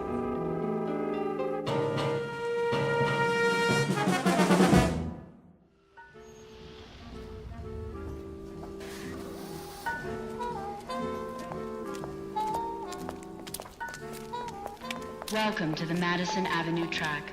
Step onto the moving sidewalk. Single file, please. No pushing or shoving. The time is 8:37 a.m. Excuse me. Certainly. I'm in line here. Yes, of course. I was next. I don't believe. I have to get to work. Do you? We all do. If you don't mind. Make room, please. I'm late. The line starts back there. Are you being rude? Why, no, I don't think I am. But if we all enter the pedwalk at the same time... You stepped on my toe. That wasn't me.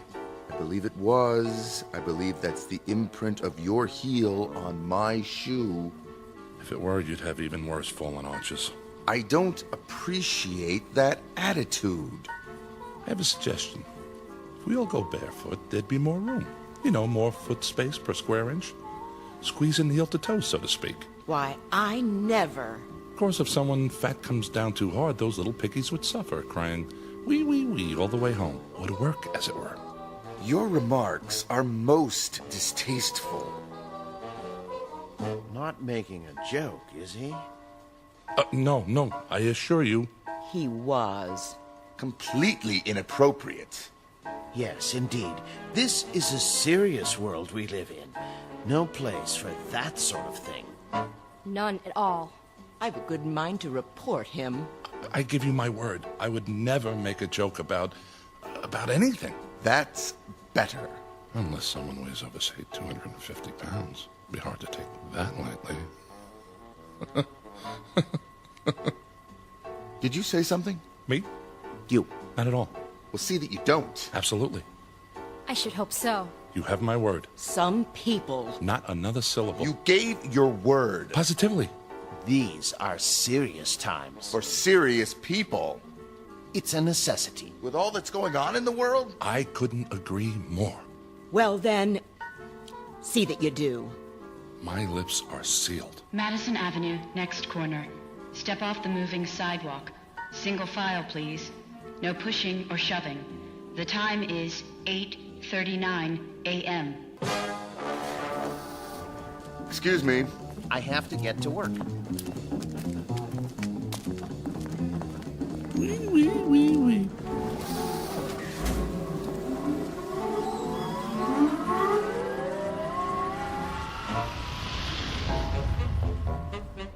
Welcome to the world of the future. The time? A mere 20 years from now, give or take a few. The place? New York City. The man with the chuckle is Mr. James Kincaid, employee of the Spears Research Laboratory in Manhattan. A typical 21st century American, on the outside anyway. On the inside, however, it's a different story. Mr. Kincaid doesn't fully appreciate that fact, at least not yet. He doesn't dream that one involuntary sound, one little chuckle, has already set him apart from his fellow workers. For this is a serious world for serious people. But by allowing a single utterance to pass his lips, he is about to be transported out of this world and into the Twilight Zone. And now, The Twilight Zone and our story, Gentlemen, Be Seated, starring Stan Freberg and Mike Starr, with Stacy Keach as your narrator.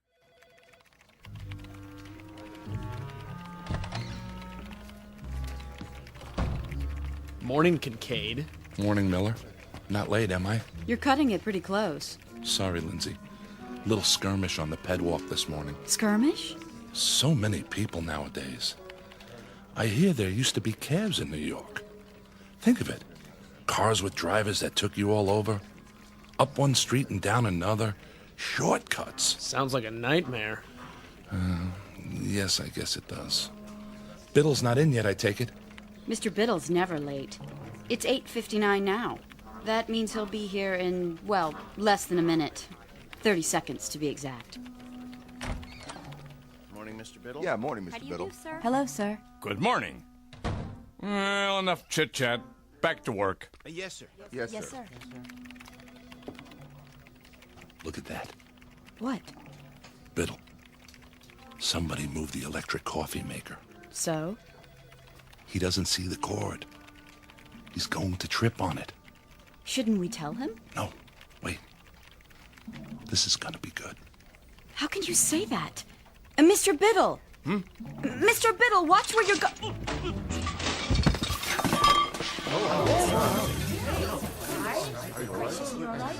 Oops.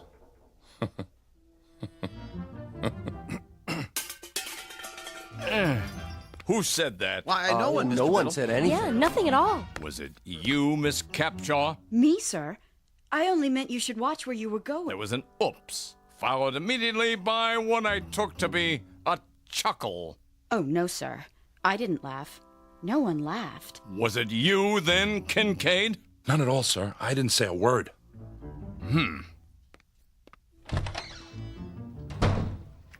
Are you crazy? Pardon? Laughing at him like that. But I didn't. I don't know how to laugh. Nobody actually laughs anymore, do they? And a good thing, too. As if anyone had time for such things. Quite right. Well, better get started. I have a design to finish before... Oh, no. Something the matter? There's a red flag on my screen. I'm not surprised. It means Biddle wants to see me in his office. Well, here goes.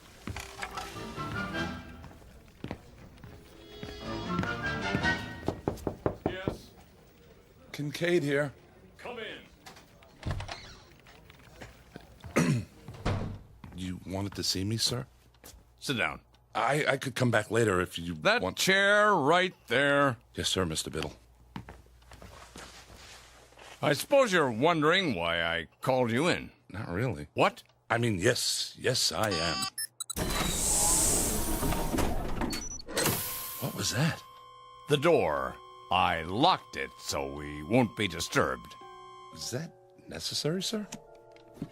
Cigar? Beg pardon? A cigar. They're quite good. Oh, I don't smoke, sir. Pity. I have them made special. I thought there was no smoking in the building. Oh, it's all right. This office is airtight and soundproofed. Are you absolutely sure? Quite sure, but thank you anyway. Now then, as to that difference, how significant it is, I don't know, but you may recall that a few minutes ago, on my way to my office, I tripped. Do you recall that? Someone should have been more careful with the electrical cord. I should have. I hope you weren't... What was your reaction? Why, regret, sir. Indeed? Yes, sir. It's a serious world we live in, and that is why we must be serious. Don't you agree? Definitely. Definitely. A man never knows what might happen at any moment. Unquestionably. Even the simplest things. They might not be what they appear to be. I'm not sure I... Terrorists, my boy. Spies. That sort of thing. They're everywhere. What if there were an explosive charge, say, hidden in this very office? It could go off at any time. Surely not. Oh, there's no telling when it might happen. Any time at all. I sit here at my desk, puffing away, while we talk about serious things, and the seconds tick by until it goes off. It was right under my nose, in the cigar, you see. What do you say to that? Aha! I knew it. Excuse me, are you all right? Of course. Oh, a little worse for wear. By the way, is my face blackened? Eyebrows singed? A bit. Here, take my handkerchief. Nonsense. It was only an exploding cigar. Tell me something, my boy, and be honest.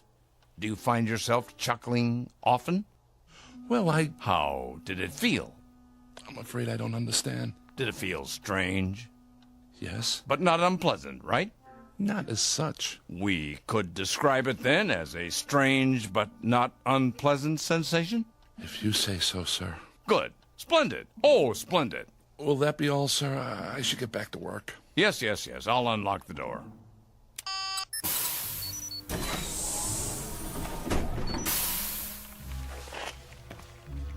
Thank you, sir. Look at them out there. Pardon? Do you see any smiles, Kincaid? Even one single little grin? No, sir. And do you know why? Because they've forgotten how, that's why. Note the emptiness in their eyes, the deadness, the utter nothingness. Like machines, Kincaid. Machines! Circuit boards with legs. I don't understand, sir. Not as yet, perhaps, but soon.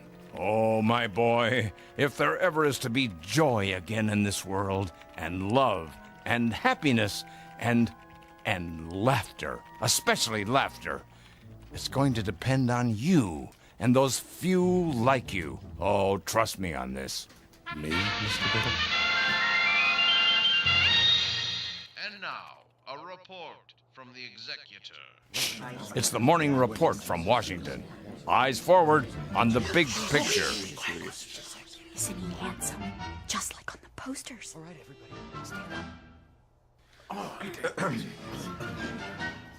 He's gonna speak. Citizens, I greet you. It pleases me to report that our gross national product is up 2.3% over a similar period last year. However, that is far from the goal we have set. The goal we promised ourselves for a Kincaid, bigger, better I country. have one more question for you. Yes? Why do firemen wear red suspenders? They don't know, sir. You will, poor boy. You will. Tonight. And waste is the cardinal offense, as we know all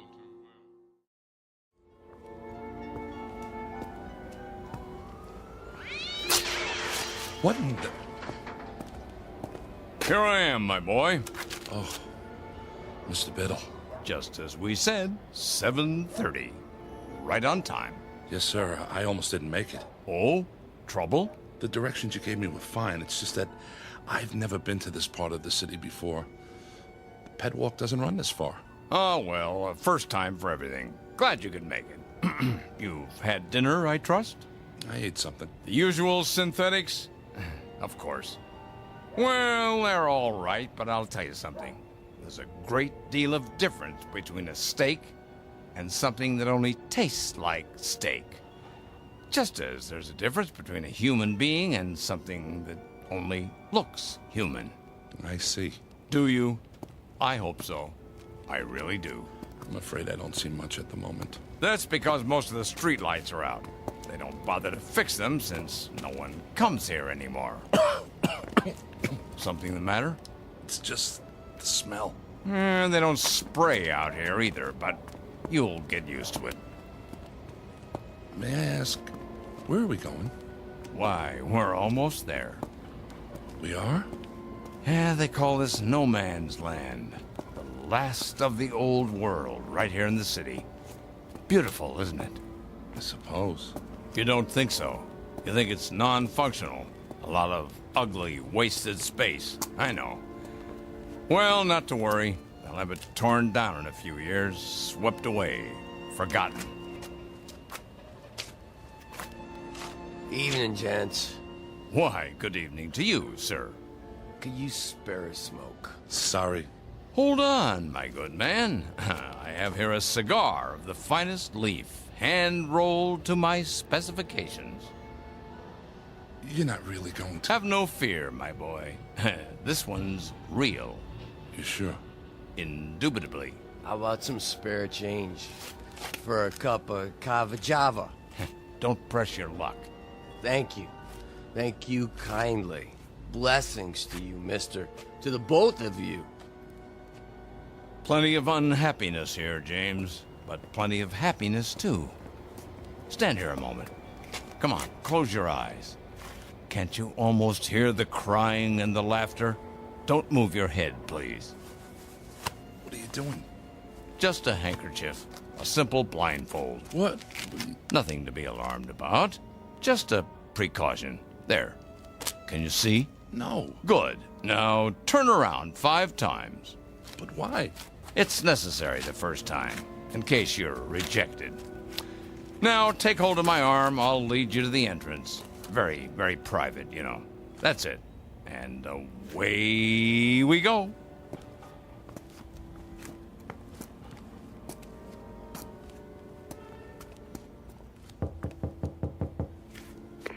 Why does the chicken cross the road? To get to the other side. Come along, my boy. You can take off the blindfold now.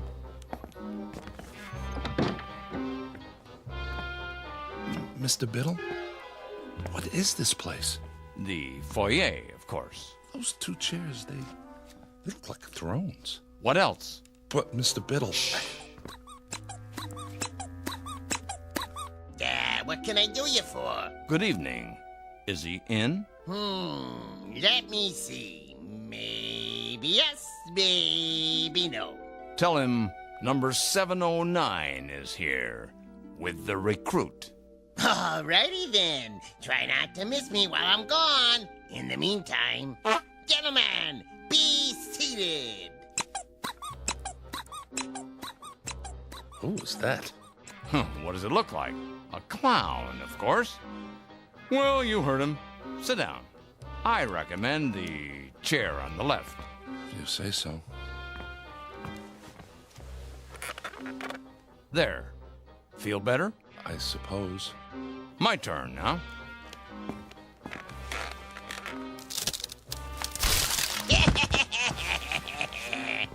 Mr. Biddle, are you all right? Perfectly. Here, take my hand.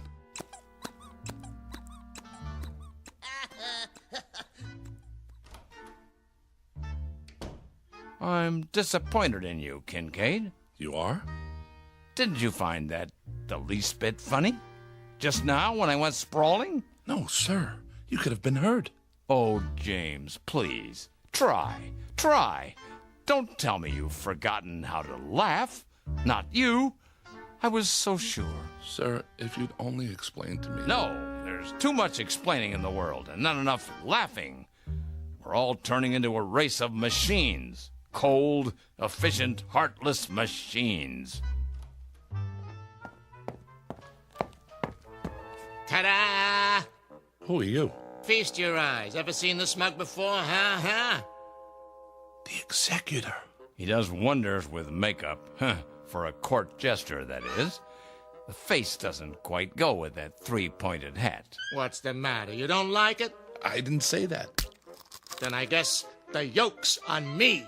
Well, don't just stand there with egg on your face. What goes up the chimney down but not down the chimney up, huh? Quickly. I don't understand the question. Would you repeat it? Too late. Timing is everything. Go on, tell him. An umbrella. What? An umbrella. I don't know, Biddle. I'm very dubious. He chuckled. So you say. I haven't heard anything.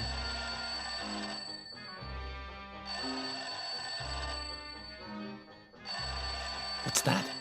Sounds like the phone to me. Well, don't just do something. Stand there.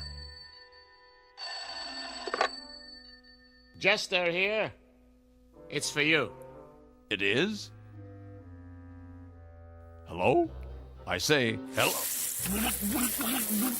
Sir, it squirted me right in the eye. Must be an overseas call. Better clam up. I'm all wet. You sure are. Now I really need a towel. Oh, Biddle. Yes? I've got something for you. Watch out!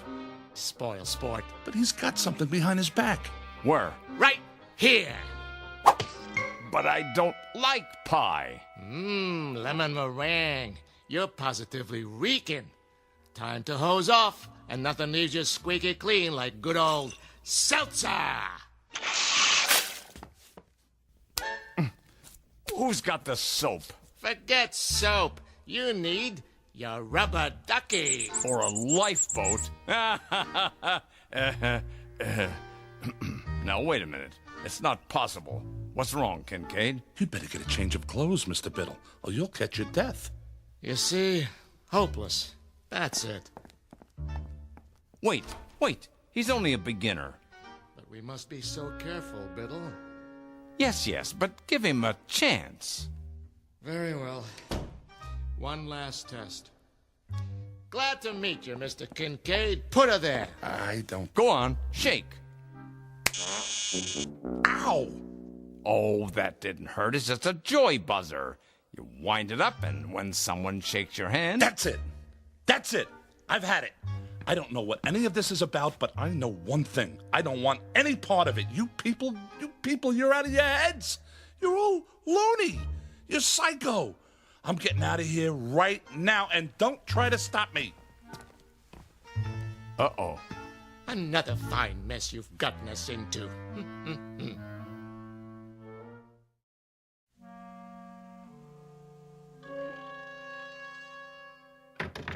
Let me out of here!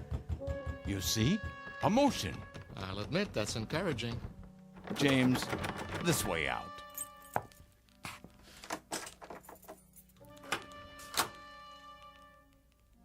If you please, it's just through here. No tricks this time? No tricks. Wait, this is a library. A small reading room for our members. Members? Mr. Biddle told you nothing? He asked me to meet him. I thought it was about work. What is this building?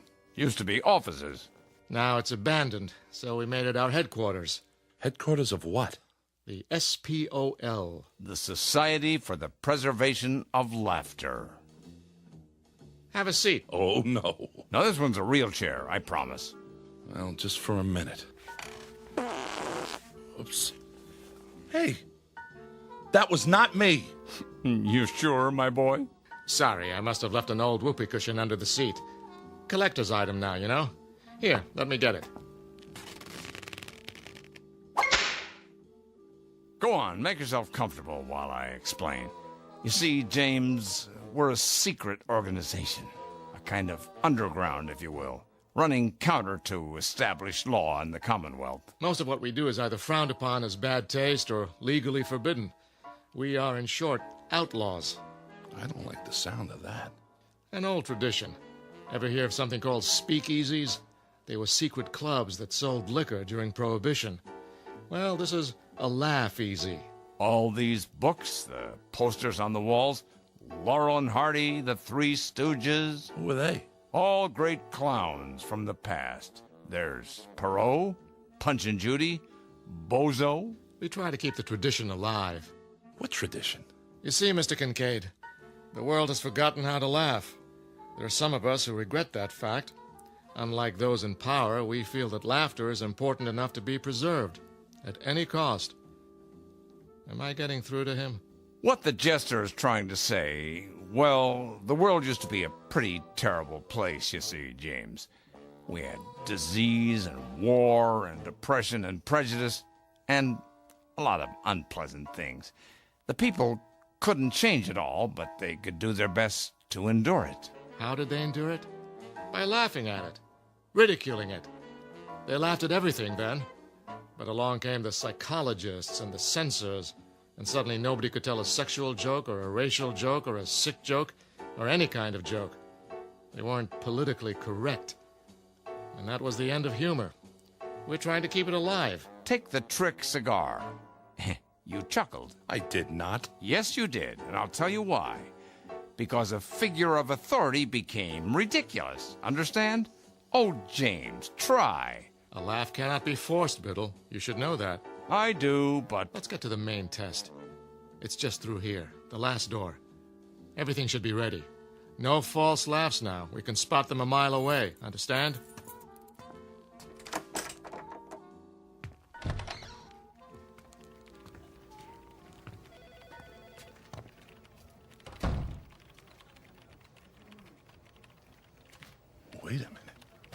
Wait a minute. This looks like... Spears Research. Where you work, Kincaid.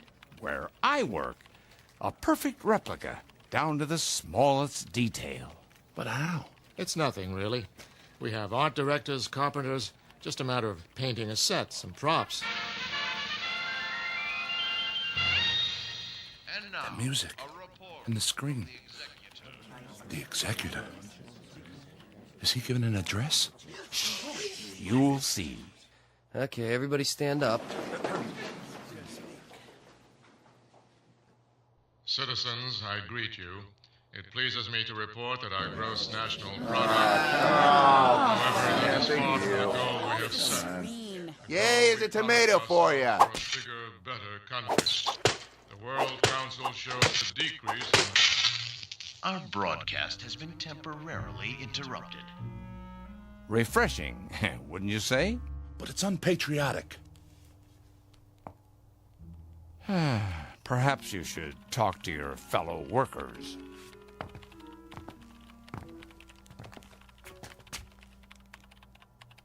Miller? Is that you? Who wants to know? It's me, Kincaid. But how? A rubber mask. Realistic, if I do say so. Watch this. He's about to reboot his computer. Now, boss? Now.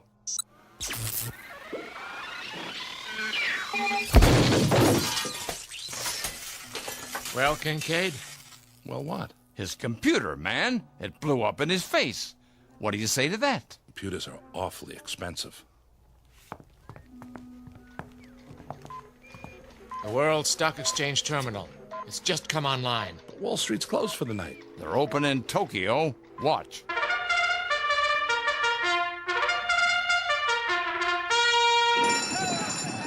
And they're off. Dow takes the lead, followed by DAX, NASDAQ, Fortune 500, and gross national product. As we go into the turn, it's OPEC forcing the pace. Wait, national debt's closing in. Now it's consumer spending versus trade deficit. Fighting it out neck and neck. This is going to be a close one, folks. And the winner is Beetlebum. Gross national product in last place. The executive said the gross national product was in good shape. Oh, not much hope for him. One more angle. Try this.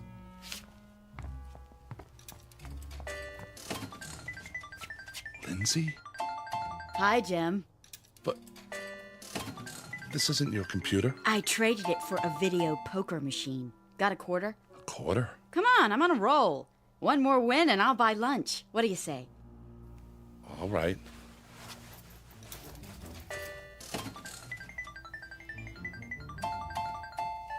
Jackpot. I hit it, Jim. Or rather, we did. How about lunch? In Paris. We can take the rocket shuttle and be back before Biddle knows we're gone, okay? I don't know. The French have been very un-American lately. James, get with the program, boy. I'm trying, sir. You certainly are. I need a drink. Come on, the bar's this way. I'm afraid I've done all I can. Okay, everybody. You can take your masks off now. Marcus scores, please. On a scale of 1 to 10, I give him a 3. Shh, 2.5. That's too much. I say a big fat 0. I agree with that. 0. That's it for me.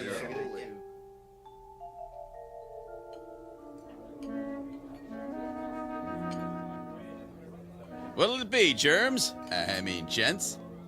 Martini, double. And one for my friend here. Make it special. Coming right at you. Were those my judges? Don't worry about it. I haven't given up on you yet. How about a game of darts? But, sir, the target's there. Pictures of the executor. So they are. How about a rotten egg? Eggs? Right there in the basket, gentlemen. Well, you can throw. I don't know, sir. Oh, come on. This is the man who destroyed fun. Who took away the good times. But you've hated me, haven't you, James? As a boss. No, you have. I know. And with good reason. I've been a stern, pompous ass. But I'm competent at my job. The company can trust me. I know my role. But I'm not at work now. Oh, good one. Yeah, good one. Right in the old schnozola. Try one? Well, okay. Good boy. Got him right in the eye. Another? If you say so. He took it on the chin. Now try the neck. That's always funny. 2 martinis. Wait, drinks first. This one's yours. Well, through the teeth and over the gums. Look out, stomach, here it comes.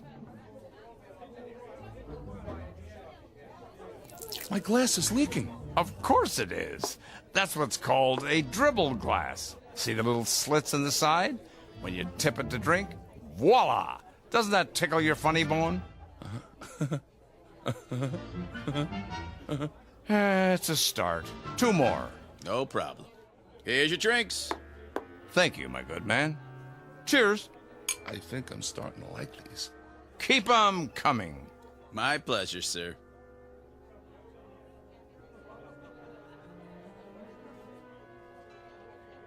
Look at the screen. Know who that is? Who? Betty Boop. A flapper, they called her. Always doing the Charleston. Here, turn it up. Want to dance, Mr. Biddle? Do I? Hold my drink, James.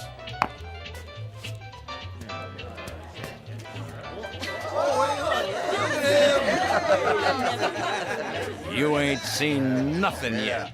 All right. Biddle, Biddle, Biddle, Biddle, Biddle, Biddle, Biddle, Biddle. I'm laughing. Biddle, Biddle, Biddle, Biddle, Biddle, Biddle.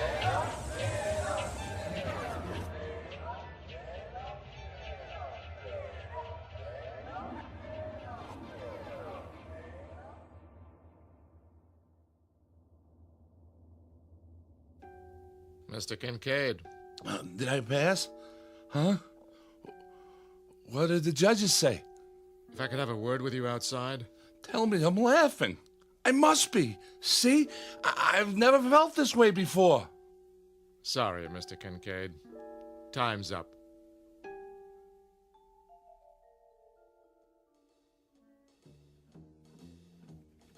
Morning, Jim. Morning, Lindsay. You're looking sexy as usual. What? Later, alligator. We're on for Paris, by the way. I don't know what you're... The rocket shuttle? Oh, that's right. It wasn't really you. Well, I'll explain. As soon as I talk to old man Biddle. Jim, have you been drinking? After a while, crocodile. Come in. Hi. You are 17 minutes late. I know. Those martinis, whatever they were, they really got to me. Martinis? I hadn't even tasted this stuff before last night. Sorry. I was pretty plastered. Who took me home? I don't know what you're talking about. About last night. SPOL. Hey, why does the fireman wear red suspenders? What? To keep his pants up! Are you sick, Kincaid? Oh, come on, Mr. Biddle. I know I was a disappointment to you, but it was also new. They're not going to hold it against me because I didn't laugh, are they? I didn't know how. But I do now. Listen.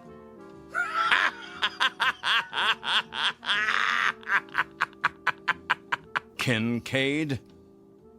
Yes, sir? You're fired. So the judges ruled against me. I don't blame them. You can fix it, can't you? Get out. All I want is a second chance. Is that too much to ask? I can learn.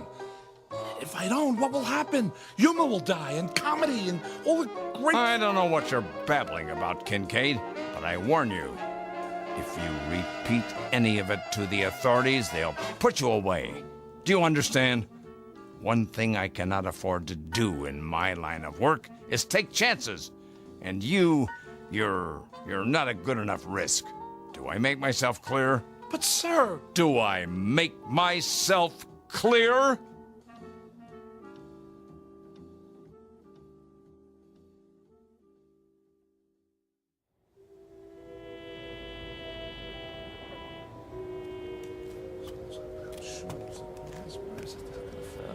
Evening to you.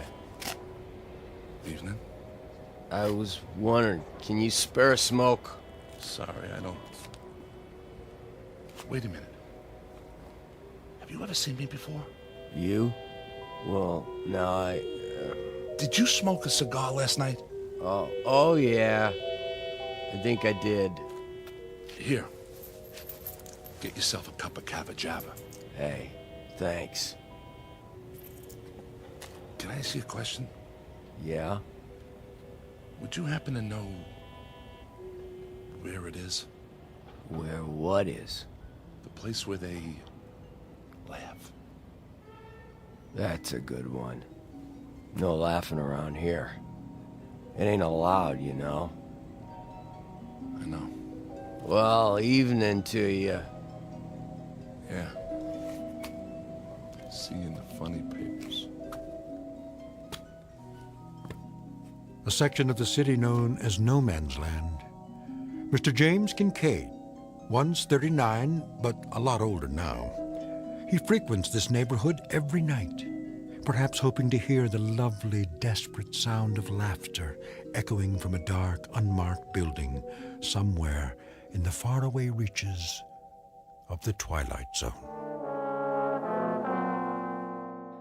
The Twilight Zone continues in just a moment. You are about to enter another dimension, a dimension not only of sight and sound, but of mind, a journey into a wondrous land of imagination. Next stop, the Twilight Zone. Hi, this is Stacy Keach. I'd like to take a moment to tell you about our Twilight Zone website at twilightzoneradio.com. At twilightzoneradio.com, you'll find the latest information on these Twilight Zone radio dramas, including behind-the-scenes photographs, plus the newest product releases, trivia contests, ways to contact us, other Twilight Zone-related info and merchandise, plus links to other fascinating websites. So make your next stop twilightzoneradio.com. Visit twilightzoneradio.com to purchase these Twilight Zone radio dramas on cassette and CD, or call toll-free 1-866-989-ZONE. That's 1-866-989-9663.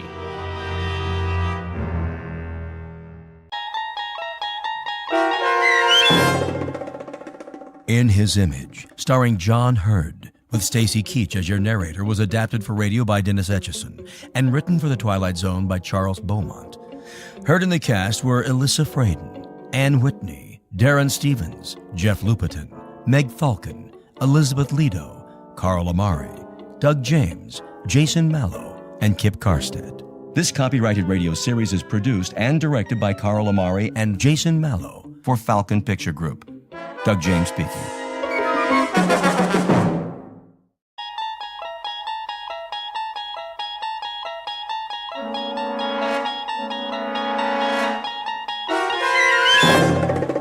You unlock this door with the key of imagination. Beyond it is another dimension, a dimension of sound, a dimension of sight, a dimension of mind.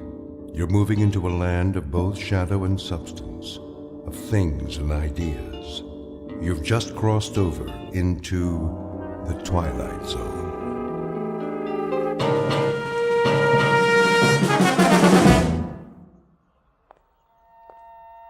Morning. Morning, officer. Trying to beat the rush, huh?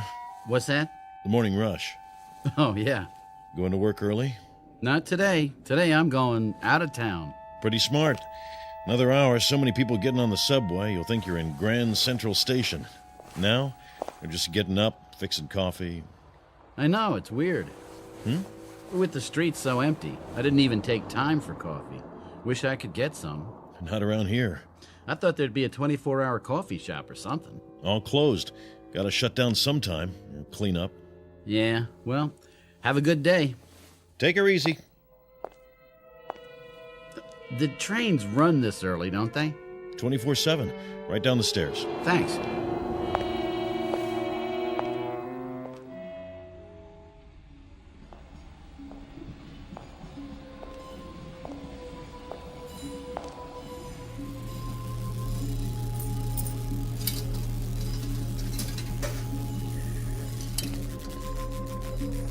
What's that sound?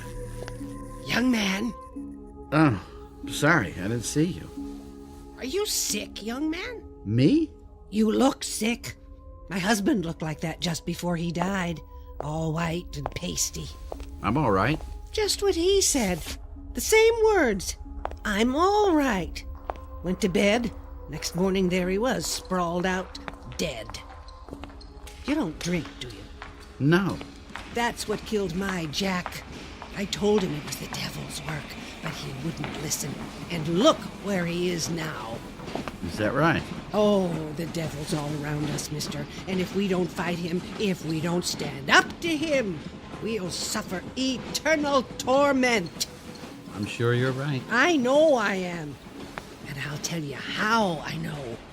It was a Sunday. I was ironing, if you please, and that's when it happened. The good Lord's own sweet voice, like an electricity shock. I was revelated. Oh, praise him, mister, and praise his good works. I will. Do you read the good book? Yeah, all the time. Oh, sure you're telling the truth now. We may be underground, but he hears every word. I have to go. The train's coming. I don't hear any train. Leviticus chapter 5, verse 2. Perfect. You're perfect. What? Or if a soul touch any unclean thing, whether it be a carcass of an unclean beast, or a carcass of unclean cattle, or the carcass of unclean creeping things, and if it be hidden from him, he shall also be unclean and guilty. If you're not perfect, then kill, and end it now. Please. Don't you want to be saved? No, I just want to be left alone. We're never alone. Don't you know that? He's with us all the time, and he'll help us if we only let him. But we've got to be saved first. Read this pamphlet. All right. The devil means to have you, but I won't let him. I'll fight with you, mister. My train. The train to glory. Get on board. Stop, please, stop. Listen to me. It's your salvation. Kill. Get away from me. What are you doing? Stop! No!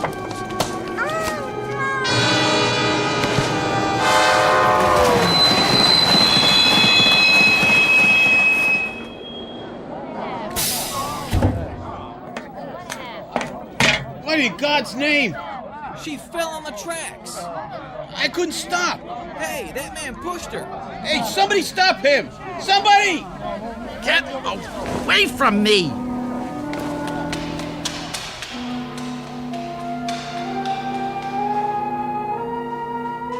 Incident in a subway station.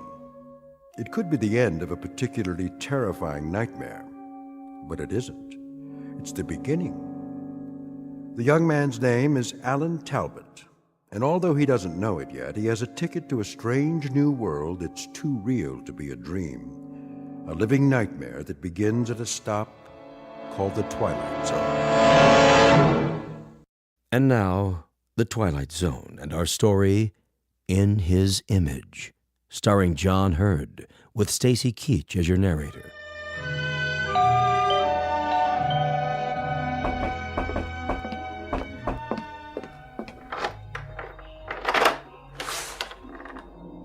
Yes? Sorry to bother you, ma'am, but see, I belong to the Junior Woodchucks, and if you'll just buy a 10-year subscription to the Ladies' Home Companion, I'll get to go to summer camp. What do you think? I think you'd better come in. Okay. Hi. Hi. Ready? And willing. Surprised? A little. Come here. Hey, now, Tiger. I told you there are lines I don't cross. I know. I was gonna wait till we got married, but I lost my self-control for a second. Well, you look around for it while I pour the coffee. Thanks. How come so late? Who's late? You are. What, 5 minutes? Try 45. Ooh, honey, I told you to get rid of that sundial. Okay, so you overslept. Just remember, leaving at 6 a.m. wasn't my idea. Look, I did not oversleep. I left the hotel at 4:30, got on a subway train, got off the subway, and came here. Therefore, you must have stopped off for a couple of short beers. It's now 6:45. Look at your watch. See? Yeah, I see. But I don't understand. I do. You were enjoying those last moments of freedom. Uh-oh. Uh-oh, what? Well, you said you wanted to bring some food along, so I roasted us a chicken. Looks like it got a little crispy. Jess? Hmm? Are you sure? What do you mean? You know what you're doing? Of course I do. I, a 31-year-old spinster of sound mind and body, am going to run away to a town I've never heard of for the purpose of marrying a guy I've known exactly 4 days. Anything odd about that? I'm serious. So am I. I mean, shouldn't you get to know a little more about me? Like what? I know that your name is Alan Talbot. I know that you live in Coralville, New York, in a big white house surrounded by rose bushes and trees. I know that you do scientific research on some kind of weapons device for the government. Not weapons, computer electronics. See? Already you're romanticizing me. Don't interrupt. You are visiting New York City for the pure morbid pleasure of it, currently rooming at the Chesterfield Inn. You make a modest but adequate salary. You're kind to small animals and chestnut vendors. And let's see, you're terribly lonely and in desperate need of a woman 5 feet 9 inches tall, answering to the name of Jessica Connolly, right? Right. And you are single. At the moment. Well then, we'll just have to do something about that. Here, wrap the chicken in foil and put it in the picnic basket while I get the suitcase. Sounds good to me. Think I'll like Coraville?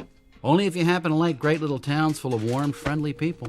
Only a week away from the place and already he's homesick. I better like it. You will, and you'll love Aunt Mildred. Well, are you going to stall all day, or are you going to make an honest woman out of me? Let's go.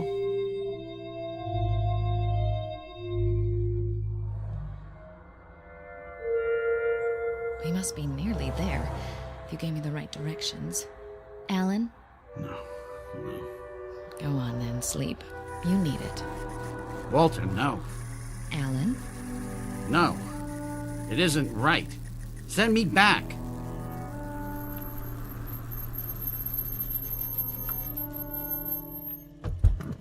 Alan, hey. What? What? Huh?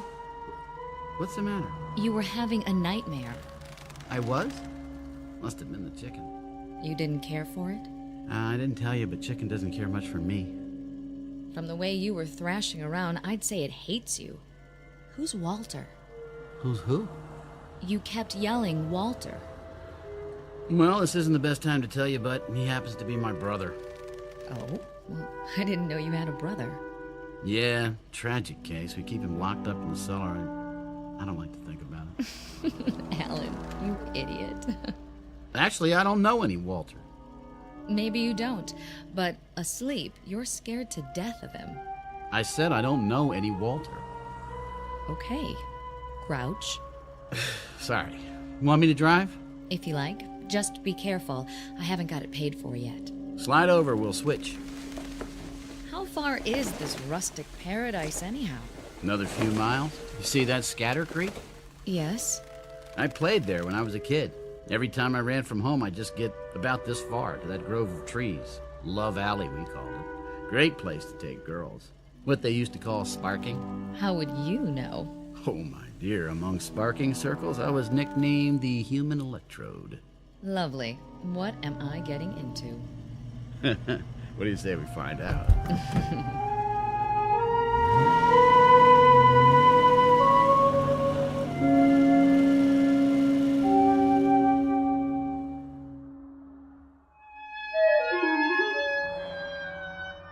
Here we are. Coraville.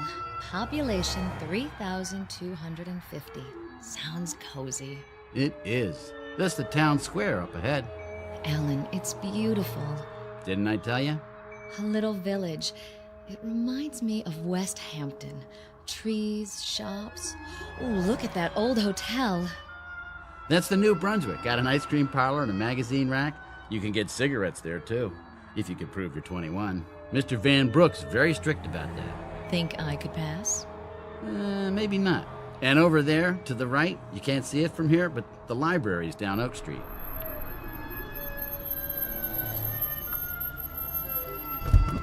Don't stop now. I want to see all of it. Alan? I'm sorry, it's just, What? Well, either I've got the worst memory in the world or they put up a new office building. I see it. In a week? Prefab, I guess. I tell you, young lady, that don't make things the way they used to. Oh, well, let's go. Alan, do me a favor. Sure. Let's get something first, before we meet the gang.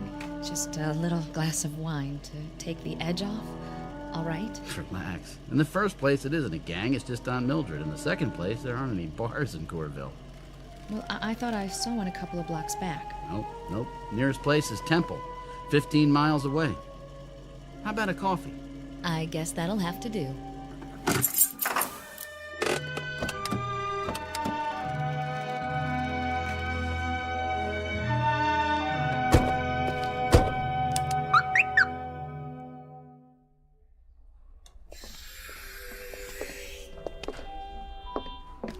What a lovely lobby. Is this the way you remember it?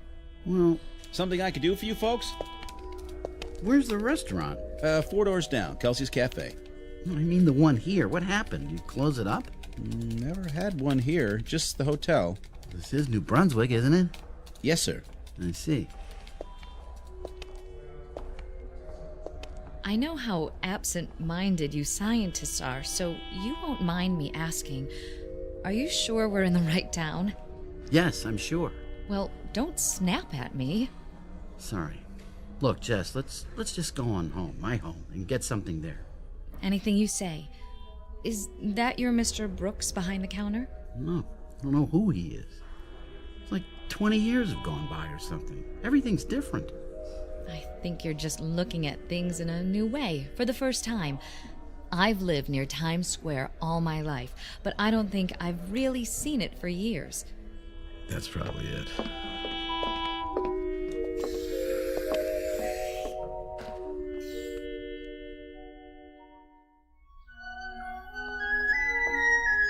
Now that's a classic house.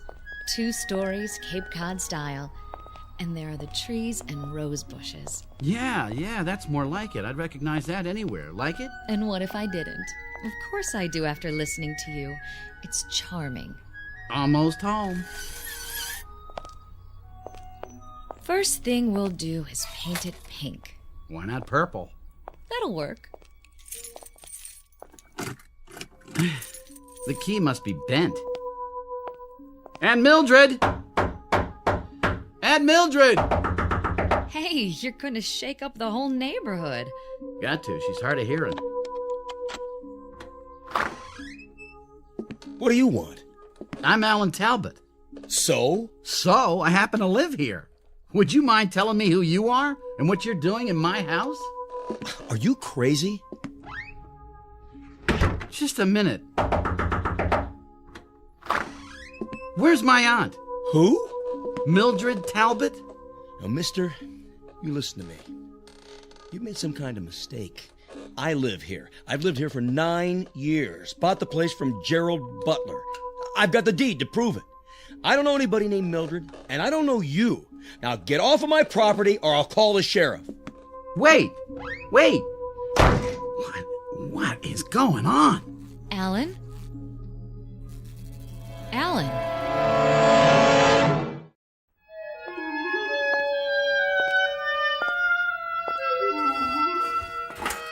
I'm back. Get everything straightened out at City Hall? Sure. I'm out of my mind. Alan. Well, I don't know what else to think. Somebody I never saw before in my life living in my house. The woman I had lunch with a week ago dead for 3 years. New buildings in town. According to the official records, it's all true. Alan, I know this will sound crazy, but remember what you said when we tried to get coffee at that hotel? The one that didn't have a coffee shop? You said it was as though Coraville had aged 20 years. 20 years in a week? What if it's true? What if 20 years have gone by somehow? Rip Van Winkle? Well, why not? It's a possibility, isn't it? No. I thought of that, but it doesn't hold up. For one thing, it would make me at least 45. Unless I left town at the age of 10. And that couldn't be because I went to high school and college here. Except there aren't any records that I ever attended Coraville High. And the university I work for, it doesn't exist. It never existed. What about your aunt? I just checked. There isn't a single trace of evidence that a Mildred Talbot ever lived here. Well, it was an idea. Let's go. Where to now? The cemetery.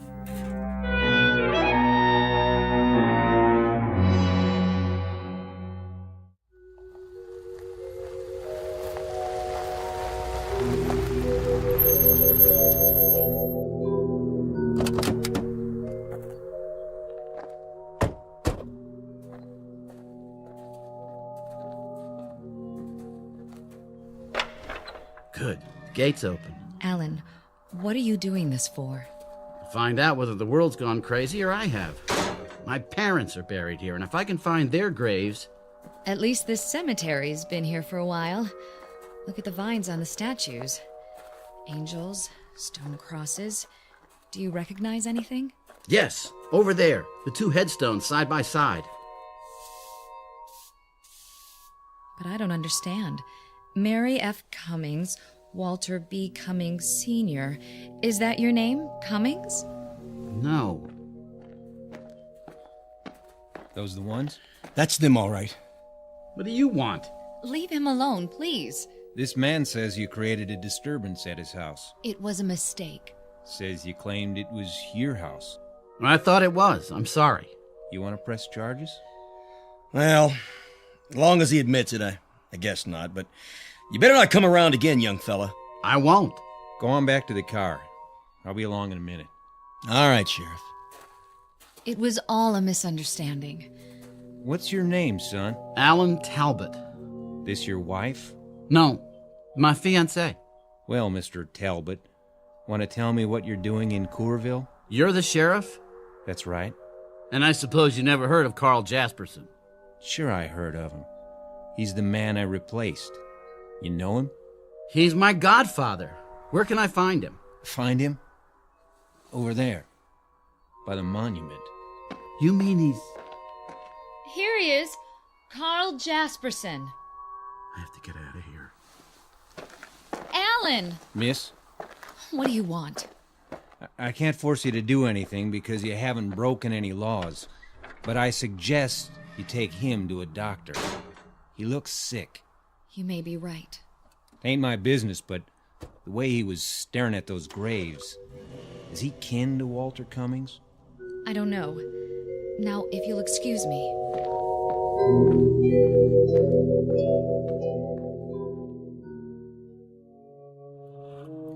It's only a few more miles to New York. How do you feel? Alan? Alan, don't shut me out. I don't have anything to say. Honey, there's a rational explanation for all of this. There has to be. Dr. Matthews had a patient once who couldn't even remember her own name. Please don't humor me. She had no idea where she was or how she got there. When Dr. Matthews talked to her, she couldn't remember a thing about her life. But 2 weeks of treatment and she was all right again. It was a form of amnesia. You'll like Dr. Matthews. Then kill. You must kill. Wrong, Walter. Wrong. And he treated Sandy, my roommate. I don't know whether I told you about her. But anyway, she had a breakdown and... Stop the car. Are you going to be sick? Yes, stop the car.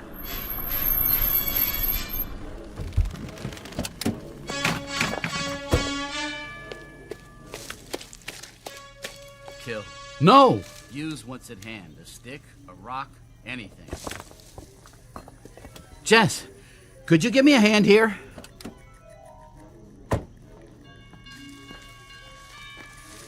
Where are you? Over here. What is it? No, don't come any closer. What? Stay away from me. Get back in the car and drive away as fast as you can. Alan, why are you holding that rock in your hand? I'll see you at your apartment. But how will you get there? Never mind, just go. For God's sake. Jess, go. Now. If that's what you want. Run before I... Kill. Kill. No! Jess! Oh, Jess. Jess.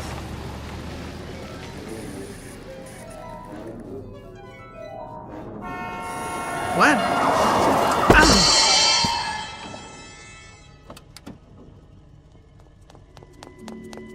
Mister, are you all right? I didn't see you, honest. I came over the hill and... Hey, mister, can you stand up?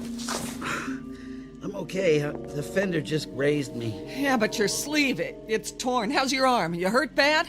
I'm not sure.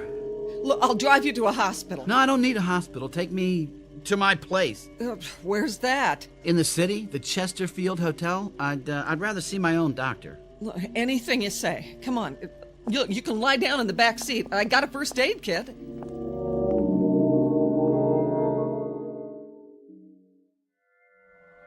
Look, is that a bad cut? No. I still think you ought to see a doctor. I will, as soon as we get there, but I'm not even bleeding. Not on the outside, maybe. I've heard of accidents where you... I'm fine. I'll sign anything you want, absolving you of all blame, okay? Look, don't get sore, mister. I'm just worried about you is all. Sorry to have been so much trouble. Mister, I'm glad you're alive. Look, it's none of my business, but How come you were standing there in the middle of the road like that? I'm not sure. I'm gonna find out.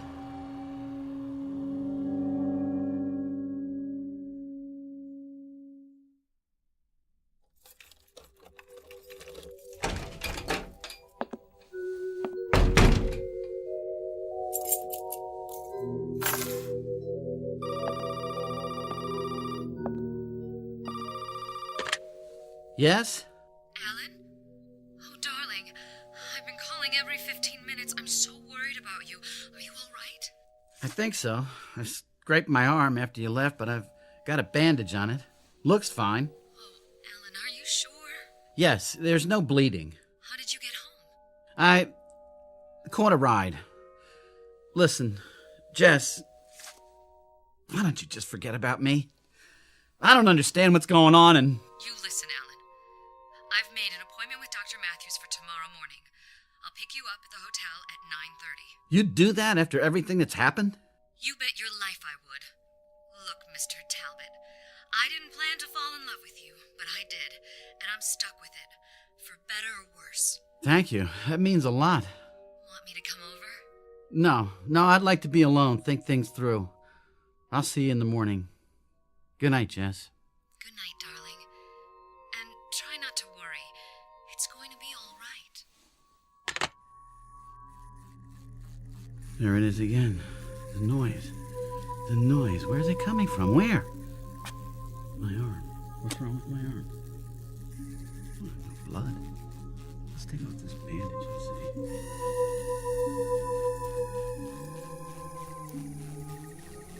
What in the... There's no blood because this isn't real skin.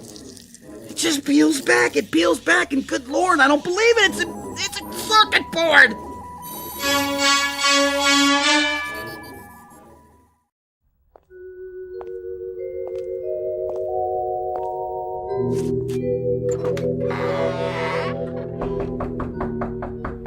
Hello?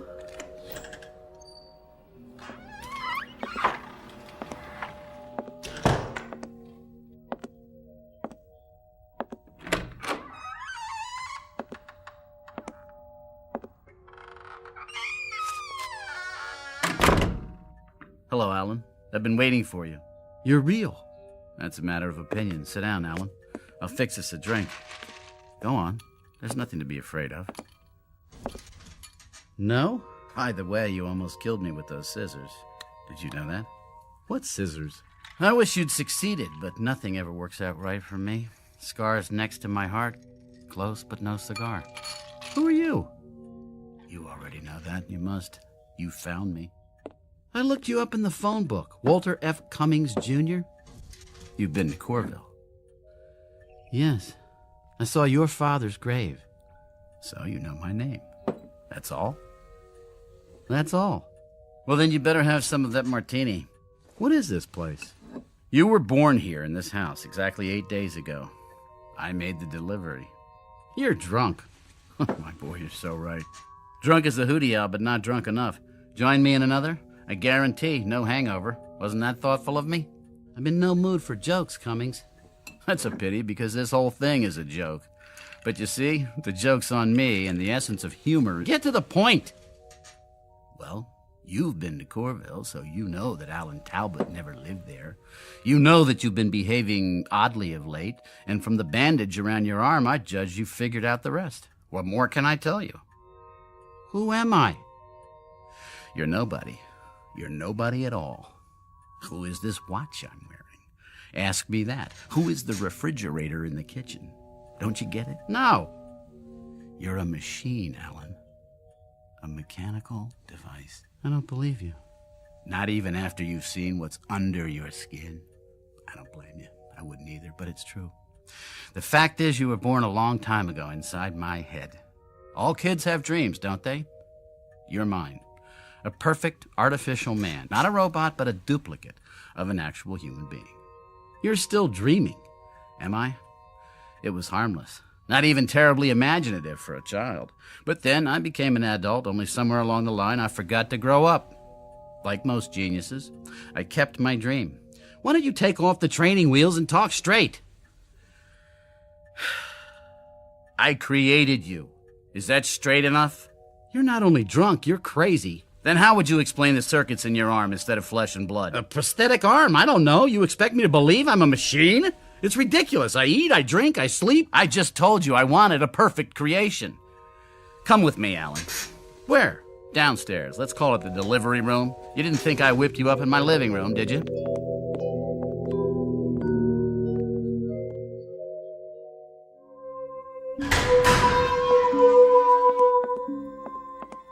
What is this room? My lab. Your birthplace.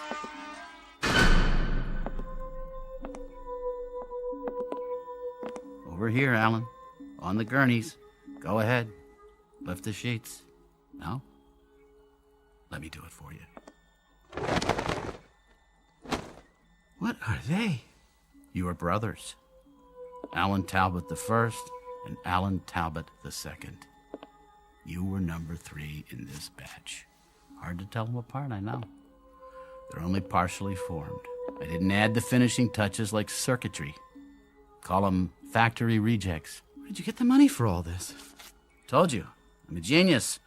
When I saw how much money I'd need, I developed a new kind of microchip. They turn out 300,000 or 400,000 a year. I get royalties. Money was the least of it. The failures, though. The failures, they were bad. I can't tell you how many times I had to start over. And you did it all by yourself? I'm afraid the day of the lone inventor is past. I had some of the best scientific minds in the world working for me. But of course they didn't take the project seriously. It was just a game to them. How to create a nervous system, how to duplicate a brain. With all its subtleties, mere reactions weren't enough. Intelligence is what I was after. My creation had to have abstract reasoning power, a past, all the intricate facets of personality multiplied by millions that make up true consciousness. Now, accomplishing this from scratch would have taken forever. So, I decided to use myself. So you're telling me I'm you? On some of your cells, I made certain impressions, my own memories, some of my talent, some of my knowledge, bits and pieces of myself. It isn't possible. I'm me. This is my body. Non-conductive plastic? Very lifelike. I've heard enough. Where are you going? Back to Corville? You lived there, of course. I gave you my memories of the town. Some of them were outdated. I left 20 years ago. What about the university? Fictitious. I had to give you a job. And Aunt Mildred? All the old women I've ever known rolled into one. After my parents died, I lived alone. The reputation as a Don Juan, I regret to say, is imaginary too. That's about it. You can fill in the rest, up to the last week anyway. What happened then? I wish I knew. Something went wrong. You attacked me with a pair of scissors and ran off. I've been unable to find you since. What went wrong? I'm not sure. But whatever it is, it's wrong with me too, because everything you know or think or feel reflects some portion of myself. And if you wanted to kill, it means part of me wants to kill. My own death wish inverted.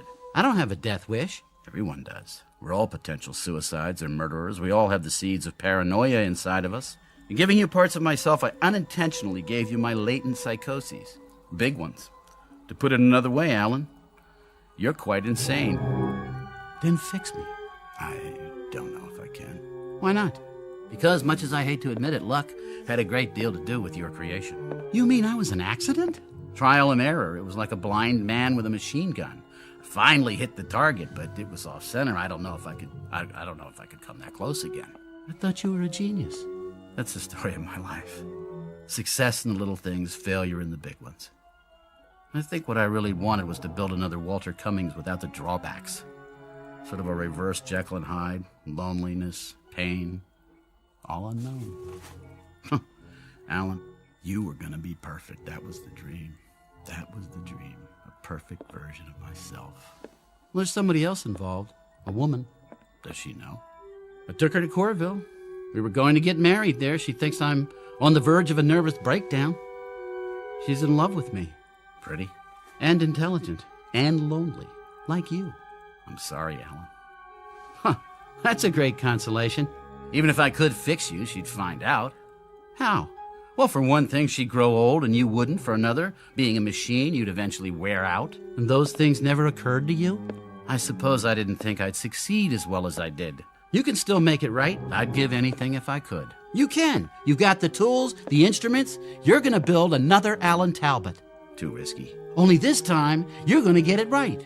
One of these blanks, the rejects, with some modifications. I don't know if I can. With all that you know now, it'll be easy. He's going to walk out of here tonight, and he's going to marry a girl named Jessica, and for the first time in his miserable life, he's going to be happy. And so will she. You don't understand. The process takes too much time. There is no more time. Here, I'll write down her address. She was going to meet me tomorrow, but she'll be home now. Take it. That's appropriate. What is? This pamphlet, The Way to Salvation? Where did you get it? Somebody gave it to me. I was in... Read this pamphlet. The devil means to have you, but I won't let him. I'll fight with you, mister, and we'll win. My train. The train to glory. Get on board. What's wrong? The noise! Make it stop! Are you hearing something? In my head, like computers and electricity. It's your circuits. They're going bad. And a train! Get on board! Walter, get on board! Your eyes. Your eyes! Get away from me! Now, Walter! Now!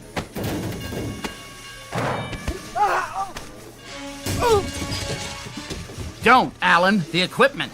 You take the address. Promise me. Stop. You, Walter, it's the only way. Get out now and remember what you've learned. Try to remember.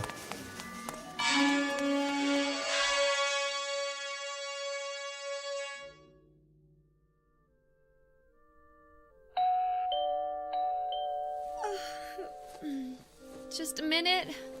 Who is it? I'm sorry to bother you, man, but see, like, I belong to the Junior Woodchucks, and... Alan!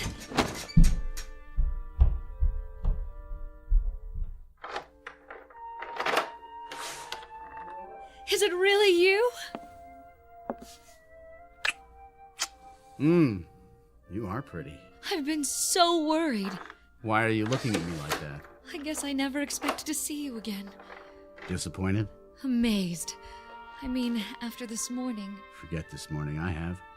We're gonna start all over. But Alan... Please. It was a nightmare, that's all. Now you're awake and everything's gonna be fine. A second chance. A second chance for both of us. Do you believe that? Yes. Then so do I. If you promise you'll tell me about it someday. Someday. But now, how about a cup of coffee? Coming up. And a couple of Mother Connolly's hand-fried eggs? Well... Guaranteed to make a new man of you. In that case, yes.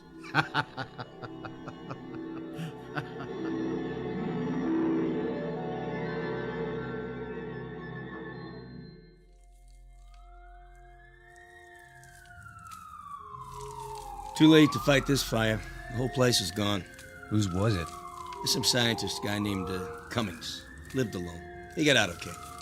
Well, no more laboratory for him. Burned to the ground.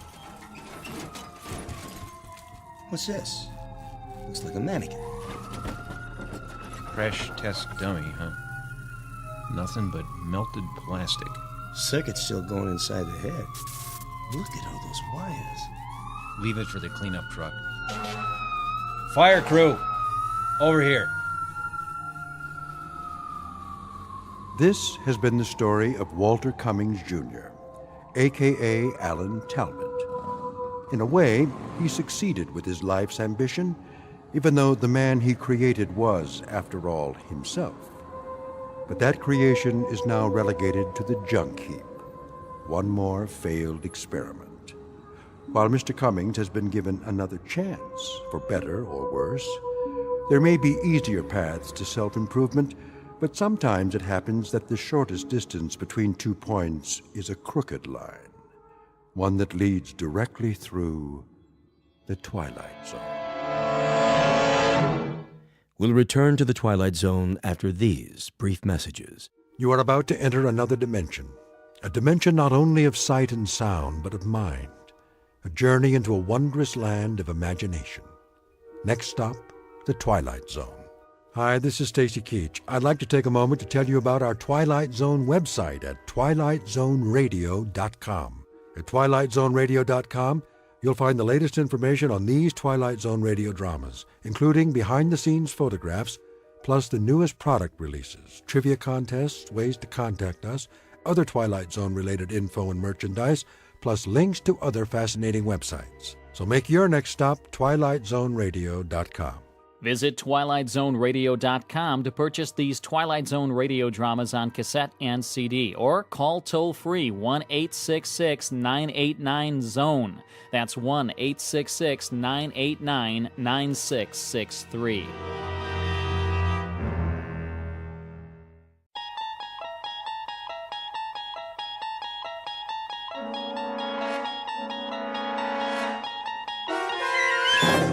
You're traveling through another dimension.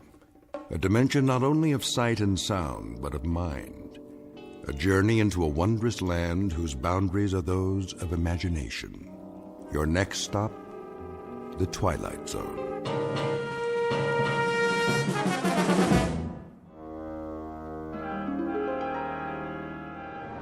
Shouldn't be long, eh, Cap? Not unless they move to Italy. I bet old Benito would like to do that. We're almost there. See that mountain range just over the horizon? Well, now, what do you know? I think I might have seen that a few times. All we do is maintain course and the boot'll pop right up big as life. Sounds like you've done this before, Captain. You like Italian food, Blake? Me?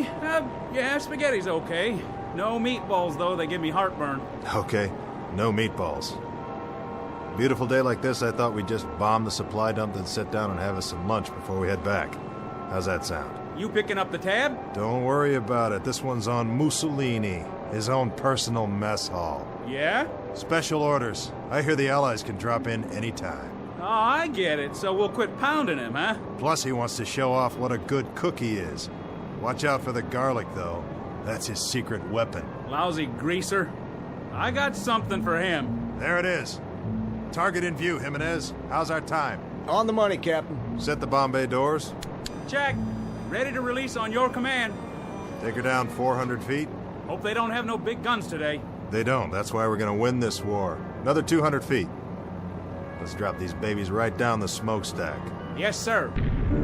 Is that flak? I don't believe it. Give me some altitude. Looks like the jerks finally got some artillery. Pull up on the stick. I'm pulling. That was too close for comfort. Pull up, I said. Climbing, Captain. Higher. We're hit. Kransky, you okay? Waist gun good, Captain. Connors? Missed the tail 9 miles. Fine. We took a hit on the starboard engine, sir. Looks like we're losing fuel. Then let's drop our payload and get out of here. Fast. Yes, sir.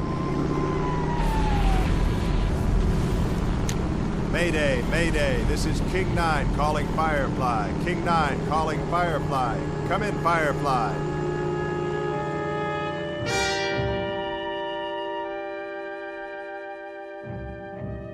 This is the war in Europe, 1943.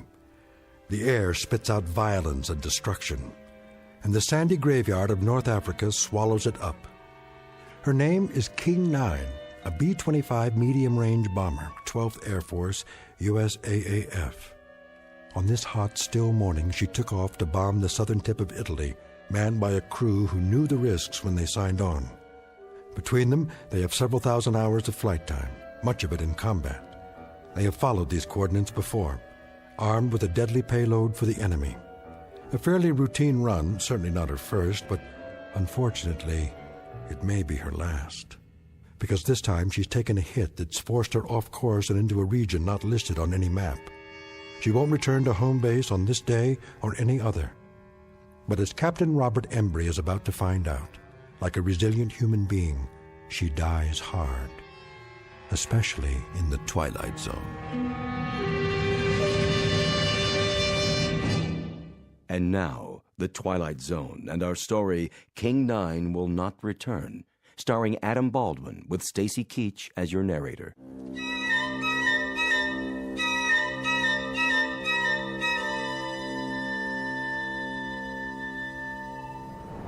What's the damage, Blake? We took a hit on the wing tank, Captain. How bad? Needle's dropping fast. We're leaking fuel. How much? A lot. Jimenez, what's our position? 10 degrees off course, Captain. Airspeed's dropping. Losing altitude. How far from base? Too far. We'll never make it. We may have to ditch. Down there, oh, mamma mia. Take a look around. See anything? Nothing but sand, sand, and more sand. Looks like one great big beach and no ocean. Then get ready for some belly surfing. Landing gear? Leave it up. Won't do any good. The sand's too soft. Connors, Klein, all crew, strap it in. We're gonna attempt an emergency landing. Flaps down. Level her out! She won't hold! Pull up! Get over that dune! There goes the other engine. Hang on! She's holding. We're gonna belly in like a glider, nice and easy. Piece of cake, Captain, piece of cake. Watch it, watch it! We're coming in too fast. I can do this, I promise you. Captain, look out!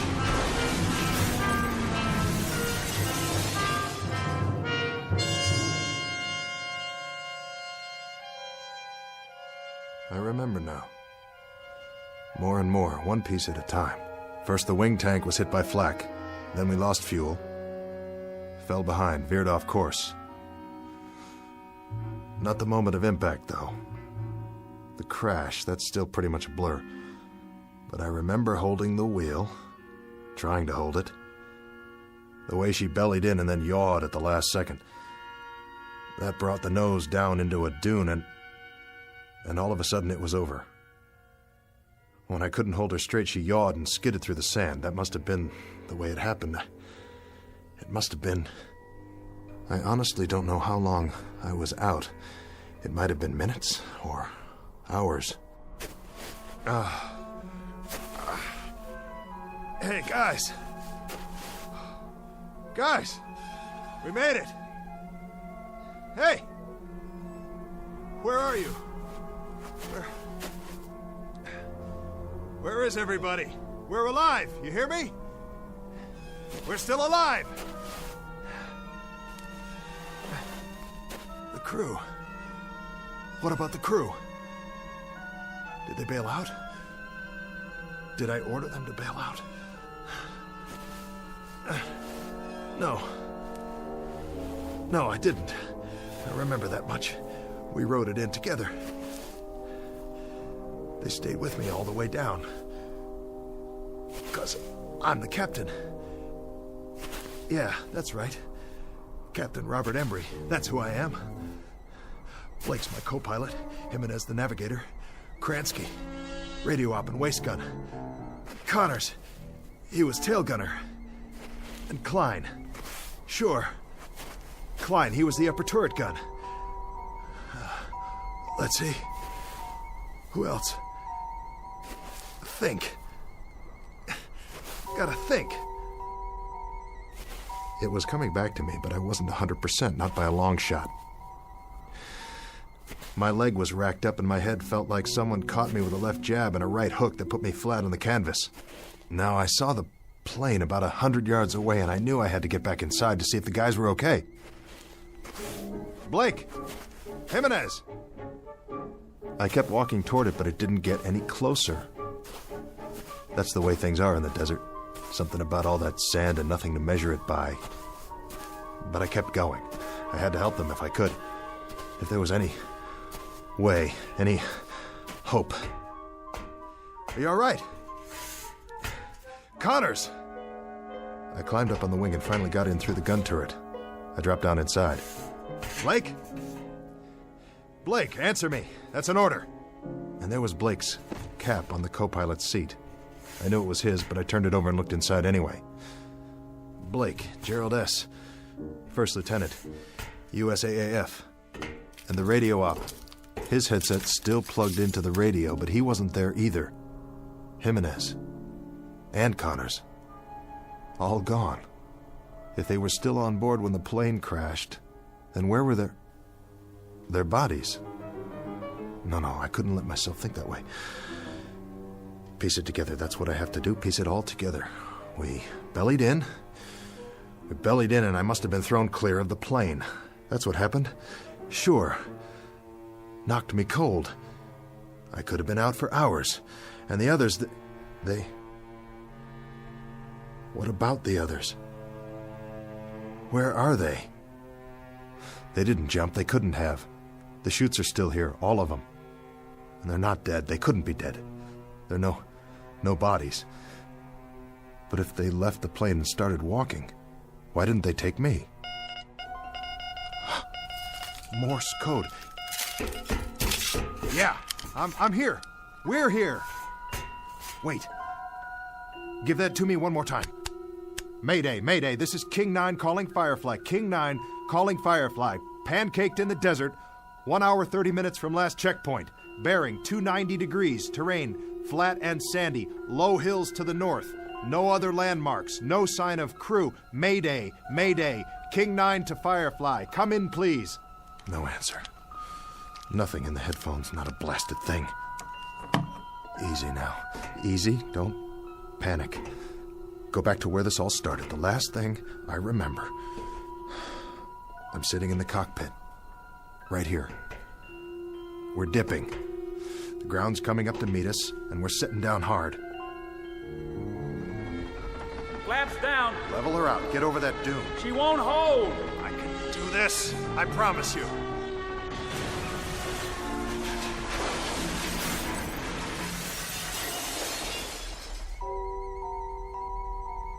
The crew. The whole crew was in the plane, and now they're gone, all of them. And I'm here with a king-size headache. So what? I got off easy. Nothing to worry about. But the main thing is not to forget. I'm responsible for this crew. I'm in charge. As far as it's within my power, I've got to keep them alive. I've got to keep them out of this. Every last man. I command this aircraft, and I'm responsible. I'm in charge. Nobody else. I'm responsible for all of them. Klein, Jimenez, Connors, Blake, Kransky, every last man. Who's out there? Blake? Is that you? Blake? Blake!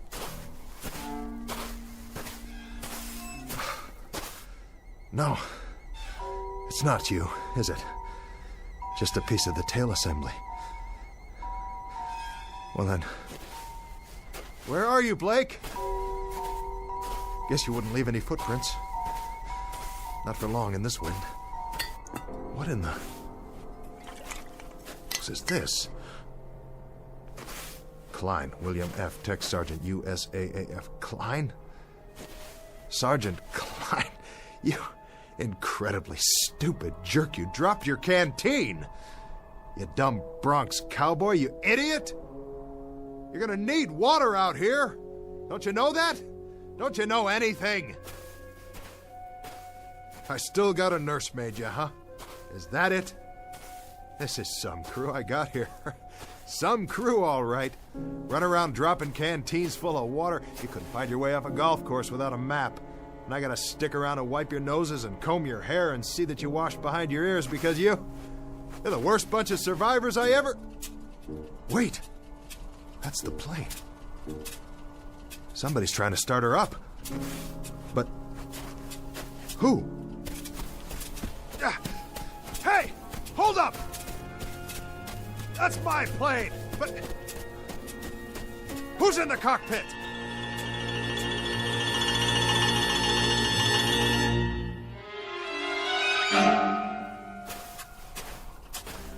Who's in my plane? Is that you, Blake? Blake! I see you! Right there in the pilot's seat. Don't tell me that's not you. Look at me, over here. I'm over here.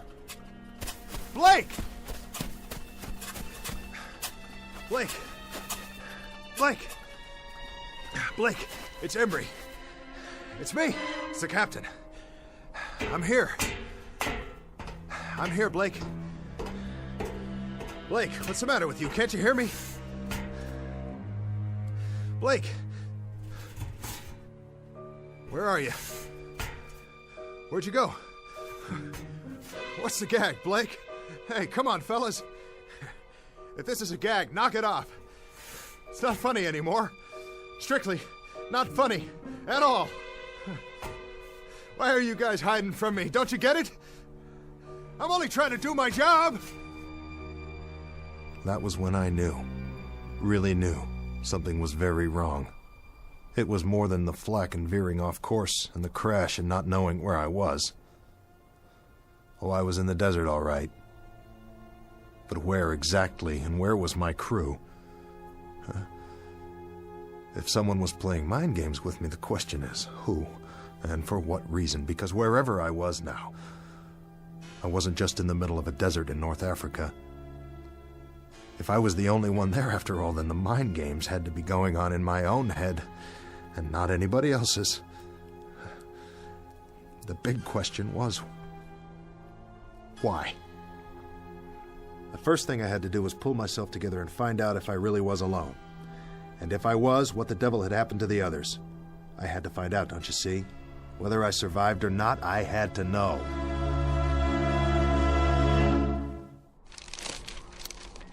Gonna be a long night. Get a campfire going, then they'll see where I am. Hey! You out there, guys? Sure you are. You started walking, didn't you? With or without your canteens and your rations. But you won't get very far. You couldn't have. I wasn't out that long. You watch it, boys. The animals are restless tonight. Whatever kind of animals live in the desert. Blake! Jimenez! Connors! Klein! The whole lot of you! This is your captain speaking! Look over your shoulder! Here I am! I'm waiting!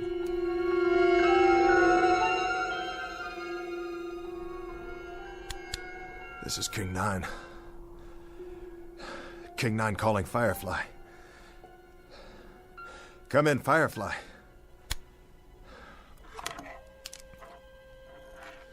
Let me tell you something, Firefly, if you're still out there. Now listen up. You better respond before the batteries run out, because I might not be here when you fly over. I might not even be here now. For all I know, I'm already dying out there. Lying in the sand with a fractured skull. This is all going on inside my brain-damaged head. For all I know, this whole thing is one big hallucination. Sure. Think about it. If I see something, or if I only think I see something, how can I tell the difference? How could I be sure? Could you? You ever have a nightmare, Firefly? Huh? Really bad nightmare? Well, you were scared, weren't you? Just the same as if it really happened. Sure you were. Yeah. Your eyes moved around and you were breathing fast and your heart was beating a mile a minute. So what's the difference? I mean, really, what's the answer? The only way you ever found out was when you woke up. This whole time, I could be sleeping, having a dream. Maybe I'll wake up and I'll be back at the base, or I tied one on and I'm in a booth right now with a girl I met in a bar someplace. Oh, wouldn't that tear it? Wouldn't that really, truly tear it? When the medics get a hold of me, they'll never let loose. They'll put me in a straitjacket and send me on tour like a freak. If they ever let me out of the loony bin, that is. But for now, I think I'll just take that chair Jimenez was sitting in and carry it outside and keep the fire burning. Because that's the only thing I can do till wake up.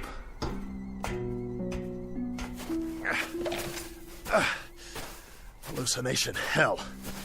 I saw Blake. I saw my co-pilot sitting in that cockpit. That was no hallucination. I saw him. Nobody can tell me any different. Maybe I'm a little woozy, but I'm not that far gone yet.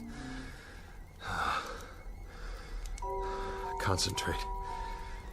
Gotta keep my head clear. Piece it together. I'm Robert Embry, captain. I fly a B-25 bomber. It's called King 9. It crash-landed in the desert. This desert right here. Because I ran out of fuel. Yes, I did. I did that. And now I gotta keep the fire going. So they'll see. And come back. You're responsible for the ship and the men. You, mister. Now you gotta pick up the dice and you gotta throw until you make a pass. That's the hand and you gotta make it. 6 the point. 6 crewmen. They're in your hands.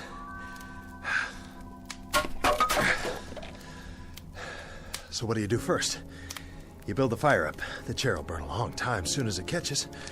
Here's some more newspaper from the base this morning. What's it say on the front page? can't make it out. Picture of a plane. B-25 Mitchell aircraft found. Just like this one. Whose plane is that? Another one went down. Well, at least they found it. Maybe they'll find this one too. Sure they will. Just gotta wait a while.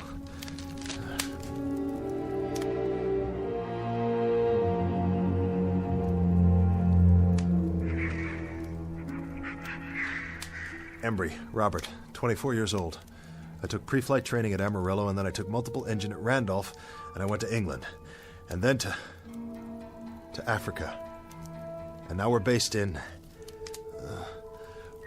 Tunisia. And we were on a routine mission to southern Italy, and we caught some stray flak where there wasn't supposed to be any. And then we ran out of fuel. And I got the poor devils off. Of course. I did that too. It was my fault. I got that much down, no question about it. It was my fault. But where are they? Where'd they all go? Hey! Hey, fellas! No more hide and seek, okay? Time to come home now. Dinner's ready. Come to Papa. Fellas! Fellas! What's this? A cross? Made out of metal? From the plane. And a flak helmet hanging down. But who? Who put it here? Somebody wrote something.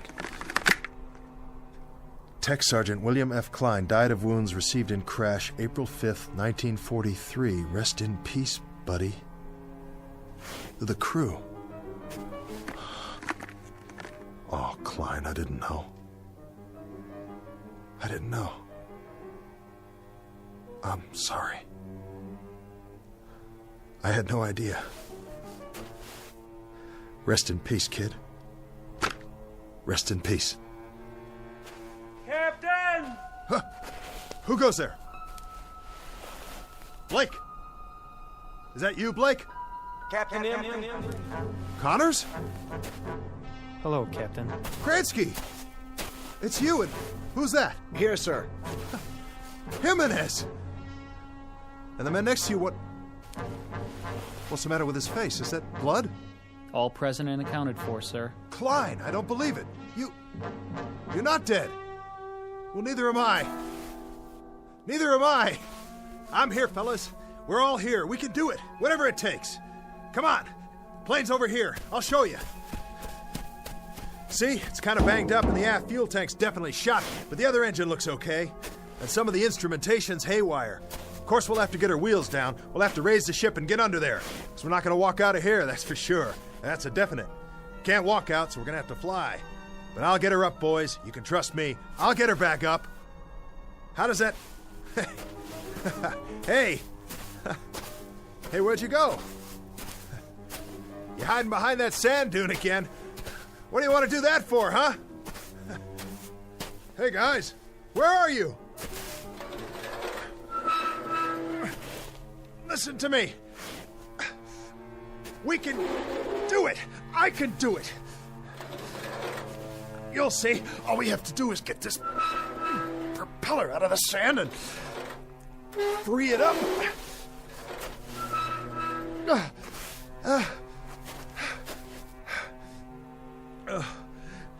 Hey, team. You can talk, you know. Talk to me. Yell at me if you want. Tell me off. But say something. Where are you? Where are you? Where are you? It doesn't matter. You were never here. You were never here. You're illusions.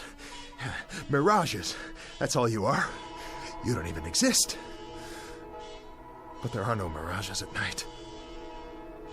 Only during the day, when the heat waves come off the sand. So either I'm dead, Or out of my mind. Or I'm off in limbo someplace. I'm unconscious. I'm sick. That's it. I'm cracked up in an army ward, or I'm down in the drink somewhere, drowning. Or I don't even exist any more than you do. There isn't a thing here, not a single thing that's real. Oh, God. Oh, God, you gotta tell me what's happening here. You gotta tell me. Please. You gotta give me a sign. What? What is that? Aircraft. I can see their lights. Yes! But they're moving too fast. I've never seen planes like that before. I've never even seen jets. I couldn't have, not yet. Jets. Jet aircraft. What do I know about jet aircraft? It's 1943. There's no such thing as jets yet, but I know about them. F-106s, F-105s, B-47s, B-52s, B-58s. I know all about them. I am Captain Robert Embry, United States Army Air Force. I'm the pilot of this bomber right here. We went to Italy this morning because it's World War II, and it's not over yet, and I'm right in the middle of it. Hey, crew! We've got to get out of here! We got to get out of here! We got to get out of here! Because if we stay here, I'll have to dig more graves and bury you all with my bare hands. Don't you worry, I'll take care of it because it's my responsibility. Yes. Yes. And I'll dig one more while I'm at it.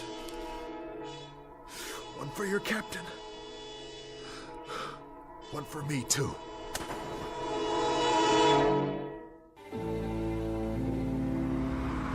It's your Tribune here. All the news. Latest on the Kennedys. Big changes in Cuba. Mystery plane found in the desert. Read all about it. I'll take one. 10 cents.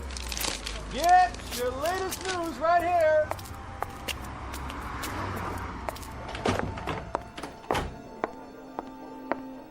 Paging Dr. Benway. Dr. Benway, please go to ICU. VA Hospital, please hold.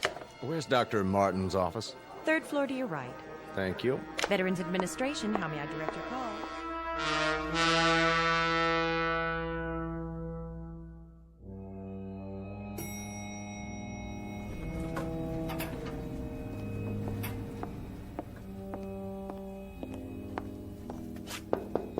Come in. Dr. Martin. Yes? Stephen Markham. Oh, thanks for coming over on such short notice. Not a problem. Your patient, Embry, is that his name? Robert Embry, age 41. He was admitted a few hours ago. May I see his chart? Happened this morning. He went by a newsstand, looked at a paper, and went into shock. When the ambulance got there, he was almost catatonic. This newspaper? Yes, that's the one. And that's what set him off, the front page? That's why I thought we should have a psychiatrist in on it. Odd. I thought so, too. So after he came around and told me the story, I spent the day digging into the fellow's background. I checked with the Pentagon in Washington. It's all confirmed. The information's in the file. He was a captain in the Air Force.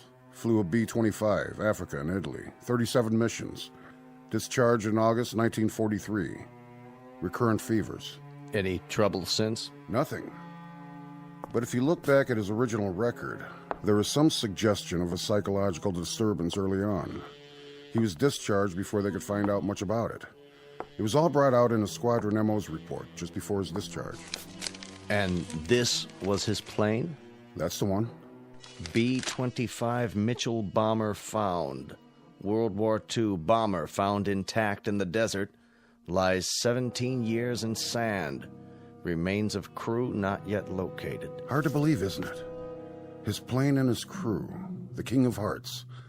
They took off for Italy on what was supposed to be a routine bombing mission. They'd done it many times before. But Embry never went on that last mission. He reported to sickbay that morning, and someone else flew the plane for him, his co-pilot, Blake. It never returned. And for 17 years, he's known that and carried it around with him buried deep in his gut. Not deep enough. When he saw the picture of his plane on the front page, he wasn't able to keep himself from letting out one scream, and then going into shock. The mind is a very delicate thing. Sometimes there's an infinitely fragile balance. We never know how fragile until something sets it off and tips the balance one way or the other. Something like this, completely out of left field. How's he doing? I was just going to check on him again. Why don't you come along?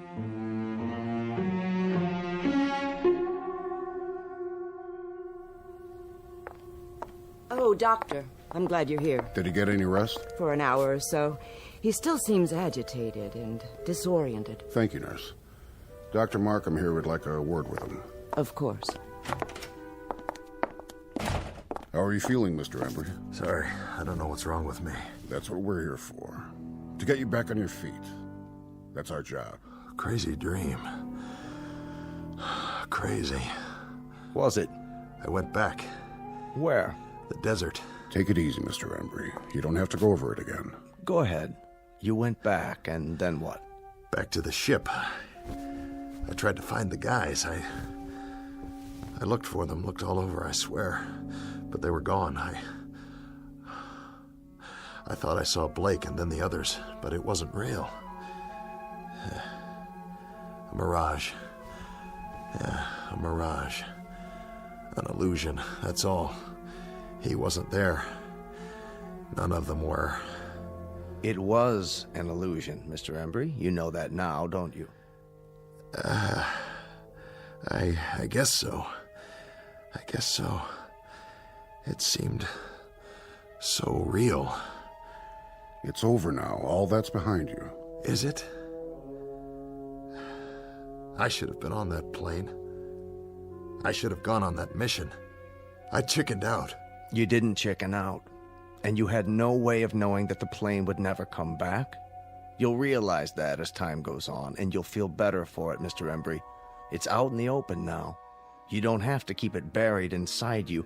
That's what's been hurting all these years. How did you know? You've been carrying around one gigantic guilt complex for something that wasn't your fault. Buried. Yeah. Buried. I found Klein's grave. Did I tell you that? He was killed in the crash. Take it easy. But then I saw him. And I saw the others, too. I thought I did. I thought I did for a moment. The whole crew. I would have buried them, you know. The last thing I dreamed, I was digging graves for them in the sand so they could be buried just like he was. You need to get some sleep now. I'll ask the nurse to give you a sedative. As soon as you're ready, you can get back to your life, but there's no hurry about that. What you need right now is rest. Another crazy thing. Another part of the dream, whatever it was. I was standing in the desert, and I asked for a sign. And I looked up, and there were these planes overhead in the night sky. They were moving fast, and they made streaks, and I could tell by the sound. They were jets. Isn't that wild? It was 1943 in the African desert, and up above me were jet planes. F-105s and 106s. Just as if I'd gone back there today. Did I? Did I go back? To the plane? Is that possible? Of course it is. In your mind. That's how you went back, Mr. Embry. In your mind. The greatest time machine of all. Go to sleep, Captain Embry. You're entitled. You're going to be all right. Thank you, Doctor.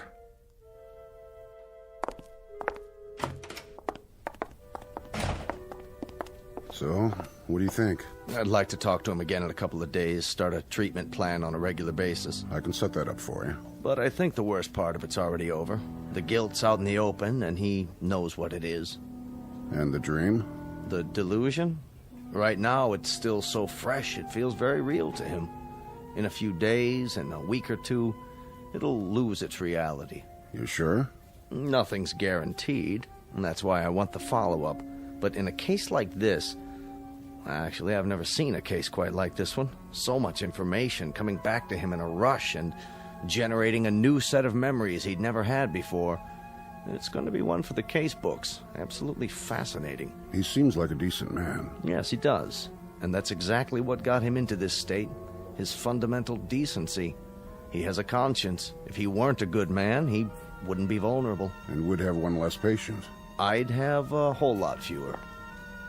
Is that Mr. Embry's room, Doctor? That's right. His clothes are in this bag. It was left in the examination room. You can give it to me, nurse. I'm going back in. Thank you, Doctor. What's that? I really don't know. Looks like sand. Yes, it does. Sand? Now, where in the world did that come from? I wish I knew. It was in one of his shoes. Could be from the seashore, Jones Beach. Or? Where else could it be from? It could come from a desert. Really, now? I read the article in the paper. It said there were no bodies found in the area, not a single one. Well, the sand would have covered them over. The sand didn't cover the plane. It was sitting there, perfectly preserved. There would have been something left of the crew, too, their bones at least. Unless... Unless what? Unless someone dug graves and buried them.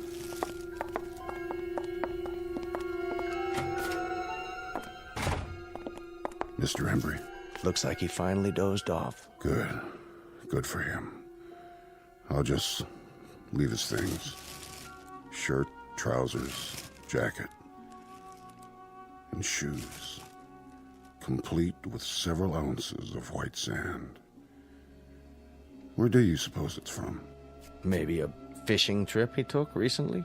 Very recently. Or from a plane. From a B-25 called the King of Hearts. Wherever it's from. Rest easy, Mr. Embry. You've had a long journey back. Very long. Now you can rest. Meanwhile, I'll leave your shoes by the bed. You'll need them when you're back on your feet, which will be soon. Very soon indeed. Captain Embry. Godspeed.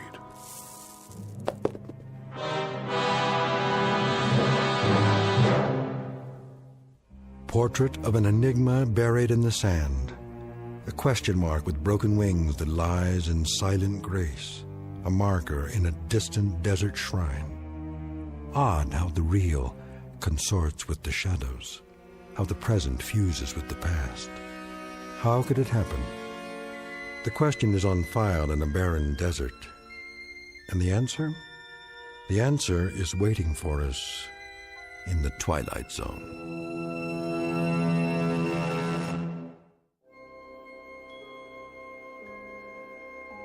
Hi, this is Carl Amari, producer of the Twilight Zone Radio Dramas. I'd like to take a moment to tell you about our official website at twilightzoneradio.com, where you'll get the latest news and information on these Twilight Zone Radio dramas. Plus, at twilightzoneradio.com, you can digitally download 3 free episodes or any of our episodes for only $1.95 each. In this age of ever-changing technology, we've decided to make these episodes instantly available to you by making the Twilight Zone Radio Dramas a digital download-only series. This means that this series will no longer be offered on CD. The CD collections at our website are now being offered while supplies last at buy one, get one free. So be sure to get your favorites before they're sold out. Be sure to visit us often, and I'll see you in the zone.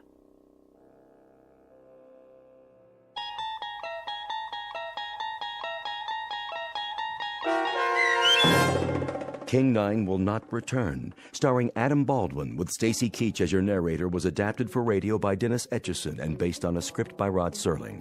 Heard in the cast were Rich Kominick, Christian Stolte, Craig Wickman, Doug James, Linda Ryder, Michelle Graff, Paul Patch, Carl Amari, Roger Wolski, and Vince Amari. To learn more about the Twilight Zone radio dramas and to obtain audio cassettes and CDs of these programs, visit our website at twilightzoneradio.com. This copyrighted radio series is produced and directed by Carl Amari and Roger Wolski for Falcon Picture Group. Doug James speaking.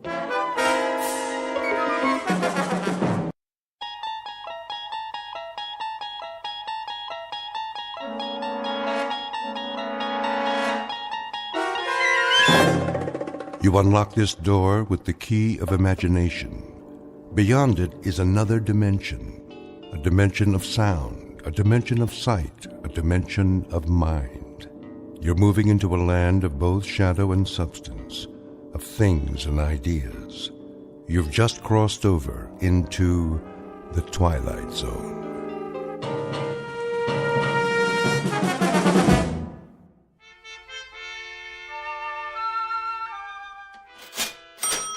You're quite sure this is a genuine Tiffany? Quite. The provenance dates back to 1922.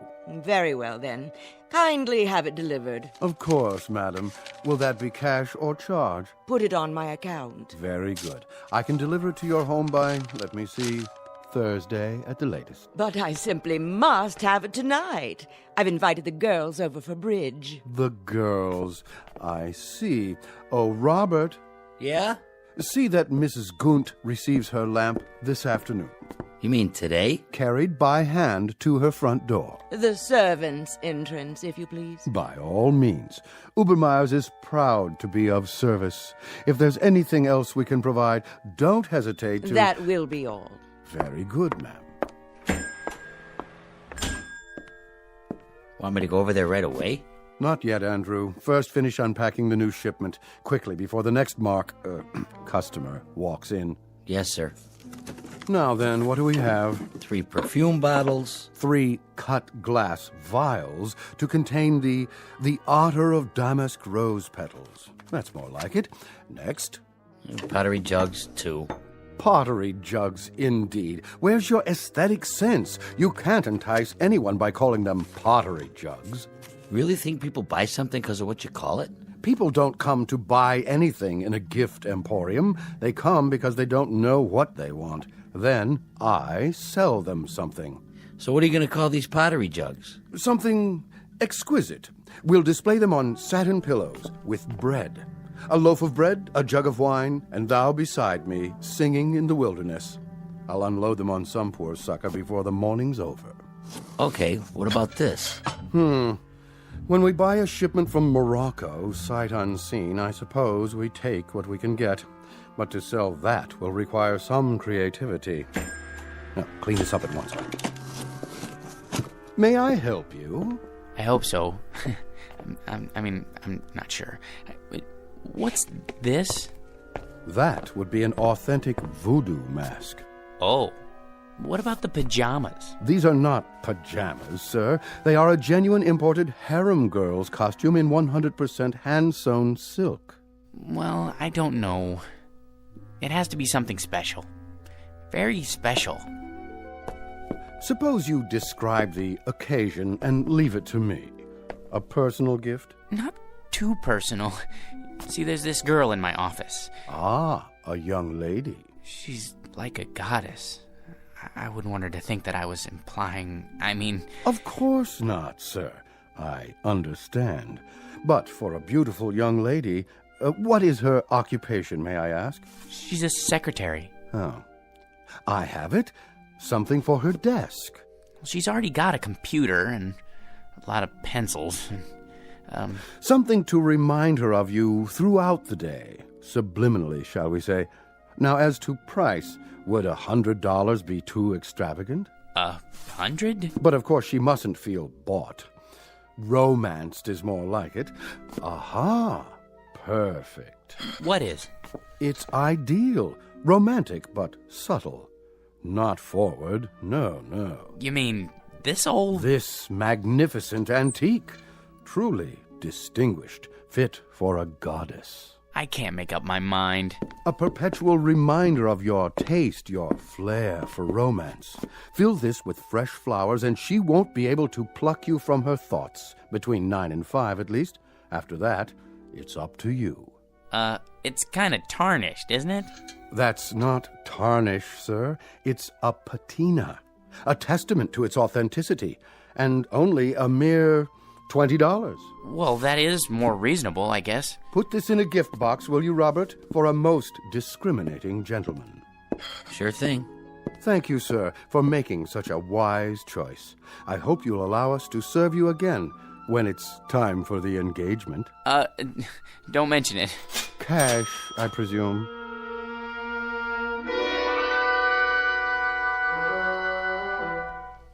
Meet Mr. George P. Hanley. A man life is always treated without deference, honor, or success. Waiters serve his soup cold, Elevator operators close doors in his face, and mothers never bother to wait up for the daughters he dates. For George is a creature of humble habits and tame dreams, a square peg in a square rut, and the living embodiment of what's commonly referred to as some poor sucker. He is, in short, an ordinary man, but at this moment the accidental possessor of a very special gift, one that measures men not against their accomplishments, but against their deepest desires. The kind of gift most of us might ask for, then learn to regret. If, like Mr. George P. Hanley, we were about to plunge headfirst into our own personal Twilight Zone. And now, The Twilight Zone and our story, I Dream of Jeannie, starring Hal Sparks, with Stacy Keach as your narrator.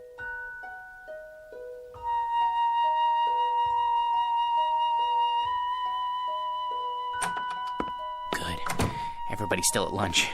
I'll just leave this on Anne's desk. No card. She'll just figure out who it's from, right by her keyboard. No, a little to the side. Oh, maybe on her chair. No.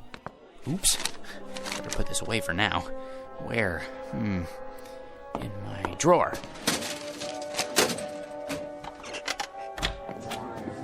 Hey, Georgie Porgy, what happened to you? I had some errands. Well, you missed the worst chili con carne ever offered for human consumption.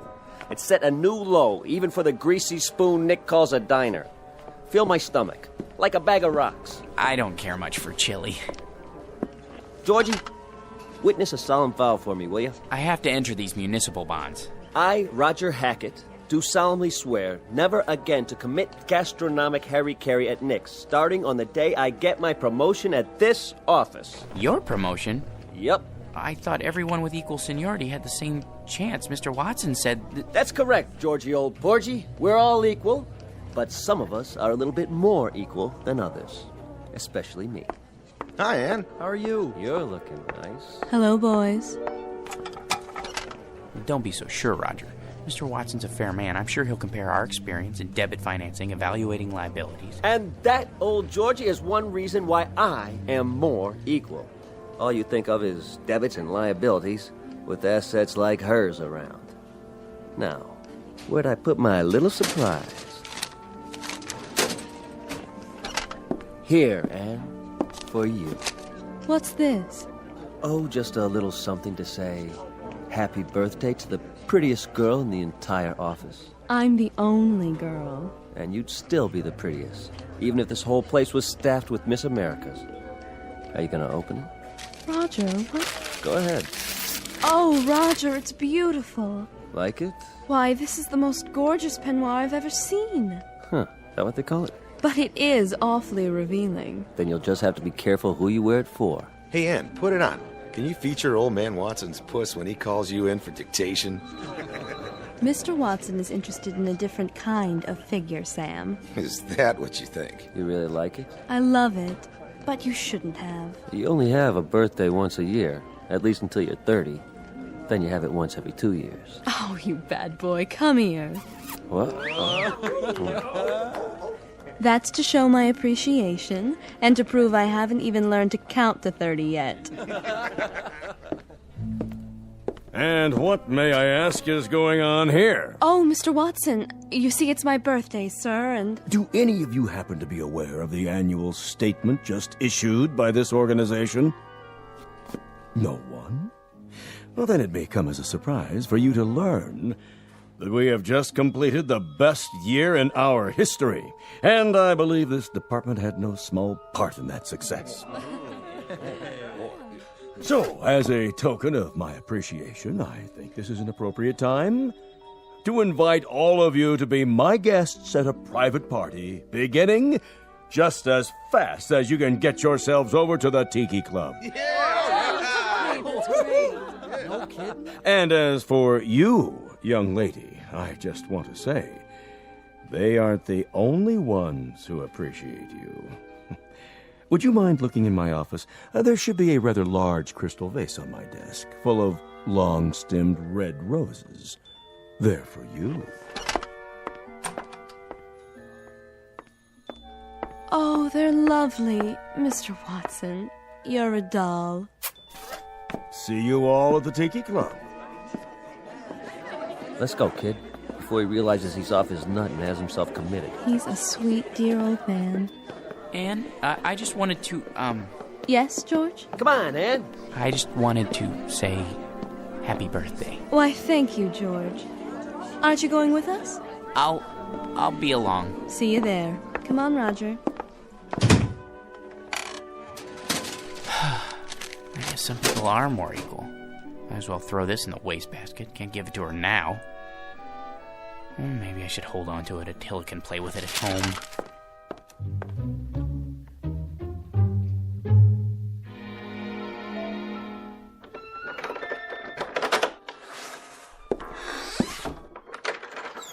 Hello, boy. Have a good day? Yeah, mine was lousy, too.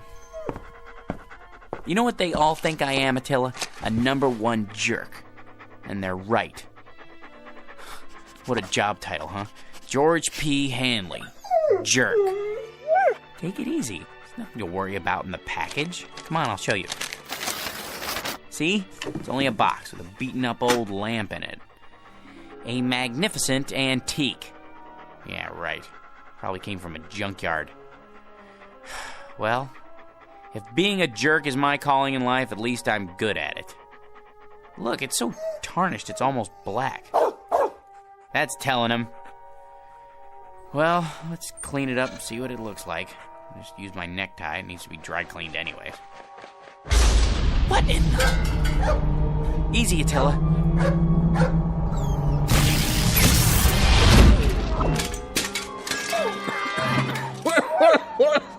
Oh, boy! Some special effects, huh? That smoke's hard on the old mucous membranes. You wouldn't have some Visine on you, would you, buddy? Who are you? Who am I? You were expecting Rex Ingram. I'm the genie of the lamp, that's who. You know, Aladdin, the whole bit. Don't you watch The Late Show? A genie? You don't look like a genie. Where'd you get that plaid suit? What difference does it make? The routine's the same. A couple thousand years ago, I had to wear those crazy balloon long johns and a real wild turban. But let me tell you, that headgear ain't as light as it looks. Give you a real crook in the neck, know what I mean, Jack? George. My name's George. Jack, George, whatever. What I was gonna say is, nowadays we dress hip. Except for these velvet slippers with the curly toes, my one concession to Squaresville. Now, where was I? What do you mean? Sports coats like that went out in the 60s. They did, huh? Well, what do you expect? Know how long I've been in there waiting for somebody to call me? Better pick up some new threads. You got a Ziedler and Ziedler around here, maybe a side of or, someplace happening? But if you're the genie, that means I'm the master of the lamp. So you're the master of the lamp. Big deal. Give me a match so I can light this cigar before I give you your free wish. I thought there were 3 wishes. There's the rub. There used to be 3, but let me tell you something, Jack. George.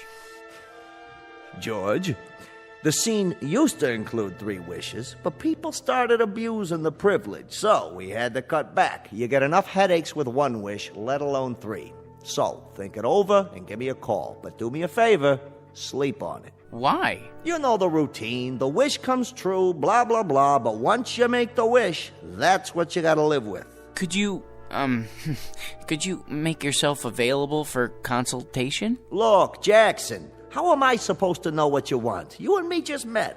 Well, at least tell me, what is it that people usually wish for?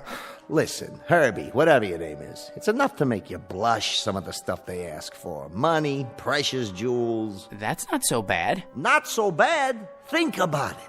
So they get a lot of dough. There's the IRS, long-lost relatives beating on the door. It's enough to flip you out of your gourd. So not wealth? Forget about it. Maybe love, then? Love? You gotta be some kind of a kook. You call me after all this time and you wish for love? You don't wish for love, Chief. You make it. Then I don't know what it is I do want. If it isn't wealth or love... Like I told you, Johnson, think it over. Drop it down the well and see if it splashes. But don't go rubbing the lamp every time you get ants in your pants. That puff of smoke tears up my sinuses. Now, the next time I make the scene for nothing, you've had it. Now, hold on to this cigar for me. It's too close to smoke in there. No cross-ventilation, know what I mean? No, but I can imagine. Till we meet again, Bubby. Like later. If it's all the same to you, make it much later. Just once I'd like somebody ever.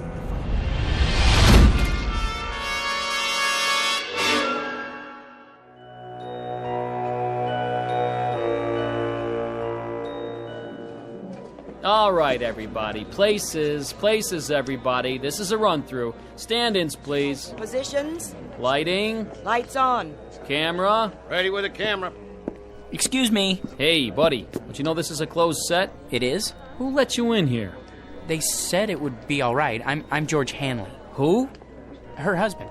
Miss Alexander's, I mean. Oh, yeah. Haven't seen you around here in a while. It's been months, actually. Well, this is the big one, huh? I beg your pardon? The last shot of the picture. Once we get this one in the can, it's a wrap. It is? Say, can I ask you a question? What's that? What's it like being married to her? Well, I don't really know. That is, Man, I sure wish I was you. You do? I mean, lucky stiff. Yeah, I mean, yes. I guess I am. Where is she, by the way? Anne? In makeup, where else?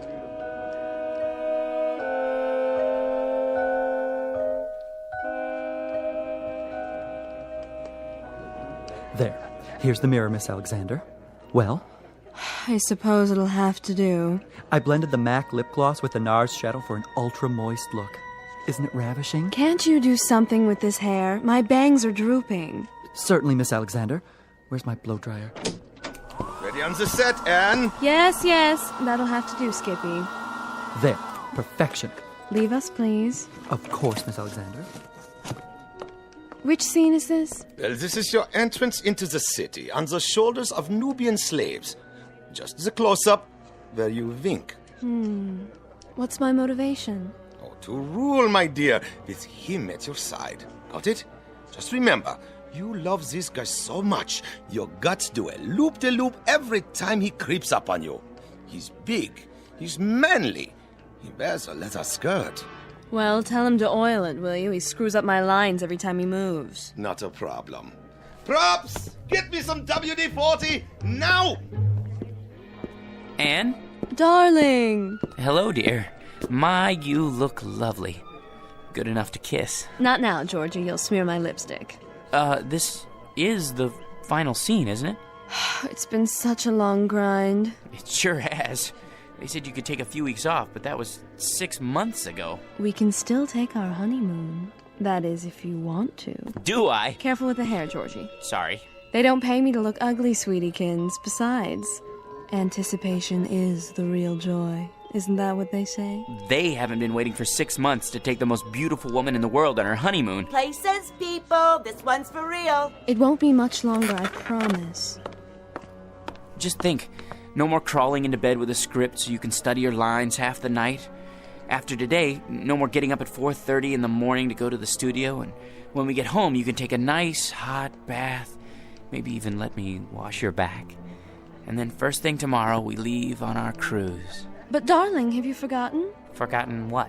The wrap party, here on the set. There'll be 1,000,000 photographers. There's no point in going home. Not tonight. Not tonight, huh? Sure, Anne, I understand.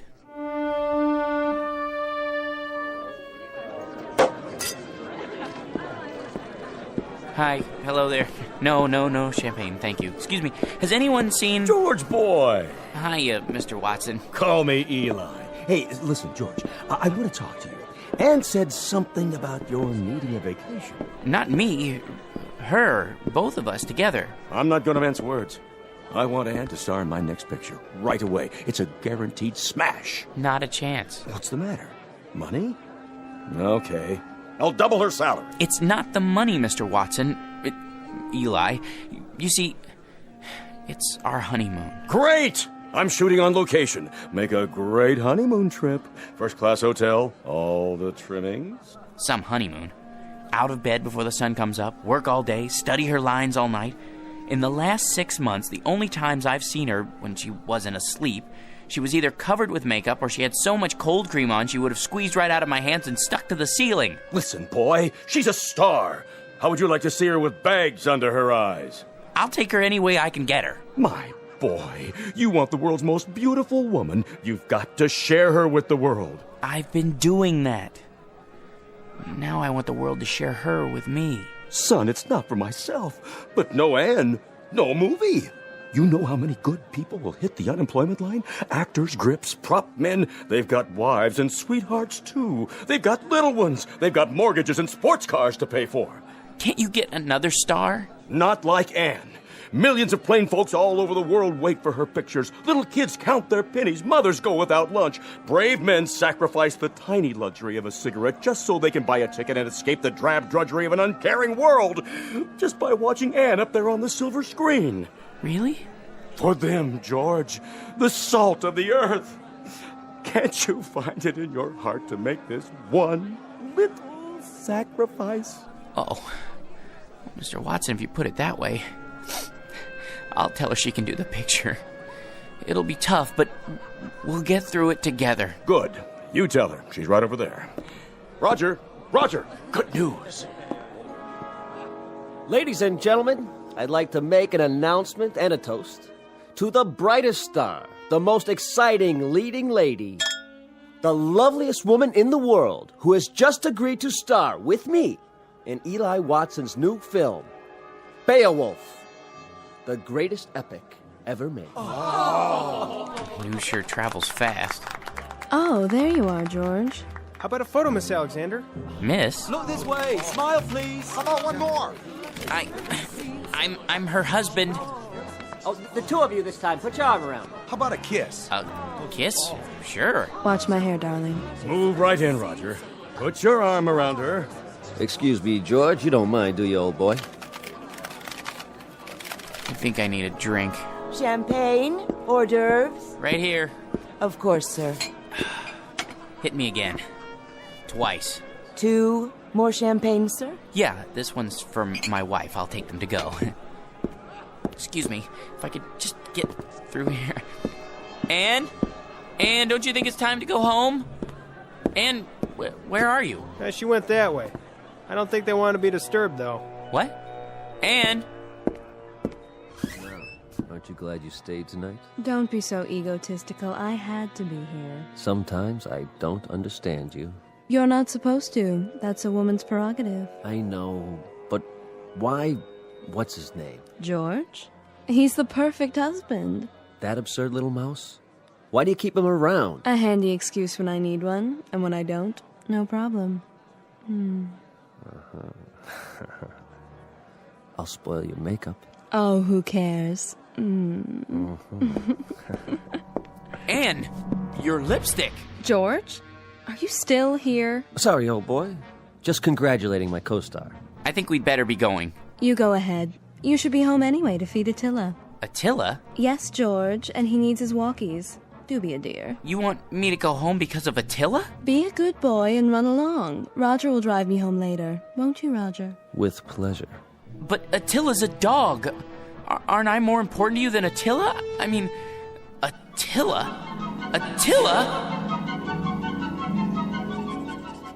What?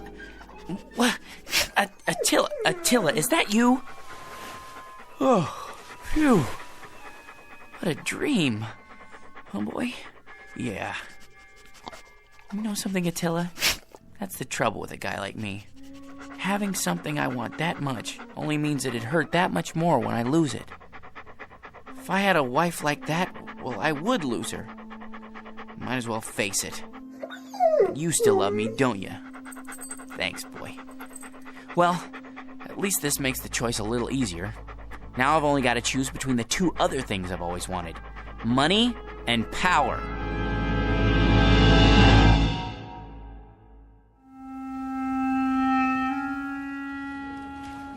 Morning, Georgie. Morning. Well, today's the day, huh? For what, Raj? For what? Will you listen to this guy? Watson. Has he said anything about the promotion yet? Oh, the promotion. Forgot. He forgot. Roger, Mr. Watson would like to see you in his office. Well, George, this could be it.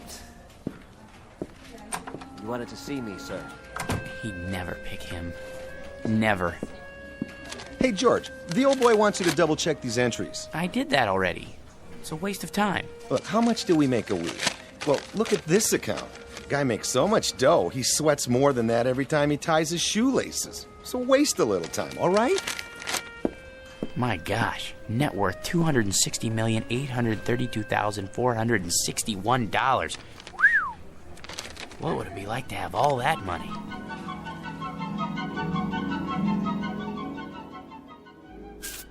Here we are, sir. The George P. Hanley building. Thank you, Roger. Will you be wanting me for lunch, sir? I can't say. Wait just in case. Of course, sir. Not now, Attila. I've no time to play. Sorry, Mr. Hanley, I couldn't hold him. Take him over to 21. Have the chef pick him out a nice prime rib. Not too fatty. Yes, sir. Then trot him around the block a few times. Keep up the pace. Right away. Here, boy.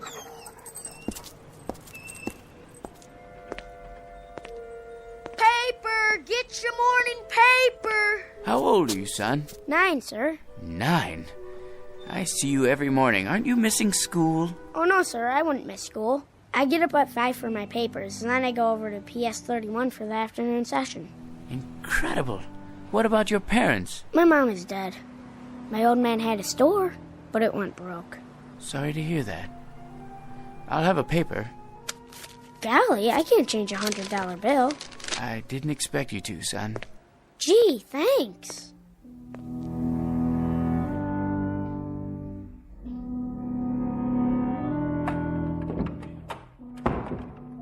Good morning, sir. AT&T's up 7 points in the morning ticker. Glad to see you back. Thank you, Miss Alexander. How was the Riviera? Oh, all right, I guess. Kind of like a suburban tract with castles. I see. Well, sir, shall I send in your first appointment? Might as well get started. Mr. Hanley will see you now. Watson, what are you doing here? Begging again, I'm afraid. These days, a college president has to worry more about salesmanship than scholarship. Then you came to the right place. Hanley, you've already done more for your alma mater than we have a right to ask. How much? Just enough to start the ball rolling for the alumni. Don't be coy, sir. Give me an amount. Altogether, $10 million. If you could possibly start us off with, say, $1 or $200,000. Done. You're a generous man, GP, but you've made a mistake. This is the entire sum. Don't worry.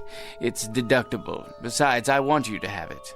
Well, so would others, GP. Thousands of alumni, not as successful as you. Giving, sharing the burden and the satisfaction. It's the cement which binds them to our institution.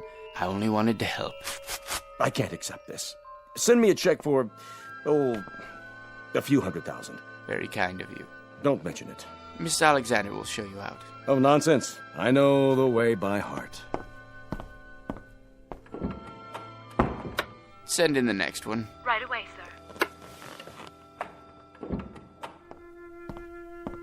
Hello, Masters. Well, Mr. Hanley, ready to add to the old empire? I suppose so.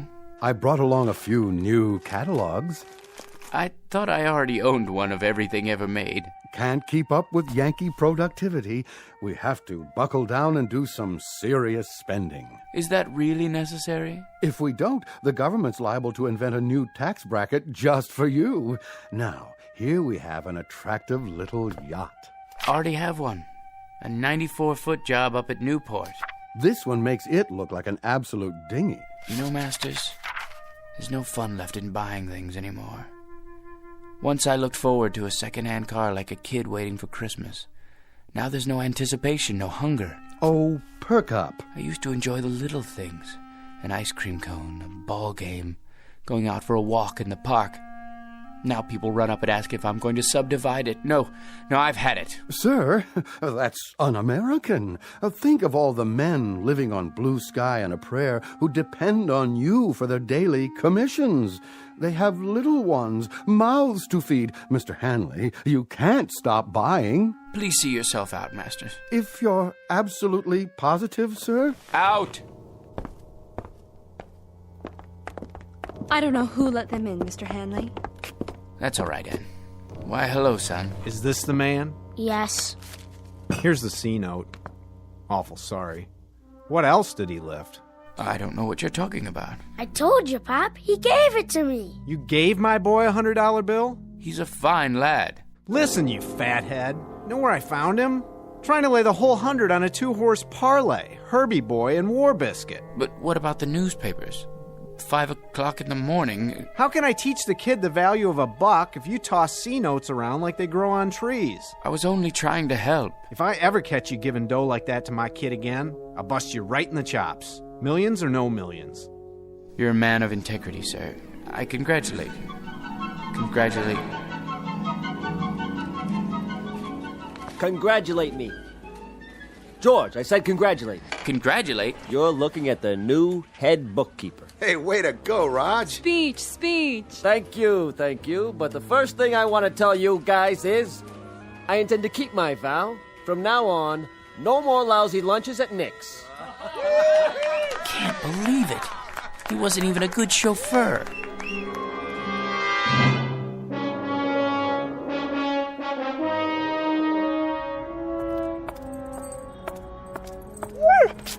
Easy, Attila. You're wearing me out. Sit here for a minute. Well, boy, we're down to the last choice. I could never hold on to a beautiful wife. And money's no fun. Maybe power. That's what makes the world go round. Look at the way Mr. Watson gave that promotion to Roger. Believe me, if I had power, I'd be fair.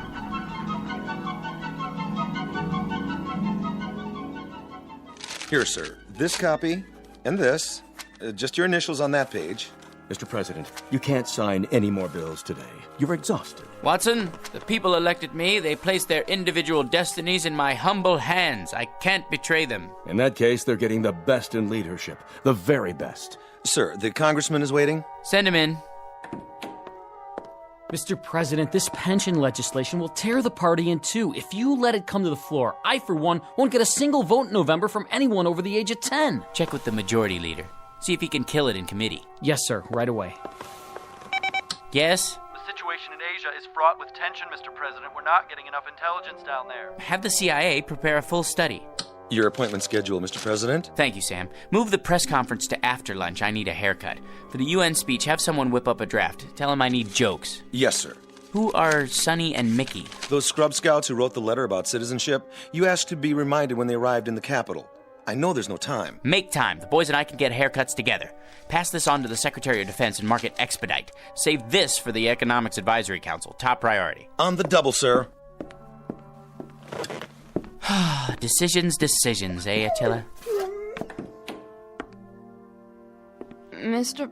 President, I had to see you. Who let you in here, woman? I hid in the building all night. Don't send me away. I'm down on my knees. Kindly get up. How can I help you? It's my grandson. He's just a boy of 18. He fell asleep on guard duty, and they said it was treason. They're going to hang him. Easy, ma'am. He's in the service? Special duty at a missile base. Serious offense. Only a presidential pardon can save him.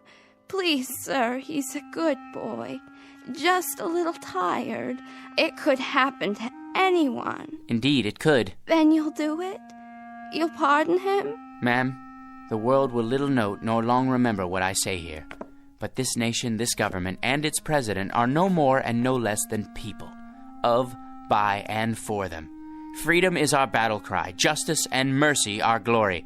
Tell your son when you see him tomorrow that I'll have the Attorney General prepare an order for executive clemency. Bless you, Mr. President. You're a great man. Here, Attila. Up on my lap. You know, I think we found our niche. Who said power was hard to handle? All you have to know is how to use it, right, boy? It couldn't wait, Mr. President. What couldn't wait, General Hackett? It's the hotline. Red alert. Red? You mean the missiles? Yes, sir. They're on their way. What do we do? The decision is up to you, sir. The world's about to go up in one big poof. What do you say? Counterattack? How about a staff study? It's too late. Call in the Secretary of Defense. No time. You have 10 seconds, sir. It's up to you. I can't. Let someone else decide. I don't want to decide. Not me. Not me. Not me. Not me. No! Not me. Not... Yeah, you, Mac. You and your mutt, get off my stoop. Oh. I must have dozed off. Come on, dog. Let's go home. Well, Attila, we've got a magic lamp waiting for us back at the apartment. Anything I want, just for the asking, and I can't even figure out what to wish for. I never even thought it through until now. You know something? No matter what I wish for, it won't change a thing. I'll still be me, George P. Hanley. Vocation, jerk. What's that quote?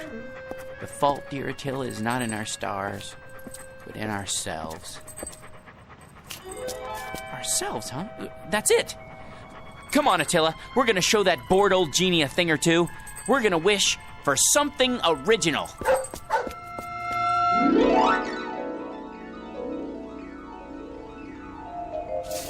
I'm tired, I wanna go to bed. I had a little drink about an hour ago. Hold on, let's see. What's in the dumpster? Let's see. Nothing such for this. Some kind of round metal thing. It looks like a spittoon. Gold? Ah, brass probably. Let me shine it up. Hey, it's glowing. What the?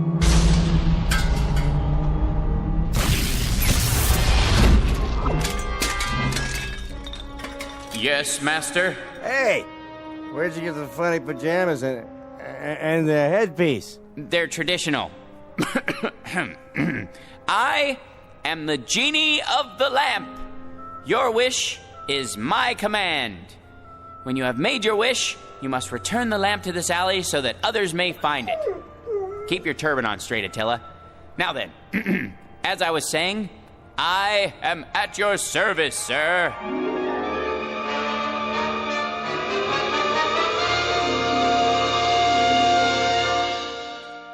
Mr. George P. Hanley. Former vocation, jerk. Present vocation, genie. Once a most ordinary man, treated without deference, honor, or respect. But a man finally wise enough to decide on a most extraordinary wish that makes him the contented, permanent master of his very own Twilight Zone.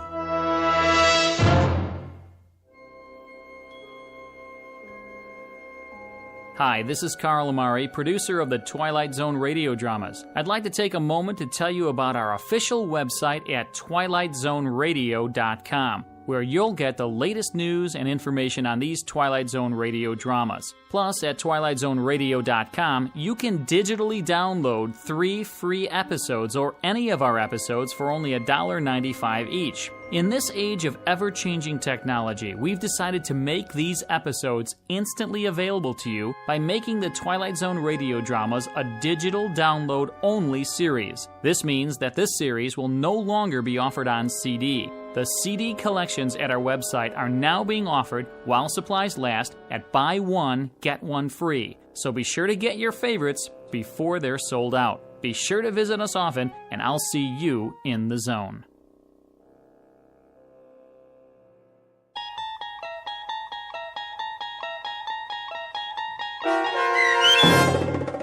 I Dream of Jeannie, starring Hal Sparks with Stacy Keach as your narrator, was adapted for radio by Dennis Etchison and written for The Twilight Zone by John Furia Jr.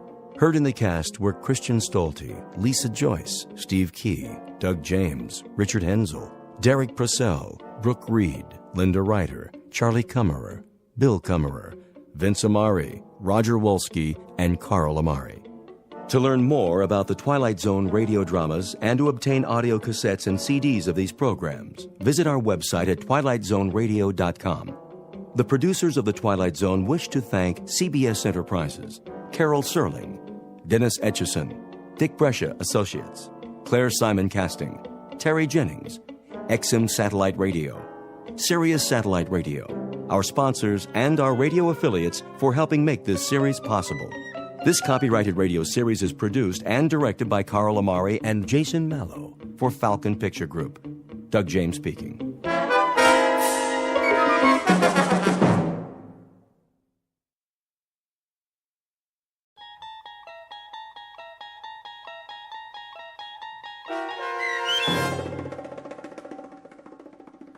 Miniature, starring Lou Diamond Phillips with Stacy Keach as your narrator, was adapted for radio by Dennis Etchison and written for The Twilight Zone by Charles Beaumont. Heard in the cast were Ellie Weingart, Alyssa Fraden, Jeff Lupetin, Joby Cerny, Roger Mueller, Elizabeth Lido, Christian Stolte, Doug James, Kurt Nabig, and C.J. Amari.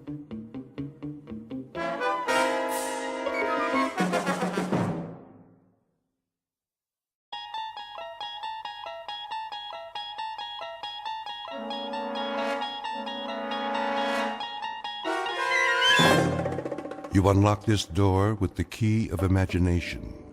Beyond it is another dimension, a dimension of sound, a dimension of sight, a dimension of mind. You're moving into a land of both shadow and substance, of things and ideas. You've just crossed over into the Twilight Zone.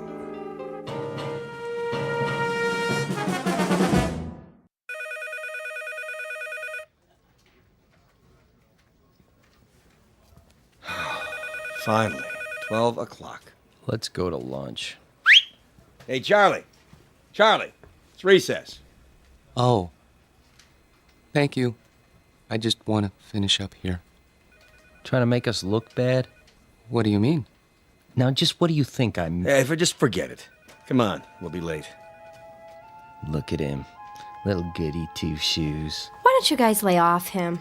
Because we're mean, heartless brutes. Right, Fred? Right. Well, I think he's nice. Hey, Mama, don't forget to change his diaper. Charlie? Hello? Aren't you going to lunch? Oh, yes. Any place in particular? Yes, in a way. Where? Well, it's in the museum, actually. The museum? They have a very nice cafeteria. It's quiet there, and, Would you like some company? well, I mean... It's okay, Charlie. I understand. See ya. Hey, look at the dinosaurs. Wow, that's the biggest elephant I ever saw. It's a woolly mammoth, you dope. Come along, children. Keep up with the class and don't touch anything. Cafeteria closed. Oh, no. And here we have one of the world's greatest collections of primitive art. Excuse me. Pardon me. There are selections from every period. I direct your attention to the New Guinea exhibit. Some of the pieces, the sepik shields, for example, are hundreds of years old, but some were made as recently as 1950. This is because New Guinea is still a largely unexplored and therefore unspoiled land. Most natives of the interior will live and die without realizing that the world extends beyond the limits of their jungle. Sorry, I'm not part of the group. Let's stay together, please. Now then, the natives speak over 500 different languages. However, you'll notice that their art has a great unity. Of course, they don't think of their carvings as art, not in our sense of the word. This first piece in the glass case was meant to frighten away evil spirits. This one is a protection against disease. Oh, and this one... If I could just get by, please. I'm on my way out. Help you, sir. What? You look lost. Can I help you find anything? Oh, no, that's all right. I just got turned around. Is the cafeteria closed? For the rest of the week. They're remodeling. Well, I'll be leaving then. Main entrance is that way. Thank you. Have you seen the Egyptian wing? Pardon? Egyptology. They have a nice exhibit. Is that right? Just downstairs, next to the Hall of Miniatures. Miniatures? You know, the model houses. They have the palace at Versailles, a log cabin, a New England church, a whole room full of them, all made by hand, with little dolls inside that look just like real people. Pretty amazing. Have you been there yet? No, I only come here for lunch, you see. Well, you might as well take it in now that you're here. Not many people go there, but it's really something. All right. I think I will. Turn left at the bottom of the stairs. You can't miss it. Thank you for the suggestion. I'll have a look.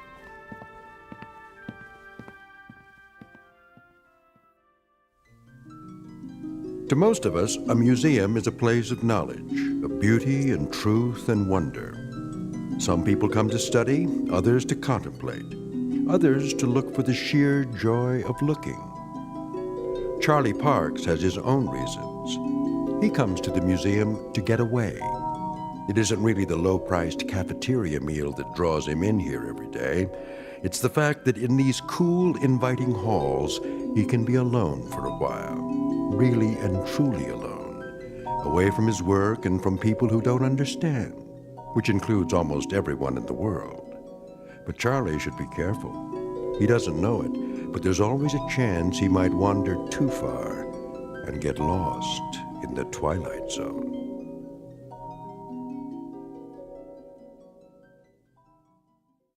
And now, The Twilight Zone and our story, Miniature, starring Lou Diamond Phillips, with Stacy Keach as your narrator.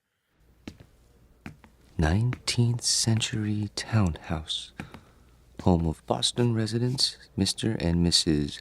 Copley Summers. The figure represents their daughter, Alice, and was carved in wood taken from the original balcony. Will you look at that? What in the... Found it okay, huh? Excuse me, but... Yes, sir? I guess this will sound silly to you, but how do they manage that? How do they manage what? In there, in the glass case?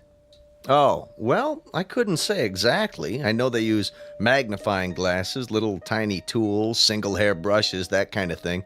Must go blind making them so small. But the girl...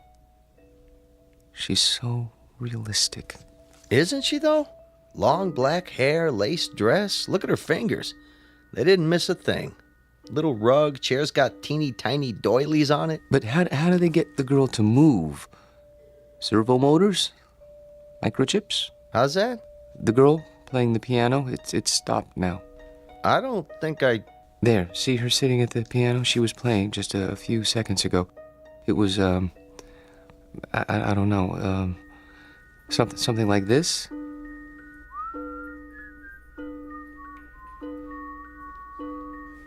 Didn't you hear it when you came downstairs? I don't like jokes, mister. Not when I'm on duty, anyway. I'm not joking. Then you're hearing things. There isn't any mechanism inside that piano, and the doll's carved out of wood, a single block of wood. See the sign? Yes, I know. Carved in wood taken from the original balcony. But I could have sworn... Yeah, it was probably some kid with one of those pocket radios. They sneak them in once in a while. But I saw her move. At least I think I did. Well, you know better now, don't you? Yes, I know better now.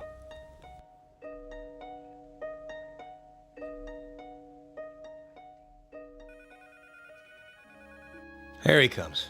Finally. Where do you think he's been? At the zoo. Visiting his relatives. Charlie? Yes? There's a note on your desk. Mr. Demo wants to see you. How do you do, Mr. Dimmel? Yeah, sit down, Parks. I'm sorry I'm late getting back from lunch, sir. Well, I'm sure you have a good excuse. No, sir, I don't. I just let the time slip away. I don't know how it happened. You know, Parks, that's the first sign of humanity you've shown in almost 4 years. I beg pardon? Up to now, you've come and gone like some kind of wind-up toy. Never early, never late, always keeping to yourself. What, don't you like us, Parks? I've never thought about it, sir. Well, think about it now. Do you like your co-workers? I suppose so. Oh, you suppose so? I mean, that is, I don't dislike them. I'm afraid that isn't good enough, Parks. An office is like a team or a platoon. Either it works together or it doesn't. And here, it doesn't. And the reason is you. I knew you were a square peg when I hired you, but you were bright, and well, I thought we'd wear those edges off. We haven't. No, not at all. You're still a square peg. You understand me? Yes, sir. I think I do. I'm going to use the excuse of your being late, but I can't. The fact is, I'm letting you go because you just don't fit in. I understand, sir. Parks. Yes, sir? No, this isn't any of my business, but how old are you now? 37, 38? 35. 35. Don't you think it's about time you gave up living with your mother? She needs me. Oh, why? Is she ill? Not actually ill, but my father died some time ago, and my sister is married, and, well, she needs me. I see. Look, you're welcome to stay on a few weeks if... No. That's very nice of you, sir, but I'll manage. Well, you can pick up your check tomorrow. Thank you.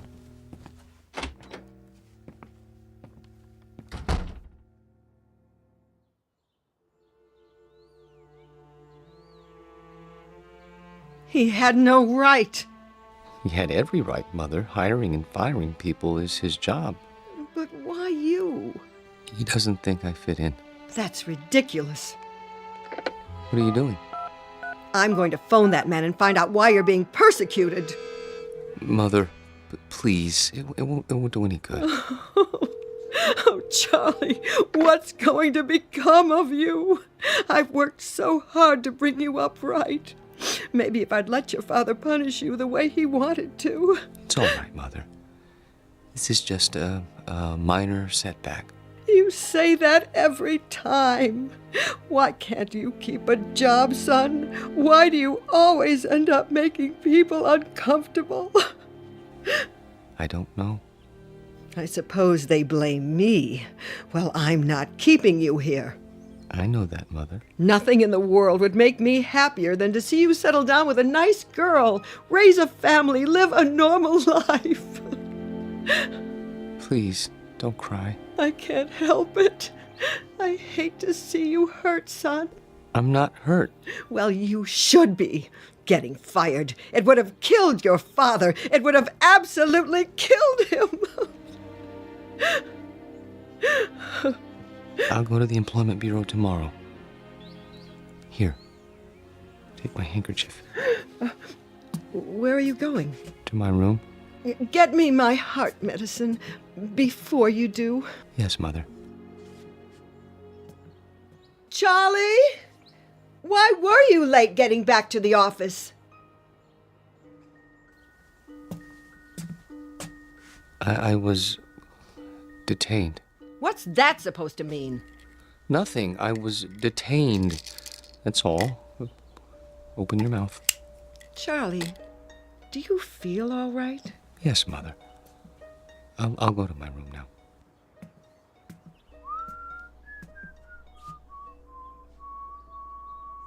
What's that you're whistling? Pardon? You were whistling. I don't remember. You should lie down, Charlie. Take a little nap. Mother, please, I can take off my shoes. I'm only trying to help. I know, but I'd prefer to untie my own shoelaces. Very well. I'll bring you some cocoa. Not now. Why? You always have your cocoa. I think I'll go out. At this time of day, we'll be having dinner soon. I want to get a head start with the Employment Bureau, see if there are any jobs. But they must be closed by now. There's still time. I think I'll walk over. It isn't far. Are you sure you should? Why not wait till tomorrow? Get a fresh start. Do you want anything at the store? Not that I can think of. But... Sit in your chair in the living room. Put your feet up. Are you sure? Try not to worry, Mother. I'll be back in an hour.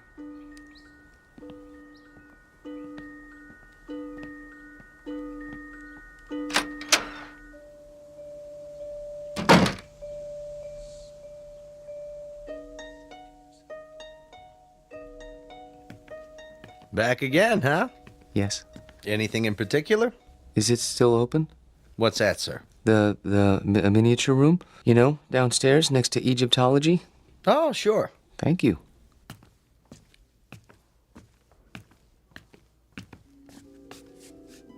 I came back. Wait. Where? Hello? Hello? There. I was afraid you wouldn't be here. Oh, you've changed your dress. That's a lovely gown. Very lovely. Are you going out? Who's that? Oh, you are going out. That's why he's wearing a cape and a top hat. Your gentleman caller. Oh. Does he have a carriage waiting? I hope so. I wonder where you're going. To dinner? No, something grand. The opera, that must be it. Hi. Oh, hi. Be closing soon. I see. What time do you open in the morning? 9 o'clock, Monday through Saturday. I'll be here. What's that? Nothing.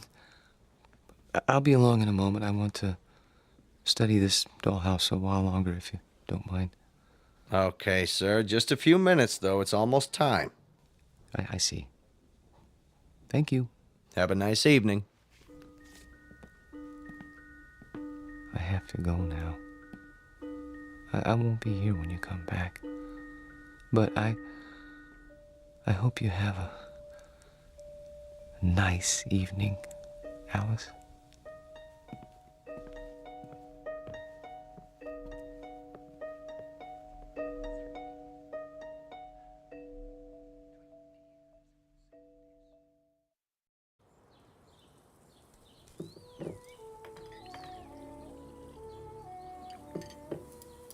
Hey, where's old Charlie this morning? Don't worry about him, buddy. My brother never misses breakfast. Charlie, your breakfast is getting cold.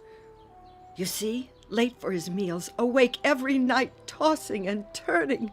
I tell you, I'm half dead with worry. Mother. He's sick. I know he is. Sounds to me like he's got a girl.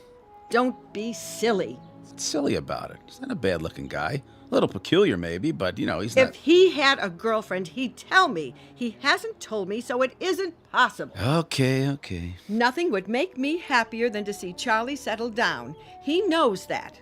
I'm not one of those mothers who won't let go of their children. Ask Myra. Pass the butter. Charlie! I'm here. Your breakfast is on the table. Sorry. Hey, Charlie boy. Hello, buddy. How are you? Couldn't be better, Charlie boy. Couldn't be better. Good morning, Myra. You're looking nice. I wish I could say the same for you. I haven't been sleeping very well. Because of the job? Yes, I suppose so.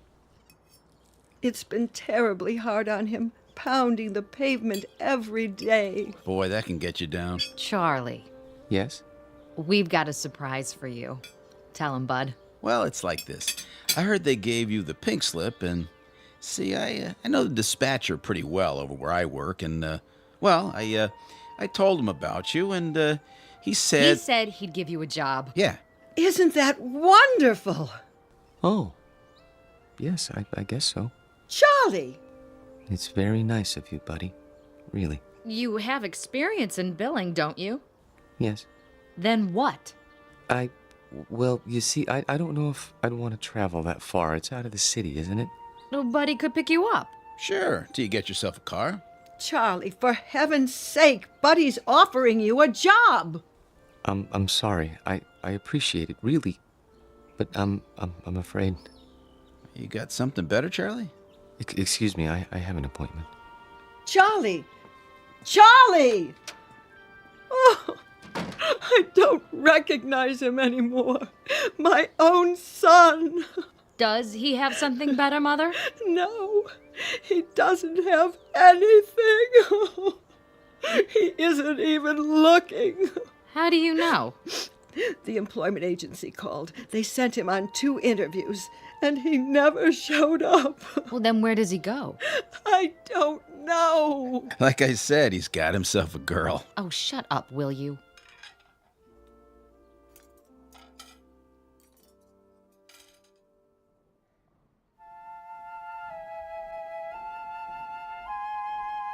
Henry, look at that. A real log cabin. Isn't it wonderful? Mm-hmm. See, there's a little spinning wheel. Your grandmother had one of those, remember? How did they make it so small? Mm-hmm. Oh, 19th century townhouse, Boston. Isn't that something? I've never seen anything so perfect, have you? Just look at the miniature piano and the doll there in her little handmade dress. Come on, let's go. Oh, I'd love to live in a house like that. Sure you would. No air conditioning, no central heating, no television, no phone. Sure you would. Excuse me? Are you finished here? I mean... Yep, on our way to see the mummies. Come along, May. If we must. Oh, I'm sorry. I didn't know you were still in bed. I wouldn't be here so early, but my sister and her husband came over and...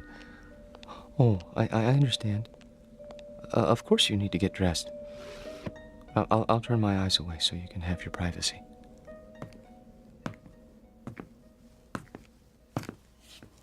Hi.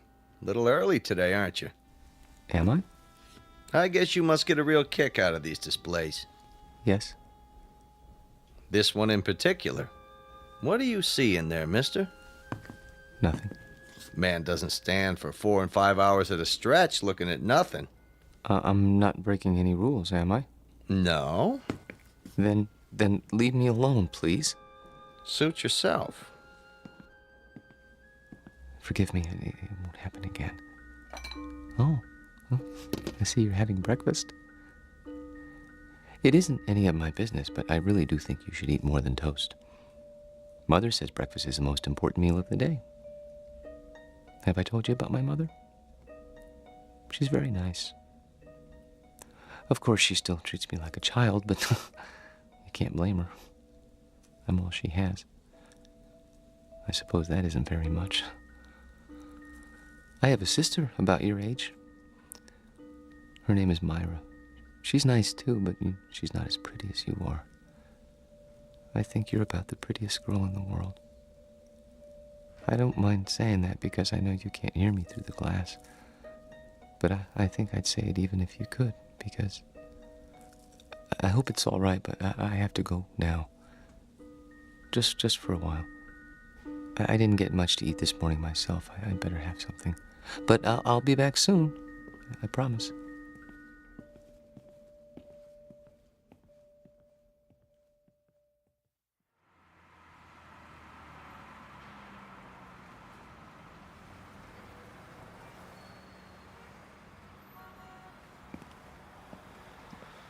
Charlie? Hello, Myra. What are you doing here? Oh, I was driving by. Saw you come out of the museum. That's nice. Well... Buy me a cup of coffee? The cafeteria's closed. Then we'll go somewhere else. All right.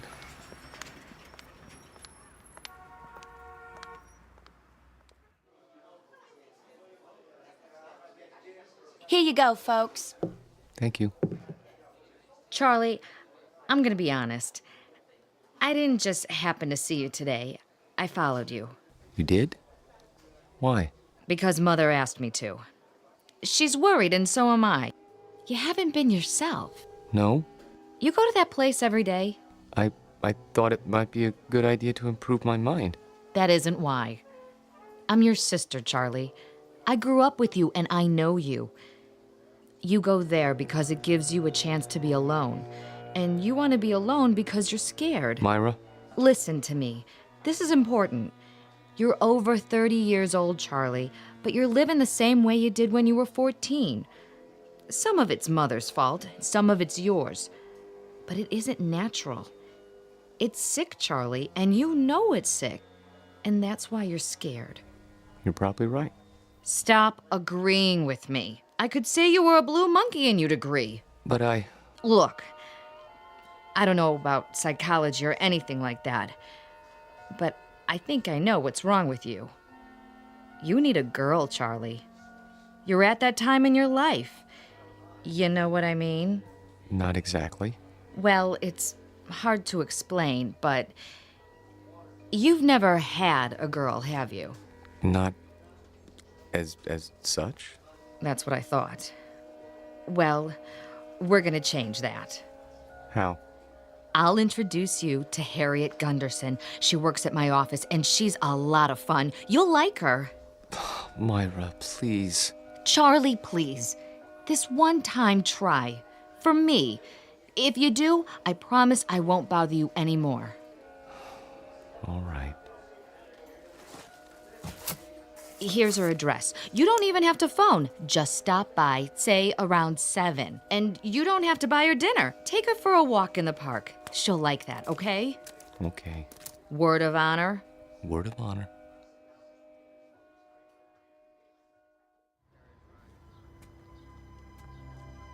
Charlie, Hmm? what you thinking about?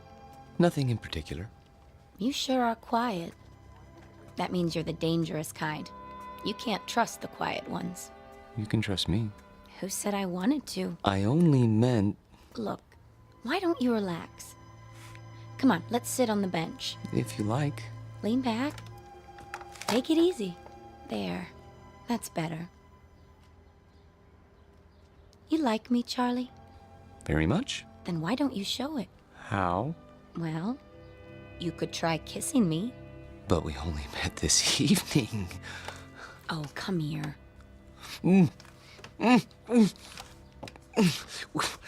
We hardly know each other.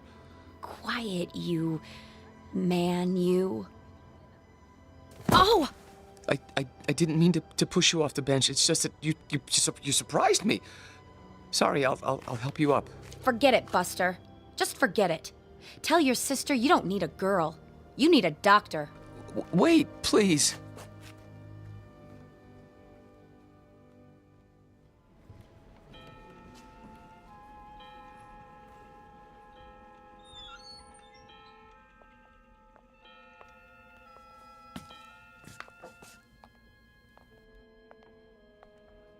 Of course, I realized she was doing it as a favor to Myra, but even so, I didn't mean to be rude to her.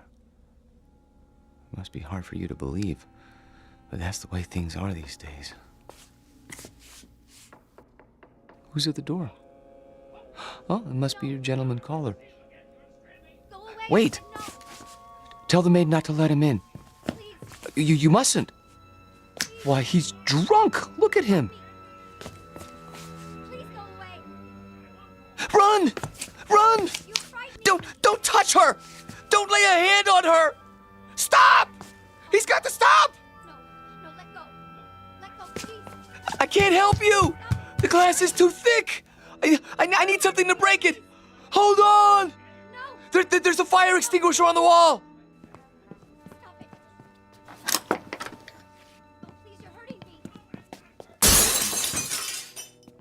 What are you doing? I had to. He was trying to harm her. Hold it right there. He tried to kiss her last night, but she wouldn't let him, so he came back. Don't move. I'm calling for backup. But I had to. He grabbed her and she got away and he went after her. She fainted and he carried her to the bedroom. I had to stop him. You can see that, can't you? Sure, buddy, sure. Put your hands where I can see them. This is museum security. I need a unit over here right away by the miniatures. Better bring a butterfly net and a straitjacket. This one's a doozy.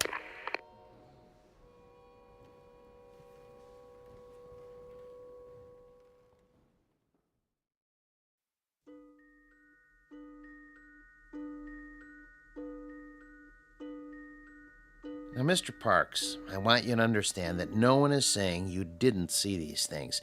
There's no doubt that you did. But you saw them in your mind. They were real, Doctor. To you, they were. That's the way it is with hallucinations. Ordinarily, the eye sees and transmits a picture to the brain, but sometimes that's reversed. In certain cases, the brain sees and transmits a message to the eye. Do you follow? They were real. Then others would have seen them too. Isn't that so? But no one else did see them. How'd you explain that? I can't. Think about it. Mr. Parks? I don't know why nobody else saw them. Maybe they weren't looking. You say there were 3 figures. A young girl, her maid, and a man. He had a big black mustache. All right. Now let's reason it out. According to the museum officials, there was only one figure, the girl. Where did the others come from? Well, the maid always comes from the kitchen, and that fellow... Yes. Where did he come from? Outside. Outside the case? No, outside the house. Mr. Parks, there was nothing outside the house but glass. And beyond that, other displays. Isn't that true? Yes. But he came to the front door, and they went out together once. To the opera or something, I don't know. She didn't realize what he was like then. I could have told her. You only had to look at him to see what kind of person he was. But she's so innocent and trusting and helpless. Not like other women. No, not at all. Have you seen her? Yes, I have. Is she all right? Would you like to see her now? Yes! She's here. In a box in the drawer of my desk. Careful! You are holding a piece of wood in your hands. A beautifully carved piece of wood. About 6 inches tall. Do you have to take her back? I'm afraid so. It's museum property. Now I want you to go back to your room and think about what I've said. Will you do that? And remember, what you saw isn't the important thing. Our job is to find out why. Once we accomplish that, you won't have any more hallucinations.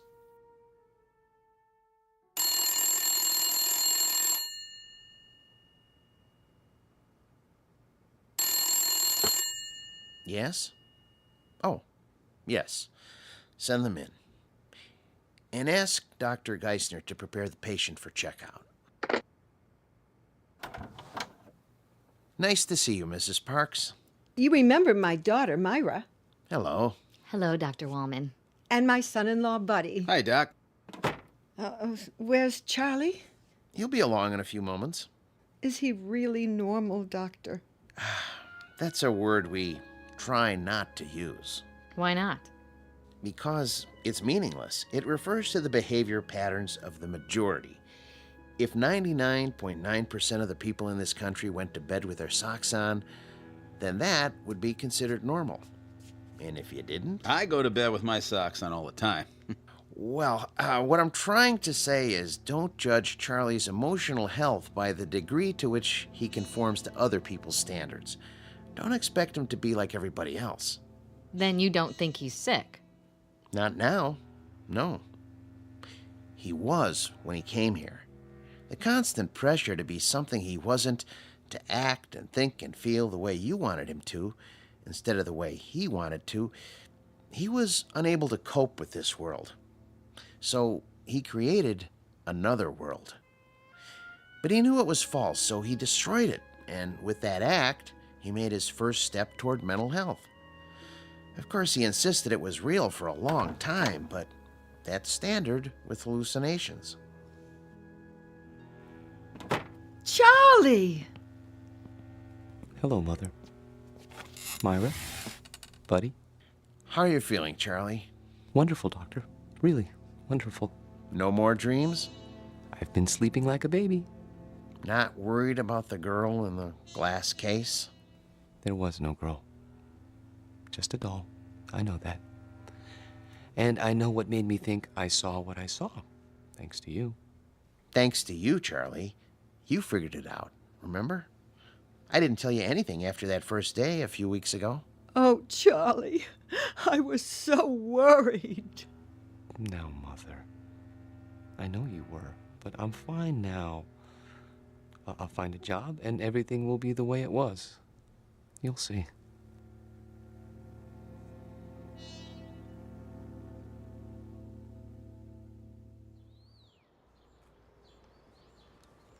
I've sure missed this. Did they hurt you, Charlie? Well, they were going to use shock treatment, but they decided not to when I got well. A lot of nuts in that place, I bet. Buddy. It's all right. I don't mind. May I have some more cocoa? Charlie, we have a couple of surprises for you. Oh? The job at Buddy's office is still open. Really? And I talked to Harriet. She forgives you. But she can tell you herself. She's coming over tonight. That's great. Thank you, Myra. And thank you, buddy. Well, it took some doing, let me tell you, after where you've been and all. Well, I'm sure it did. But you won't be sorry. I intend to work very hard. Now, if I'm going to be ready for tonight, I'd better get a little rest. You'll excuse me? Have a good nap, Charlie. Thank you. Would you like to fix my bed, Mother? I turned it down and fluffed up your pillow. It's all ready. That's great. Just great. See you all later. If you need anything, just holler. I will.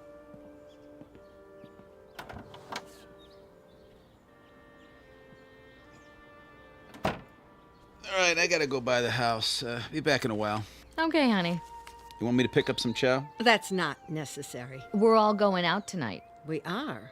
Okay, then. See ya. Take your time. Drive carefully, buddy. Sure. No problem.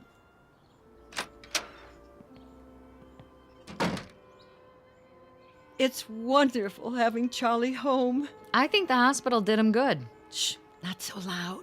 Don't you? I still don't understand what happened to him. The doctor told you. He didn't tell me anything but a lot of gobbledygook. Mother, I hate to say this, but if you want Charlie to stay well, you're gonna have to let go. What in the world do you mean by that? Just what I said. You don't know it, you really don't, but you're keeping Charlie here in this apartment.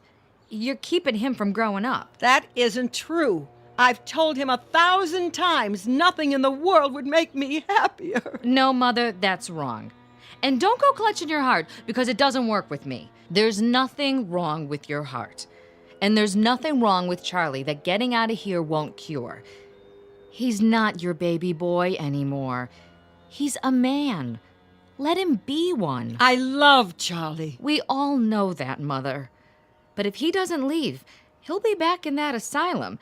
And this time he'll stay. You don't want that, do you? No, of course I don't. Then you help me tonight, when Harriet comes over. How? By going out to a movie with Bud and me and leaving them alone.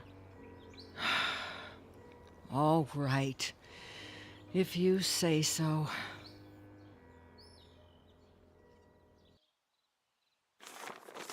Pass the sports page, would you? Here. You should check the movies. Oh, yeah, sure. There's Harriet. Already? You better tell Charlie to get ready. Charlie? Hi, I made it. Ooh, new dress? Yeah, cost me something too. Hi, Bud. Hey, Harriet. Charlie, your company is here. Charlie? Charlie? What's the matter? Can't wake him up? He must be tired.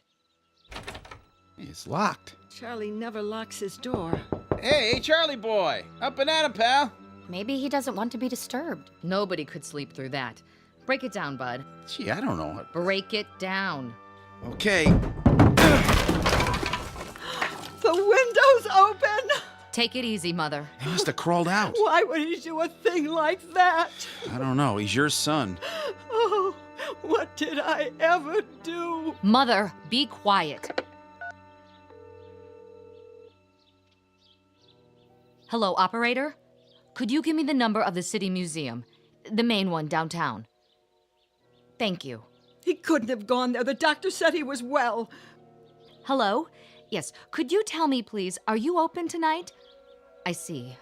Thank you. Well? Well, they close earlier tonight. Thank God. But they were open until a little while ago.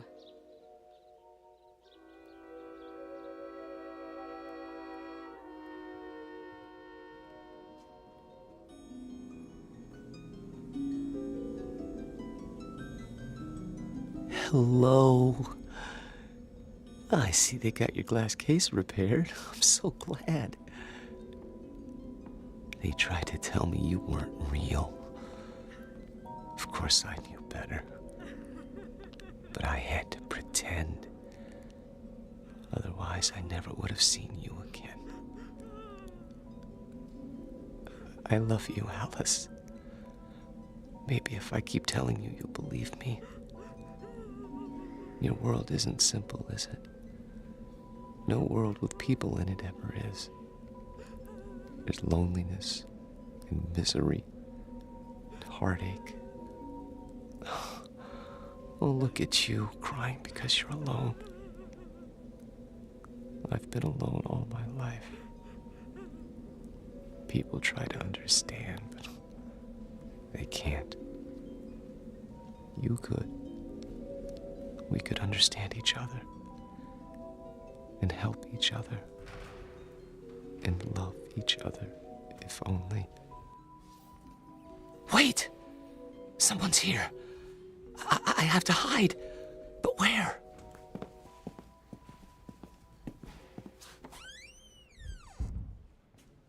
This is where he always went, every day. Are you sure he's here, Doctor? I'm almost positive. Place is empty, I checked. He could have come in earlier and hidden, couldn't he? Where? This place is deader than a doornail. Shine your flashlight over there. What about those Egyptian mummy cases? Say, that one isn't supposed to be open. Could a man hide in there? I guess. Nobody's allowed to touch him. It's against the rules. Mrs. Parks, would you do something? Anything for poor Charlie. I'm sure he can hear you, wherever he is. Are you going to take him back to the hospital? I think it would be wise, don't you? Before anything else happens, call him. Ask him to come out. Charlie? Louder. Command him. Charlie, this is your mother. Come here. Again. Charlie Parks, you come here this second, young man. You hear me? It's too late. He's not going to listen to you now, Mother. Hey, Charlie boy, let's go. What do you say, huh? Can you turn on the lights? Yeah, at the main switchboard. Do it. We're gonna have to search the whole place. Hey, is this the doll house? That's the one. And the doll, is that her? Yep. Say. What? There's two of them now. A man and a woman sitting on the piano bench. I don't remember that. All right, let's start looking. Yeah, I'll get the lights. Charlie! Charlie, please. This isn't funny. Yo, Charlie! Come on, Charlie!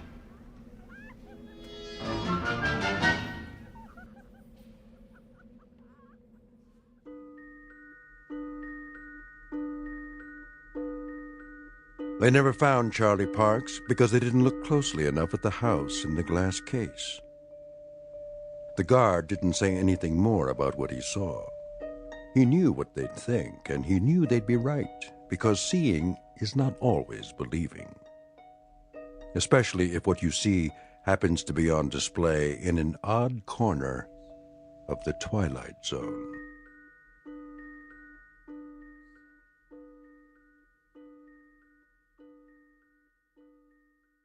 We'll return to the Twilight Zone in just a moment. You are about to enter another dimension. A dimension not only of sight and sound, but of mind. A journey into a wondrous land of imagination. Next stop, the Twilight Zone. Hi, this is Stacy Keach. I'd like to take a moment to tell you about our Twilight Zone website at twilightzoneradio.com. At twilightzoneradio.com, you'll find the latest information on these Twilight Zone radio dramas, including behind-the-scenes photographs, plus the newest product releases, trivia contests, ways to contact us, other Twilight Zone-related info and merchandise, plus links to other fascinating websites. So make your next stop twilightzoneradio.com. Visit twilightzoneradio.com to purchase these Twilight Zone radio dramas on cassette and CD, or call toll-free 1-866-989-ZONE. That's 1-866-989-9663.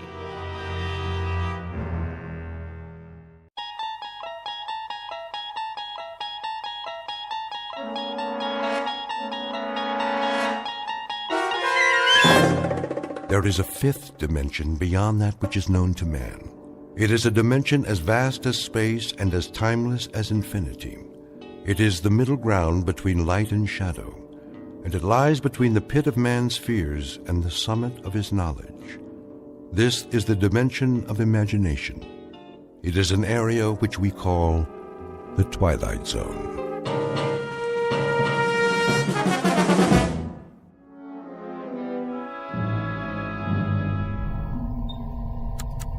T-minus 1 minute. Count off. Pearson? Here, sir. Corey? Corey here, sir. Hudak? All strapped in, ready to go. Foster? Ready as I'll ever be, Captain. Nolan? Let's light the fuse and go. I second that motion, Captain. Take it easy, Pearson. This isn't a bottle rocket. We're gonna fly higher than anybody's ever flown before. Everyone clear on that? Clear, Captain. Loud and clear. Fire it up. Come on, I got a hot date. Let's get this show on the road. Something tells me we're gonna go on a long, long trip. Just do it. The suspense is killing me. Arrow 1. Come in, Arrow 1. This is Arrow 1. That you, Brant? Affirmative, Captain Donlin. We read you loud and clear. Well, do we have a go? Weather's holding. Time for a system check. We already did that. Give it to us one more time. On your mark. Fuel supply. Fuel check. Computer presets. Computer check. Air supply and life support. Life support check. Flight plan trajectory. Flight plan check. Autopilot. Autopilot check. System coordinates. All systems check. Looking good, Captain. You've got to go. Crew, stand by. Hey, I changed my mind. I think my mother's calling me. I gotta go to the bathroom. Fire rockets. We have ignition. Cleared for takeoff, Arrow 1. Prepare for countdown. Ready for countdown. T-minus 15. Minus 14. Lock those seatbelts, boys. Hey, I forgot to bring my lunch. Where's my lucky rabbit's foot? Do they have TV in space? We're gonna miss a World Series. Minus 10. Take a deep breath, everybody. Minus 9. You want we should hyperventilate? Minus 8. Captain, I need a drink. Minus 7. No more chatter. Minus 6. Anybody bring a magazine? Minus 5. I gotta finish my crossword puzzle. Minus 4. Don't I get a last cigarette? Minus 3. Wait, I forgot to lock the door. Minus 2. Cut it, I said. Minus 1. Somebody tell my wife I love her. Aw, ain't that sweet? Blast off. Hang on. This is it.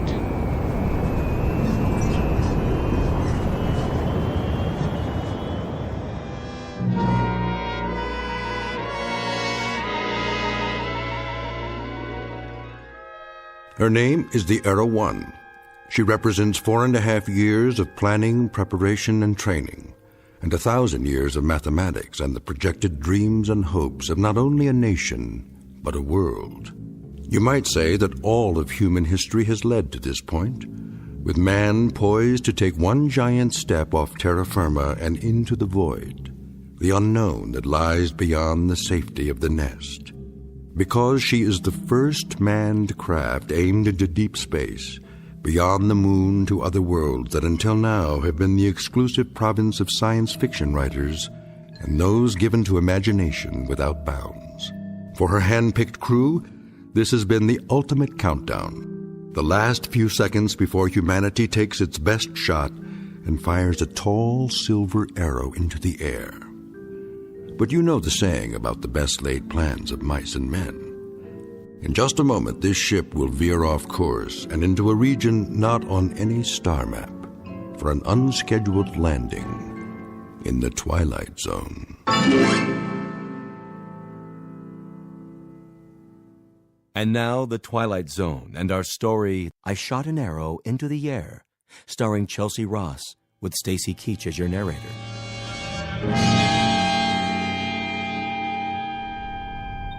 All right, roll call. Sound off. Nolan here. Pearson, anybody got an Alka-Seltzer? Foster, make it a bromo. Corey here. Hudak, look at me, I'm flying. How you doing, Colonel? I am A-OK. We all are, and so's the ship. Are we there yet? We're leaving the Earth's gravitational field. Instruments all in the safety zone. Pearson, give me a visual scan. Yes, sir. Everything's on the money, Captain, as far as I can see. Cabin pressure? 1.19, sir. Disengage restraints. You can remove your helmets now. We're free to move around.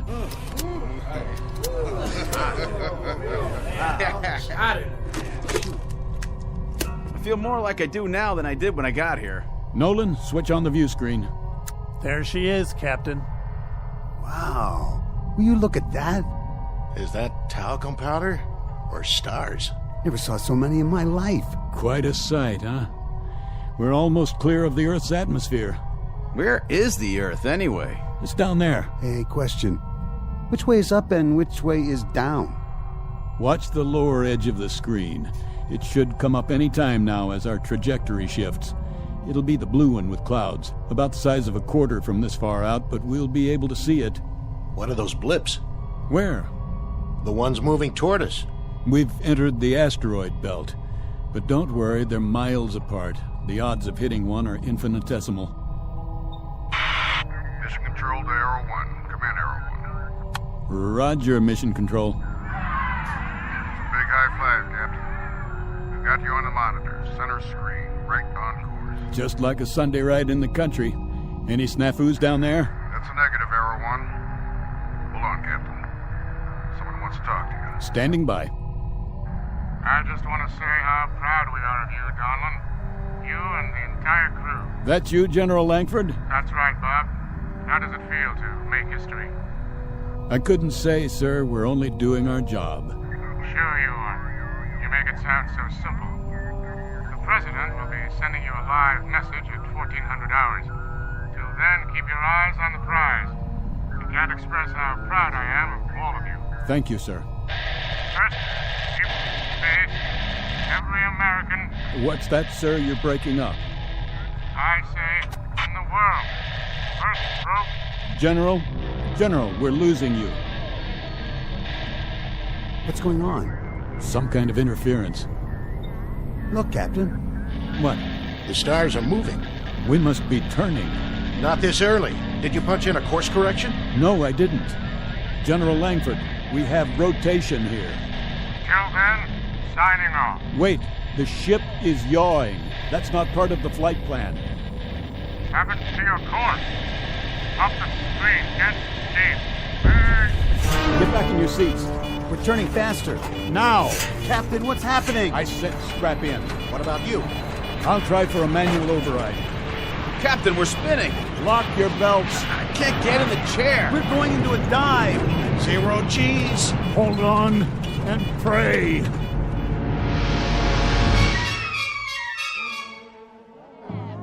Vector 19. Triangulate with Sydney, Australia, and South Africa. We have no signal. We've lost it. Well, what do you mean we've lost it? See for yourself, General. Good Lord, with 15 monitors going... We could have 15,000 monitors, but the situation would be the same. We've lost contact. Visual and radio? How is that possible? Don't ask me. She's off her vector path, clean off the radar screen. Just gone.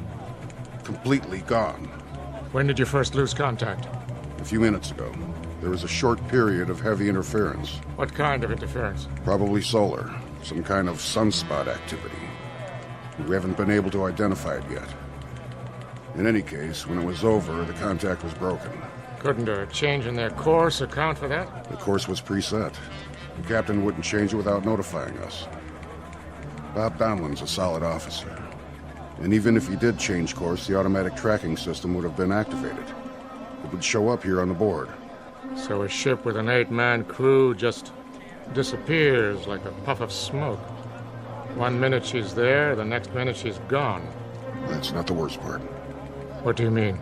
Until we regain contact, if we do, there's not a thing anybody can do for them. I shot an arrow into the air. It landed I know not where. What say, General? A nursery rhyme for the age of space. Gentlemen, wherever you are, may God help you. Contact the observatory. There's no readings. It's flat. She's gone.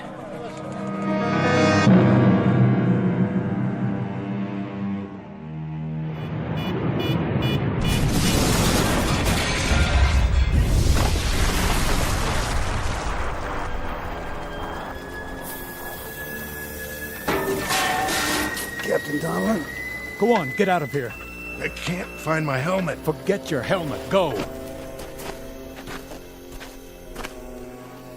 My God, look at Grimes. Anderson. And Nolan. And Foster. Help me. It's Hudak. He's still alive. Here, take his legs. Now lift his head. What are you doing, Captain? Gotta drag the bodies out.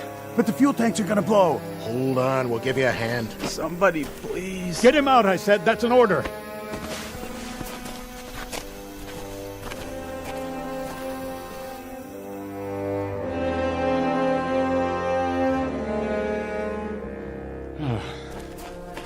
I think that's all of them. That's all of them, Captain. All right. Now, check the forward hold. The fire's spreading. We have to try and get the supplies out. Yes, sir.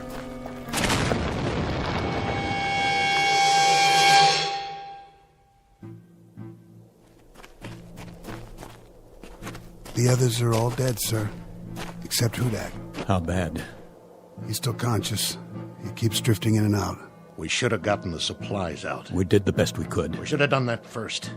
We knew the ship might go up. So now, instead of food and water, we've got 4 dead men and another one dying. We didn't know they were dead, Corey. Well, knock it off, Pearson. Maybe when your tongue starts swelling up, you'll realize where we are. We're on a rock here. We blew it. We wasted all that time playing Undertaker instead of going in there and getting supplies. Let's cover them up. Pull something over their faces. Why bother? What's the point? You heard me. We'll take 15 or 20 minutes, and then we'll bury them. Yes, sir. First entry, log, Arrow 1, Captain R.G. Donlin commanding. The first leg of the flight went off without incident. Now we have crash-landed on what appears to be an uncharted asteroid. Cause of malfunction and ultimate crash, unknown. We lost our course, the electrical system went out, and there was an explosion. That's all any of us can remember. Any of us, being Flight Officers Corey and Pearson, and Navigator Hudak, who has been seriously hurt, and myself. The rest of the crew are dead. There's very little left of the ship. The radio is gone, the bulk of the supplies were destroyed in the crash, and as of this moment, there is little certainty that we have been tracked and our whereabouts known. Begging the captain's pardon. What do you think you're doing? This is no time to write your memoirs. Stand down. Listen to me, Corey. We're in bad shape, but we're still a crew. As long as we're a crew, there'll be discipline and there'll be protocol. And until I'm lying in a hole like the rest of those poor devils, we'll operate from the book. Got it? I got it. Now give me the recorder. Go over there by the rock and sit down. Continuing this log entry. Commander Donlin, it's hot, see? It's very hot. Thank you for the information, Corey. And that makes it hard to think. So if you're going to expend all that energy, use it to figure a way out of here. A way to get back home. A way to let them know where we are. Corey! You stay out of this. You heard him. Go over there and sit down. You've got a bad cut on your forehead. Make a bandage and tie something around it. Okay. Something's wrong with Corey, sir. The bump on his head, or whatever it was, he's not acting right. He's not the one I'm worried about just now. Hudak? Hudak, can you hear me? Sir? How about some water? Water. Please, sir. Thank you. How much is there? 5-gallon can and whatever we've got on us. Then why waste it? He won't last through the day. You the consulting surgeon, Corey? I'm 1 man out of 3 who's going to need that water. And 5 gallons isn't going to last very long. If the situation were reversed, Corey, if that were you lying there, I'll give you good odds you wouldn't want to get written off, 5 gallons of water or no. He's going to die, Colonel. If he dies, Corey, but nobody gets behind to push. If he's thirsty, he gets water. If he's hot, we move him in the shade. And then if he goes, we'll give him a prayer or two. Right? If you say so. Pearson? Sir. There's a broken shovel near the packs. Let's dig the graves. I'll relieve you in 5 minutes, then Corey here will relieve me. Right away, sir.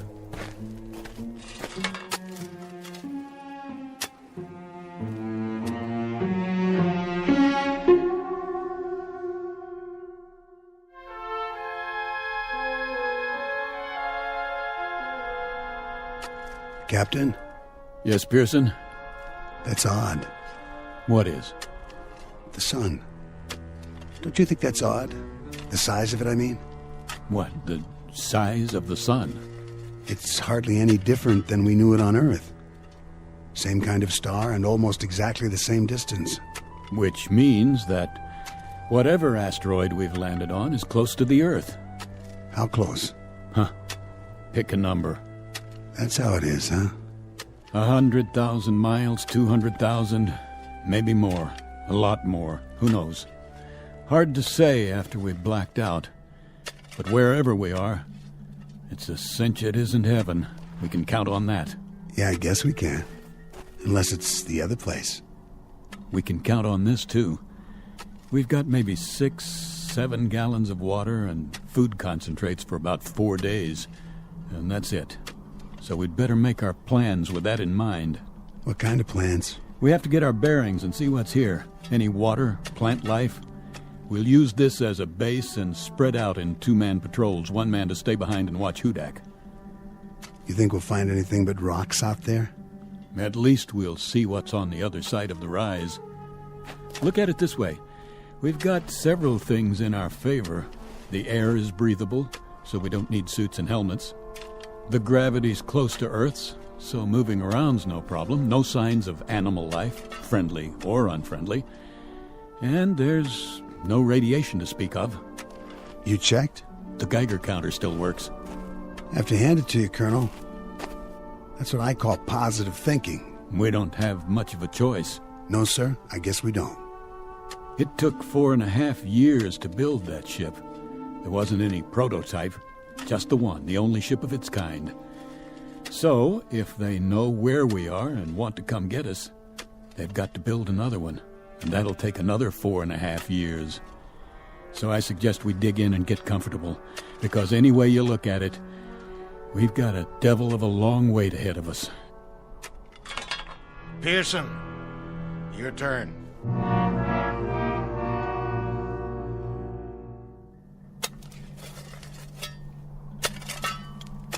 How's it going, Pearson? That's the last grave, sir. 4 of them. Good job. How is he? The same as when you left. Breathing pretty shallow, though. Maybe the air here, well, maybe it doesn't have as much oxygen in it. It has enough. We're doing all right. You two see anything out there? Nothing we can't see from here. Yeah, we saw something. Sand and more sand. Rocks. And those scrubby hills over there. But not a single drop of water. This isn't an asteroid, it's an 8-ball. And hot, Pearson. Hot like nothing you've ever felt before. It'll be cooler at night, sir. I'll head south towards the mountains and take a look in that direction. If there is a night here. There has to be. The sun's moved down to the horizon. That you, Captain? Right here. What are you doing? Giving him his ration of water. Oh, no. Not this time. Corey, take your hand off my canteen. That's an order. Not this time, Colonel. What are you talking about? I want an even shake. I want a chance. You're alive, aren't you? That's a better shake than the men in those graves got. For now. But I want to stay alive. So don't give him any of my water. Your water? That's right. It's ours now. Stand down, Corey. You heard him. How are you doing, Hudak? Hot. So hot. Yeah. Here, take a sip of this. Let go of that. Get off me. I said leave it. Don't you ever raise your hand to me. I'm still the commanding officer here. Do you understand? Captain Donlan? What is it, Pearson? See for yourself, sir. I think he stopped breathing. You'll be pleased to hear, Corey, that he won't be drinking any more of your water. Pearson, get something to cover his face. Yes, sir. You died a long way from home, boy. A long, long way. Rest in peace. Wait till dark, and then we'll make some treks over the hills and down to the flats in all 4 directions. We better get to know it, because this is our home now, gentlemen. Such as it is. Corey, what are you doing? What does it look like? I'm taking his canteen off his belt. He can't use it. For the record, Corey, There's just 3 of us now. And the big problem is going to be staying alive. You hear me? The 3 of us! I'll carry the extra canteen. Something's wrong with you, Corey. I was gonna share it. Sure you were. Something's very wrong with you. Something happened to you when you hit your head in the crash. Okay, so you're not responsible for your actions anymore, but if I catch you filching just once, Corey... Let it go. This dirty little grave robbing... I said forget it. Yes, sir. Now, let's all find a place in the shade and sit tight. For how long? Till the sun goes down.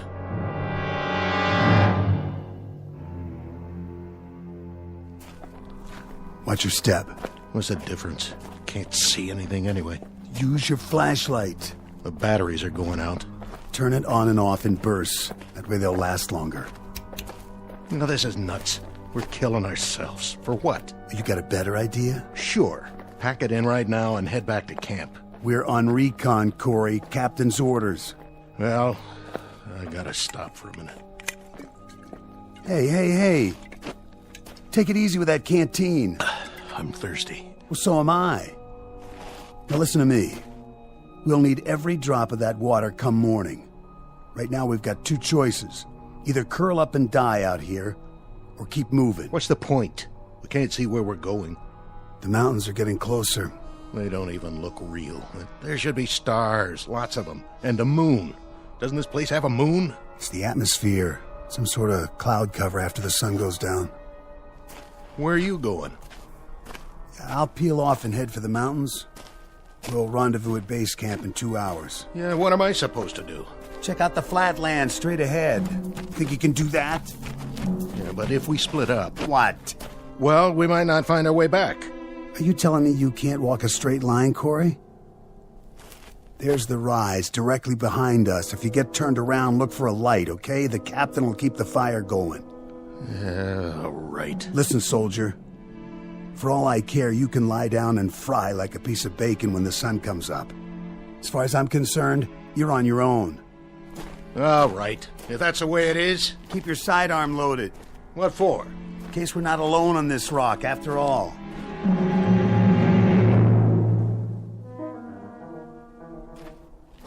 Corey? Are you following me? Corey?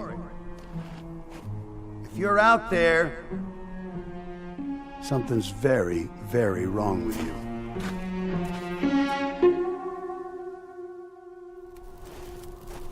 Pearson! Corey? Who's there? Identify yourself. What the...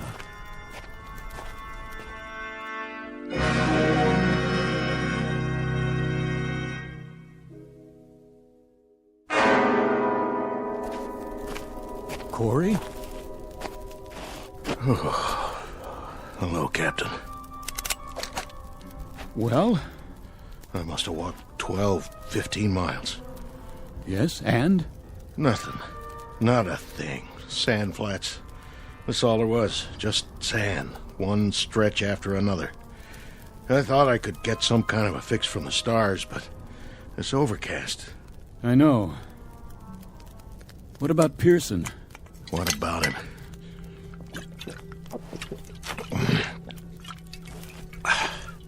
You haven't seen him? Not for hours. You didn't pass him coming back? He went south to the mountains, and I went west toward nothing. What time is it? Oh, 3 o'clock in the morning, or it would be on Earth. You kept the fire going. This is what's left of the flight chairs. There are some plastic panels scattered around. When that's gone, the only thing left to burn will be our suits. Fine with me. Not like we're going anywhere. He's been gone 6 hours. He should have been back by now.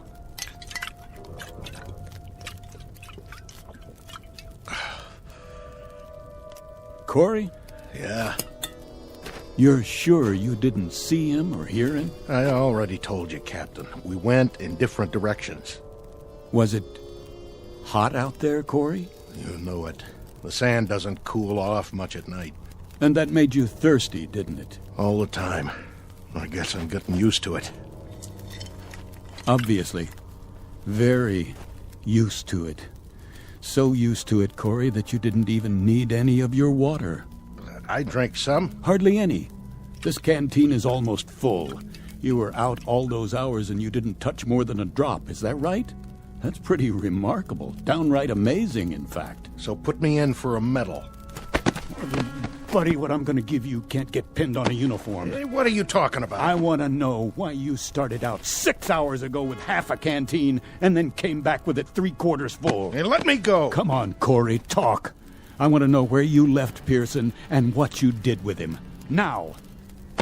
All right. It was like this. I found him, face down. He must have fallen and hit his head on a rock. That's all I know. He was dead when I got there. And where did this happen? At the foothills. You followed him there? I went looking for him. Sand was too deep, heading west. I had to change directions. It's your story you'd better change. Captain, I swear I didn't touch him. He was dead already. I saw his canteen, and I poured his water into mine. I knew you wouldn't believe me. That's why I told you I hadn't seen him. What's that for? On your feet. We're going to bring him back. No, you're nuts. It's 7 or 8 miles from here. I can't make it again. I'm dead, Captain. Correction. You're almost dead, but you're not quite yet. Let's go, Corey. I want a conducted tour all the way to Pearson's body.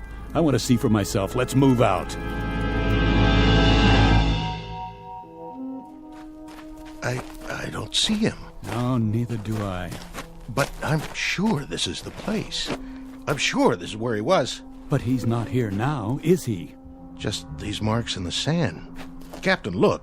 He must have crawled away. I thought you said he was dead. I was wrong. I must have been wrong. But you were so sure he was dead. You were so positive, Corey. I was. Did you do anything for him? Anything at all? Did you check his pulse, his respiration? Did you do anything to help him? I checked, I swear. Or did you just steal his water and then make a beeline back as fast as you could?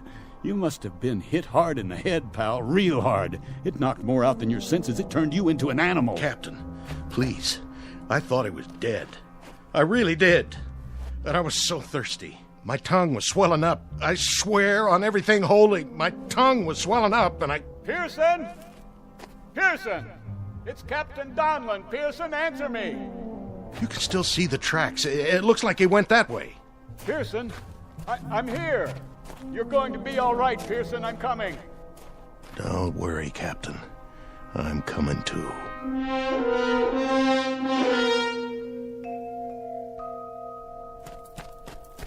Pearson. Captain? Pearson, thank God you're alive. Water. I lost my canteen. Yeah, here. Take some of mine. Can't sit up. I'll lift you. Thanks, Captain. And not too fast. You're all right, boy. We'll take you back now. I don't know if I can walk. I'll carry you myself if I have to, but you're going to be all right. Captain. What, Pearson? What are you trying to say? I saw. What? What did you see? Where? Up there. Over the hill. Did you climb the hill? Is that it? I went. And what, Pearson? What did you see? Captain, I saw. What? Are you drawing a picture? You should have seen. You wouldn't believe it. What? No, Pearson. Sorry, Captain. Pearson. Come on, Pearson. Pearson, don't die on me. Don't. Is he gone? Yeah. He drew this in the sand first. Some kind of sign or symbol. What is it? It looks like a T, or maybe a cross. He was trying to tell me something. Well, it doesn't matter now. It might. What do you suppose he...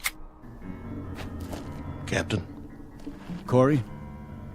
Put the gun down. Captain, 2 men can live maybe 5 more days.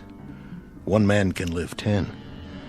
You forgive me, Captain, but... You killed Pearson, didn't you? In cold blood. Maybe I did. What of it?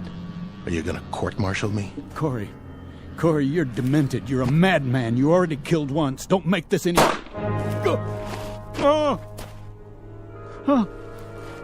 Corey, you murderer. Sorry, Captain. Real sorry. But in a situation like this, there's no choice. No alternatives. It's not your fault. It just had to be. You can see that, can't you?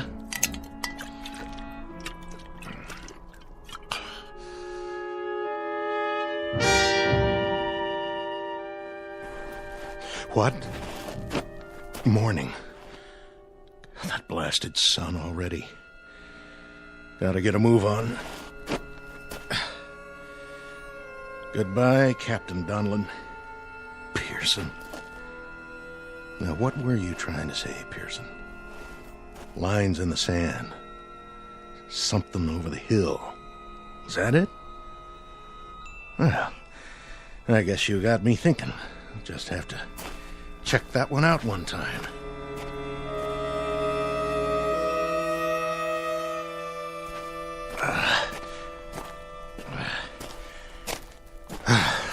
There. Now we'll see what you... What? What in the... Oh, my dear God.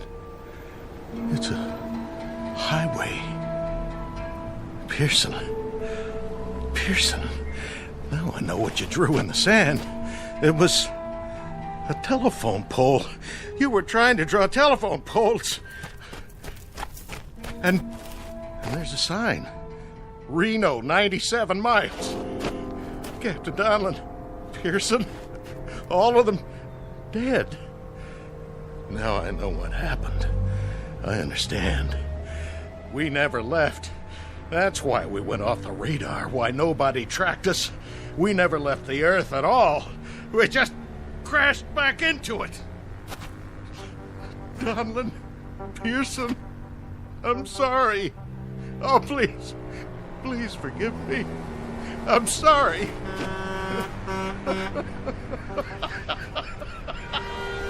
Oh, stop! Please! Stop! Somebody! Anybody! Please! Stop!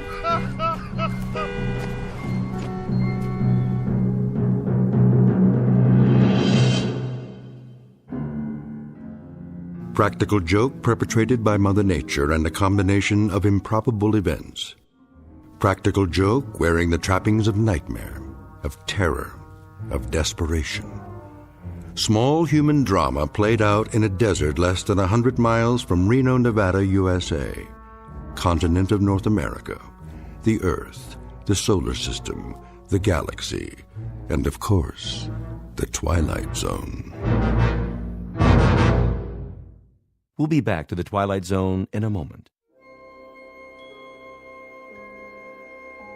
Hi, this is Carl Amari, producer of the Twilight Zone Radio Dramas. I'd like to take a moment to tell you about our official website at twilightzoneradio.com, where you'll get the latest news and information on these Twilight Zone Radio dramas. Plus, at twilightzoneradio.com, you can digitally download 3 free episodes or any of our episodes for only $1.95 each. In this age of ever-changing technology, we've decided to make these episodes instantly available to you by making the Twilight Zone Radio Dramas a digital download-only series. This means that this series will no longer be offered on CD. The CD collections at our website are now being offered, while supplies last, at buy one, get one free. So be sure to get your favorites before they're sold out. Be sure to visit us often, and I'll see you in the zone.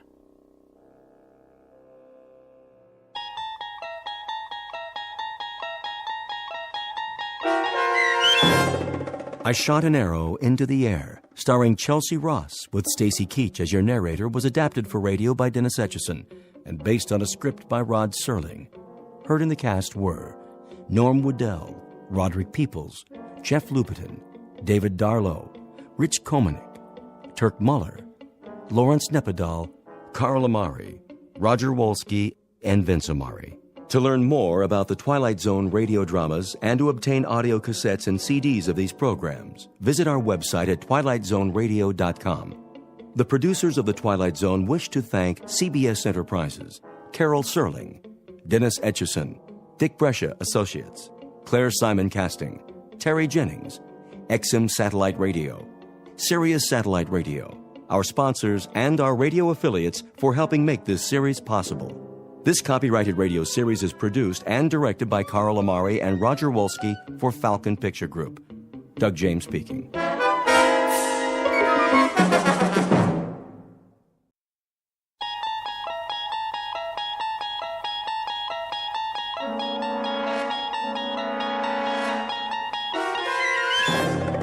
You unlock this door with the key of imagination. Beyond it is another dimension. A dimension of sound, a dimension of sight, a dimension of mind. You're moving into a land of both shadow and substance, of things and ideas. You've just crossed over into the Twilight Zone.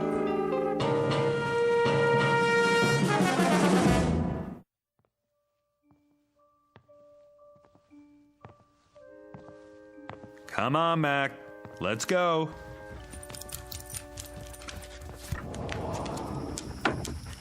Out in the backyard. You got plenty of water, big guy. What's the matter? Something out there? Hey, maybe it's a squirrel. Nothing you can't handle. See you in the morning, big guy.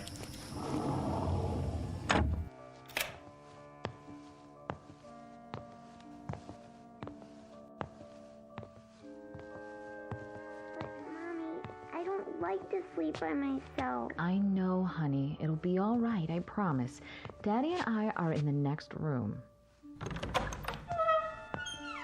Hey, sweetie, ready for bed? Daddy, I want Mac. He's outside where he belongs. But I need him. No, you don't. This is where you belong, in your room. But You're a big girl, aren't you? Yes. A very big girl. And big girls have their own rooms. In the morning, I'll make your favorite breakfast. Waffles? Waffles. For all three of us. But it's scary in here. Tina, honey, stop it. Will you leave the door open? Sure, sweetie. Plus, you have your nightlight. Come on, Ruth. But, Mommy... If anything frightens you, call for me. I'll come right away. Nothing's going to frighten her. The house is locked up tight as a drum. But what if the bad man comes? Oh, Tina, really? Hey, then Mac'll get him. He's a good dog, isn't he? Yes. Go to sleep now. Can I have a drink of water? Of course. Night-night, sweetheart. Night. Don't let the bed bugs bite.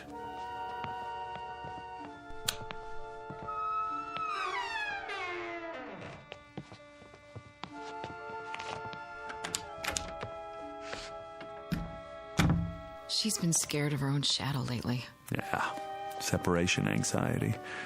New room and all. Did you hear what she said? The bad man. Where did she get that? Maybe she's onto something. What's that supposed to mean? Like Mac. He hears things, doesn't he? He's a dog, Chris. Well, kids hear things. See them, too. Oh, I remember when I was little, my sister used to tell me about the Nighthawk. The what? That's a good question. I never did find out. But she'd say, the Nighthawk's gonna get you. Kept me on my toes. What a mean sister. Maybe she was just looking out for me. I thought I saw all sorts of things. Face in the window, something in the yard. You would. Just the same, maybe there are things we can't see. Just kids and animals. That's enough, Chris. Like when Mac hears a squirrel or smells another dog down the street, but we can't because we don't have the senses. Next, you're going to tell me that there is a bad man. I didn't say that. Now I won't sleep a wink. That's not what I mean. Oh, what do you mean? Nothing. I don't know what I'm talking about. No, you don't. Come to bed. Sorry. You should have been a science fiction writer. Visible world. Nice. Makes me feel all safe and secure. I said I'm sorry. Well, this is the real world. Remember that. I'm turning out the light.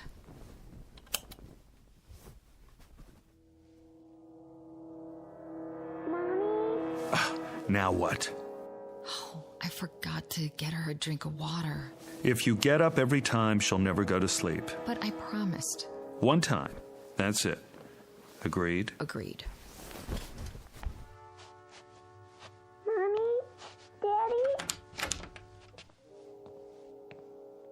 The voice of one frightened little girl. Name, Bettina Miller. Tina for short. Description, 6 years of age, average height and build. Blonde, quite pretty. Last seen being tucked into bed by her mother only a few minutes ago. Last heard, there's the rub as Hamlet puts it, for she can still be heard quite clearly, despite the curious fact that very soon she won't be seen at all. Not by her father or mother or anybody else. Present location? In the next bedroom, or so it seems.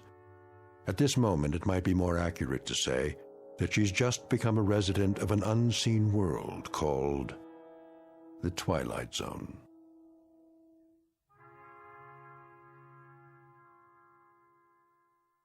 And now, The Twilight Zone and our story, Little Girl Lost, starring Stephen Tobolowsky, with Stacy Keach as your narrator. Chris? Not again. But she sounds so scared. Yeah. Listen to her. I'm going. Where are my slippers? I don't know what's wrong now. Yeah. I'll talk to her. One last time. All right, sweetie. Daddy's coming. Quiet, Mac! What's the matter now, Tina? Where are you? Against the wall? Here I am. Take my hand. Tina, where'd you go? Did you fall off? I'll lean down and... Not against the wall, huh? Did you roll under the bed? Take it easy, I'm here. Tina, where are you? Over here. Come on out, baby. You must have crawled under the bed. Now reach out for my hand. What happened to you? Where in the... Hold on, I'll get the light switch. Daddy, help me. I'm trying, baby, but I don't see... Chris, what is it? I don't know. What's the matter? She's not here. What do you mean she's not? I turned on the light. I can't... Tina? Mommy's here. See for yourself. This is ridiculous. Tina? Tina! I already looked under the bed. All the way to the wall. It's clear there's nothing. Mommy, pick me up. I'm trying, baby. Chris? Where is she? I don't know. But I can hear her right in front of me. I can't too. It doesn't make sense. I'm looking under the bed. The floor's clear. It's absolutely empty. I don't see anything. Honey, I don't know what to tell you. What are we gonna do? Quiet, Mac! Listen, what's happening to her? Where is she? I'm tired, Mommy. Going to sleep now.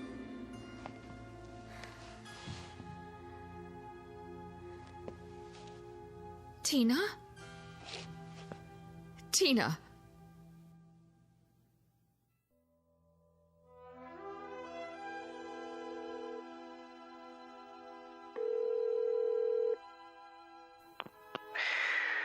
Hello? Bill. Yeah. Bill, it's Chris. Oh, hi. What time is it? Can you come over? When? Now? I'm sorry, but it's an emergency. What's the matter? It's Tina. What happened? That's just it. I don't know. You don't... She's disappeared. From the house? You mean she wandered off? No. Somebody took her? She hasn't been kidnapped. Well, then what? I can't explain. She's here. Is she injured? I don't think so, but So she's okay? I don't know. Let me get this straight. She's there, and she's not hurt, and She's here, but she's not here. I don't follow. Bill, for God's sake, get over here. I don't know who else to call. And hurry.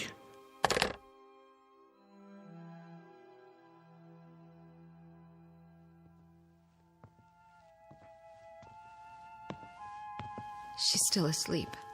That's what it sounds like. Ruth, stand up. Shouldn't we wake her? I called Bill. Bill? He's coming over. He's a physicist. Maybe he can... What do we need a physicist for? It's all I could think of. Shouldn't we call 911? And tell them what? That our daughter rolled off the bed and now we can hear her, but we can't see her. Oh, God. Where is she, Chris? Where is she? I'm going to look under the house. Under the house? Why? There's no hole in the floor, is there? Not that I could see. Oh, I better let Mac in. He's going to wake up the whole neighborhood. Sit on the edge of the bed. Wait here for me. Get the flashlight. It's in the kitchen. Right.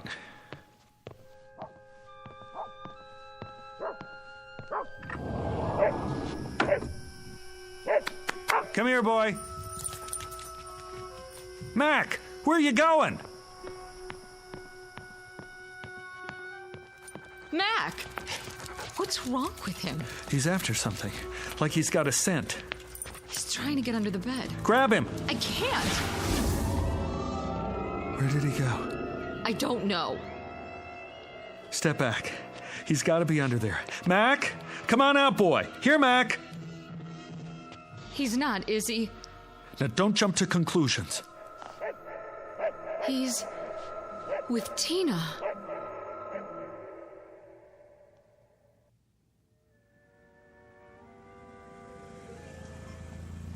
Oh, he's here.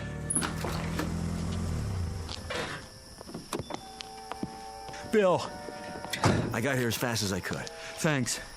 What's up? I'd tell you if I could, but you wouldn't believe it. Try me. I wouldn't know where to start. You better see for yourself. See what? They're in the bedroom. You remember Bill, honey? From work? Ruth? She's still asleep. Listen. Where's your daughter? Under there? Take a look. I don't see anything. Neither do we. Do you have a flashlight? Here. You were right. About what? Don't believe it. Let's move the bed. Bill, where is she? I'm about to lose my mind. Well, at least she's breathing normally. So she must be okay. Take the other end. Got it. Wait. It's not that heavy.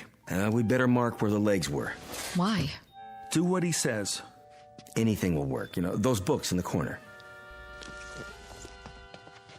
Put one on the floor here and here. I don't see. Thanks. Now, from the front, lift. Right.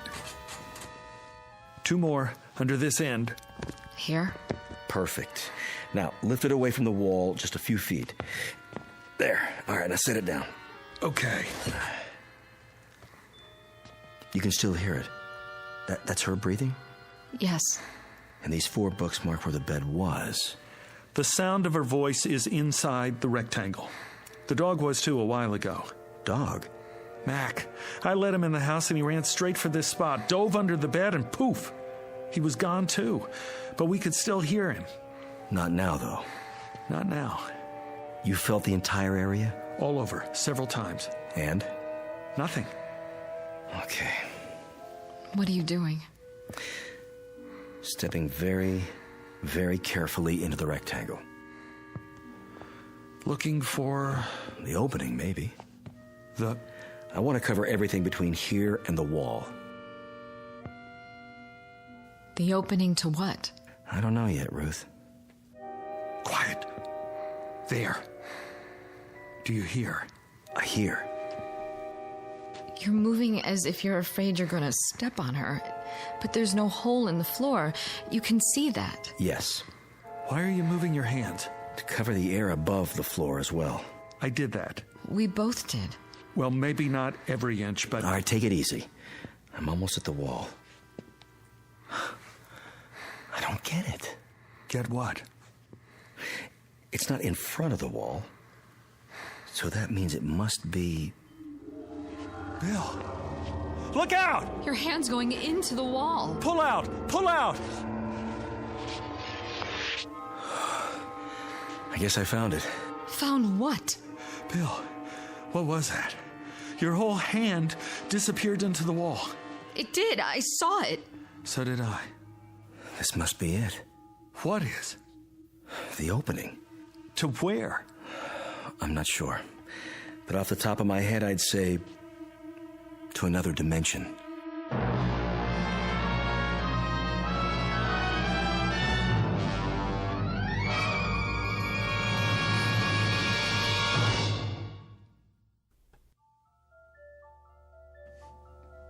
Another what? Dimension. You think this is a joke, Bill? No, I don't. Then why? I don't know if I'm right or not. I can't think of anything else, though. Anything else but... Look, there are 3 dimensions that we can see. Height, width, and depth. The 4th dimension is time. Now, if you know these, you can place anything. Where something is and when exactly. Like, what time is it now? 1:12 a.m. on this particular date in this location. Why are we talking about this? Wait, hear him out. There may be other dimensions as well. Science is still arguing about how real they are. But there could be doorways to these other times and places. Other realms. And some of those doorways have been verified. Have you heard of wormholes? I don't see what all this has to do with my little girl. Wait, I think I'm getting it. Tina must have fallen out of bed, accidentally rolled under it, and gone through. Like my hand. Did that actually happen? I couldn't believe my eyes. One way to find out. Let's try it again and be sure. Bill, don't. Right about here, wasn't it? I was touching the wall to see if it was solid and... It's happening again. Oh, this is it. An invisible opening of some sort. I can't see your hand. Pull it back. There. I'm okay. What did it feel like? There was no sensation. It's just that for a second, my hand was out of the visible spectrum. Where was it? That's what we have to figure out. I don't care about the reason. I just want Tina back. That's where Mac went too? Must be. He's probably with her now. But why? He could have sensed it. Animals are sharper about that sort of thing than we are. He must have known she was in there and gone after her. But we have eyes too. Why can't we see them? Because some things may be right in front of us, but we have a blind spot. Such as? Do you have any change on you? What? Wait a minute, I do. Here's a quarter. Now, hold it out at arm's length, between your thumb and your finger. Yeah, that's it. Now, I want you to stare straight ahead at the ceiling light and move the quarter just off-center a few degrees to the right, approximately the 3 o'clock position. But don't move your eyes. Go ahead, try. Wait a minute. What do you see? Nothing. I can't see the quarter anymore. Exactly. But if you move it an inch or 2 right or left, or up or down. There it is again. It always was there, right in front of you, but you couldn't see it. Do you know why? Because you have a blind spot on your retina. It's a very small area where the optic nerves tie together. You'd never know it. How can you be aware of what you can't see? But whatever's there is still there, isn't it? I mean, whether you see it or not. I never noticed that before. You could go your whole life and never notice it, unless there was some reason to. But it's been there all along, invisible, like the quarter. Well, now that I know where she is, I'm going after her. No. Don't try to stop me. She's my little girl. We don't know what else is in there, or how far it leads. My daughter is in there. I know that, Ruth, but we can't just... Why not? You put your hand in and you pulled it out twice. We don't have enough information yet. Tina is right in front of us, on the other side of this dimensional opening, or whatever it is. All we have to do is reach in and... If it's that simple, why hasn't Mac found her yet?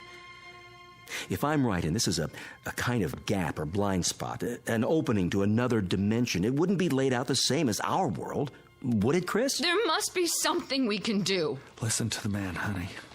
You got a pencil? Anything to write with? Check Tina's drawer. Only crayons. That'll do. A black one. Here. Now, let's see just how big this thing is. I'll have to mark up your wall. Go ahead. This is solid. And this. And this. Ooh, but not here. The same spot I touched before. All right, I'll mark it with a dot. Take your hand out first. Right. And all around the edges where it's still solid.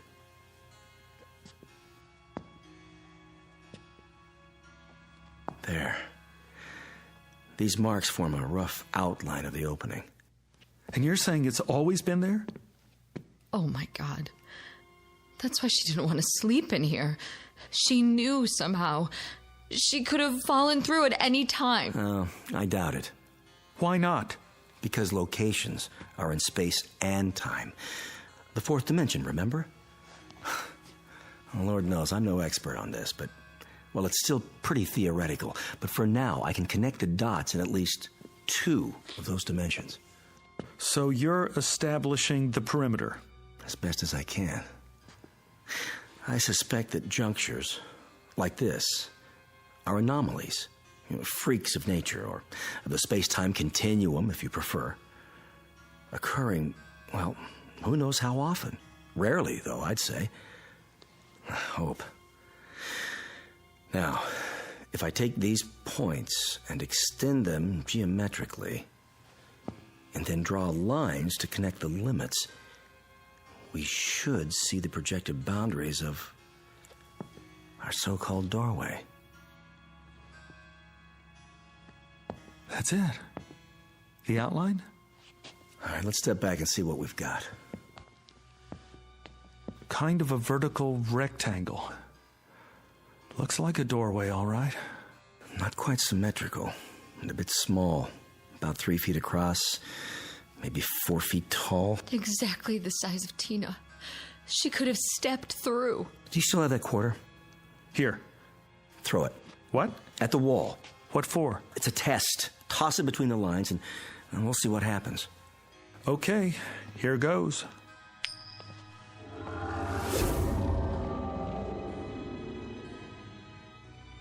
Where is it? It went through. The quarter's in. The other place. Wherever that is. Now what? Well... What are you doing? Shh. This is where I heard her. Where the bed was. The sound was the loudest just off the floor, but now... I can't hear her anymore. Chris! Let me try. Put your head down as low as you can. She's right. I can't even hear Tina's breathing. No. Sweetheart, where are you? Tina! What's happened? The temporal dimension may be shifting. In that case, she could be anywhere. Tina! Tina! Hold it down. You hear anything at all? No. She's gone. Get up, Ruth. Move around, both of you, and keep listening. What's the point? It's a chance. Do it.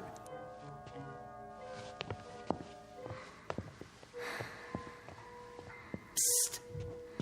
Over here. That's her. In the corner. What in the name of... Quiet.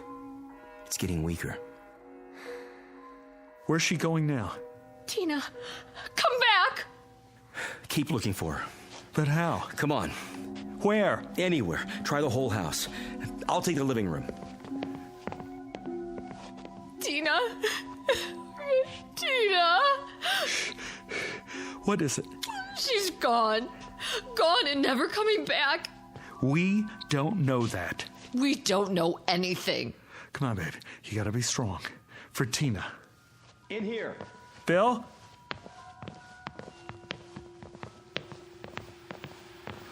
What are you doing by the television set? Put your ear next to mine.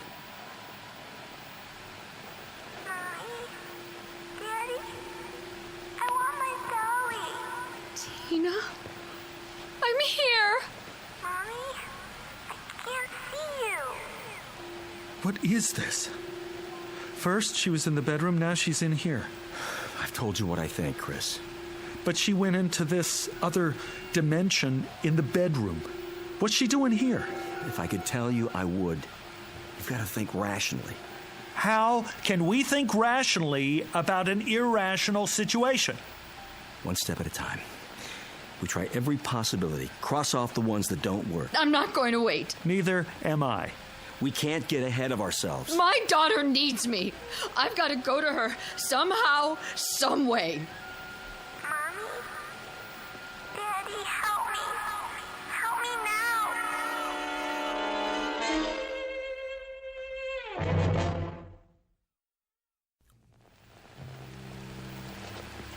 I've got to go to her.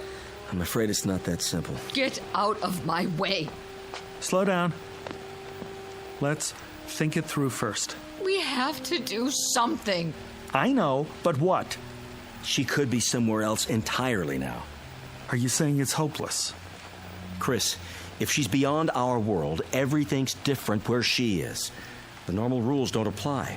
The slightest movement on her part might seem, to us, to be all over the place, but she might just be turning over in her sleep. Then what do we do? I have an idea. Call him. Who? The dog. Call him. Hurry. Mac! Here, boy! That's it. Here, that's a boy. There she is. I hear her. Where are you taking me, Mac? I don't want to go. Stop it. Tell her to go with him.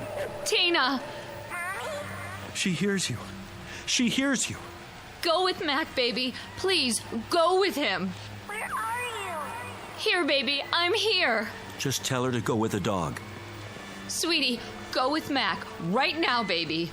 Where is he taking me? Where we are. You want to be with Mommy and Daddy, don't you? Yes. Then go. Will he take me to you? Yes, baby. He will. All right, Mommy. Hurry, Mac. Let's go. The dog should go back to the place where he entered. Yes.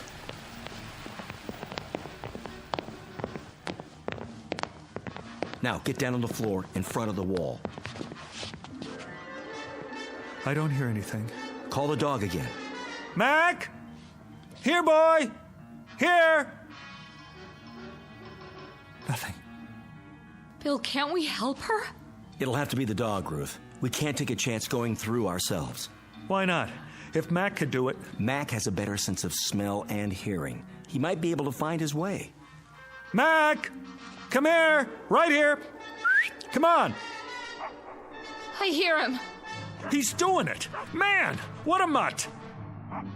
They're not getting any closer. This way, Mac! Come! Tina? Mommy. I can hear him. But they're not coming through the wall. They can't see the opening where they are. Come to me, Mac! To me! Daddy? Bring her out, Mac! Now!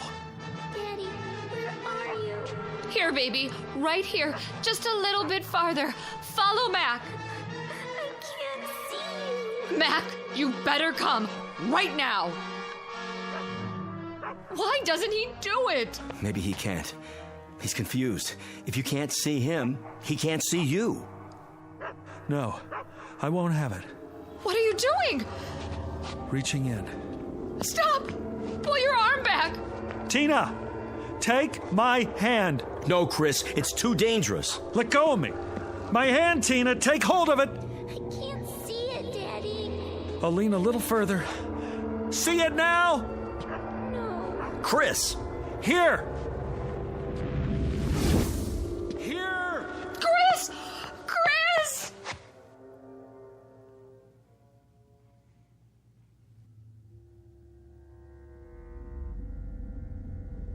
Chris? Yes! You all right? I'm okay.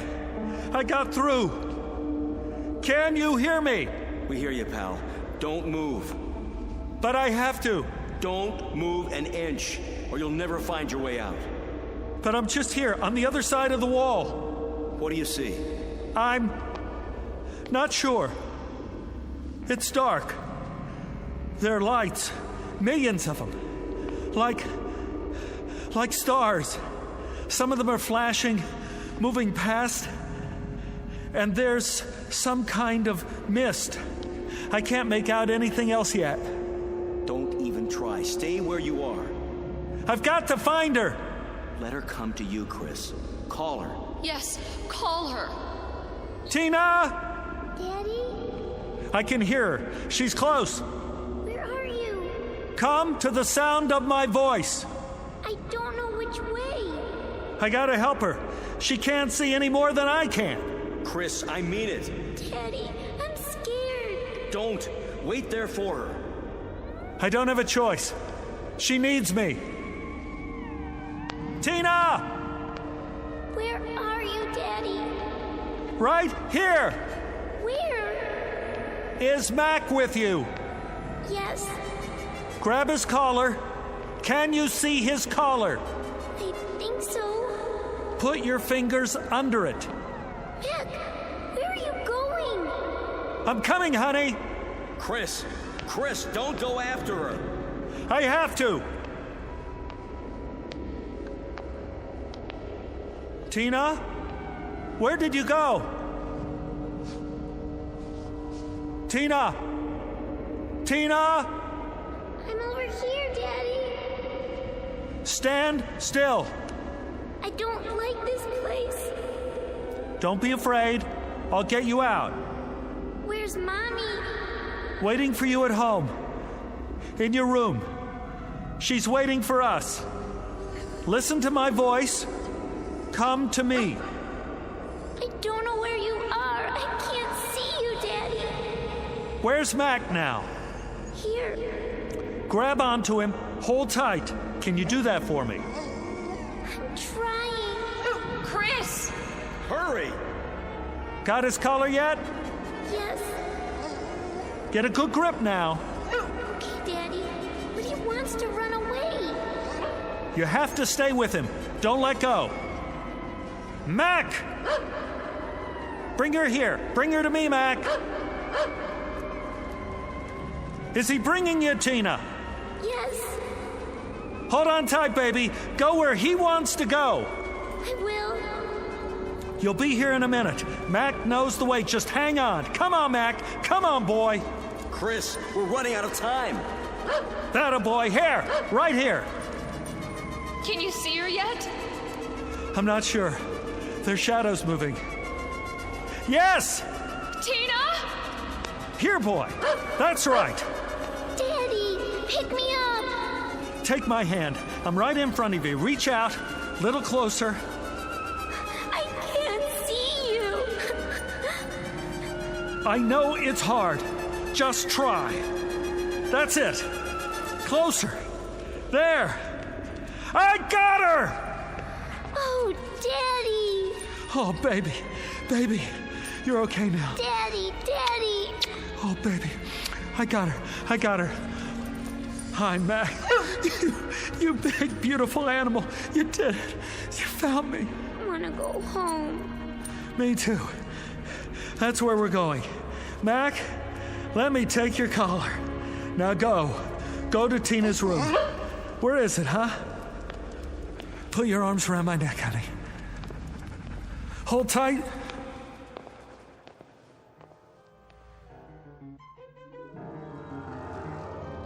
Here they are. Tina! Mommy! Take her. I've got his legs. I'm pulling as hard as I can.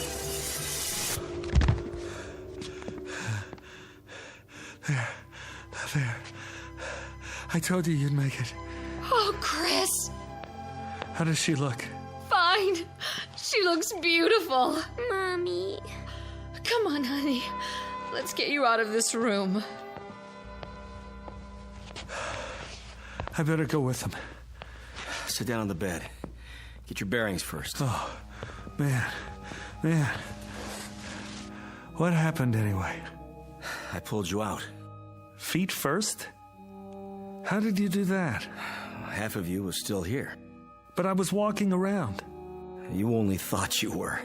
I was holding on to you the whole time. I didn't feel it. I know you didn't.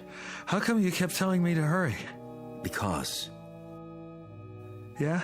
The opening was getting smaller. What are you talking about? The time element. At least that dimension was changing, or starting to. And if it had happened, we would have lost the location on both sides. For how long?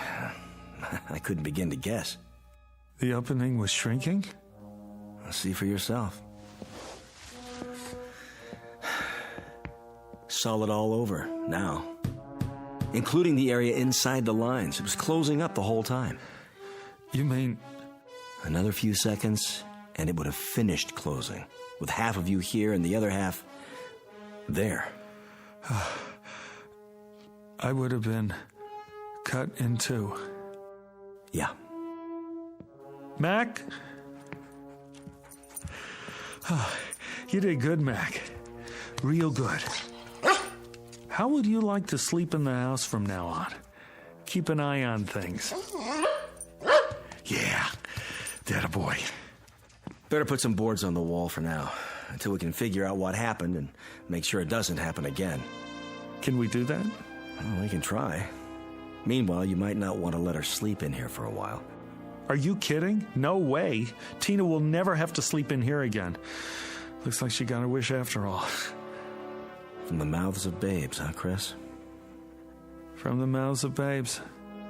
And good old boys like Mac here.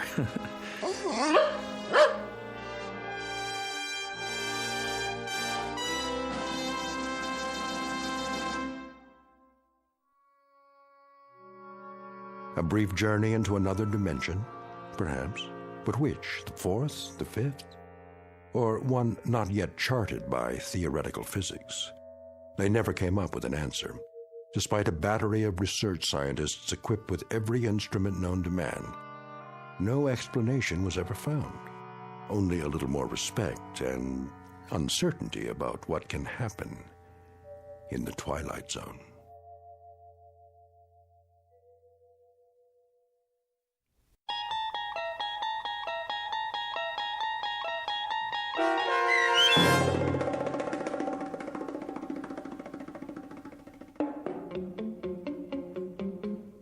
Little Girl Lost, starring Stephen Tobolowsky with Stacy Keach as your narrator, was adapted for radio by Dennis Etchison and written for The Twilight Zone by Richard Matheson.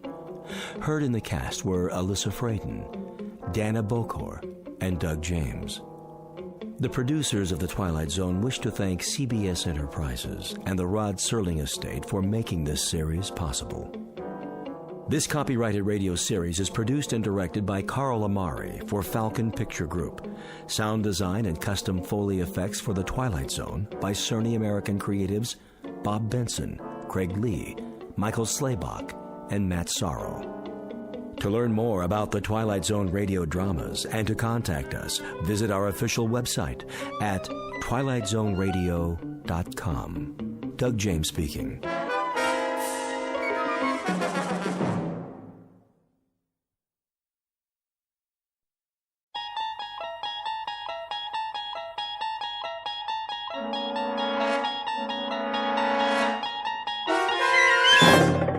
You're traveling through another dimension.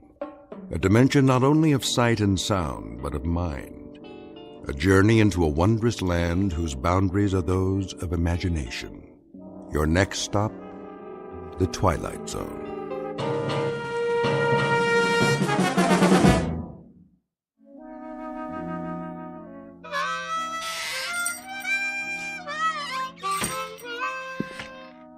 Oh, hi there, Pete. Didn't hear you come in. Why don't you join us? Set a spell. That's all right. I wouldn't want to interrupt you.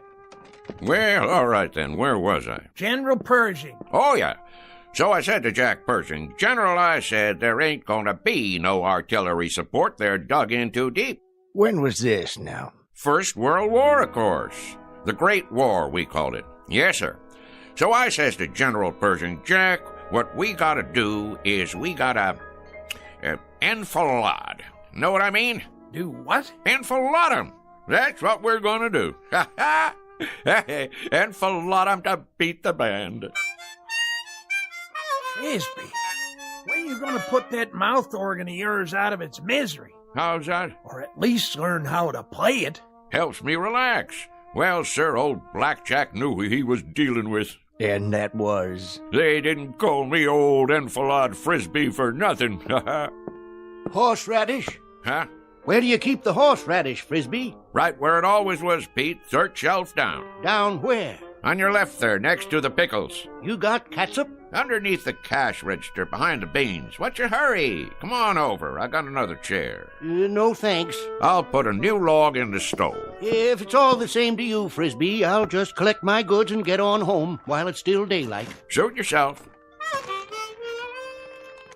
Oh, well, where was I? Oh, yeah. Well, sir, the following morning, we attacked up and down the line, and the rest is history. Smashed them to bits, we did. And then we went on to Paris to celebrate. Exactly 4.5 hours it took us. We had frogs' legs and cold duck till we couldn't eat no more. An hour later, we was in Berlin. Shall I say it, or do you want to? Be my guest.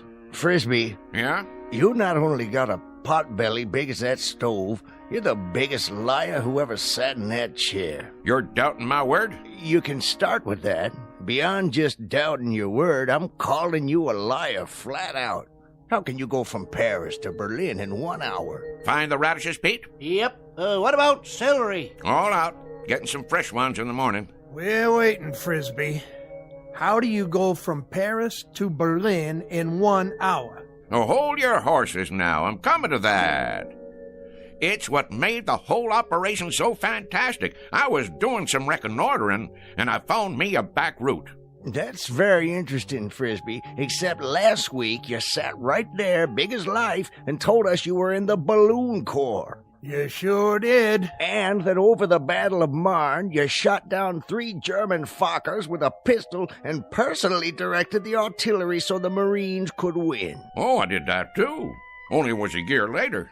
It was, let's see now, April of 1917. That's it.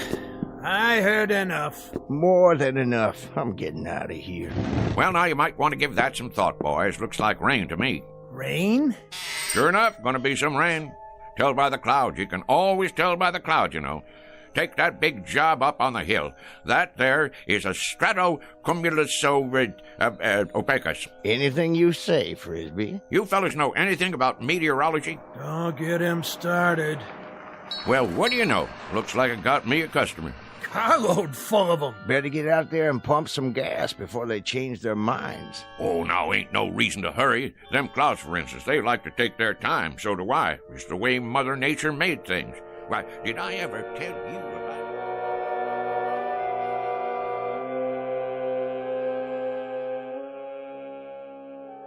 The slow-moving gentleman with the sizable mouth is Mr. Frisbee, proprietor of Frisbee's General Store, the local version of Gimbel's and Macy's. He has all of the drive of a broken camshaft and the aggressive vinegar of a corpse. As you've no doubt gathered by now, his stock in trade is the tall tale, the outrageous falsehood, the bending of truth up to and beyond the breaking point.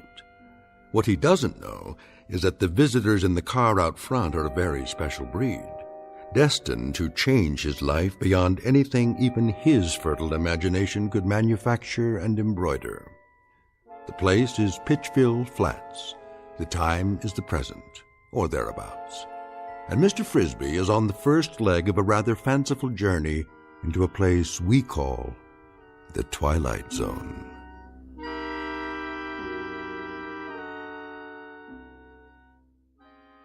And now, The Twilight Zone, and our story, Hocus Pocus and Frisbee, starring Shelley Berman, with Stacy Keach as your narrator.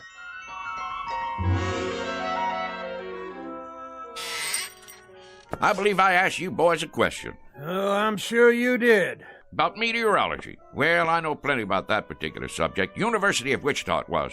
Got my doctorate in it. Did a treatise at the age of 13 that still uses standard text. Meteorology and You was the title. Talk was, it was the most scholarly treatise on the subject in the history of the field. My colleagues used to refer to me as Cumulus Frisbee. Cumulus Frisbee. Frisbee's a meteorologist. I'm Vice President of the United States. Well, what do you say, Mr. VP? Better get out there, Cumulus. I'm coming. All finished, Frisbee. You want to add it up? You do it, Pete. There's a pencil and paper right on the counter there. I could do it in my head for you, but it's been kind of a long day. I'm a little pooped out. 1 bottle of catsup. Horseradish. Ever tell you about the time I gave a demonstration, me against the computer machines? 13 of them, lined up in an auditorium. 133 columns of figures, 8 digits apiece, and no pencil and paper, mind you, all in the head. Well, sir, people came from miles around. What happened, Frisbee? I thought no one would ever ask. 4 of the machines broke down from overwork. Not you, of course. 2 come up with incorrect answers, and I beat them all by 21 seconds. Ha ha. That does it for me. I simply can't take no more, Frisbee, I gotta tell you. Can't take what? I wouldn't mind if you was a bright liar. I mean, if there was some logic to it, but daggone, the way you tell it, well, you'd have to be 100 different people living in 200 different places in 12 different periods of American history. Hallelujah and amen. Shucks. What are they in such an all-fired hurry for? Time to do some work, Frisbee. You got customers. You just said a dirty word.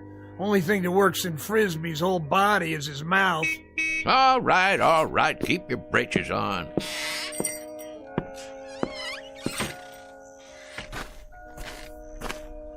Howdy, gents. Hello. Want gas or something? Gas? Oh, yes. Sorry you had to wait. Not at all. You know, if you gotta be someplace in a hurry, you could have pumped it yourself. We could. Didn't you hear me yelling? Oh, we heard you. Definitely. We're not too familiar with this kind of car. No. Say, how many of you was in there?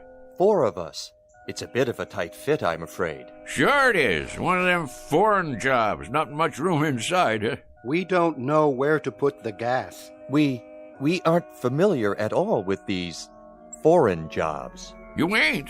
Well, this is your lucky day, 'cause I am. A matter of fact, I'm the one responsible for 'em. For a while there was all rear engine, only in the back. You developed them, did you? Oh, indeed I did. Got a phone call from old Henry Ford one time asking me to fly out to Detroit. Henry Ford? Sure. Well, I did that little thing, and next thing you know, in 48 hours, I went and designed the first rear-engine automobile. Advantages are fantastic, Is that right? Sure. All the weight on the driving wheels gives her better traction, eliminating the drive shaft, lowering the whole car. There's a whole lot better visibility, plus the heat and gas fumes go right on out behind. You're quite familiar with the internal combustion engines, then. That sort of thing. Familiar with them? Why, mister, you're looking at the granddaddy of the modern-day automobile. Henry said to me when I finished that there designing job, rear engine, he said, that's what he called me, old rear engine Frisbee. He says, rear engine, you're an automotive genius. That's what you are.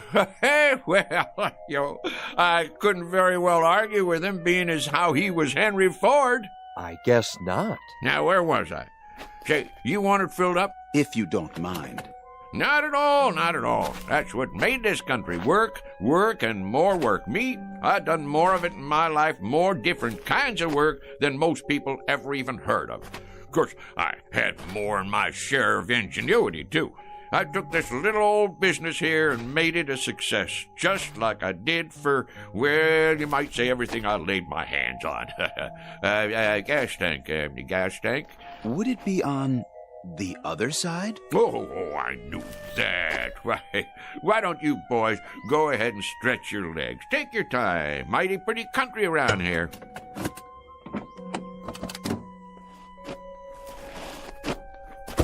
Yes, pretty. Of course, it wasn't very pretty when I moved in. First thing I did was plant all these trees, hundreds of them. I had to import them from my old friend Luther Burbank. You gotta give them just the right amount of water and a special kind of plant food I cooked up. This is the man, without doubt. Frisbee, is that it? Not a common name. He must be the one. Frisbee. An incredible specimen. Done it all, knows everything, and everyone. All the greats. Then what we've heard is true. All of it. Absolutely. He studied at most of the major universities, holds a doctorate in at least 8 disciplines. A key man, obviously. Water and oil okay? I believe they are, but I'd feel better if you checked them. Might as well, long as I'm out here. I'll just open the hood and let me see now. Where's the latch now? In the front, maybe. Front? Where?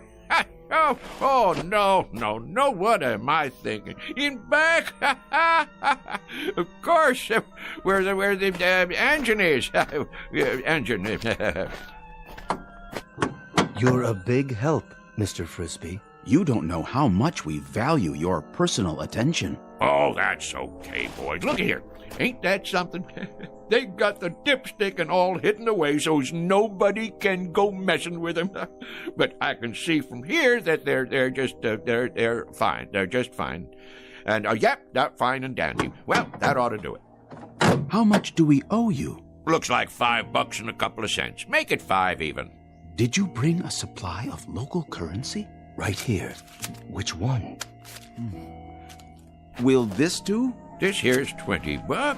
That what it is? Yes, of course. 20. I think I got some change. Change? In my pocket.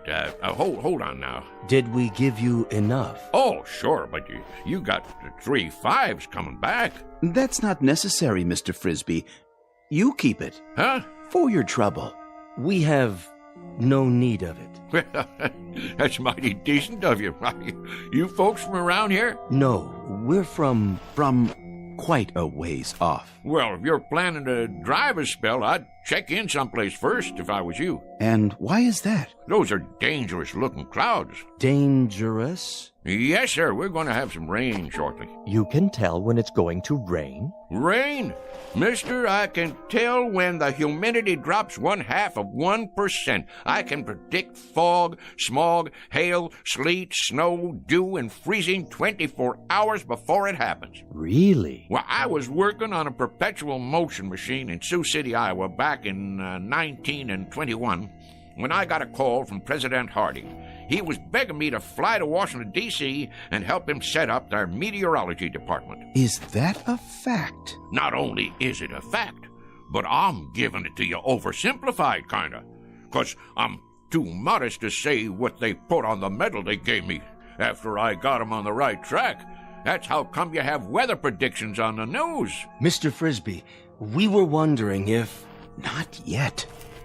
We'll see you later, Mr. Frisbee. You will? You may rely on it. Well, that'd be real nice.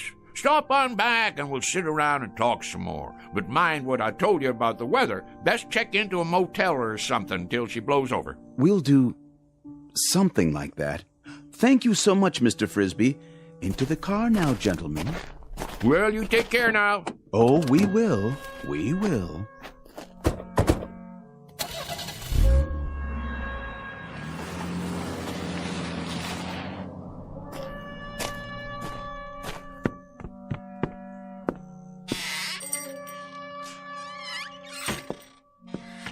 Odd fellers. Why, didn't they believe what you were saying? It ain't that. They just seem kinda odd. Wearing suits like business fellows from the city. Handed me a $20 bill like they didn't know what it was. Well, how come you didn't tell them you was Andrew Jackson and that was your picture on it? That's one of the few things I ain't heard them claim. Wait around here long enough and you will. Well, we'll see you tomorrow, Frisbee. Yep, see you tomorrow. Sure enough, boys. I'll be here. Same as always.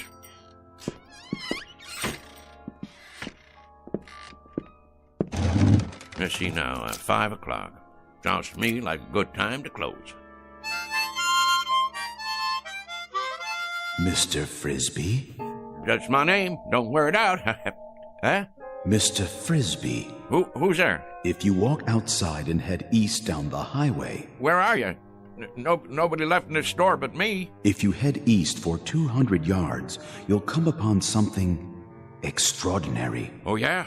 Like what? An adventure, Mr. Frisbee. New worlds to conquer. How's that? Worlds even you have never dreamed of. Say, where you hiding? In the back room? Or over by the dry goods? Don't trouble yourself. You won't see us. Well, where are you then? With you, Mr. Frisbee. We are a part of you. And soon, very soon, you will be a part of us for all eternity. You are going to the stars, sir. To the stars.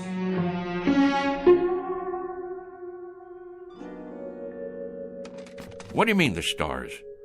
You talking about going to Hollywood? The stars in the heavens. You're not afraid, are you? Afraid? Me? Stonewall Frisbee? Do I, David Eisenhower said to me back when I got onto the very first landing craft on D-Day, Stoney, he says to me, Stoney, you lead the invasion. There'll be mines, German E-boats, Stuka dive bombers, and artillery up against you, but you can do it. Well, Ike, I says, I guess if you really want me to. An exceptional record, Mr. Frisbee, but our time grows short. Will you accept this last greatest adventure? You mean go walking outside? It's not far. Just beyond the first grove of trees. Afraid I can't take you up on that, seeing as how it's gonna rain. Then you are frightened. We had thought you'd be the one man willing to take almost any risk. That may be, but who, may I ask, is telling me all this? If you'll walk on down the road, as I suggested, you'll find out. Well, rain or no rain, I never was one to turn down a little excitement. Who'd you say you was? Your questions will be answered soon enough. Well, all right then. Just let me lock up. That won't be necessary. Why not? Because, Mr. Frisbee, you won't be coming back.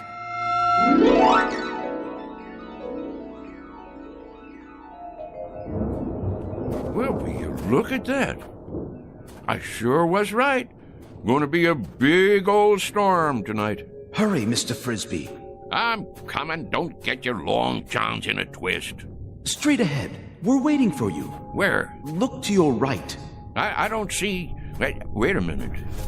What the heck? Oh, I get it. Some kind of movie prop, right? What are you doing? Making one of them science fiction movies out here? Dang, if it don't look like one of them flying saucers. That's exactly what it is. You may come inside. Now, how am I going to do that? You got it made to look like there ain't no doors or windows. Very well. In the interests of time, I suppose we can give you a slight assist at this point. Hey! Hold on, Mr. Frisbee. Whoa, Nellie! How'd you do that? Teleportation, Mr. Frisbee, but I'm sure you know all about it. Well, what do you know? You got a nice setup in here. I'll give you that. What's underneath all that aluminum paint? Wood frame or drywall? I assure you, it's all quite authentic. Impressed? Me? Impressed? With this rinky-dink set? Why, shucks, it looks like a flea on a doll compared to the one I designed for the United States Space Agency. Oh, we didn't know they had flying saucers yet. Apollo, of course, and Viking. Well, mine was called a Buzzard. Biggest span you ever saw. And that was back in 51. Old Rocket Thrust Frisbee, they called me. Please, Mr. Frisbee, be good enough to follow me. Well, don't this take all? How do you do, Mr. Frisbee? Welcome, Mr. Frisbee. How do you... So this is part of that movie prop. That's it, ain't it? Some kind of Hollywood thing. Advertising a flying saucer picture, huh? In a word, Mr. Frisbee, no. This is an actual spacecraft. Go on now. And we, my colleagues and I, have come here from another planet. We have indeed. All this way, across the interstellar darkness, to meet you. Well, in that case, I'm leaving. Correction, Mr. Frisbee. You are staying. Wait, let me loose. I can't even wiggle my toes. I suggest you stop struggling against the force field and relax. After all, you're going to be here a while. A very long while in Earth terms. Why not make yourself comfortable while you prepare to meet the others? The others? That's right. The Intergalactic Council.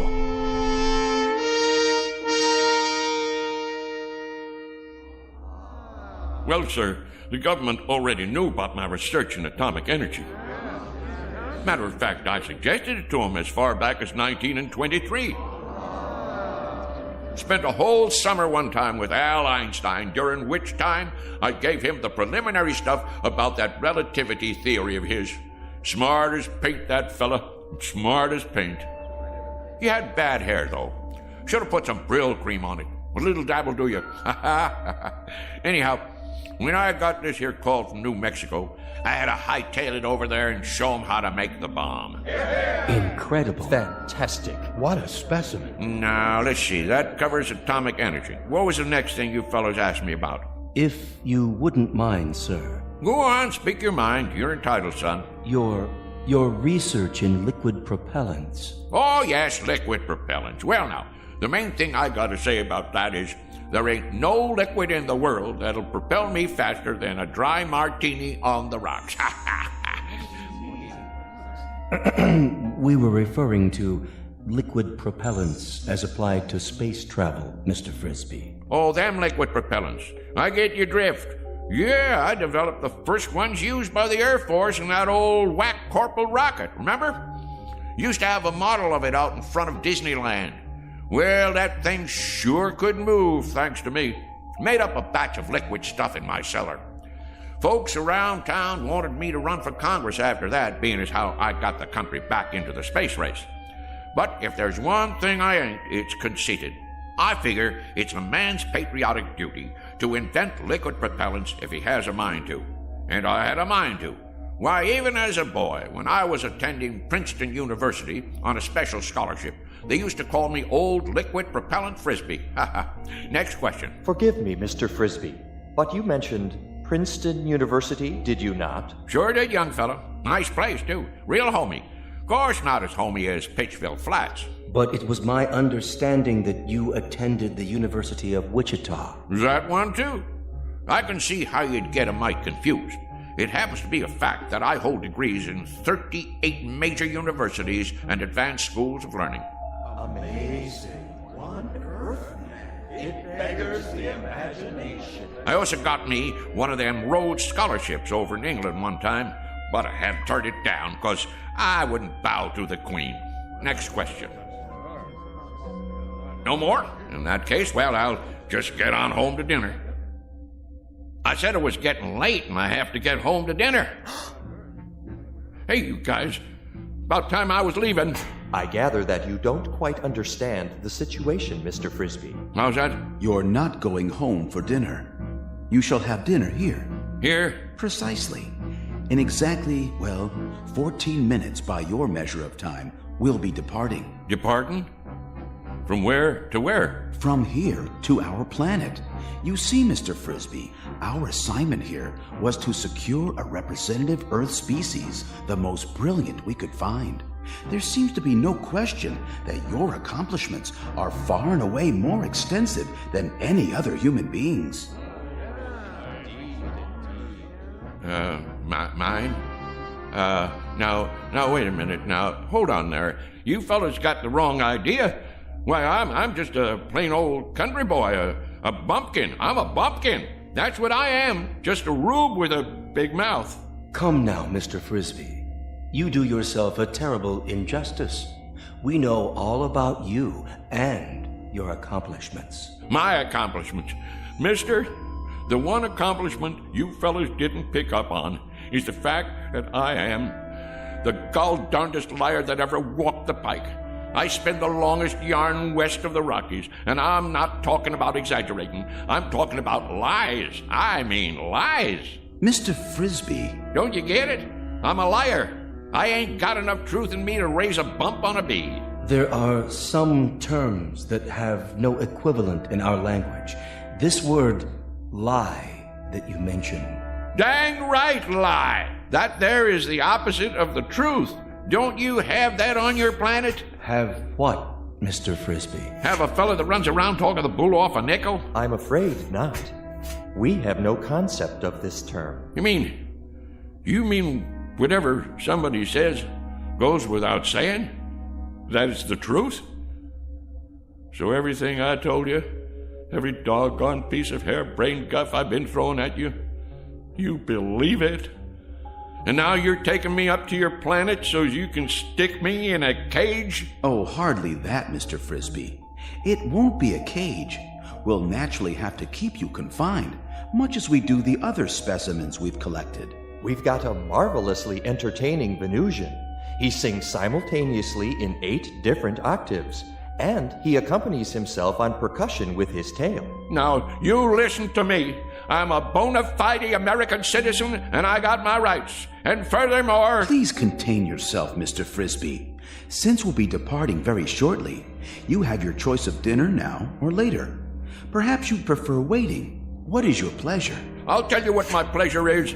My pleasure is to punch you right smack dab on the jaw. What the... Don't be alarmed, Mr. Frisbee. That was only a mask, a disguise we use to pass among Earthlings. This is my real face underneath. I hope its appearance doesn't unduly disturb you. Mr. Frisbee? Whoa, whoa! Mr. Frisbee!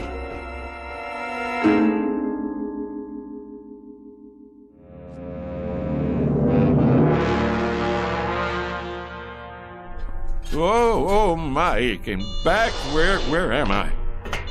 Feeling better, Mr. Frisbee? Better than what? I thought I should tell you. We'll be departing in 5 minutes. You still on that kick? Listen to me. I ain't interested in departing anywhere except from you. I never been more than 50 miles outside of Pittsville in my life, and that's the one record I'm right proud of. Curious remark. It does not compute. You took a bump to the head. Lie still. I'd better scan you. Get that thing away from me. It's only a vibrometabolic scanner to detect organic damage. Stay back, I tell you. You're in perfect shape. No spikes in your brainwaves. None whatsoever. Remarkable, I must say, for someone with such active cranial matter. Man, the last time I saw something like you, I'd been 4 days on a corn jug. And even at that, what I thought I saw was a whole lot prettier than you. I'm sorry you find my features distasteful. On our planet, my appearance is considered quite satisfactory. But if you prefer, I could wear another one of those pseudo-faces. This place where you're from, do the girls look like that too? The females? Why do you ask? Because if they do, it's a downright wonder you ain't extinct. Please try to accept my true appearance, Mr. Frisbee, much as we have become accustomed to yours. Some effort is required on both sides.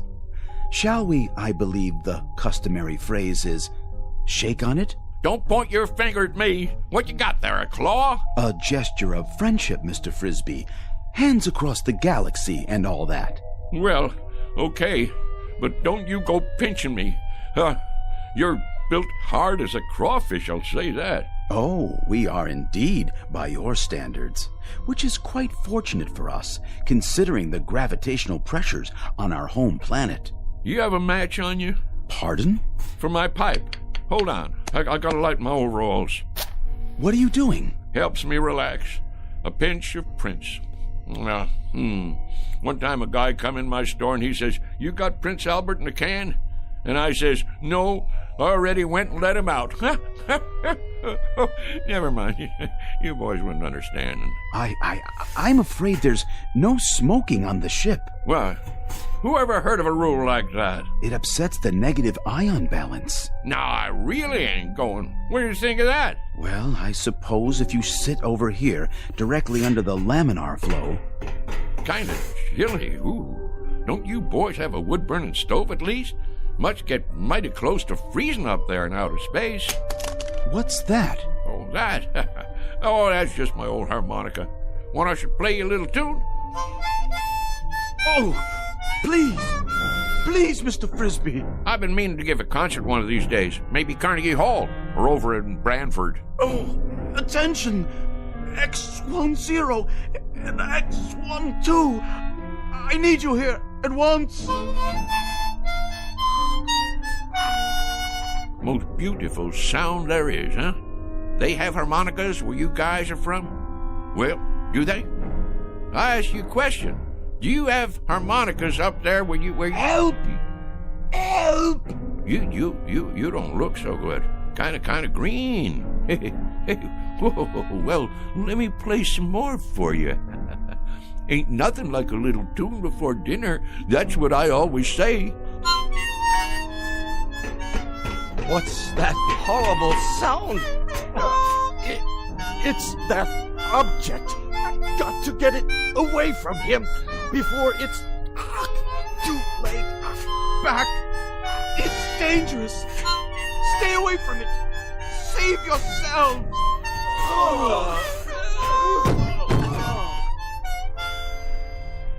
What's the matter, boys? Don't you like my playing? Boys? Oh, boys! Frisbee, old son, something tells me this is your chance. You better make tracks, and I mean now. They didn't call you old mile-a-minute Frisbee for nothing. Get moving. What are you doing out of your room, Mr. Frisbee? Mr. Frisbee! Don't let him off the ship. Quickly, seal the airlock. No, you don't, boy. Get out of my way. No. Don't go after him. He has some sort of fantastic instrument that emits a death sound. I've never heard a pitch like it. It's powerfully destructive. We'd best take off before he warns others of his kind. They may have the same weapon.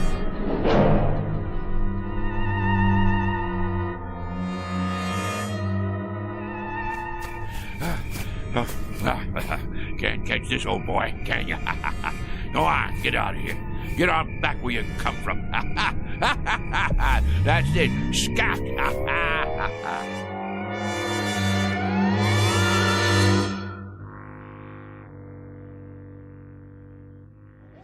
Shh, quiet. Douse the lights. Here he comes.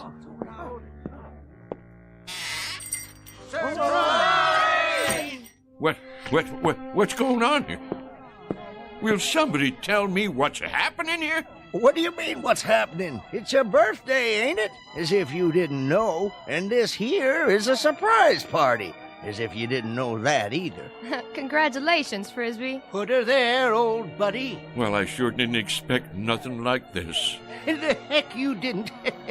The present. Give him the present, dadgummit. I've been waiting all day for this. Got it right here. What are you waiting for? Go on, Frisbee, open it up. Well, you folks sure sprung one on me. Want me to help you get the paper off? No, I can get it. Go ahead, read it. What is it, some kind of trophy? It's what they call a lovin' cup. Went into town and ordered it special. Go on, read it out loud.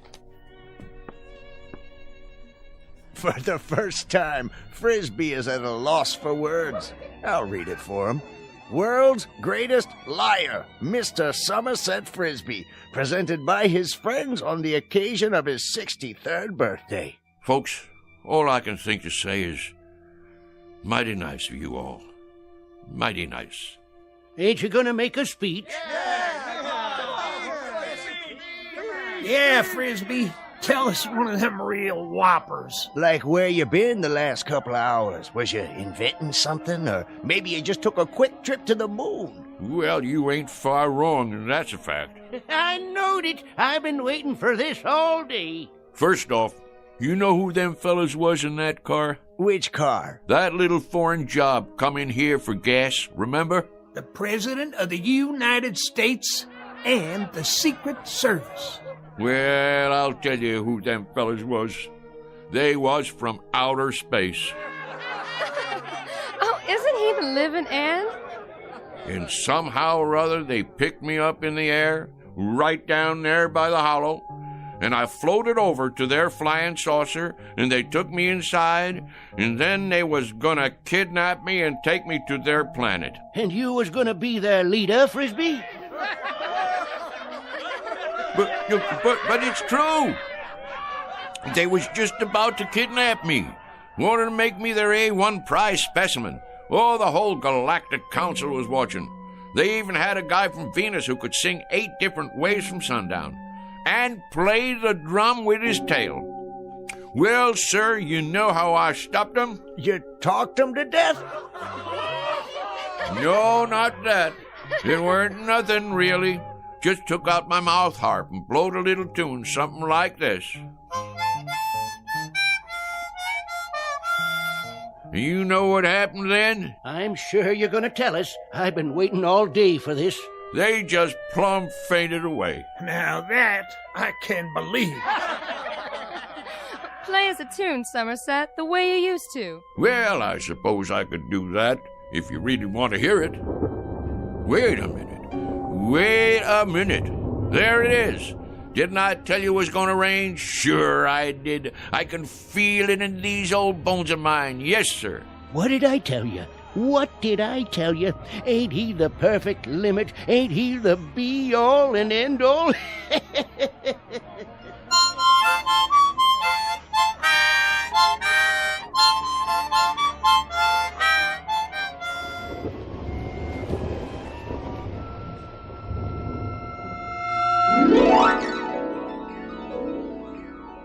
Mr. Somerset Frisby, who might have profited by reading an Aesop fable, the one about the boy who cried wolf.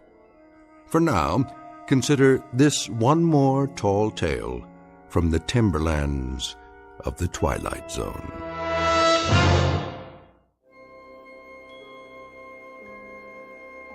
Hi, this is Carl Amari, producer of the Twilight Zone Radio Dramas. I'd like to take a moment to tell you about our official website at twilightzoneradio.com, where you'll get the latest news and information on these Twilight Zone radio dramas. Plus, at twilightzoneradio.com, you can digitally download 3 free episodes or any of our episodes for only $1.95 each. In this age of ever-changing technology, we've decided to make these episodes instantly available to you by making the Twilight Zone radio dramas a digital download-only series. This means that this series will no longer be offered on CD. The CD collections at our website are now being offered while supplies last at buy one, get one free. So be sure to get your favorites before they're sold out. Be sure to visit us often, and I'll see you in the zone.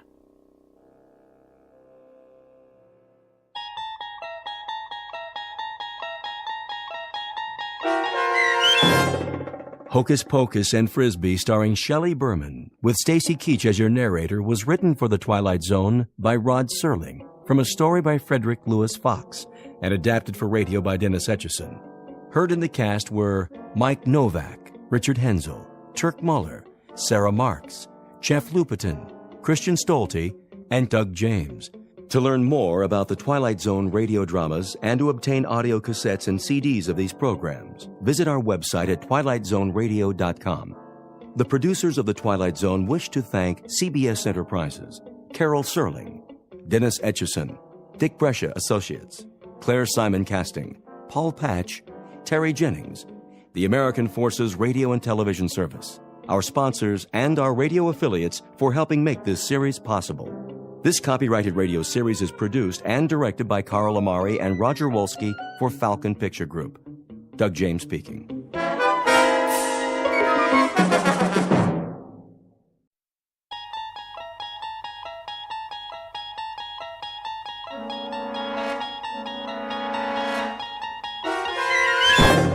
You're traveling through another dimension. A dimension not only of sight and sound, but of mind. A journey into a wondrous land whose boundaries are those of imagination. Your next stop, the Twilight Zone.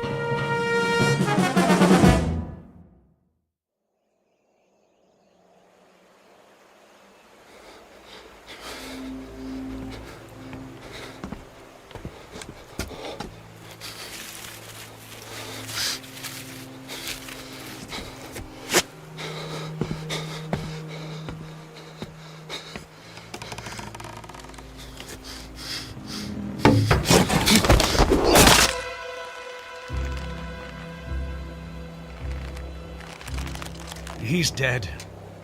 Get him down. Yes, Captain. Clemens, what the devil do you think you're doing? Cutting him down, Captain. This is the last of the rope, Clemens. There's still one more to go. Just untie it. Pity sake, catch him before he falls into the river. Traitor or not, he deserves a decent burial. Captain, the rope's looking pretty frayed. I'm not sure it'll take the weight of another prisoner. It'll have to. But, Captain... I said it'll have to. Yes, sir.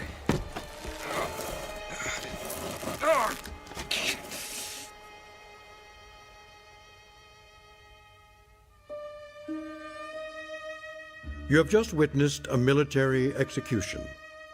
Death is a dignitary who, when he comes announced, is to be received with formal manifestations of respect, even by those most familiar with him.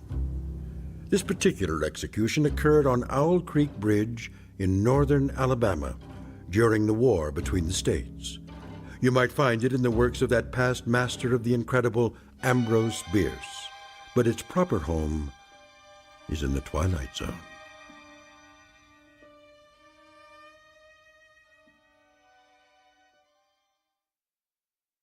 And now, the Twilight Zone and our story, An Occurrence at Owl Creek Bridge, starring Christian Stolte, with Stacy Keach as your narrator. Hurry up, Clemens. I want to get this last one hanged while it's still daylight. Almost got him, Captain.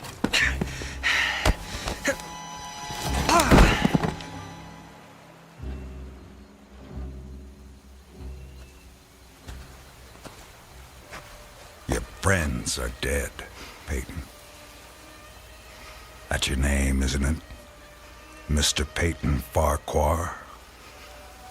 Your act of treachery came to nothing, Peyton. And now you'll be called to account. I wouldn't recommend you think of doing anything as stupid as trying to get off this bridge. Apart from the fact that your wrists are tied behind your back, you'll find yourself more than adequately surrounded, whichever way you choose to run. See those sentinels at either end? Please don't get the impression they're just taking a rest. The way they're holding their rifles, they call that the support position.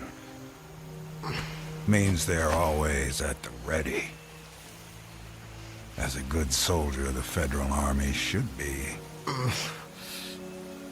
Don't say too much, do you? Huh? Peyton? Peyton Farquhar. Hello? Anybody at home? And here I thought you were a true Southern gentleman. I know what you're thinking, Peyton. That maybe you could make that 20-foot drop into the water.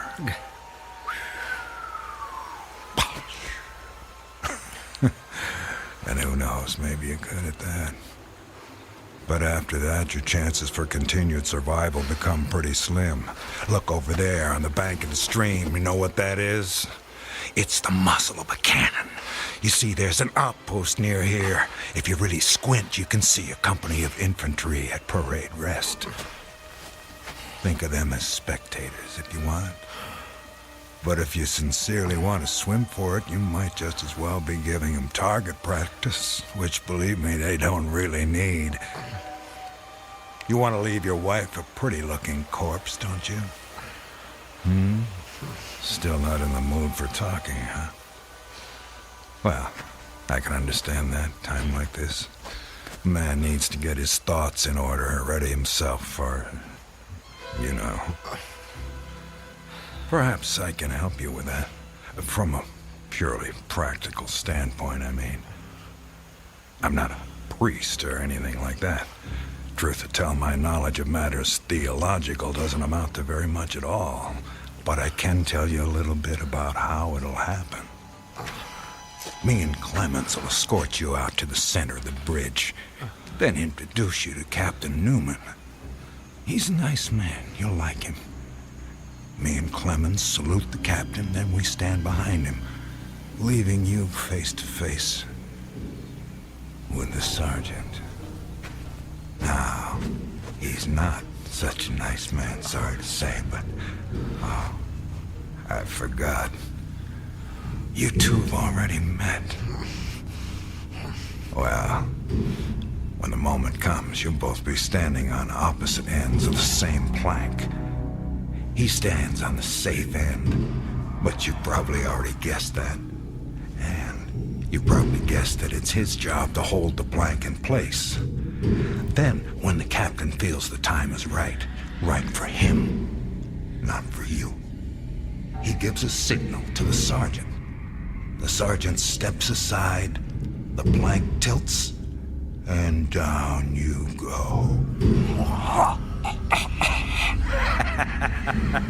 Nah, never having been hanged myself, I can't give you any information on what your final moments on this earth might feel like. But I can tell you, I've seen more than a few of these. And I'm sorry to have to tell you, it doesn't look any too pleasant. Anything to say about that? Well.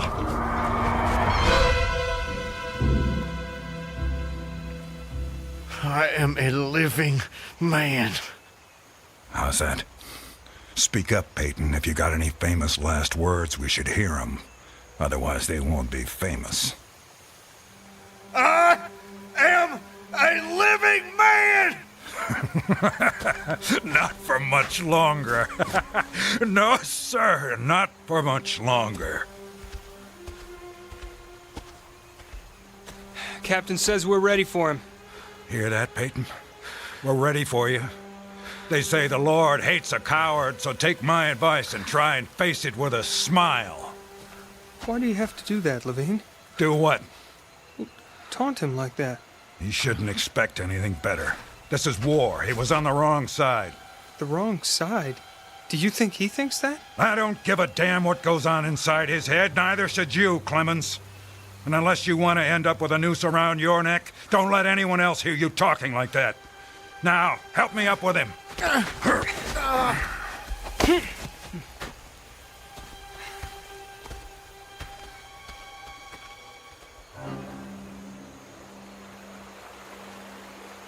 Oh, Elizabeth. Elizabeth, my darling, what have I done? What have I done to you and the children? I promised you. Promised I'd come back. What is a man if he's not as good as his word? What am I? Secure the noose. The noose. If only I could free my hands. Perhaps I could throw off the noose. Perhaps I really could dive into the stream. I might evade the bullets, and if I swam vigorously enough, reach the bank, then take to the woods and get away. Get back home. Yes, home. And back to you, Elizabeth. Thank God home is outside their lines. My wife and little ones are still beyond the invaders' farthest advance. That pounding. What is causing that pounding? It's like the stroke of a blacksmith's hammer on the anvil. Is it distant, nearby, or both? Perhaps it's my death knell. Feels like a knife being thrust into my ear. Damn them, what's taking them so long? If you're gonna do it, just do it! Sergeant, step away. Too late. My God, it's too late. Oh, Elizabeth.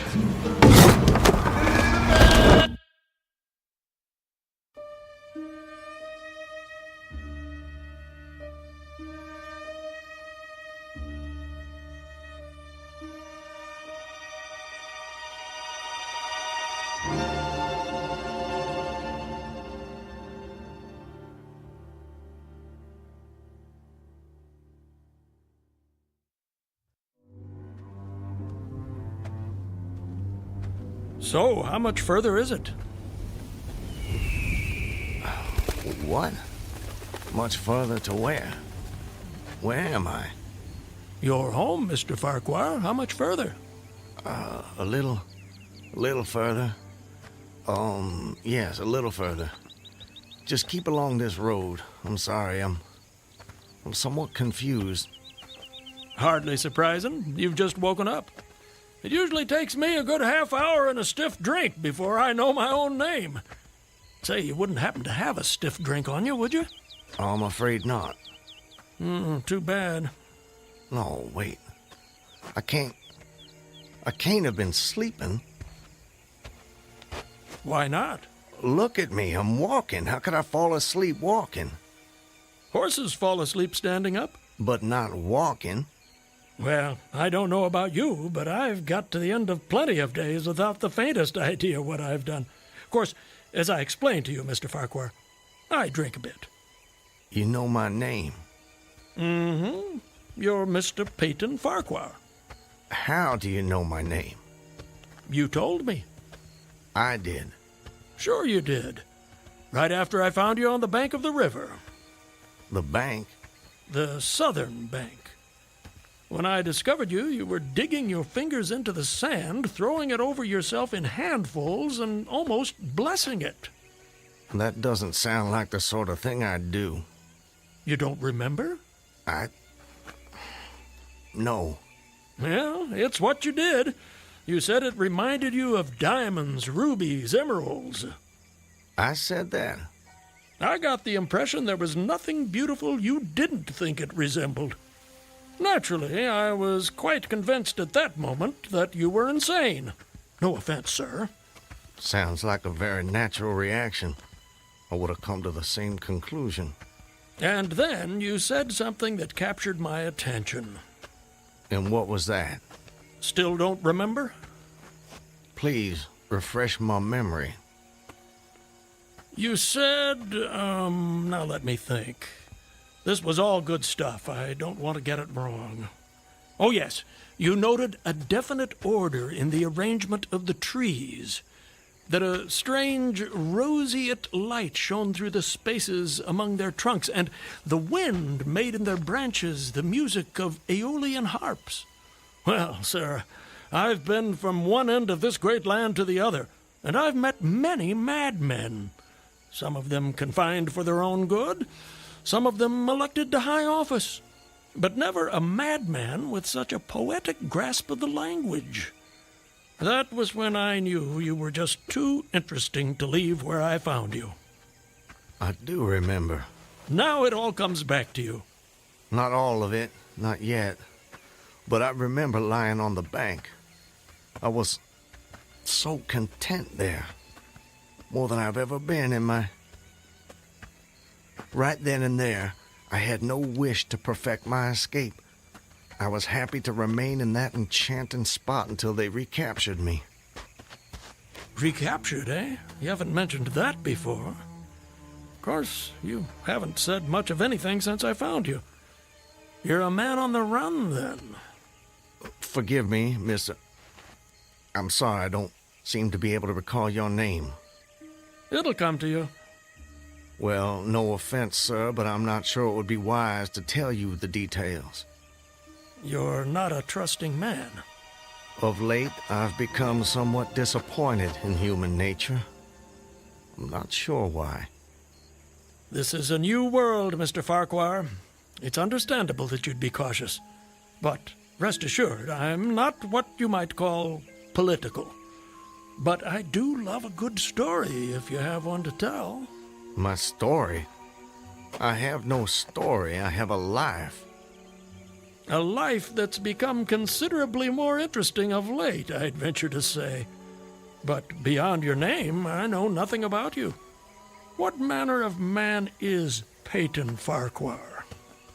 Why do you want to know? The road I travel is long and lonely. I'm starved of intelligent conversation, and the only voice I ever hear is my own. Talking to oneself leads inevitably to madness. With you here as my temporary companion, I can stave off that unfortunate condition for at least another day. I see. And tell me, sir, where are you headed? Anywhere I'm welcome and nowhere I'm not. In short, nowhere in particular. So, you were telling me about yourself. Very well. My name is... Peyton Farquhar. Peyton Farquhar. I'm a planner in these parts. A planter, eh? Good to have land. It is. So I guess you have slaves. Naturally. No need to adopt that tone, Mr. Farquhar. I told you I'm not a political, just asking. Well, as it happens, I am what you would call a political. The Farquhars are an old and highly respected Alabama family. I'm naturally an original secessionist and ardently devoted to the Southern cause. Oh, your memory is reliable when it comes to the matter of who you are, if not where. I suppose so.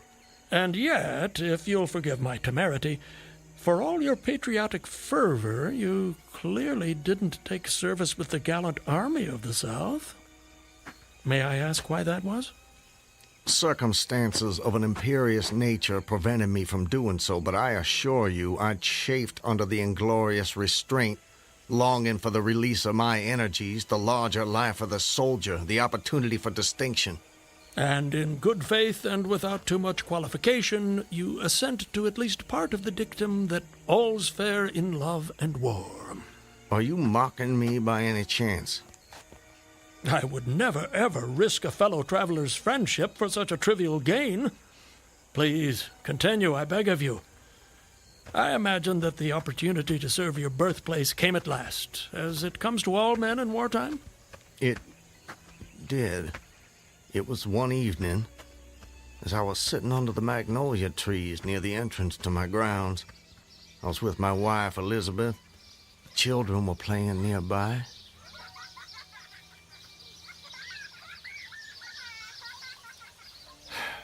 This is the life. It surely is, my dear. It surely is. Look at it. It's all so perfect. I tell you frankly, Elizabeth, if I should die this very moment, I'd die a happy man. Peyton, darling, I wish you wouldn't say such ghoulish things. I can't bear the thought. I have no fear, Elizabeth. I have no intention of passing away from sheer bliss. I just wanted to make the point that, well, that on such a beautiful evening as this, it's almost impossible to believe there is a war. I wish there weren't. But there must be. Why, Peyton? For them. For the sake of the children. They deserve the best future we can give them. Isn't that worth dying for? I understand that, Peyton. I do. It's just that... I sometimes wonder if we couldn't... Peyton, look! That soldier.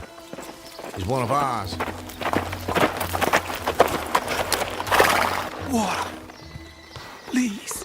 You're exhausted. Peyton, should I fetch one of the slaves? By no means. We'll take care of him ourselves. Get him some water, Elizabeth. Let me help you down, sir. Oh, thank you. You must be starved. Come inside, my man.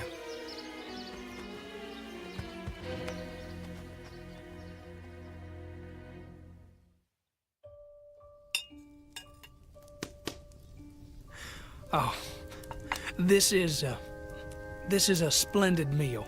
Thank you. Some more? Alice, more cornbread. No, please. This hospitality is far more than I deserve.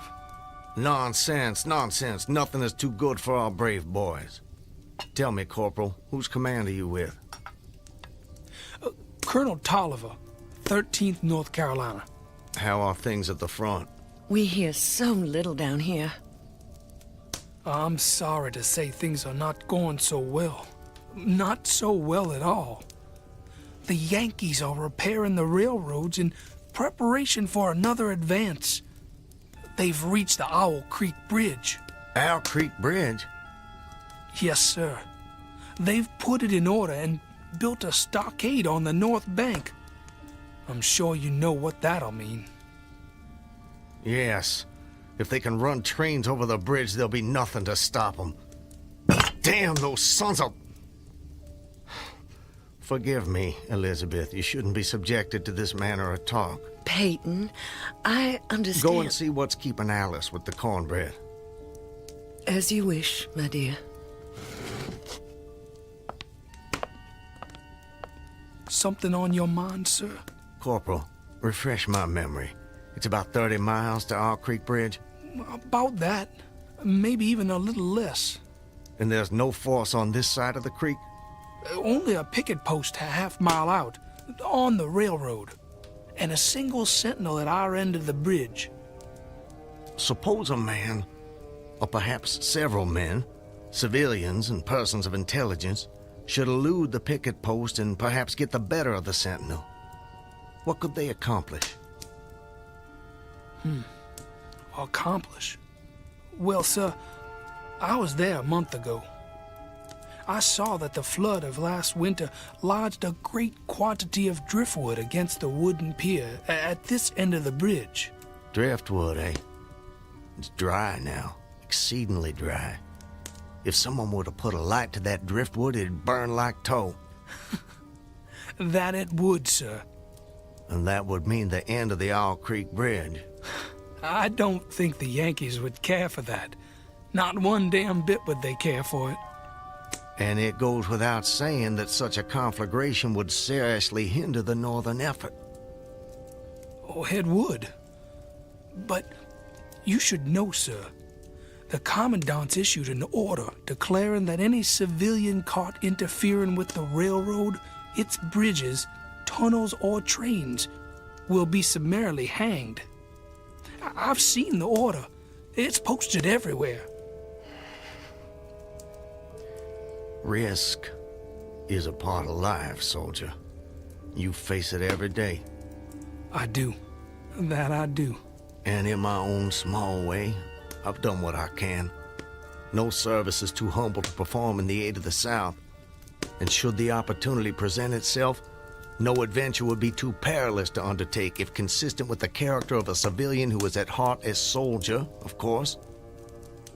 Mr. Farquhar, you are a true son of the South, and a very brave gentleman.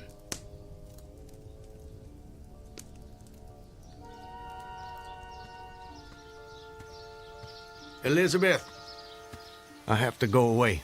Away? For how long, Peyton? Probably just a couple of days.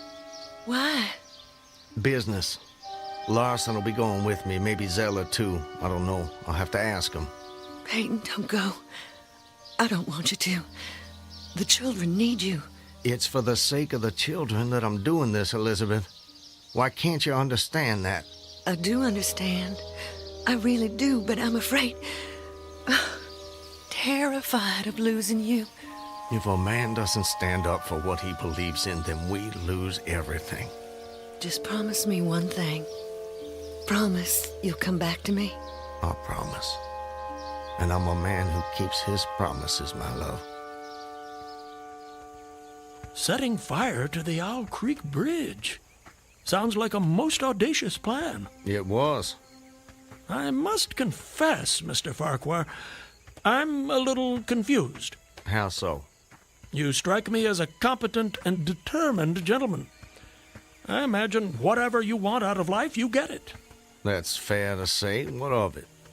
Simply that I'm surprised your endeavor came to nothing.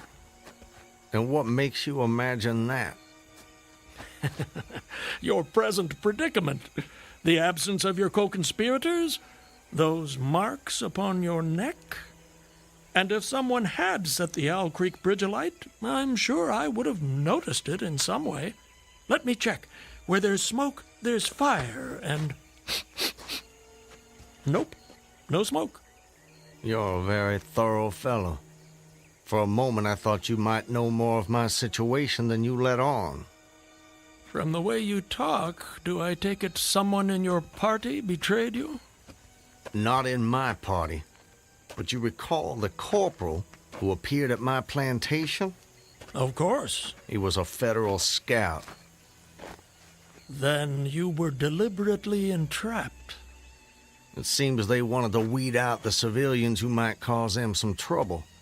If I'd only stayed out a little longer that night, I'd probably have seen that same rider repass my plantation, going northward in the direction from which he'd come.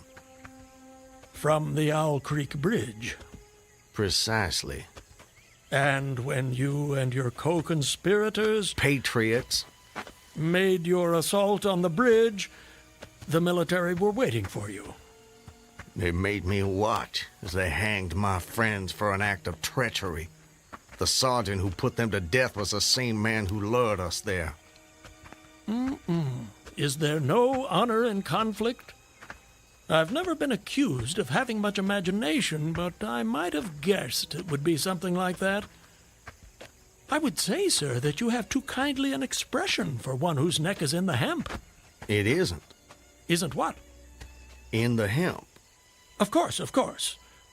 What I mean, Mr. Farquhar, is that you are clearly no vulgar assassin. Fortunately, the liberal military code makes provision for hanging many kinds of persons, and gentlemen are not excluded.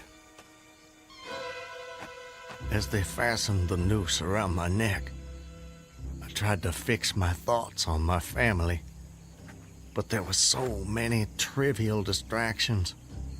The water, touched to gold by the early sun, a piece of dancing driftwood caught in the sluggish current, the brooding mists under the banks some distance down the stream. Then there was a sharp pressure around my throat, followed by a sense of suffocation. Agony shot from my neck downward through every fiber of my body and limbs like streams of pulsating fire, heating me to an intolerable temperature. There was no more thought, only sensations. The intellectual part of my nature was effaced. I had power only to feel, and feeling was torment. I was conscious of motion, encompassed in a luminous cloud, of which I was now merely the fiery heart, without material substance. I swung through unthinkable arcs of oscillation, like a vast pendulum. But you're here. What? What? I said, you're here. Why is that? The rope, it snapped, and I fell into the stream. With a terrible suddenness, the light about me shot upward. There was a loud splash, then all was cold and dark. My power of thought was restored, and I knew instantly what had happened. And your hands? Were they still bound? They were. Then forgive me, but why didn't you drown?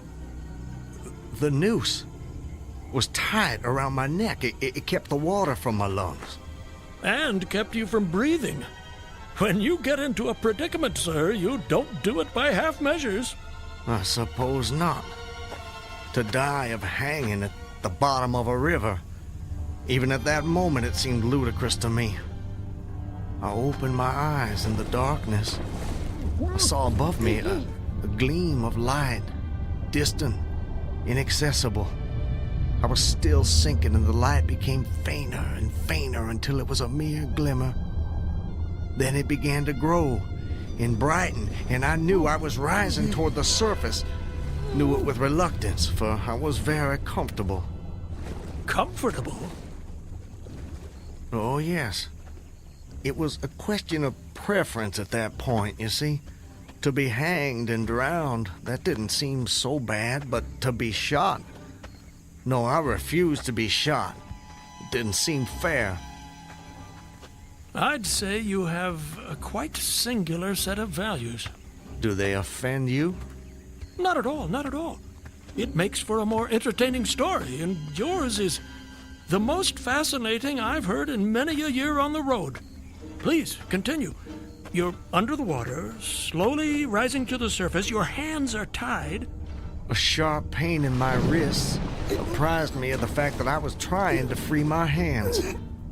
I gave the struggle my attention as an idler might observe the feat of a juggler without interest in the outcome. Eventually, the cord fell away. My arms parted and floated upward, but I could only dimly make out my hands in the growing light. I watched with a new interest as first one and then the other pounced upon the noose at my neck. They tore it away and thrust it fiercely aside. Its undulations resembled those of a water snake, and my first thought was to put it back. to put it back. The undoing of the noose had been succeeded by the direst pang that I'd yet experienced. My neck ached horribly, my brain was on fire, my heart gave a great leap, and I felt as though it was trying to force itself out of my mouth. My whole body was racked and wrenched with an insupportable anguish. And I imagine the desire to rise to the surface was even greater, no matter what you might find waiting for you there. I wanted to stop myself, had to stop myself, but my disobedient hands gave no heed to my command. They beat the water vigorously with quick, downward strokes, forcing me to the surface. I felt my head emerge. My eyes were blinded by the sunlight. My chest expanded convulsively, and with a supreme and crowning agony, my lungs engulfed a great draught of air. So now you were in full possession of your physical senses. If anything, they were more keen and alert than before. I felt the ripples on my face, heard their separate sounds as they struck. I looked at the forest on the bank of the stream, saw the individual trees, the leaves, and the veining of each leaf, saw the very insects upon them, the locusts, the brilliant-bodied flies, the spiders stretching their webs from twig to twig, the prismatic colors in all the dewdrops on a million blades of grass, the humming of the gnats that danced above the eddies of the stream, the beating of the dragonflies' wings. They all made audible music. Remarkable. If you'll forgive my saying so, you missed your life's calling. You have quite a turn for descriptive language. I'm surprised you had the time to note your surroundings in such detail. It may only have been a few seconds, I'm not really sure. I seem to have lost the ability to judge the passage of time accurately. Or perhaps you've gained a greater appreciation of time. There's a whole world in every second. You have a singular turn of phrase yourself, Mr. I'll get it in a minute. No doubt. Did you acquire this philosophical outlook during your travels? Hard to say. See, it often seems like I've been traveling my whole life. But enough about me. I long to hear your story. You've painted a beautiful background for me, but it strikes me there are more pressing issues in this particular picture. For example, your executioners. My would-be executioners. That goes without saying, surely. Very well. I saw them, silhouetted against the blue sky. They shouted, they gesticulated. Their movements were grotesque and horrible, their forms gigantic. Suddenly, I heard a sharp report and something struck the water smartly within a few inches of my head, spattering my face with spray. One of the officers had his rifle. At his shoulder, there was a light cloud of blue smoke rising from the muzzle. I was surprised he missed. I read somewhere that marksmen with gray eyes are the keenest shots. This fellow was the exception to the rule, it seems. The marksman had gray eyes? Mm-hmm. How could you see that? I'm sorry? He was on the Owl Creek Bridge. You were in the water. And you must have drifted some distance. So, how did you know the marksman had gray eyes? I don't know how I know. I must have noticed it on the bridge. Just before your execution? My intended execution. As you say. Doubtless the detail was burned into my mind. Doubtless. I told you how much more alive my senses had become at that moment. Alive. Yes, indeed. That you did. At that moment, a counter-swirl turned me half around. I was looking into the forest on the bank opposite the fort.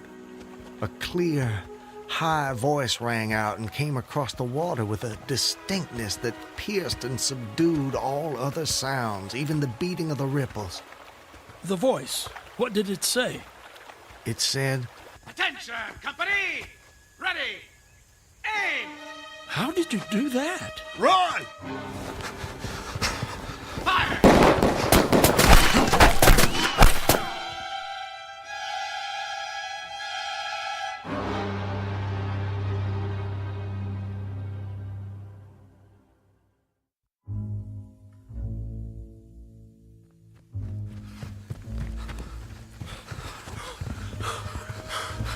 Are they still behind us? No, I don't think so. All right. That's enough for now. No more running for my life. Your what? Wait. I need to get my bearings. I have to know how close I am to my destination. Closer than you think, I'm sure. Eh? Does anything look familiar, Mr. Farquhar? Yes. This way. I think. Yes. This way. Can you see your home? Not yet. But it's not far now. I intend to be back in my wife's arms by close of day. You gave her your word. That I did. And that's important to you. It's a matter of honor. And honor, Mr. Honor means as much as love to a man of the South. A very moving sentiment. Now, where were we? Where were we with what? Your story. My story? Yes. You were just reaching a most exciting point when we were interrupted. I long to know what happened next. Are you quite insane, sir? I don't believe so. But I thought the same of you when I first met you, so I suppose it's a fair question. I am in full possession of all my faculties, Mr. Everything except the memory, eh? Don't try my patience, sir. I wouldn't dream of it. You asked me an important question, and I'm doing my best to answer it. But you'll appreciate it's difficult to judge these things when one spends so much time alone. If I had a constant companion, someone to tell me if and when I appeared to be losing my senses, that might be helpful, but that's not what fate has in store for me. And as I say, I try to avoid talking to myself because that seems to me the fastest route to madness. But, mad or sane, I know a good tale when I hear it, and yours is the most entertaining I have heard in all my years. Yes, sir, I shall cherish the memory of your experiences when I have long since ceased my wanderings. Please, go on. You'd escaped the noose by a most improbable stroke of good fortune, and then you found yourself in the stream and under fire. What was that like? Surely you can imagine that for yourself. We were just under fire a few minutes ago. But not in the water. Well, does it matter? Does to me. It's the setting that makes the crucial difference. Please. Very well. I suppose it might make the journey shorter, at least. Not mine. I dived to avoid the shots, dived as deeply as I could. Water roared in my ears like the voice of Niagara, yet still I heard the dulled thunder of the volley. Those heightened senses of yours. I rose again towards the surface and was met again by more shining Yankee lead. One shot nicked my cheek, do you see it? I see it. Well, the next time I dove, I was a long time underwater, and I made damn certain I swam farther downstream and nearer to safety. Just as well, since the soldiers had almost finished reloading. The two sentinels positioned at either end of the bridge fired again, independently and ineffectually. I saw all this over my shoulder. I was now swimming vigorously with the current. My brain was as energetic as my arms and legs. I fought with the rapidity of lightning. I reasoned, you see, that the captain had probably already given the command to fire at will. And you surely couldn't dodge all the shots. You're not invulnerable. No man is. Then an appalling splash, just 2 yards away, was followed by a loud, rushing sound which seemed to travel back through the air to the nearby fort and died in an explosion which stirred the very river to its deeps. A rising sheet of water curved over me, fell down upon me, blinded me, strangled me. The cannon had taken a hand in the game. Did I tell you about the cannon? You must have done. Well, anyways, as I shook my head free from the commotion of the smitten water, I heard the deflected shot humming through the air ahead. and in an instant, it was cracking and smashing the branches in the forest beyond. I was certain they wouldn't be so far from their target next time, and it was a good gun. The report lagged behind the missile. But surely the smoke would have apprised you of another shot. So long as you kept your eye on the gun, you had a certain advantage. Am I correct? You are? The problem was how to reach the shore without turning my back on the cannon. You have my complete attention, sir. How did you manage it? Well, I don't know. I'm not sure. I felt myself whirled round and round, spinning like a top. The water, the banks, the forest, the distant bridge, fort, and soldiers, they were all somehow commingled, blurred. I could no longer make out objects, only colors. Circular, horizontal streaks of color. It was all I saw. I was caught in a vortex. I felt giddy and sick. Fascinating. Incredible. What is that damned hammering? I don't hear anything. Unless it's the ticking of your watch you can hear. My watch? You're lucky it still works after such an immersion.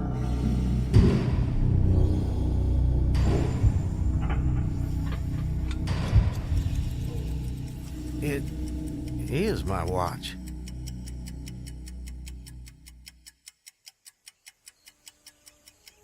But why should I think...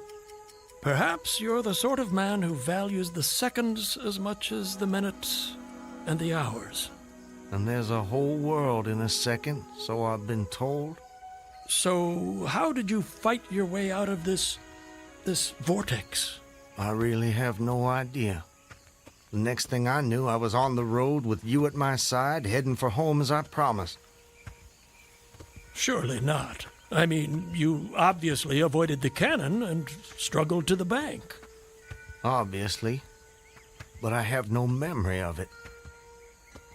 And of our meeting? I recall only what you told me about it. Most curious. Stop! What is it? This is it. We're here. This is the path to my home. Excellent. Well, I suppose this is where we part company, Mr. Farquhar. May I say, it's been a rare pleasure. You wouldn't care to come in? I'm sure the servants could prepare you a meal. That won't be necessary, my friend. I have many miles still to travel. But your journey is almost at an end. Yes. Well, goodbye, Mr. I'm sorry, I thought I could recall your name, but it just escapes me. Call me Ambrose. I wish you well, Ambrose. And you, Mr. Peyton Farquhar. And you.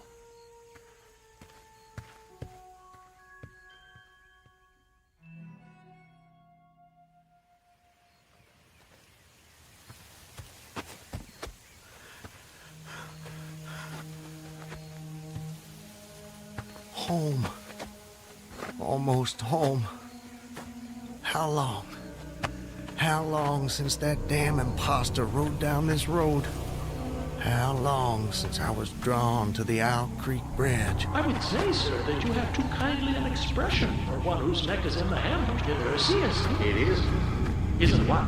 In the hem.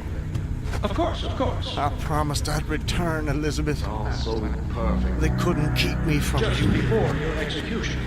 My intended execution. As you say. Not even a noose around my neck could stop me from coming back to you, to the family. Yes, indeed. I told you how much more alive my senses had become at that moment. Alive. Yes. I saw them.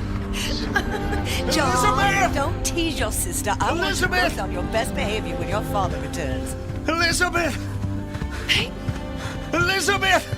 You're not invulnerable. No man is. Elizabeth! Elizabeth! I swore I'd come back to you. I promised. Peyton! Elizabeth! Peyton! Elizabeth! Peyton!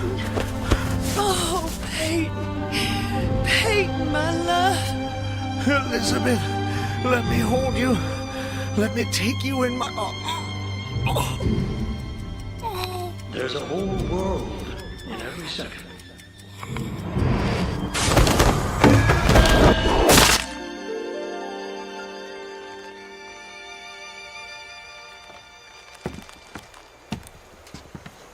He's dead, Captain.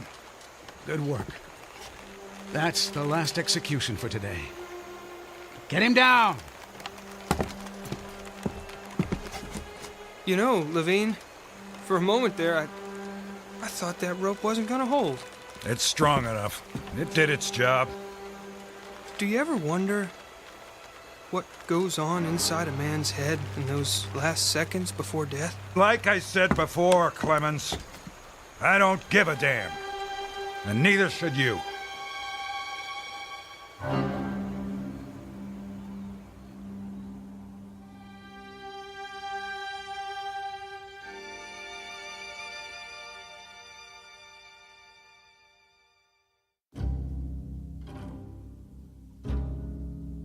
An occurrence at Owl Creek Bridge in two forms, as it was dreamed and as it was lived and died.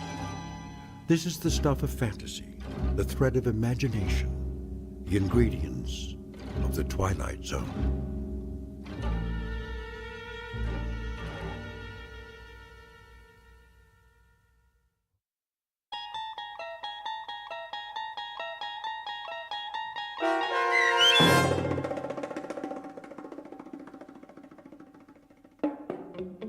An Occurrence at Owl Creek Bridge, starring Christian Stolte with Stacy Keach as your narrator, was adapted for radio by M.J. Elliott and based on the short story by Ambrose Bierce. Heard in the cast were Rob Riley, Danny Goldring, William Dick, Susan Hart, Gonzo Schexnader, and John Hoganacker. The producers of The Twilight Zone wish to thank CBS Enterprises and the Rod Serling Estate for making this series possible. This copyrighted radio series is produced by Carl Amari and directed by Joe B. Cerny for Falcon Picture Group. Sound design, custom Foley effects, recording, and editing are done in the Cerny American Sound to Picture Theater by sound designers Craig Lee, Todd Beyer, and Tim Cerny. To learn more about the Twilight Zone radio dramas and to contact us, visit our official website at twilightzoneradio.com. Doug James speaking.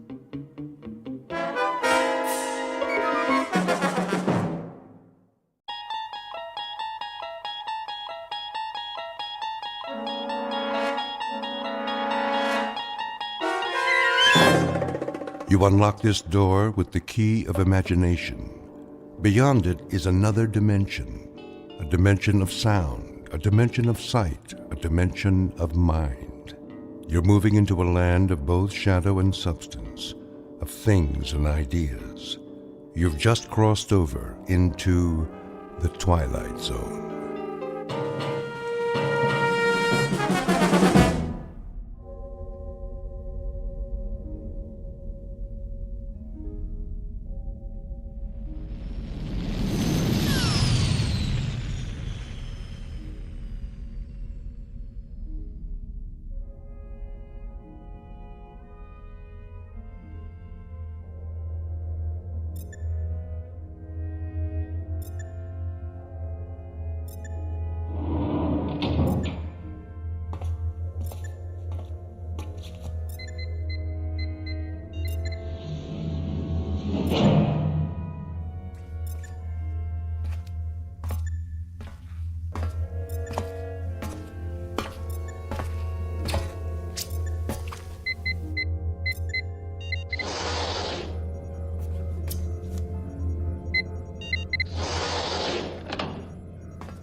Probe 7.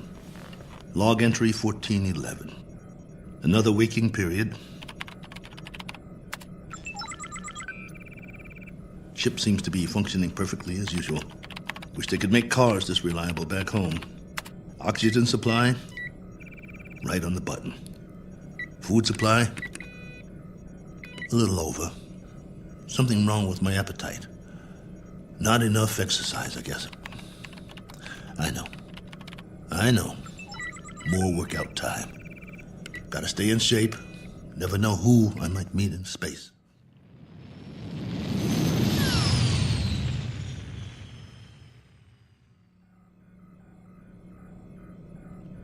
Coordinates on autopilot. Propulsion system humming like a top. Pressure flow, output, all right on the money. Oh, come on, guys. You don't need a pilot up here. Could have sent an unmanned probe. All I am is extra weight. Think how much farther this crate could go without me. Of course, you wouldn't have my brilliant observations. Boredom followed by prolonged disinterest, with periods of great loneliness. Must be fascinating. Here's an observation. All these blinking lights in the cockpit. They remind me of stars, or candles, or cigarette lighters. That's it. You remember cigarettes? Did you know